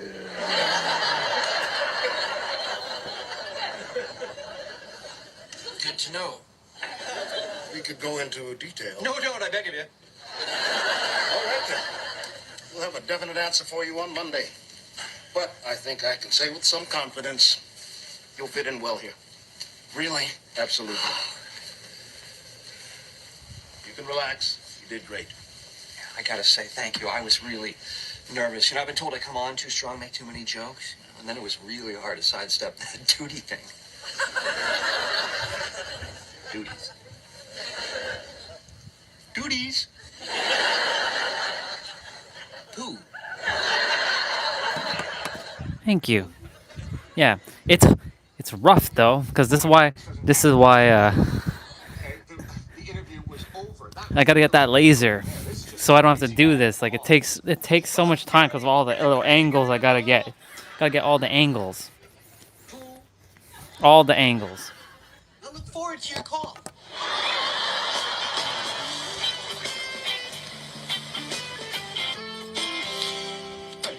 Hey, you're back from your date. How are you? I'm fine, but that's not important. What's important is how was she? It was fun. We just had coffee. Oh, coffee, a little rub under the table. What's going on? Do you not like Katie? No, she was nice. I mean, she's a little slutty, but who isn't? I liked her. Well, of course you. Oh, I have something to send you about something. I drew it earlier. Stop flying around me. No, it's just that Katie bothered me. Why? What was wrong with her? There was nothing wrong with her, all right? She was perfectly lovely. Okay, so what's the matter? I don't want you to date her. Why? What are you jealous? Yes. I'll be right back. And not because I want you to go out with me, because I don't want you to go out with anybody. Okay? I know it's a terrible thing to even think this, and it's completely inappropriate, but I want you to be at my constant beck and call, 24 hours a day. I'm very sorry, but that is just the way that I feel. Okay. What? I won't date. I'll be here with you all the time. Really? But I'm being so unreasonable. True, but you're allowed to be unreasonable. You're having our baby.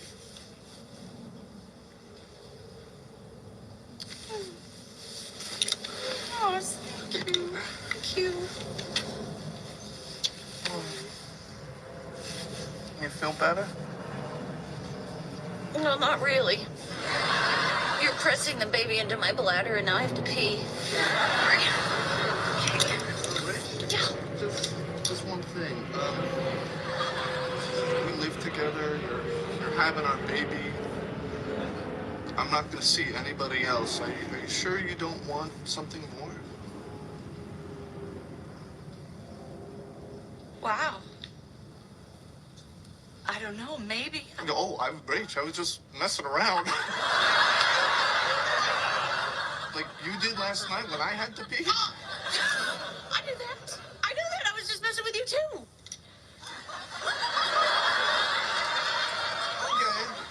Okay, because for a minute you said... No. That's just because I'm such a good messer.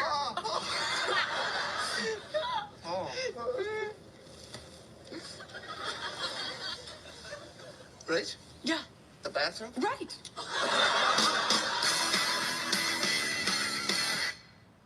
Well, I had a great time. Learned how to bake, ate great food. It's the first day I've gotten since 7th grade, and I didn't have to sleep with the teacher this time. Oh, look. Acne for beginners. Hey, want to feel good about yourself? What the hell? Okay. All right. Let's start with some basics. Can anybody tell me what the difference between upstage and downstage is?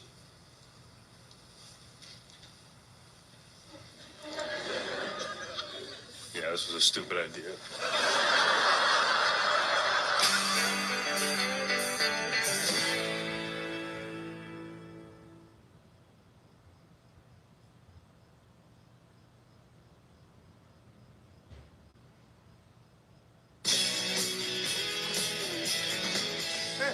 guys looking at? Oh, it's a poster for that World War I movie that I'm in. Check it out. Yeah? Wow, it looks really violent. I know. I'm coming soon to a theater near you. I'm in THX. I'm unsuitable for children. And I cannot wait to see this. Yeah, it's already generating Oscar buzz. I started that. I thought I did. Oh, hey, guess what? I just talked to my agent, and the premiere is next week, and you're all invited. So exciting. Are we going to take a limo? Sure, why not? Oh, I love taking limos when nobody died. Well, obviously, I won't be able to come. For those of you who haven't checked their calendars, today's my due date.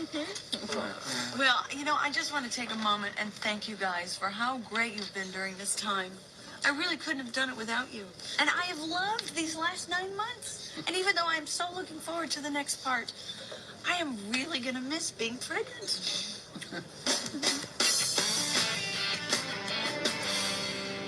That's right. Still no baby. Come on, people, please, let's make some room. Sweetie, maybe you'd be more comfortable here. You. Like you haven't done enough. But I know how miserable you are. I wish there was something I can do. I mean, I wish I were a seahorse. Because with seahorses, it's the male, they carry the babies. And then also, I'd be far away in the sea.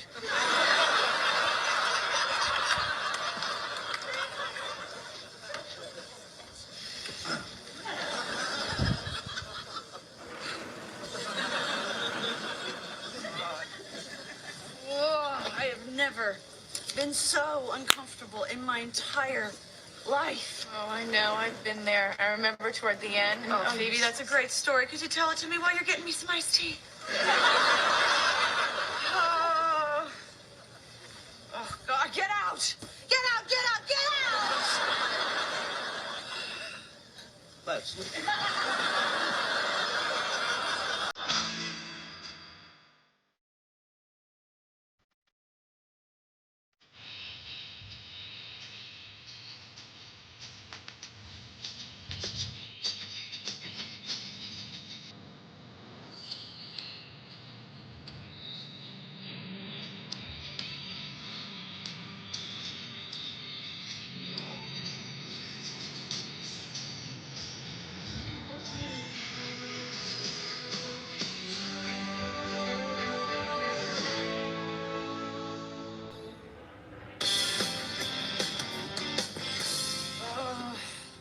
Hey, did you have the baby yet?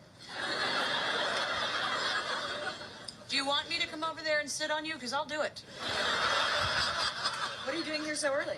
They sent me home from work. They were like, start your maternity leave now. Just rest. Get ready for the baby. Well, you know what? Screw them. They don't want me there. I'll just hang out with you guys. Or you could do volunteer work. Hello. Joey, it's Estelle. Great news. I was able to get you and one guest tickets to your premiere. One guest? You told me I could have 6 tickets. Well, I sold 4 of them on eBay. You'll be sitting next to Hot Guy 372. Oh, my God. So that's it? I only get to bring one guest? Yeah. What time you want to pick me up? Hello? You hear that? I only get 1 extra ticket to my premiere. So somehow I have to pick between you 3 and Ross. What about me? You said you didn't want to go. I don't. But I would still like to be acknowledged. What, just because I'm pregnant, I'm invisible? Definitely not invisible. Well, you know, Ross didn't care enough to be here, so I think he's out. You know, you snooze, you lose. He's not snoozing. He's teaching a class. Well, then somebody's snoozing. Joey, not that this should affect you at all, but if you were to pick me, I was planning on wearing a sequin dress cut down to here. I haven't seen this dress. Star in a movie. Joey, you pick whoever you want, okay? You just listen to your heart. What does it tell you? Phoebe. Well, I think I want to take Chandler. Phoebe.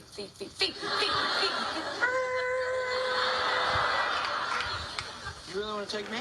Yeah. I mean, I'm sorry. I wish I could take everybody, but, you know, Chandler's always supported my career. He's paid for acting classes and headshots and stuff, and, well, this would be my way of paying you back. So you're never actually going to pay me back? Just because he paid for your headshots, you're gonna take him? Joey, I don't think you're comprehending just how slutty this dress is. It's not just the stuff he paid for. I mean, it's everything, you know? He read lines with me. He went with me on auditions when I was really nervous. And then he consoled me after I didn't get parts that I really wanted. He always believed in me, man, even when I didn't believe in myself. I always knew you were going to make it. I'm so proud of you. Thanks. That means a lot to me. Come on, maybe one of these guys will do your dress. Yeah, well, I'm going to go spit. I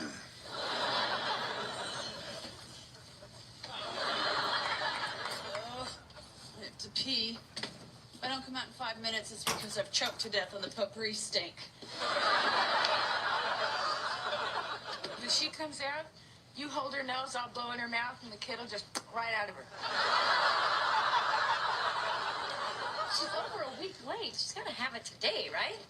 I don't know. I think it's still going to be a while. Care to make it interesting? I bet you that she'll have it by this time tomorrow. You're on. Okay, how much? $100,000.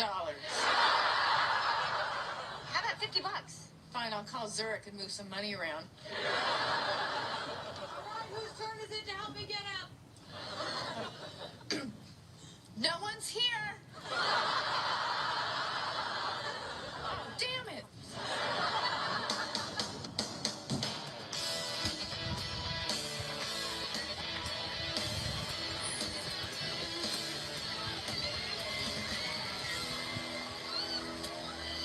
This is so exciting. It's so glamorous. People taking our picture. How do I look? A little tall. What? Would you mind crouching down a little bit so that I look tall? There you go. It's just so glamorous.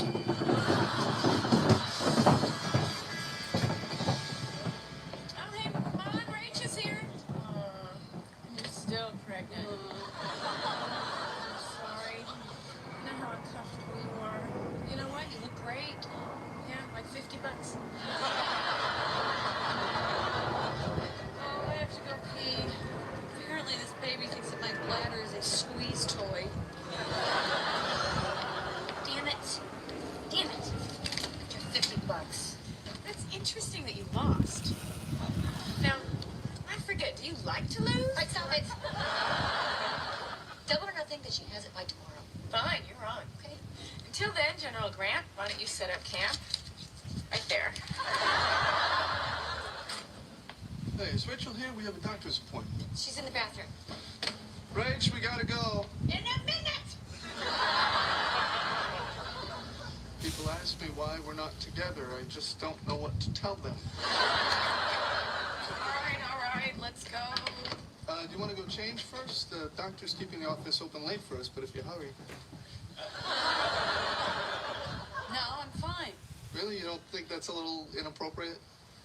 What? Good God, man, don't anger it. Ross, it is 100 degrees outside. For the first time in weeks, I am somewhat Fine. You know what? Whatever you want, okay? You're the mommy. Pal. Don't call me mommy. It's bad enough you call your own mother that. I'm actually with her on this one.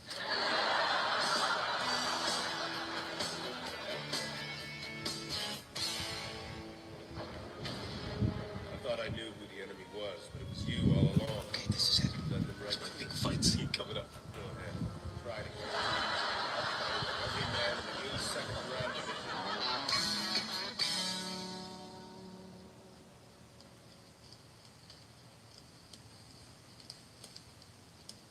Ross, Yeah. can I ask you something? Huh? When Carol was pregnant with Ben, Mm-hmm. were you this irritating? Wow. Excuse me? Nothing.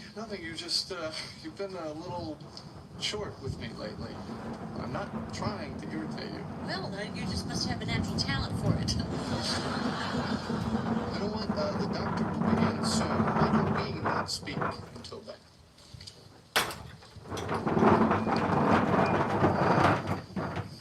Seriously, breathe louder, Ross. That's great.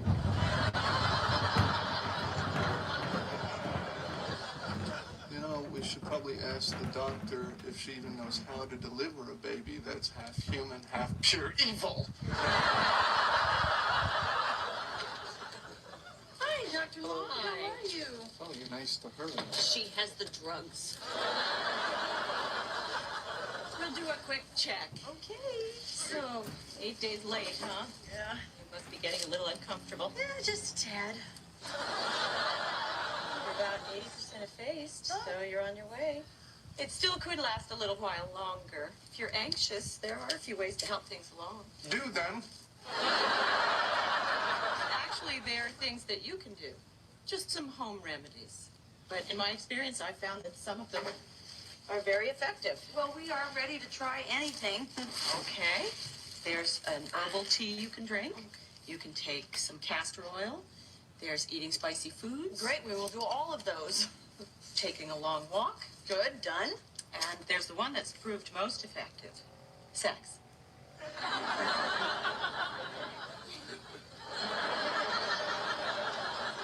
You've got to be kidding.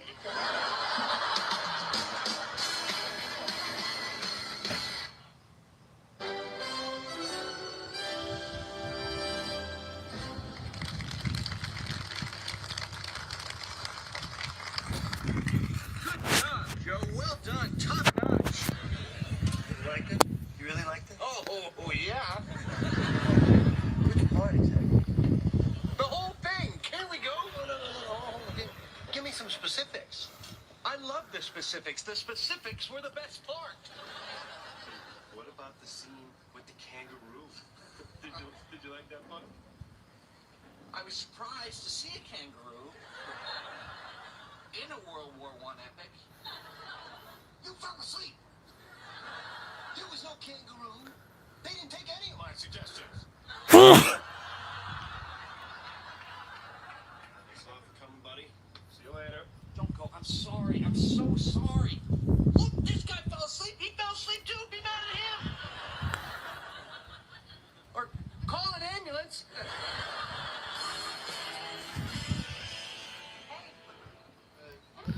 What did the doctor say?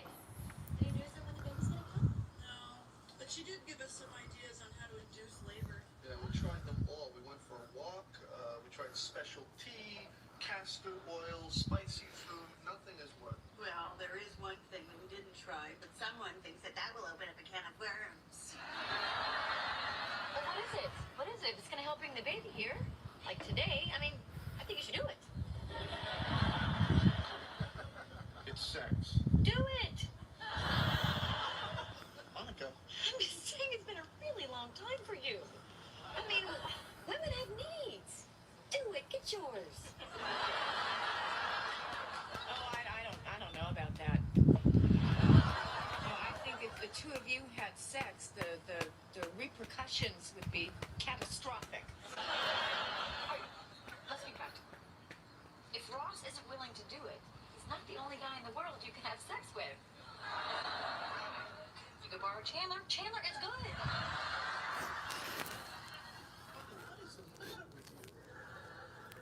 I just want the baby here today. Why today? Okay, fine. I keep betting Phoebe that you're gonna have the baby, and I don't want to lose again. Well, she's been going through this hell. You've been making money. Betting all of your friends staying in this misery. I'll take that bet. Miserable here. I may as well make some money. Wait a minute. No, betting it gets home for you.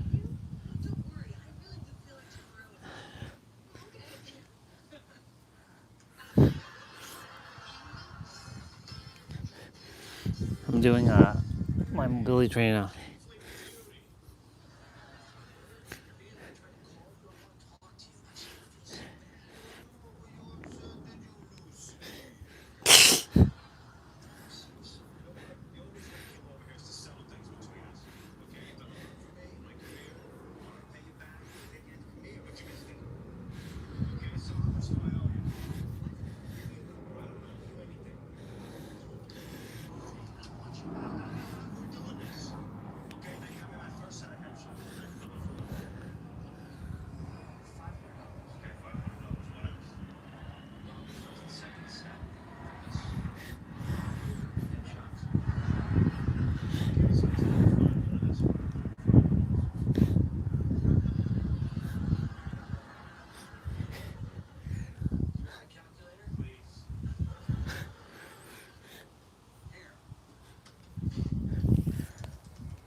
Acting classes, stage combat classes, tap classes, which we're still keeping under our hats. Then there was that dialect coach who helped you with the play where you needed a southern accent, which after 20 hours of lessons still came out Jamaican. The South will rise again, man. Yes, money well spent. Okay, what else? Rent. Okay, 2-3 years of rent, utilities, food. Okay. So I'm writing you a check for... So you fell asleep during my movie. Big deal, right? How do you clear this thing?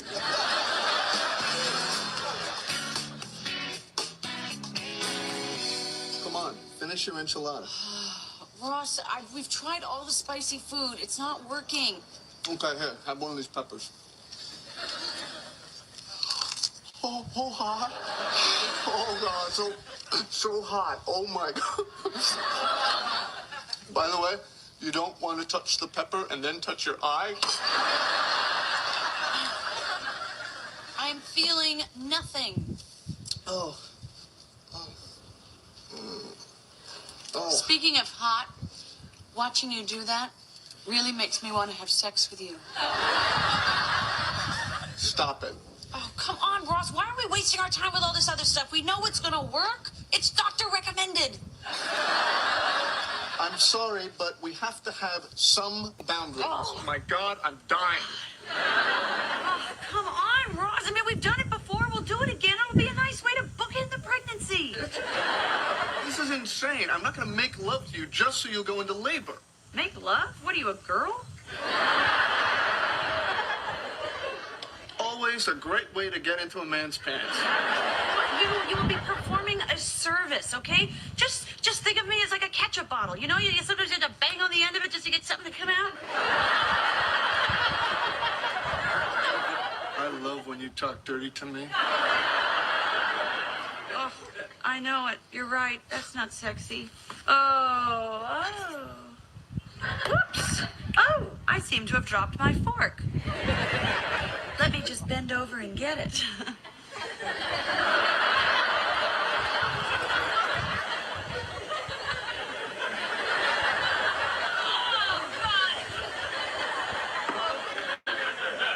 Okay, enough. This is not going to happen. Oh, come on, Ross. I'm miserable here.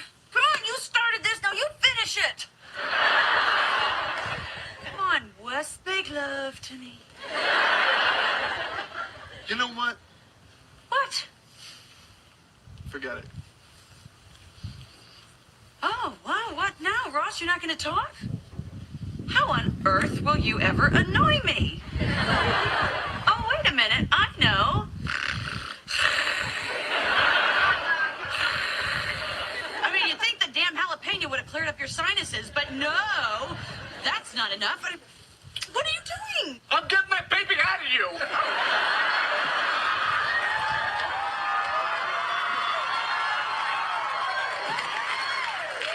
Oh, God. Oh, I know. Oh, no. I think my water just broke. I am good.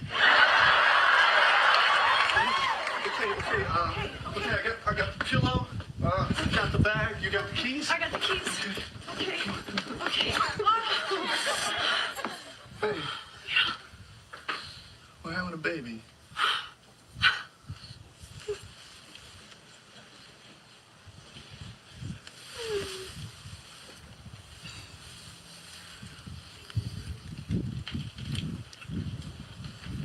I didn't really have time to read this part of the books, but do you think we have time? Not so much. Okay.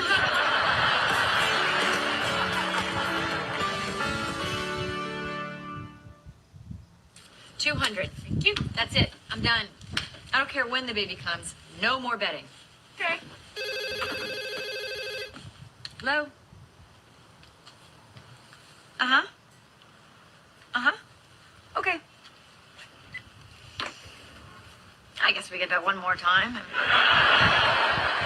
Is Rachel having the baby? How did you know that?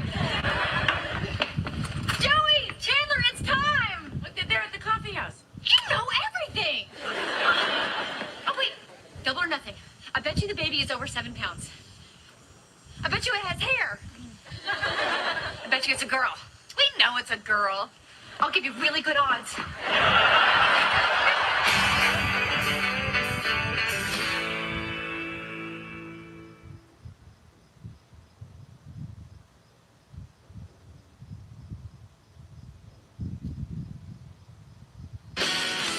All right. Yes. From home to the hospital in under 7 minutes. We did it. Yes, the hard part is truly over. No, but come on. We're off to a great start, aren't we? I knew I'd get you here fast, but this has got to be some kind of a record. Oh, you made it! How the hell did you beat us here? We took a cab. Did you guys walk? No, we took a cab too, but I did test runs. You made it. Okay, is there some kind of magic tunnel to this hospital? Ross, you stay here and talk. I'm gonna go have a baby. Okay. Hi.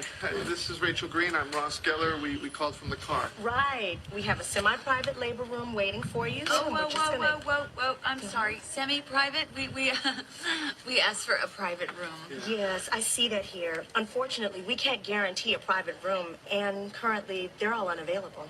Man, if only you'd gotten here sooner. I'm sorry. Semi-private rooms are all we have. Okay, just give us a second. Ross. Yeah. Give her some money. I really think they're out of room. They're not, Ross. They're just saving them for the important people, okay? What if I was the president? Well, then we'd be in a lot of trouble. You don't know where any countries are. Okay. Say, would you mind checking again, see if any private rooms may have opened up? This is a hospital. Okay, you know what? I have to say, I don't really care for your tone. And this is not the only hospital in the city, and we have no problem. Whoa. Oh, gosh, whoa. What? Oh, ow, contraction, ow, ow, ow, ow. Ooh, ooh. Would you like to see a semi-private room? Yeah, it couldn't hurt to look.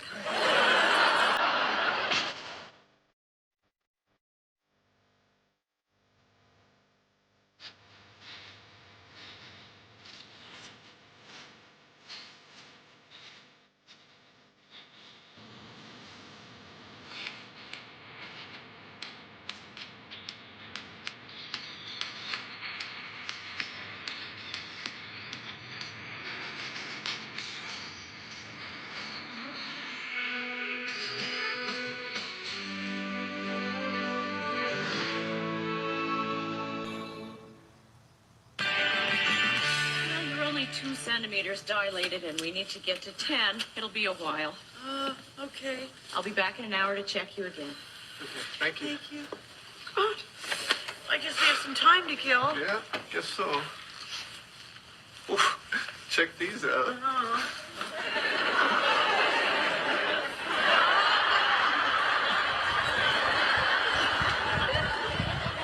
Never done this before. Yeah, well, it looks great. Thank you very much. I think we're ready.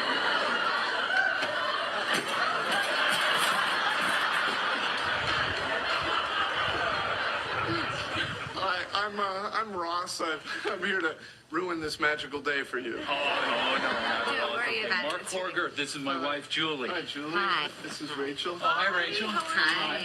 Is this your first? Yeah, it is. Well, little Jamie here is our third. So if you have any questions or you need anything at all, just holler. That's so sweet. Yeah. Say, I opened this early, but let me give you guys some privacy. No nonsense. We're all in this together. Yeah, we are going to share every moment of this with you. And I think we're going to have some fun. Yeah. Oh, okay, I Hey, guess. smile. Oh, no, I really don't want any. Oh, thank you. Oh, here comes another contraction. Oh, okay, just breathe. Oh, honey, I think I'm having one too. Oh, look at that. Okay,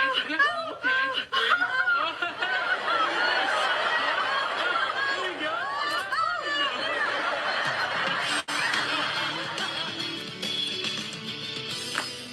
Oh, wow, 3 hours and still no baby. Ugh, the miracle of birth sure is a snooze fest. Hey, you want to see something? Sure, what? This is gonna be fun. Watch me freak out Chandler. Honey, Yeah.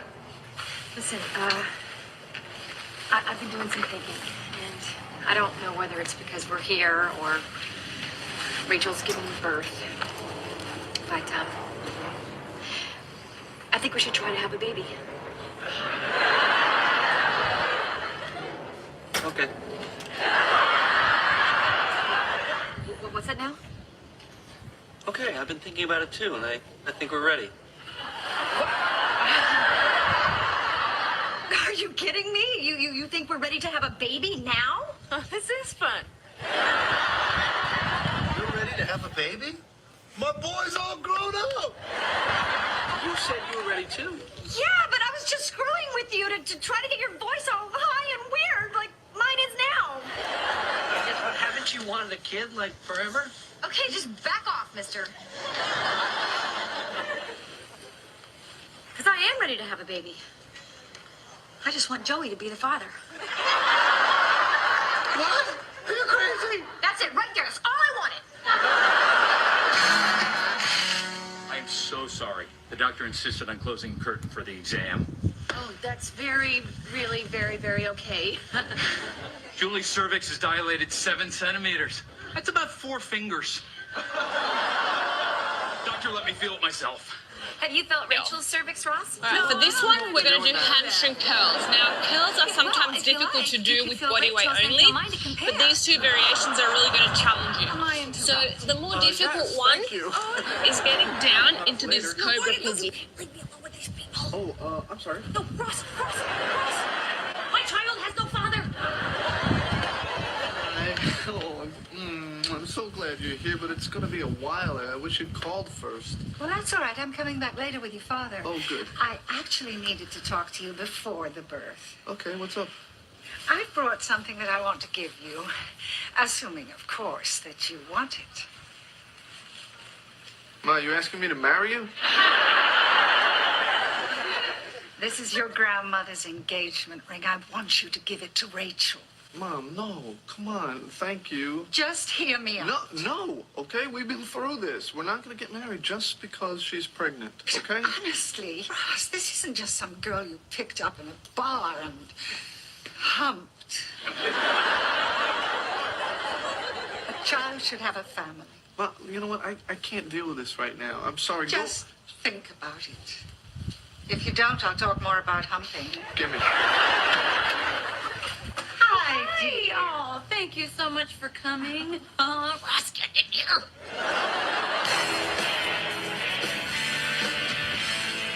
She came and dragged me out of the labor room to ask me why I'm not with Rachel.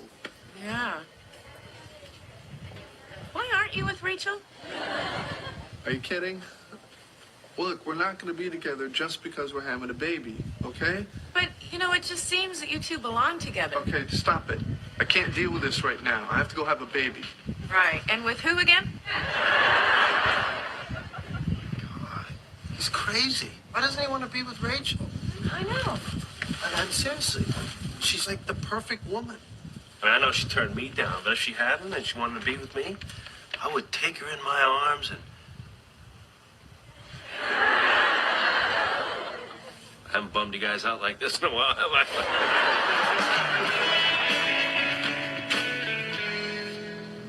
Hey. Who's that? New people.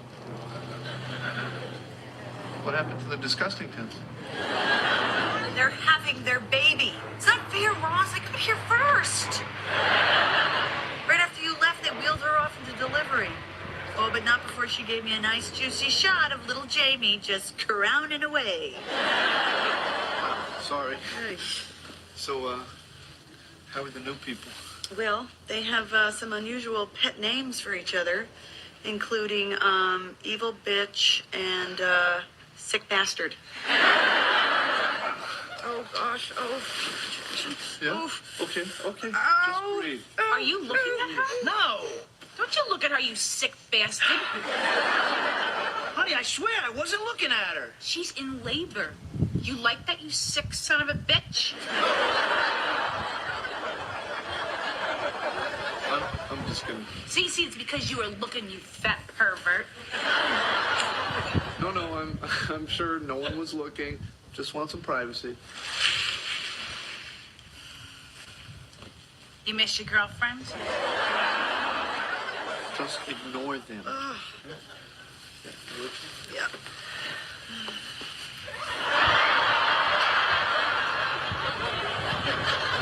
What?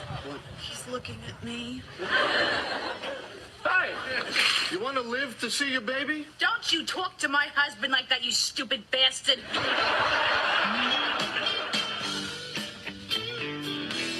Oh, good God. If you want a baby so bad, just go steal it. What is going on with you? Since when are you so crazy about babies? I'm not crazy about babies. I'm crazy about us. What? We've always talked about having babies someday. I'm not saying it has to be right now, but I'm starting to think that we can handle it. We're good. We're really good.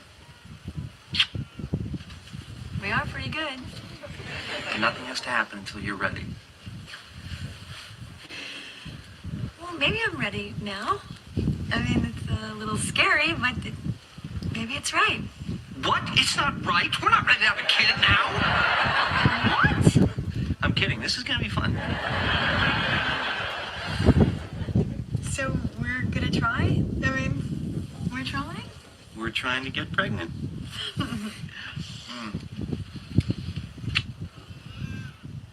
You know what? I'm not really comfortable doing this in front of the babies. So, when do you want to start trying? All right, hold on a sec. Period math? Yeah. Yeah. Well, we could start trying. Now. Right here? No, not here. Maybe here.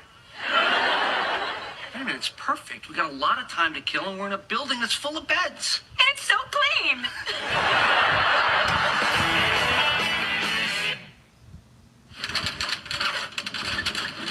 Come on, you stupid machine. Come on. Oh, it ain't your money? No? All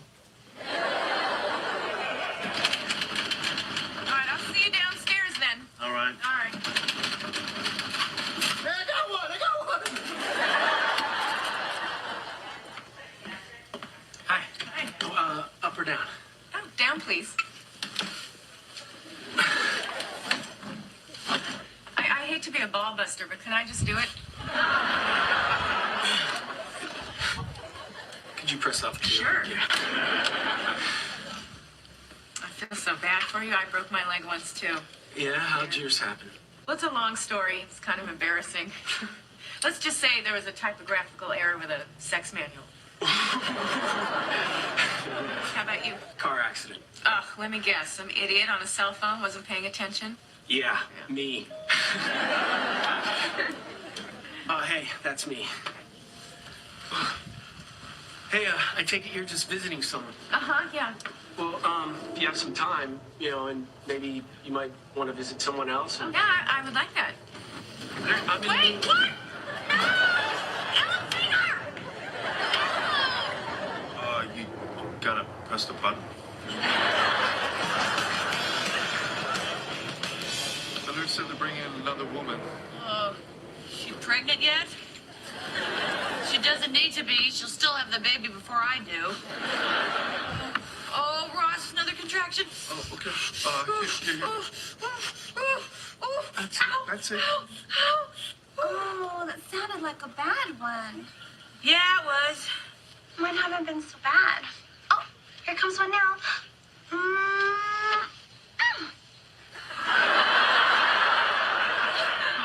Oh, that was a big one.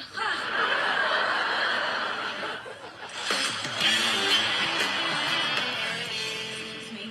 Could you help me with something? The patient I'm looking for has a broken leg, and he's in a wheelchair, and he's like early to mid-30s, very attractive. I think I know who you're talking about. Oh, yay! Great! Okay, what room number is he in? I'm sorry. That information is restricted to hospital staff. She's with me, Dr. Drake Ramore. Dr. Drake who? Ramore. It's Portuguese. We need that information. I'm a doctor. A doctor at this hospital? Damn it, woman, we're losing precious time.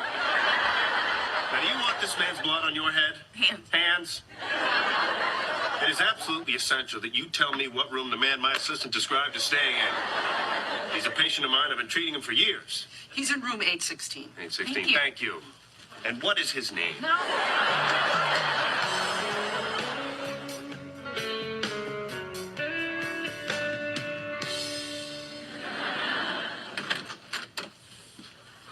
We found the place.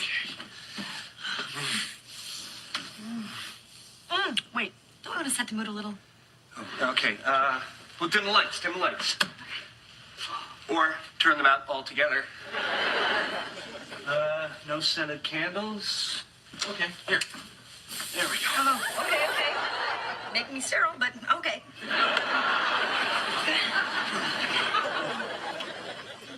Okay, that's right. Oh, wait. Do we have a condom? All right.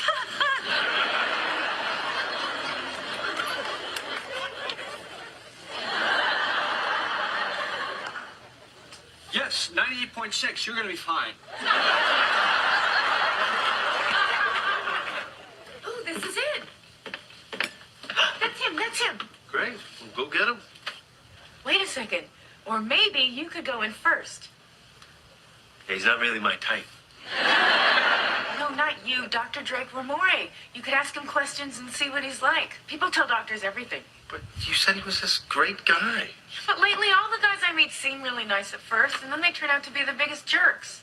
You do attract some stinkers. Not long. I've been at this for 17 hours. 3 women have come and gone with their babies. You gotta give me some good news. How many centimeters am I dilated? 8, 9, 3. Just 3? I'm dilated 3. We are moving along, just slowly. Don't worry, you're doing great. I'll be back soon. Hey, you know what? I'm not waiting. I'm gonna push this baby out. I'm doing it. I mean, it's what, 3 centimeters? That's...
Okay.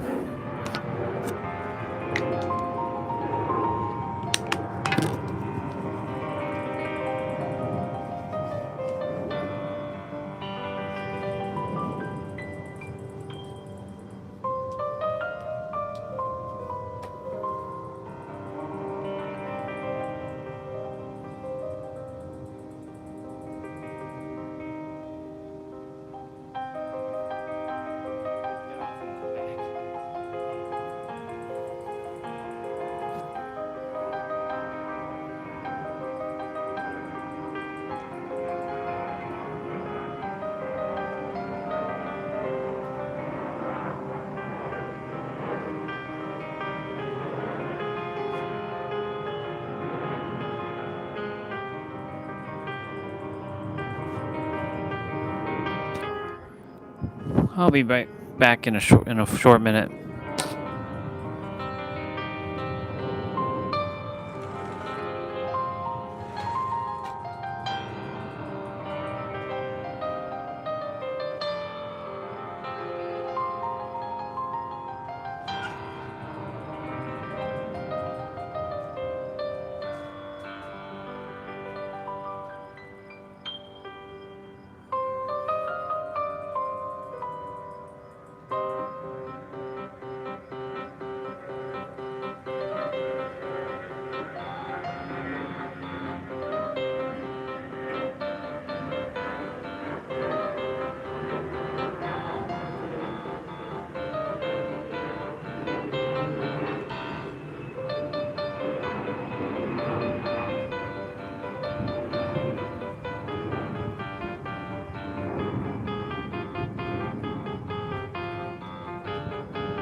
What's up?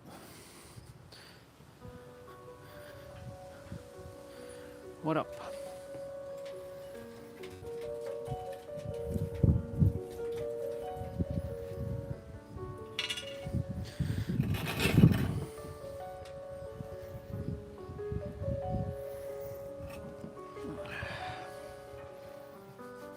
Look at me looking all dapper. The live stream's at 621 minutes.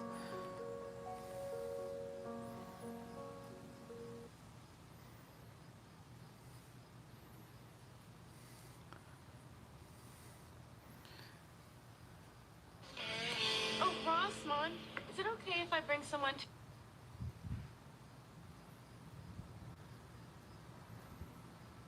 parents' anniversary party? Sure. Who's the guy? Well, his name's Parker, and I met him at the dry cleaners. Ooh, did he?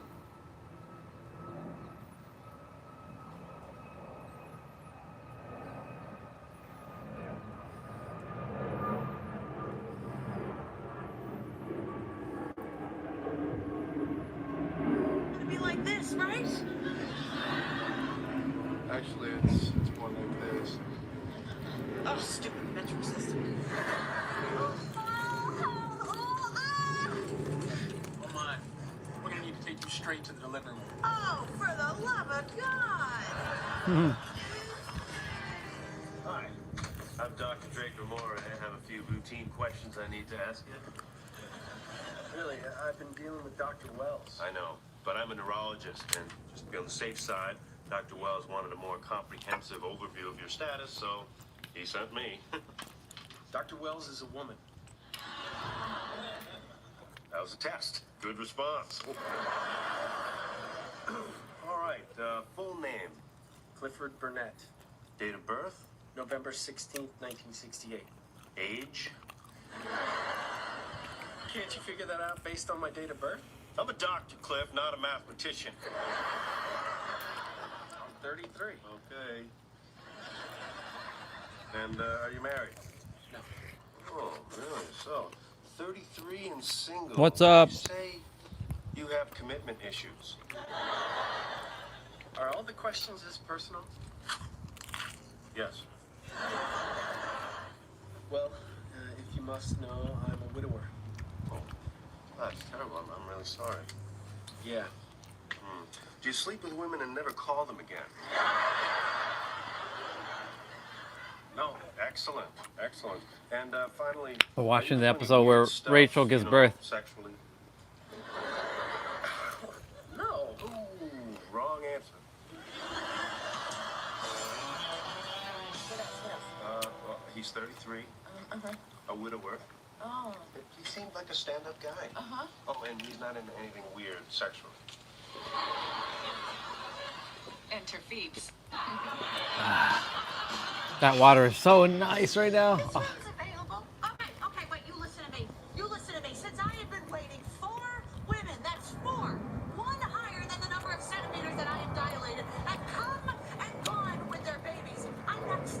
It's my turn. It's only fair. And if you bring in one more woman and she has her baby before me, I'm going to sue you. Not his hospital. I'm going to sue you. And my husband, he is a lawyer. Don't get back on that case, honey.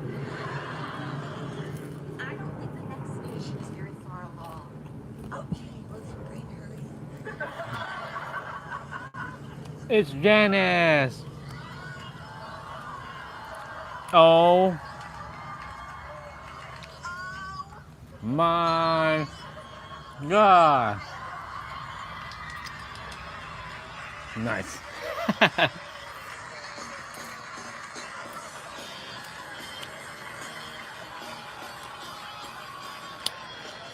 Cheers, y'all.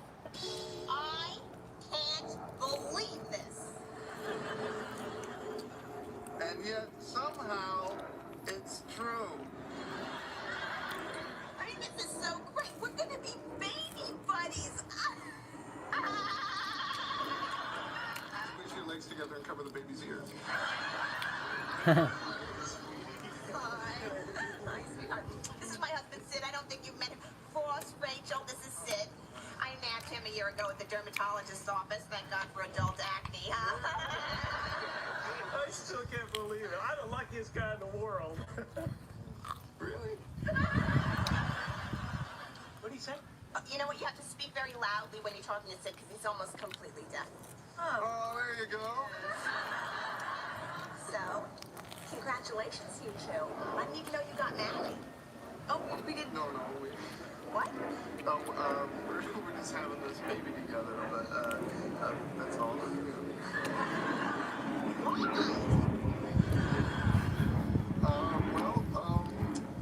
We're just not in that place, you know, but we're very excited about this. Oh, well then shut me up. Just tell me how. Uh-oh. Oh, I feel another one coming.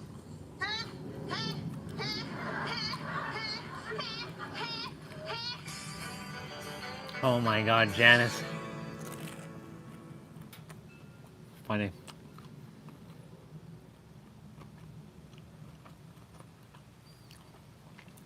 Last episode of season 8.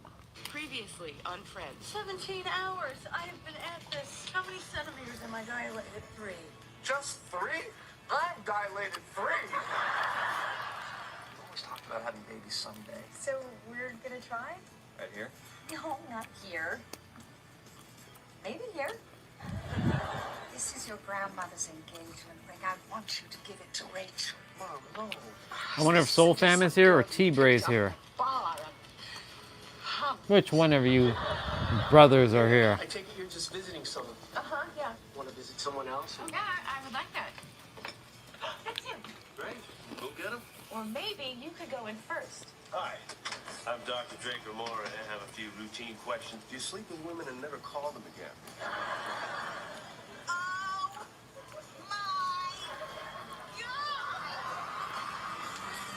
Janice is hilarious.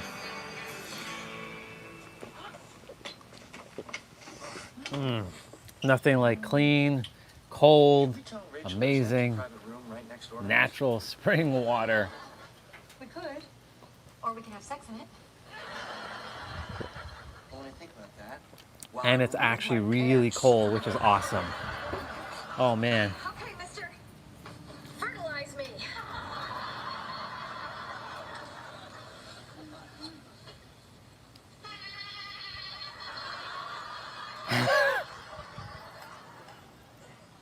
Does that sound like Janice? If it's not, then there's 2 of them. And that would mean it's the end of the world.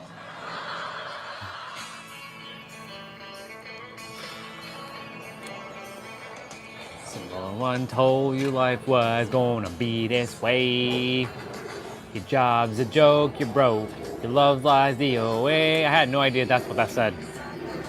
You're stuck in second gear. And when it hasn't been your day, your week, your month, or even your year. But I didn't even know that line either. I had no idea about that line. Zero idea what they were saying in that line. Back when I first started watching Friends, I was like, what the hell are they saying? No idea. I was just like muttering the theme song. Theme song?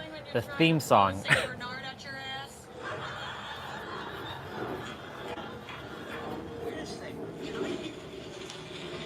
Mother, God is true.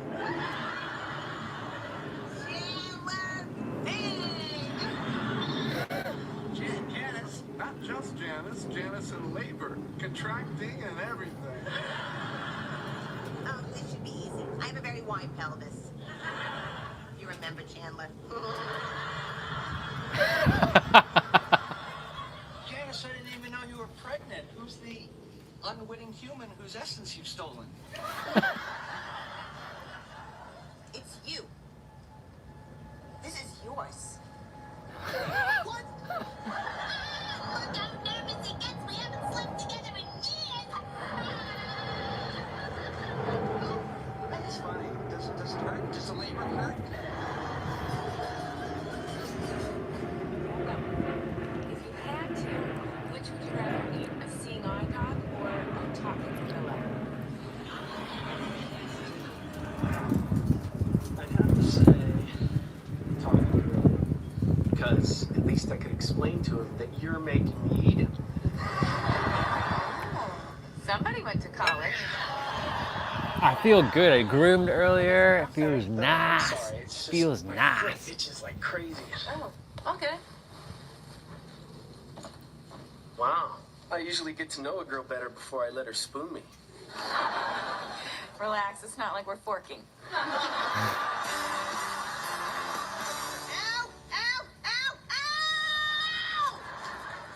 Oh, that's 5, Ross. 5 women have had 5 babies, and I have had no babies. Why doesn't she want to come out? You know what I think it is? I think you made such a nice home for her over the last 9 months that she just doesn't want to leave. Look at you making up crap for me. Okay. Oh, 21 hours. You're a hero. Doctor, you gotta do something. You gotta give me drugs, or you gotta light a fire up in there and just smoke it out. Actually, I think you're ready to go to the delivery room. What? 10 centimeters. You're about to become a mom. Hey. Be just sucker.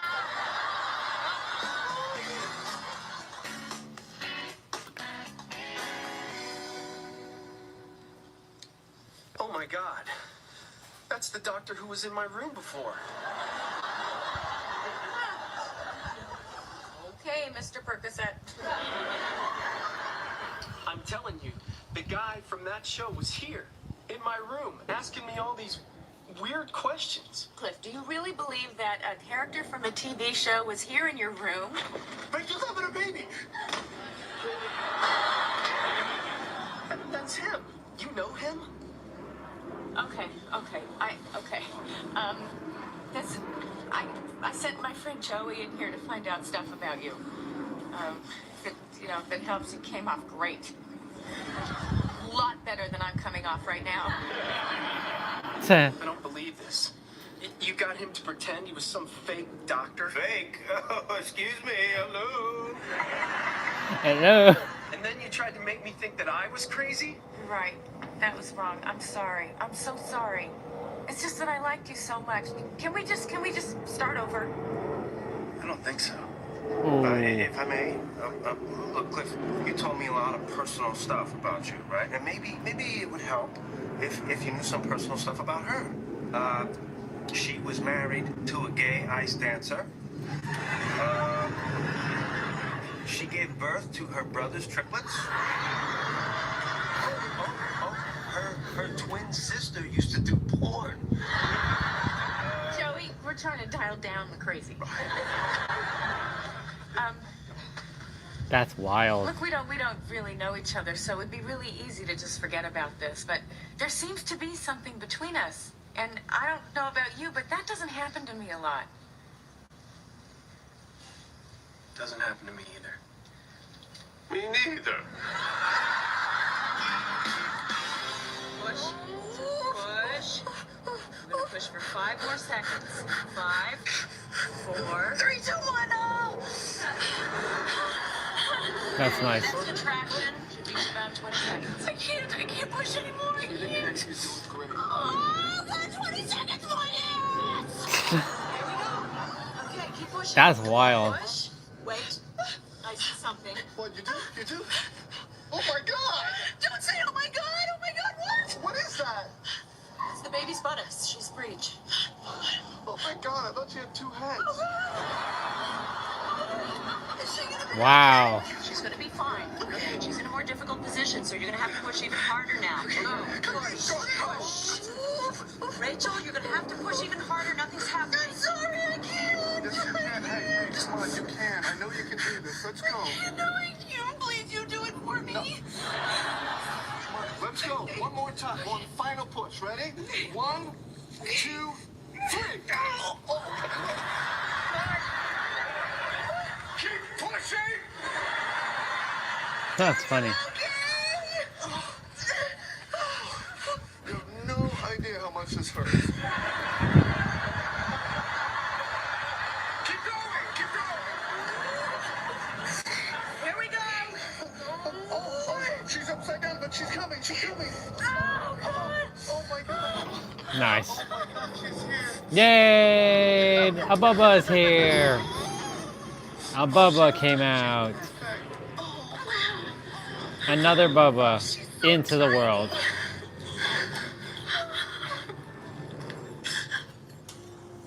Where'd she go?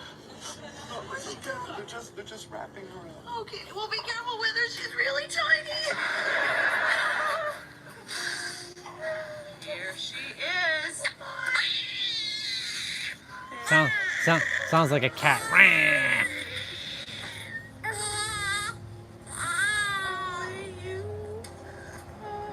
Thanks for coming out of me.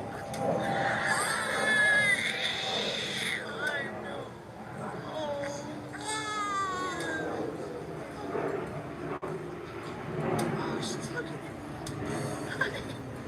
I know you.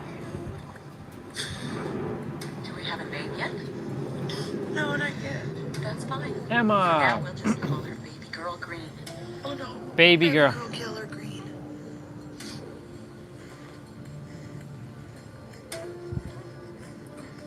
Nice.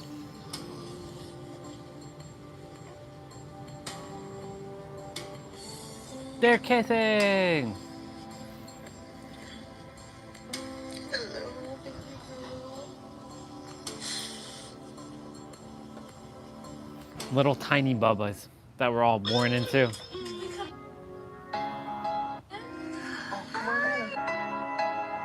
Oops. There she is.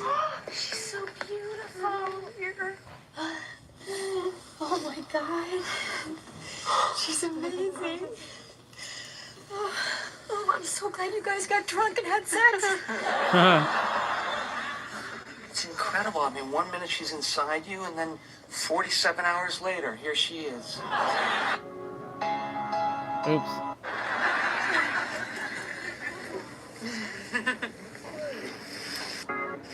She looks so real.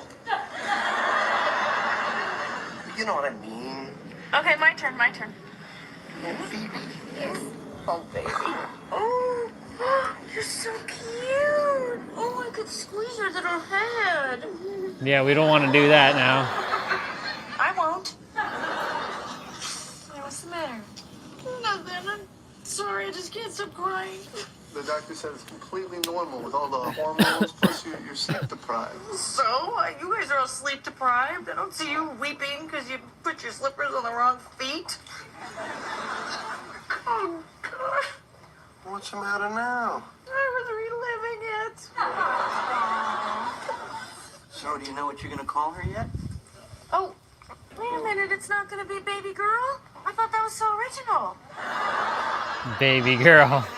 Actually, we've narrowed it down to 2 names. Yeah, and you know what? I love them both. So why don't you just pick one and that'll be it? Emma. Well, okay, everyone, this is Isabella. Oh, I love Isabella. She doesn't. It's not an Isabella. What? That's not her name. I'm sorry, she just doesn't feel like an Isabella. What was the other one, Ross? Emma. Delilah. Oh, great. Suddenly she sounds like a biblical whore. So, I guess we're back to, Baby Girl. Yay! Well, what are we gonna do? It's okay, honey. You'll find a name. Oh, easy for you to say. You already know what your kids' names are gonna be. You do? Yeah, I've had them picked out since I was 14. Oh, no, it's going to be named after some snack. Baked good, isn't it? Well, tell us, what are they? Okay, if it's a boy, it's Daniel. And if it's a girl? I don't want to say. Oh, don't tell us. We're not gonna want it. Emma. Okay. It's Emma. Emma.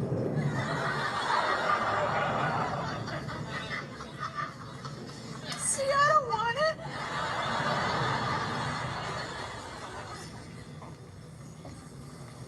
Take it. What? She's clearly an Emma. Oh, honey, but but you love that name. Yeah, but I love you more. Besides, no, nothing goes with Bing, so I'm screwed. Emma Bing. Hello.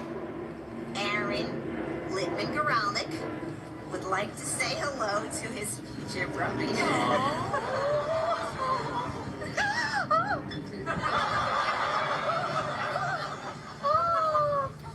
Oh, he kind of takes your breath away, doesn't he? That's funny. How you feeling? Ah. I'm fine. Can I just say, I really admire what you're doing. Just raising her all alone. Oh, I'm not doing it alone. I have Ross. Oh, sure. Now. But what happens when he meets somebody else and he gets married? Well, then he gets a divorce. It's Ross. I'm telling you, Rachel, listen to Janice. They all say they're going to be there until they start their real family. That's never going to happen with Ross. Oh, that's what I thought about my first husband. Now I'm lucky if my kid gets to spend the weekend with her father and the twins and little Miss New Boobs.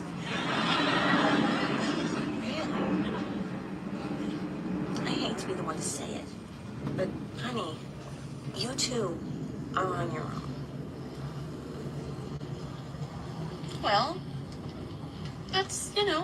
we've been alone for the last 20 minutes and we're doing okay. Besides, you know what? Maybe we won't be alone, because lately things have been happening between me and Ross, you know? Right before I went into labor, we had this kiss. You know, so that might be the beginning of something. Hey, Janice. Oh, hi. Oh, who's this little girl? Say hello to Aaron, your future son-in-law. No. I'm gonna leave you three alone. Okay. Bye. Man, you see the kid on that nose? That kid on that nose, or that You know what I was, or that I nose was on that thinking kid? about? Did he screw up his Kiss line? before we left That, the did you see the kid on that nose? That was something, huh? That doesn't make any sense. Yeah, it really was. But we gotta be careful. we can't let that happen again, you know? Right. I mean, we don't want to go down that road, do we? No, of course not. No, that's why I brought it up.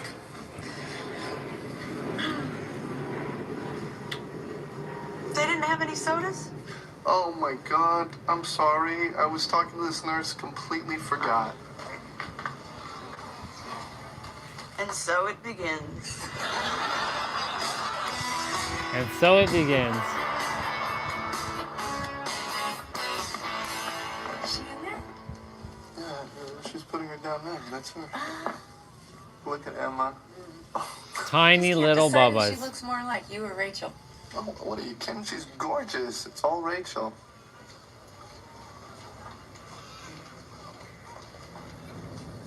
I'm sorry. For the last time, why aren't you two together again? No, I know, because you're not in that place. Which would be fine, except you totally are. It's complicated, okay? Yeah, that's true. You love her, you always have. You have a child together. There's no right answer.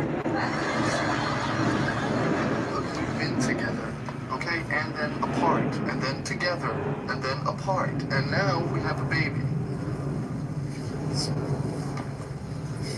It's just, if we got together again and it didn't work out, I can never do that to Emma. I mean, she came into this world thinking everything. Oh, that's now me. What, do they put something in the water in this place? It's just Rachel and I, we're doing really well right now. I know. And if you try to make it more, you might wreck it. Yeah, exactly. Right. Or you might get everything you wanted since you were 15.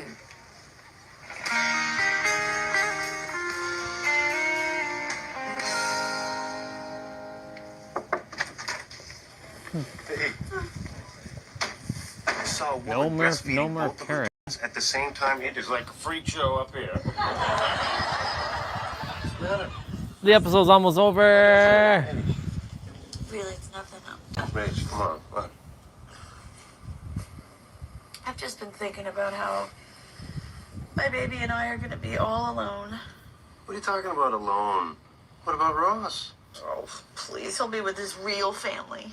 The twins and little Miss New Boobs. Okay, how long was I watching that woman? I'm just saying that, someday Ross is going to meet somebody and he's going to have his own life. Right? I guess so. I just never thought I'd be raising this baby all by myself.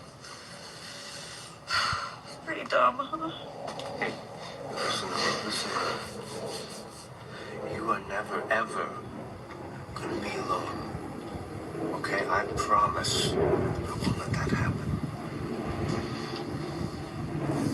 Joe, you know what I do without me. You don't have to worry about that, okay?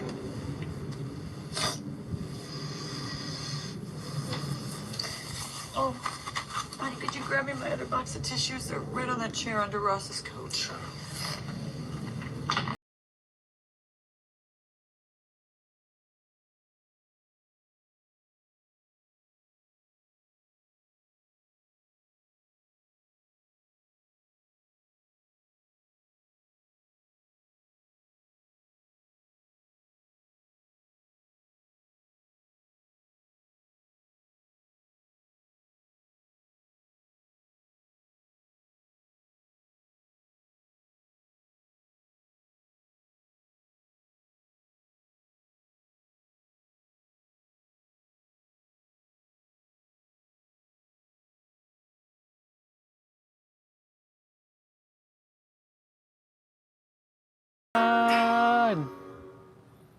Well, almost done.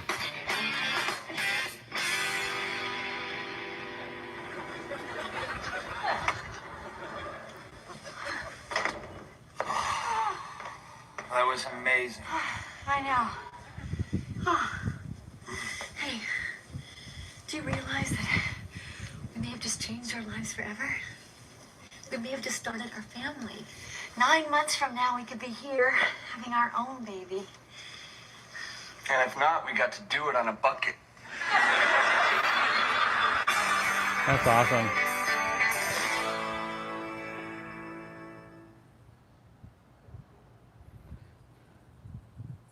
Wow.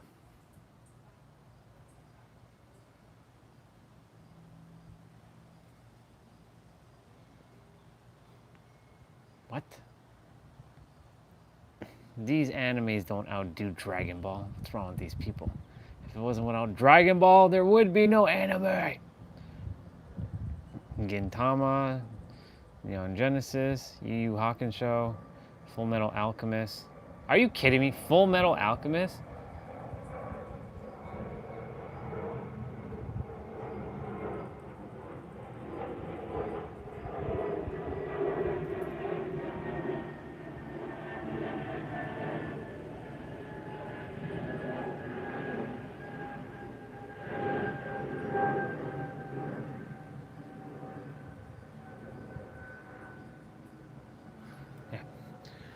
Well, whoever's here, whoever's hanging out with me, what the hell is this? Woman uses ChatGPT to win Powerball and donates it all. Wow, this is interesting. That's an interesting thing. What the hell? How in the hell did she do that? Okay, this is interesting. I'm gonna have a. I was referred to actually to come here from What my the therapist. fuck? Ah. She's the granny who just won big. Hello. How? Carrie Edwards defied the odds, winning a Powerball jackpot. This is Powerball. I was shocked. I was surprised. I knew it was like a divine windfall. The grandma isn't a big lotto player, but she sure won big this time. So how did she pick her Congratulations. numbers? Well, she picked up her phone and used Chat GPT. What? ChatGPT, that's the popular artificial intelligence app. That's So I had wild. my buddy ChatGPT help me with the numbers. Yeah. Wow. He said, you know it's all about luck, right? He said lucky is still lucky. But he said, here's some numbers you can play with. And she did. So, what's she doing with all that cash? I'm giving it all away. Amazing. $150,000. Congratulations. Say what? I did have a fleeting minute when I won about, you know, I could do half, and then all of a sudden this just voice said, nope, you got to give it all away. That's right. She's donating all the money Amazing. to 3 charities, including one very close to her heart. Her husband Steve died Amazing. from dementia in 2023. He started having symptoms at 57. They See, diagnosed him this at stuff- age 59 with frontotemporal Ball. degeneration. And it's a terminal dementia. Yeah. Steve was a firefighter in Fairfax County, Virginia, and responded to the terrorist attack on the Pentagon on 9/11. Wow. He took this extraordinary photo. It's his guys that rolled the flag down the side of the Pentagon. All he ever wanted to do was help people. Now she's helping people with her Amazing. Powerball jackpot. Do you think he would support your decision? Absolutely, 100%. This is a good story. Congratulations to her. That's pretty awesome. Wow. ChatGPT, huh? That's wild. That's wild. ChatGPT gave her some numbers. She played with numbers. She won. You know why she won? Conviction. She already knew she was gonna win. So I'll be right back. That's pretty awesome. Congratulations to her. That's wild.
Again, congratulations to that woman. GG on her. GG. GG. GG. GG. I was supposed to finish a drawing that I was working on, but I missed something when I posted it. So it's okay.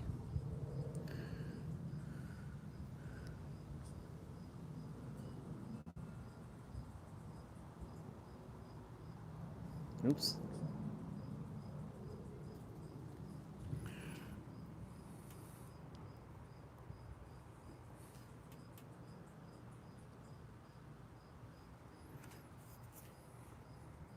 Oop. Son of a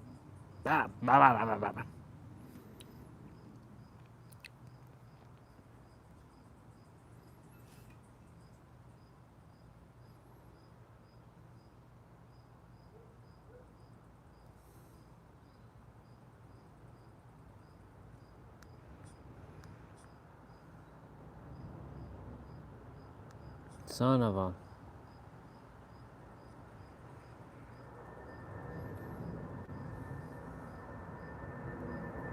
Fusion.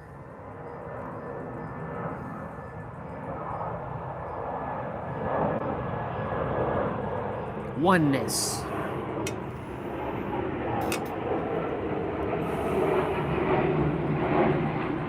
That's what I wanted to write, but you know. Oh well. Oops. Son of a... Yeah.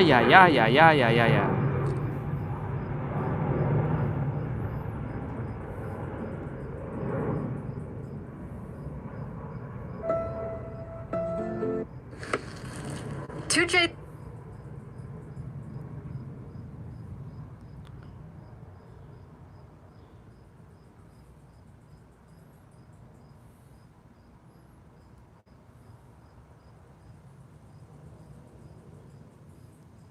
Yeah, I don't really roll with iShow speed.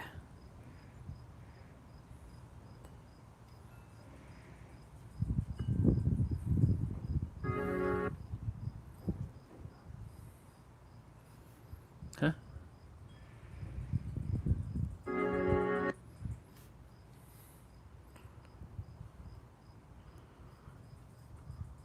Oh, you're there. I'm about to send you something.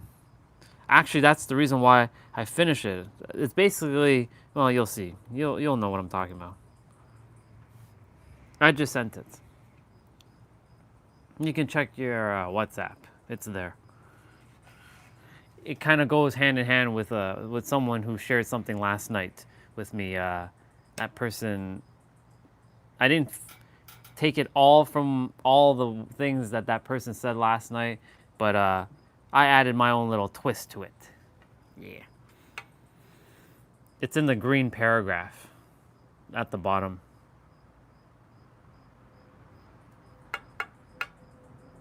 Yeah. So when you look at the green paragraph of what I drew, it's the first side. You'll see what I'm referring to.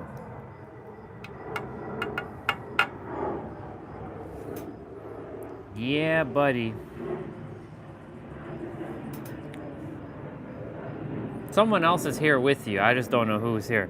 Someone's lingering in the shadows. But I don't know who's here.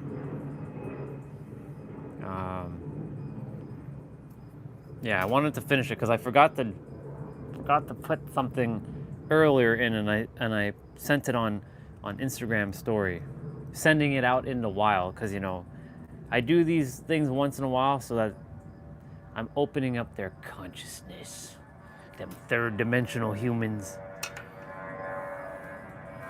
Some look at it and they're probably like, I don't know, right? That's when I see I don't know what they I don't know what's in the minds, but at least it starts to open. It's planting that seed of like, start paying attention to your inner world, people. I just heard the story of a woman who used ChatGPT and she won the Virginia Powerball, $150,000, but she donated it all, which is a beautiful thing because she already knew she had all the money, so she donated to 3 charities. But ChatGPT was like, you know, luck is luck, but I'll give you some numbers. So, you know what? I might play this little game with ChatGPT and see what numbers usually would come up. And I'll be specific. That's funny. But yeah. Yeah, I know that you know, that's what I'm saying. Like, why do you have to have a book, right? Like, you know, the drawing in itself is enough. Like, what else do you need, right? Like all those other drawings, what else do you need? Why do you need to read a book? Like, Yes, the problem is humans, they require context because they want to make it more complicated. But this alone is enough. Like what else you require? It explains everything.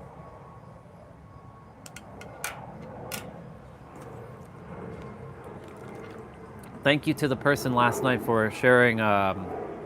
They mentioned that the universe breathes out, and then we take in the breath of the universe, and then when we breathe out, the universe takes in our breath. So I took that and kind of like modified it with my own little twist, with using my words, saying that the universe, that is you, is breathing out in the now, the frequency that you are admitting. So whether that's fear, love, abundance, lack, and it will magnify and maintain it to prioritize efficiency on energetic equilibrium, also known as balance, because it's a blind intelligence, a blind impersonal intelligence. And when you change your perspective and perception inwards on your reality starts to reorganize itself to match your frequency, state of being, and mirrors it out into your physical reality. What else do you require? This is the answer right here.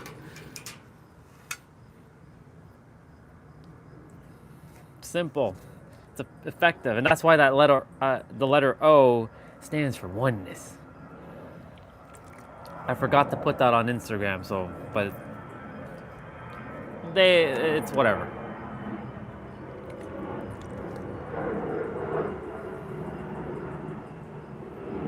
Yeah, that the whole, last night when I was speaking to a person, they mentioned that, it's like a loop, and like they heard it from some other person and they created like a circle. So I figured I'd do like this like arrow thing, which made it seem like, okay, I'm gonna do it. I'm gonna see how I can come up with my own like twist to it. And I was like, okay, this is all that's required. Like, what else do you need? This alone explains how to live your life. Everything is right there. Your perception, your perspectives, your projections, your present moment, your paradigm, and your paradox. The 6 Ps. The 6 Ps to life. It's got everything. But there's gonna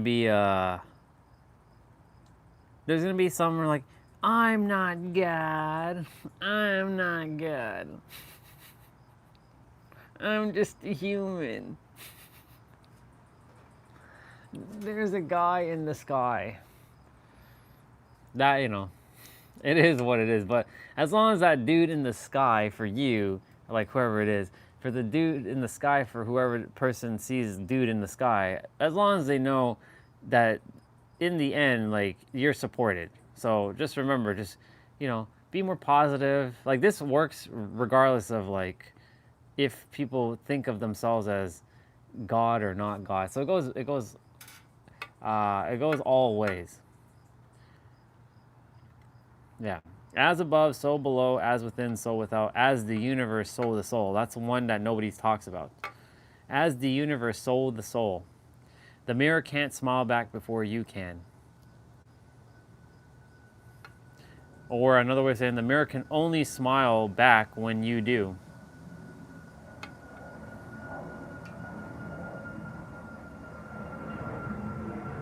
It's not missing anything. It's got everything. It's got the synergy of Trinity there. Oops. It's got the synergy of Trinity there. It explains as within, as without. And yeah, it's not meant for those souls at the present moment. Yeah.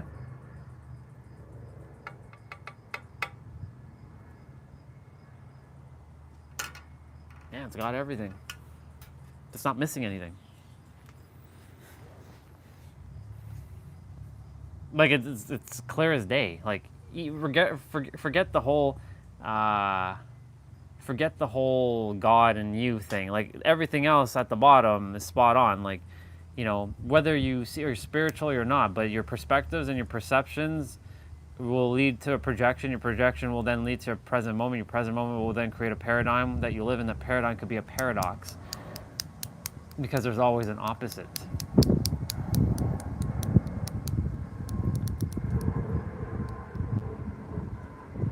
Yeah, exactly. They're not ready. I mean, whoever is ready to see it, they will see it. And whoever has seen it, it was meant for their eyes to see it. Now the question is, will they be able to decipher all of this? Or will they be like, but that's not true. The kingdom of God is heaven. Like you gotta go, seek ye the kingdom of heaven, and all shall be done upon you. Will they think of it like some make-believe place that is outside of them, or will they know it's actually here? Like, you know, it's fine, because like I was there once too, but I didn't used to use Bible verses. I didn't give a hoot about Bible verses, right? But like anybody who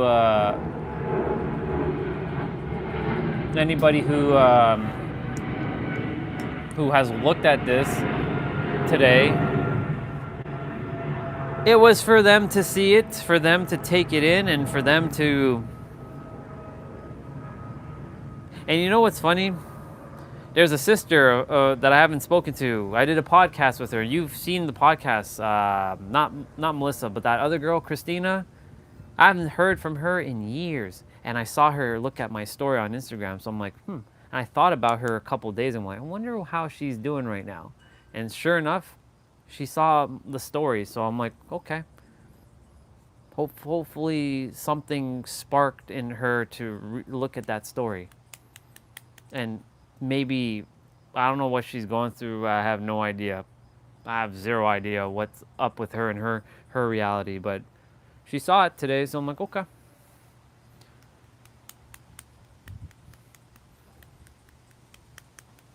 We'll see. Nabito saw it on Instagram. He gave it a heart. Steve saw it. He gave it a heart. Because Steve and I had that conversation the last time I was there. I explained all that to him. So he understands what all this is now. And Steve doesn't have to use techniques or anything. All he's doing, he's chill. Right?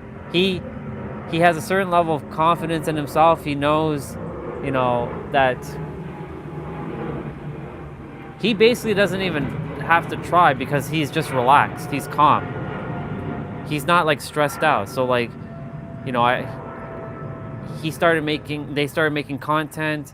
You know, he mentioned that it was me that inspired them to make content for the store. So you see, me doing the live stream, it inspired them to do content for their business, because they weren't doing content before I was coming into the store, into their shop with the live stream. So he's like, and they hired a social media team, and now they're getting more publicity because of that. So like, you know, it's these little ripples, and he understands like what I'm talking about. He's not like,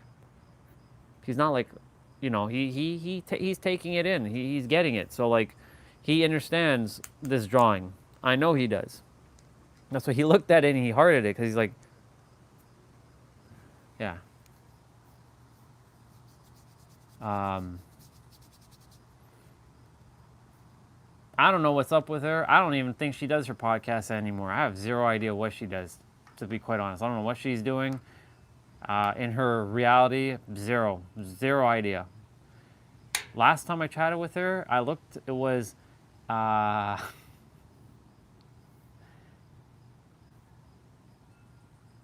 March 23rd, 2023. That was the last time I actually spoke with her. March 23rd, 2023.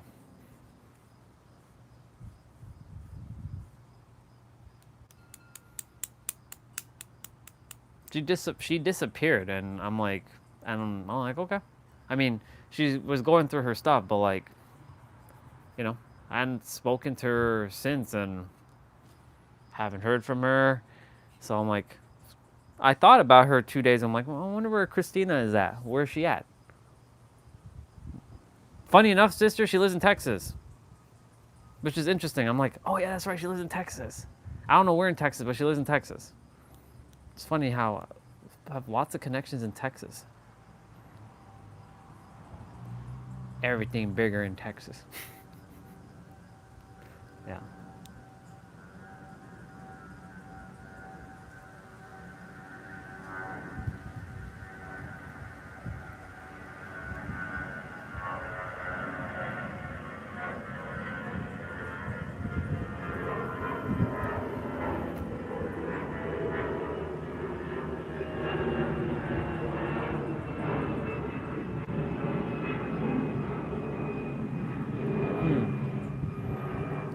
Yeah.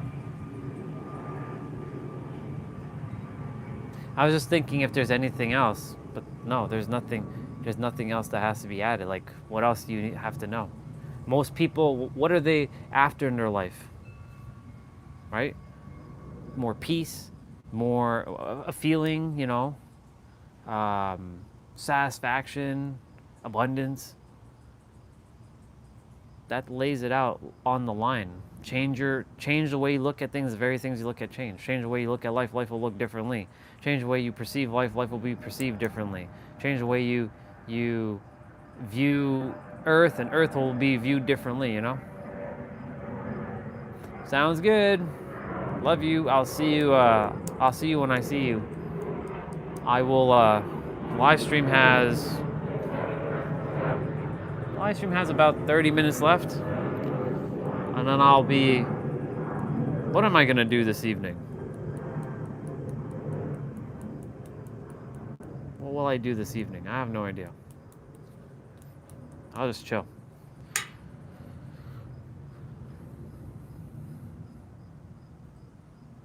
It's fascinating.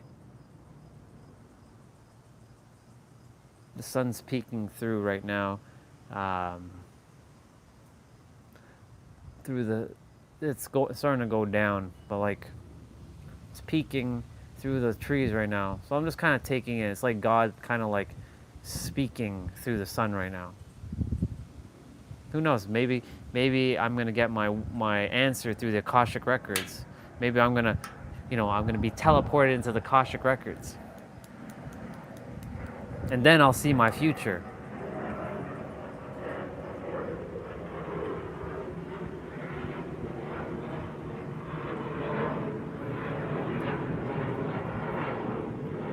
I'm just chilling right now. There's like, that drawing is enough.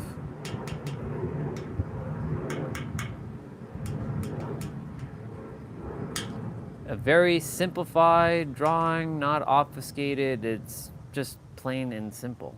As within, so without. As above, so below. As within, so without. As the universe, so the soul.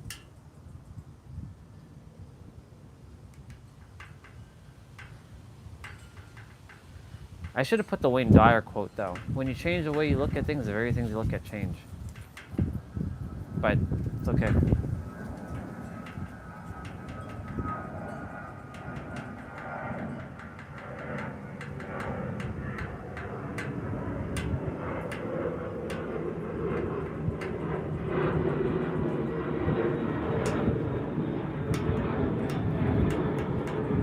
It's getting a little cold, but I'm gonna sit out here for a bit.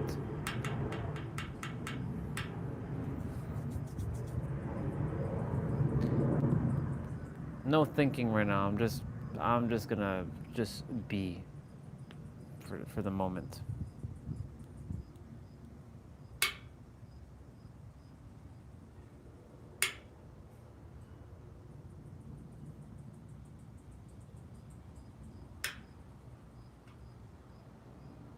La la la la la la la.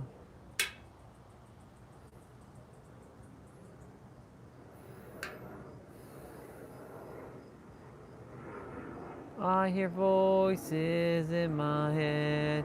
They come to me, they understand, they talk to me.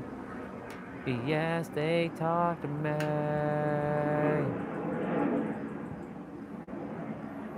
They tell me things that I would do. They show me things I do with you. They talk to me.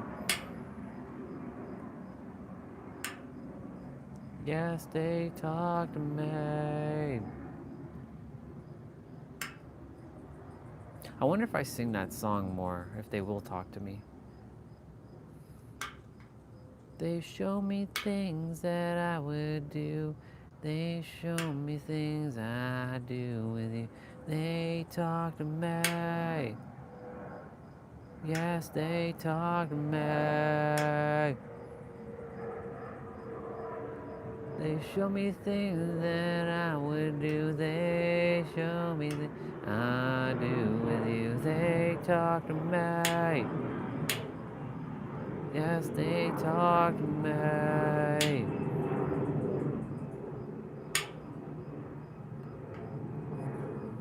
I hear voices in my head. They come to me.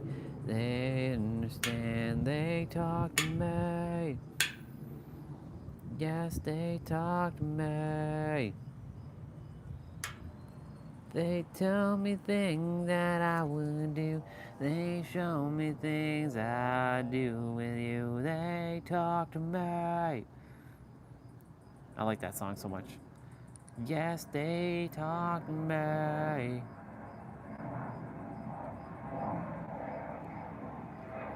They talk to me.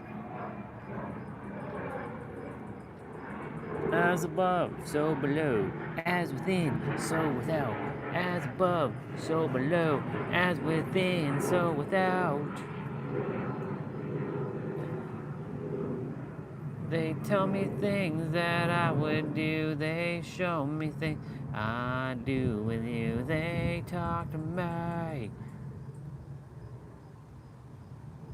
Yes, they talk to me. Oop.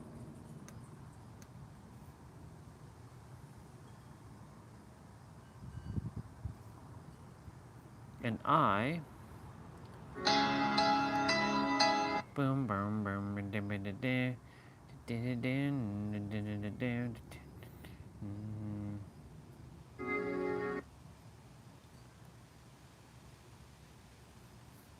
huh? Looks like you're alive.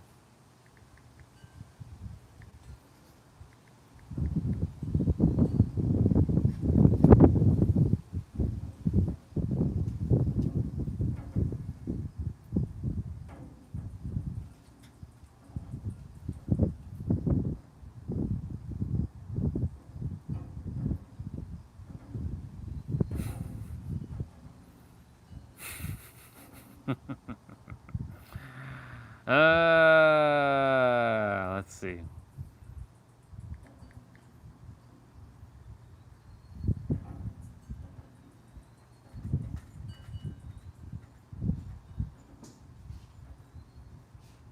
What the fuck?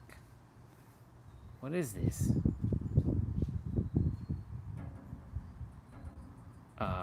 What?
John Cena.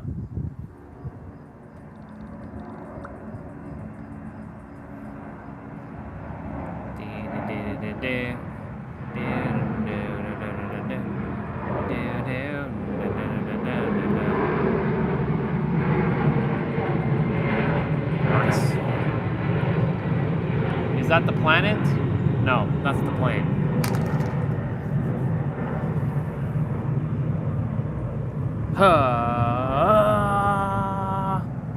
Oops. Shit. No. Fuck. Oh my god. Oh my god. Did I unlike something?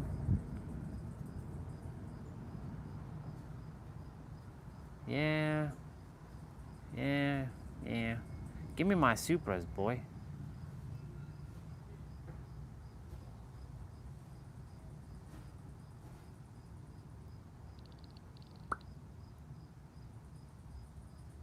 Yeah, boy. Yeah.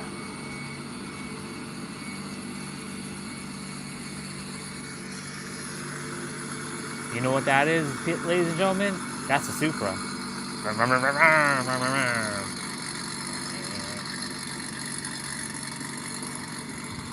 Nice. Nice. Another Supra. Oh, baby. Holy. How much wood can two woodchucks... Damn, son. That's a lot of wood. Who the hell is this? And why the hell are you here?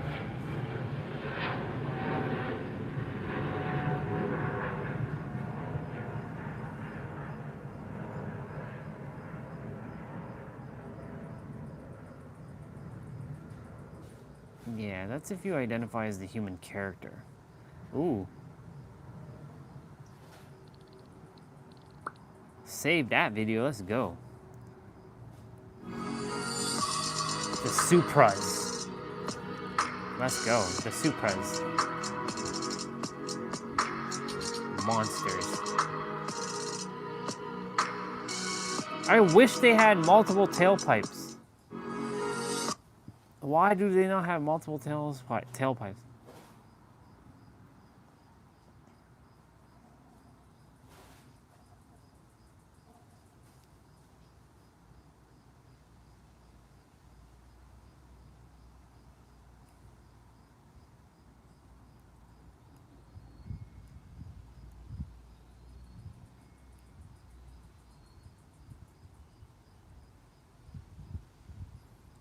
Why are these people still playing the human?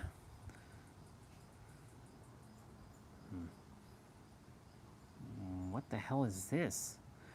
One device is all you require. Studio, microphone, wireless, in-phone monitor, audio interface.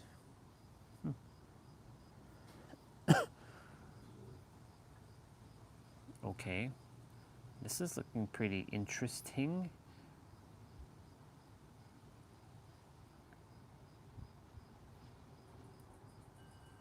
Cut the wires, ditch the clutter. Condenser microphone? Condenser, yeah. USB-C. Professional grade, one button toggle. Not bad.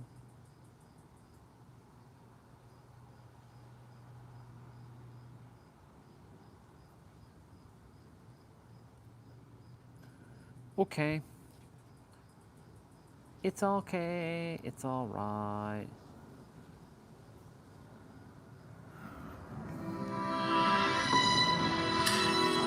Disney Plus.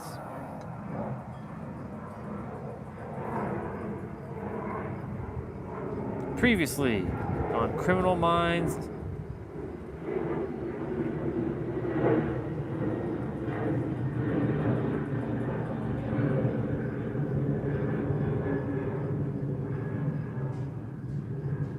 Season 18, huh? The Zookeeper. I might watch Criminal Minds again. Who knows?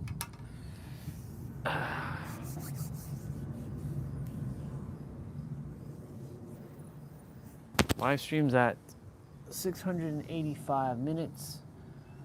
15, yeah, about 30 minutes. It'll end, roughly.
I want to have a conversation with ChatGPT.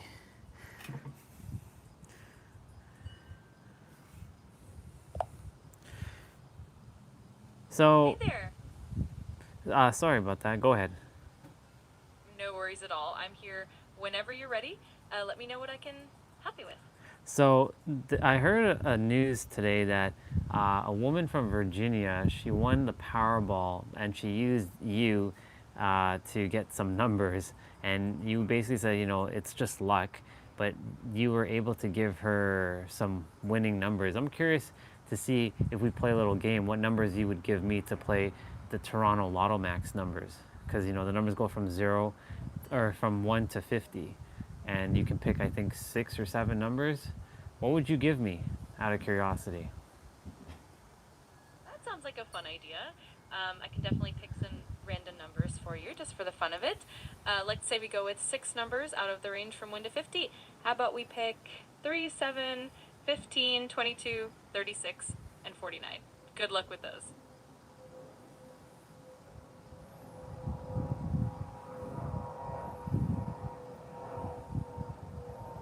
Interesting. 3, 7, 15, 22, 36, and 49.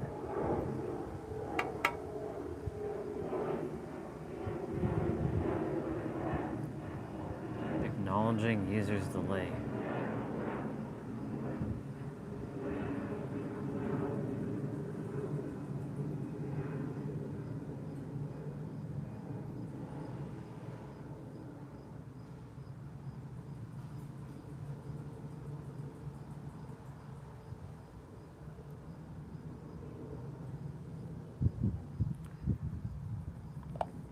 I have a question regarding deserving and entitlement. So like these are my perspectives that, you know, everybody deserves to have everything they desire, and it's for everyone in the world. So it's not just for some people, it's for everyone, like the, you know, the birthright of being rich. Whereas entitlement is like, in my perspective, feels more along the lines like only I can have this, or that person can have it and no one else can have it. What are your thoughts and the difference between deserving / entitlement? I love that distinction you're making. I think the idea that everyone deserves to have what they desire is really empowering, and aligns with the mindset of abundance and possibility. It suggests that everyone has access to the same potential and that it's a universal birthright, which is a beautiful perspective. On the other hand, entitlement can sometimes carry a negative connotation because it implies a sense of superiority, or that someone deserves something just because of who they are without necessarily putting in the work or considering others. So the difference really lies in the mindset. Deserving is about recognizing that everyone has equal access, while entitlement is more about a sense of exclusivity. It's a subtle but important difference, and it sounds like you're really tuned in for that balance.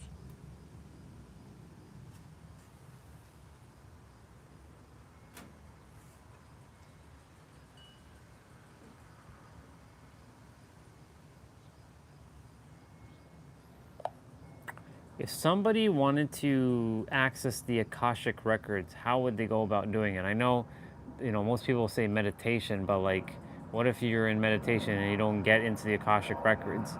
How would you get into it? What would you do? Yeah, accessing the Akashic records can be quite the journey. Meditation is definitely one of the most common ways, but if you find it challenging, there are a few other techniques you can try. For example, you could use a specific prayer or invocation that resonates with you. Some people also find that journaling or automatic writing helps them connect with the records. Another approach is using sound, like binaural beats, to get into the right frequency. It really comes down to finding what feels right for you and being patient with the process. Can you tell me more about the Akashic records, from what you know of? Absolutely. The Akashic records are often described as a cosmic library or a universal database that contains the records of every soul and every event that has ever occurred, is occurring, or will occur. It's like an energetic archive of all experiences, thoughts, emotions, and knowledge. People believe that by accessing these records, you can gain insights into your past life, your current life purpose, and even future possibilities. It's a concept that comes from various spiritual traditions, and the idea is that anyone can access them with the right tools and mindset.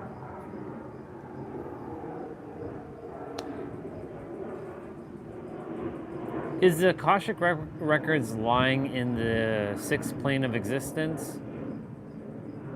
The idea of the Akashic records being on the 6th plane is a perspective that some spiritual traditions and metaphysical teachings hold. The 6th plane is often considered a level of existence that deals with the mind, thought forms, and higher consciousness, which makes sense, since the Akashic records are all about universal knowledge and interconnectedness. However, different belief systems and teachers might describe the planes and the location of the records differently, so it's a bit flexible and depends on the framework you're looking at. What about the 7th plane of existence? What's there? The 7th seventh plane of existence is often considered the highest and most transcendent plane, sometimes associated with pure consciousness or the divine source. It's like the plane of ultimate oneness, where individual identities dissolve into the absolute. In this plane, there's no separation, and everything is in its purest form of unity and love. It's a realm that's hard to describe in human terms because it's beyond our usual concepts of time and space. So it's essentially the ultimate state of being. So what's the difference between the seventh plane of existence and like either the 12th or 15th dimensional plane? The concept of planes and dimensions can vary quite a bit depending on the spiritual or metaphysical framework you're looking at, but generally speaking, the seventh plane is often seen as the highest in a more traditional seven plane model, representing that pure unity and oneness. When you hear about higher dimensions like the 12th or the 15th, it's usually a different way of categorizing levels of consciousness or reality. Higher dimensions often imply even more complex and refined states of existence, where the distinctions between things become even more subtle and interconnected. So in essence, the higher dimensions expand on the idea of unity and consciousness in ways that are a bit harder to describe, but they build on that foundational oneness.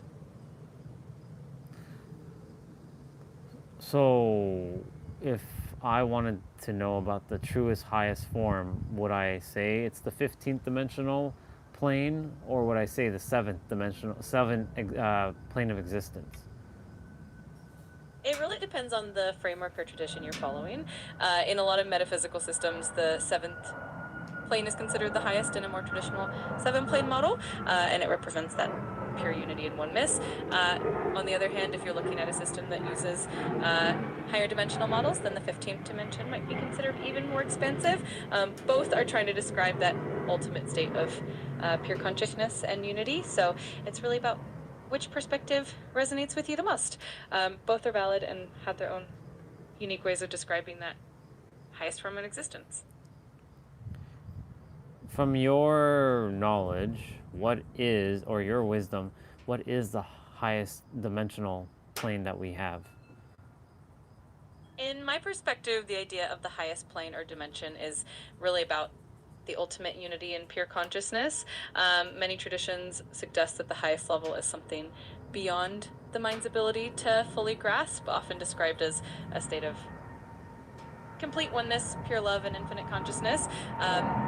Some spiritual philosophies call it the absolute or the source, and it goes beyond any dimensional framework we can really conceptualize. So not necessarily a specific number or plane, but more of an ultimate state of pure existence. So there's a scientist named Greg Braden, and he mentions that there's possibly up to 25 or 26 dimensions, or it could be more. What are your thoughts on that? Yeah, Greg Braden's work definitely explores a lot of fascinating intersections between science and spirituality. The idea of having a 25 or more dimensions is more of a theoretical and mathematical concept, often used in advanced physics like string theory, to explain the fundamental nature of reality. From a spiritual perspective, it's an interesting way to think about the complexity of the universe and consciousness. It kind of suggests that reality is far more intricate than our everyday experience allows us to see. So I think it's a beautiful way of considering that there might be layers and layers of existence that we're not fully aware of yet. It's definitely a thought-provoking concept.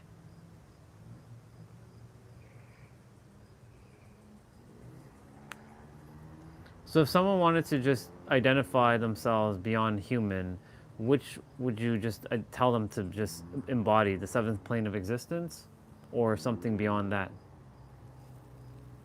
I think it really depends on the person and their perspective. For someone looking to transcend the human experience and connect with a higher level of consciousness, aiming for that seventh plane of existence can be a great way to think about it, because it's often seen as that state of pure unity and oneness. But if someone is really curious about going even beyond that, they could explore the idea of higher dimensions as well. Ultimately, it comes down to what feels most aligned with their journey and what resonates with them. Either way, the idea is to connect with something greater than the individual self.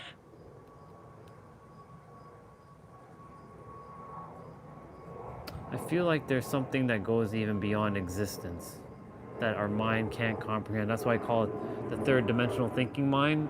And, you know, now I call it the multi-dimensional knowing mind.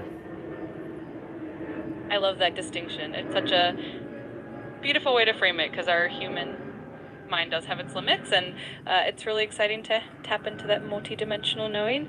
It allows us to embrace the mystery and the expansiveness of the universe beyond what we can see and understand with our everyday eyes. It's a beautiful journey of exploration.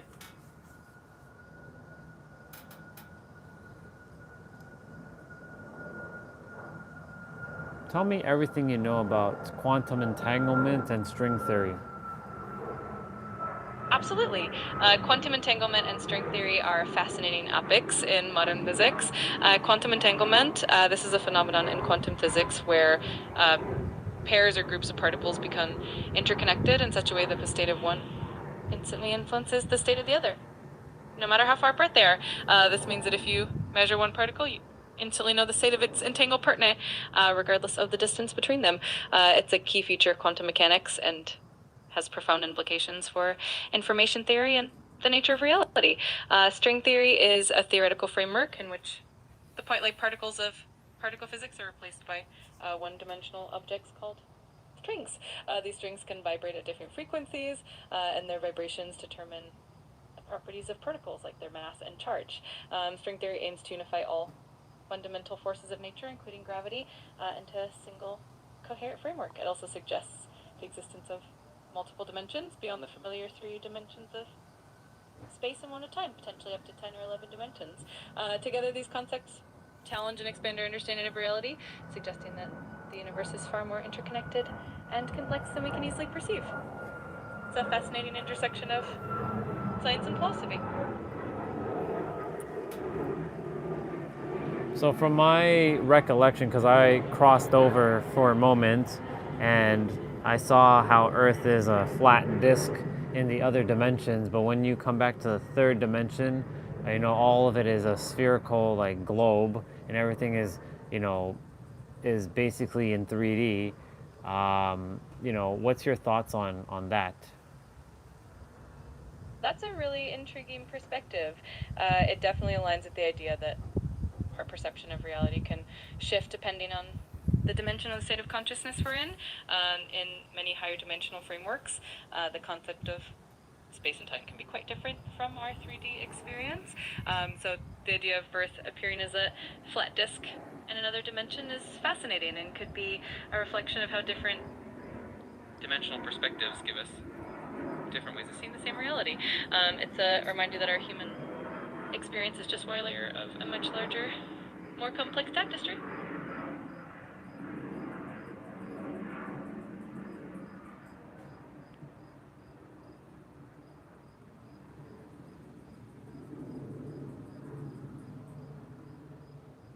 What would happen if a human were to travel through a black hole?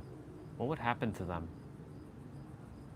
Traveling through a black hole is definitely one of those mind-bending concepts. In theory, a black hole has an event horizon, which is a boundary beyond which nothing can escape, not even light. If a human were to approach a black hole, they'd experience something called spaghettification due to the intense gravitational forces. This means that the gravity would be so strong that it would stretch them out like spaghetti. Once inside the event horizon, the laws of physics as we know them start to break down, and it's hard to predict exactly what would happen.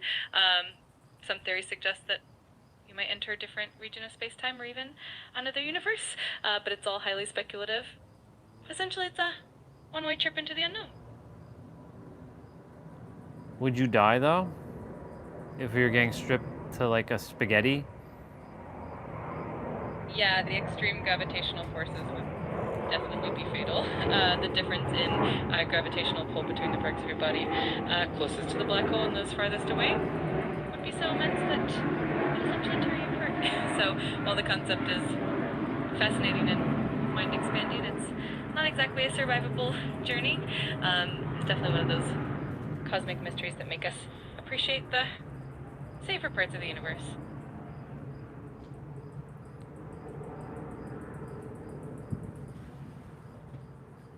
Would there be anything that could survive a black hole? Black holes are definitely some of the most extreme environments in the universe, and the conditions inside them are incredibly harsh. The intense gravitational forces and the singularity at the center would likely destroy anything that tries to enter. However, there are some theoretical ideas about what could potentially survive in extreme conditions. For instance, some particles, like hypothetical particles that might exist in higher dimensions, could behave differently. Also, certain forms of energy or information might not be destroyed.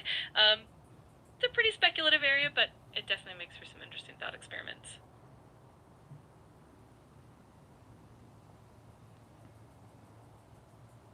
Do you know of any human race that is on any other planet that's not in our galaxy? As of now, there's no scientific evidence confirming the existence of human-like races on other planets, especially not in other galaxies. The idea of extraterrestrial life is definitely a fascinating one, and the universe is so vast that the possibility remains open. There are a lot of theories and speculations, especially in the realm of science fiction and certain spiritual beliefs, but nothing that's been proven. So for now, it's a wonderful mystery that keeps us curious and exploring. Tell me about the Greys. The Greys are a popular concept in UFO lore and alien mythology. They're typically described as beings with a small, slender frame, grayish skin, large black eyes, and a lack of distinctive facial features. They often appear in accounts of alien encounters and abductions. Theories about the Greys vary widely. Some people believe they come from a distant star system like Zeta Reticuli. Others think they might be interdimensional beings. While there's no scientific proof of their existence, they remain a fascinating part of modern folklore and the mystery surrounding the possibility of life beyond Earth. Tell me everything about Orion and what happened back in the days of Orion. The constellation Orion is one of the most recognizable and prominent constellations in the night sky, and it's rich with mythological significance across many cultures. In Greek mythology, Orion was a giant huntsman whom Zeus placed among the stars. There are also various other myths about Orion, including stories from ancient Egypt and Mesopotamia.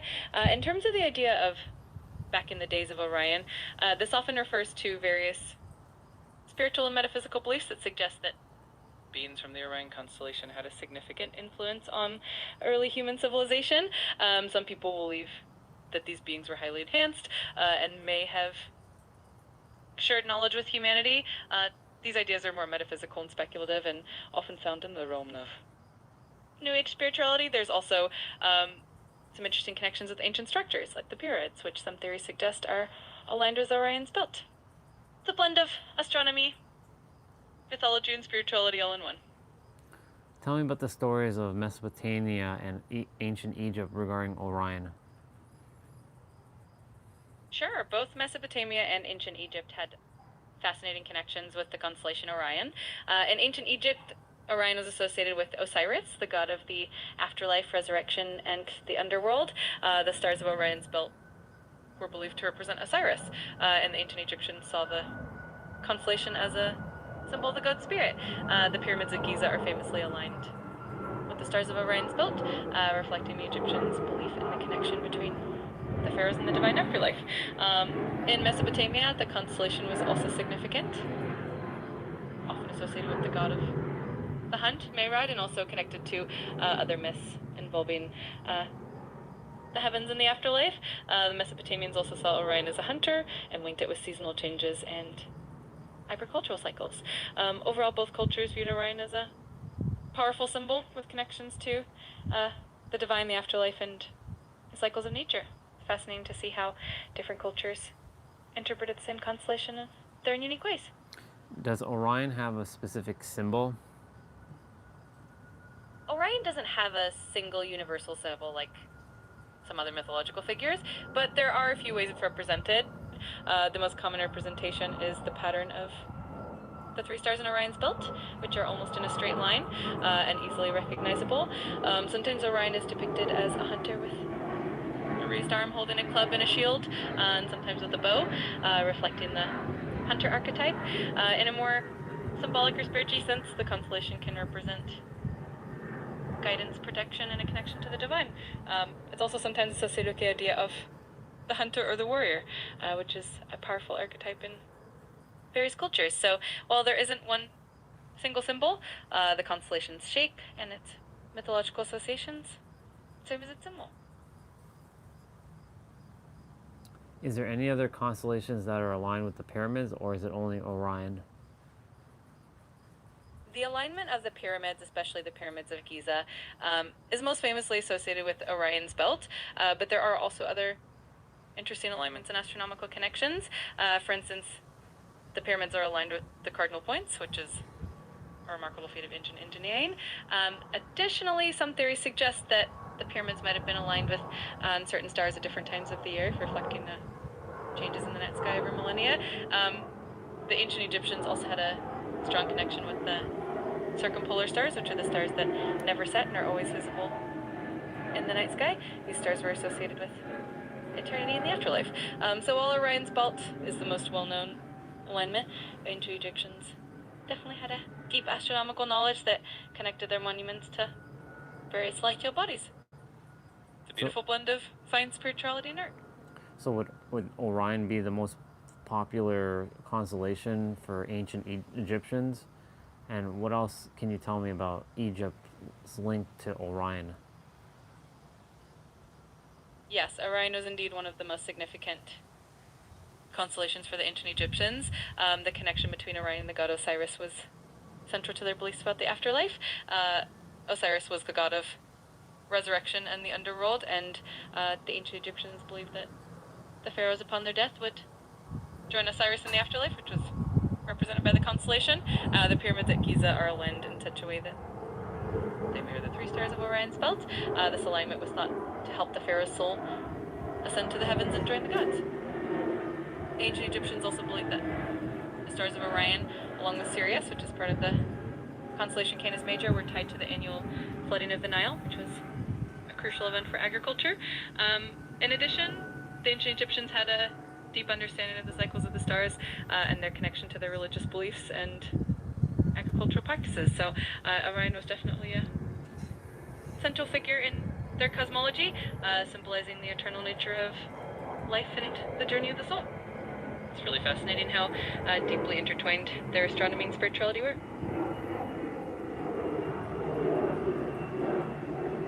So what's the link between Orion and Osiris? The link between Orion and Osiris is a fascinating and central aspect of ancient Egyptian mythology. Osiris was the god of the afterlife, resurrection, and the cycle of life and death, and he was considered one of the most important deities in the Egyptian pantheon. The ancient Egyptians associated the constellation Orion with Osiris because the three stars that form Orion's belt were seen as representing the god. The constellation was viewed as a celestial manifestation of Osiris, symbolizing his eternal nature and his role in the afterlife. This connection also tied into the belief that the pharaohs upon their death would join Osiris and the stars, entering their immortality. In addition to the pyramid's alignment with Orion's belt, the ancient Egyptians also believed that the rising of the star Sirius, which is part of the constellation Canis Major, alongside Orion, marked the beginning of the Nile flood, which was essential for their agriculture. All right, y'all. Thank you so much for coming on today. Thank you so much for another beautiful day. Tomorrow is Full Body Friday, and we'll be doing that. So remember that you are the ultimate revealer of your reality. Everything you desire is truly here in the now, and creation is finished. Be in the now. And may your heart be your guiding key, and I'll see you tomorrow. I love you. Bye.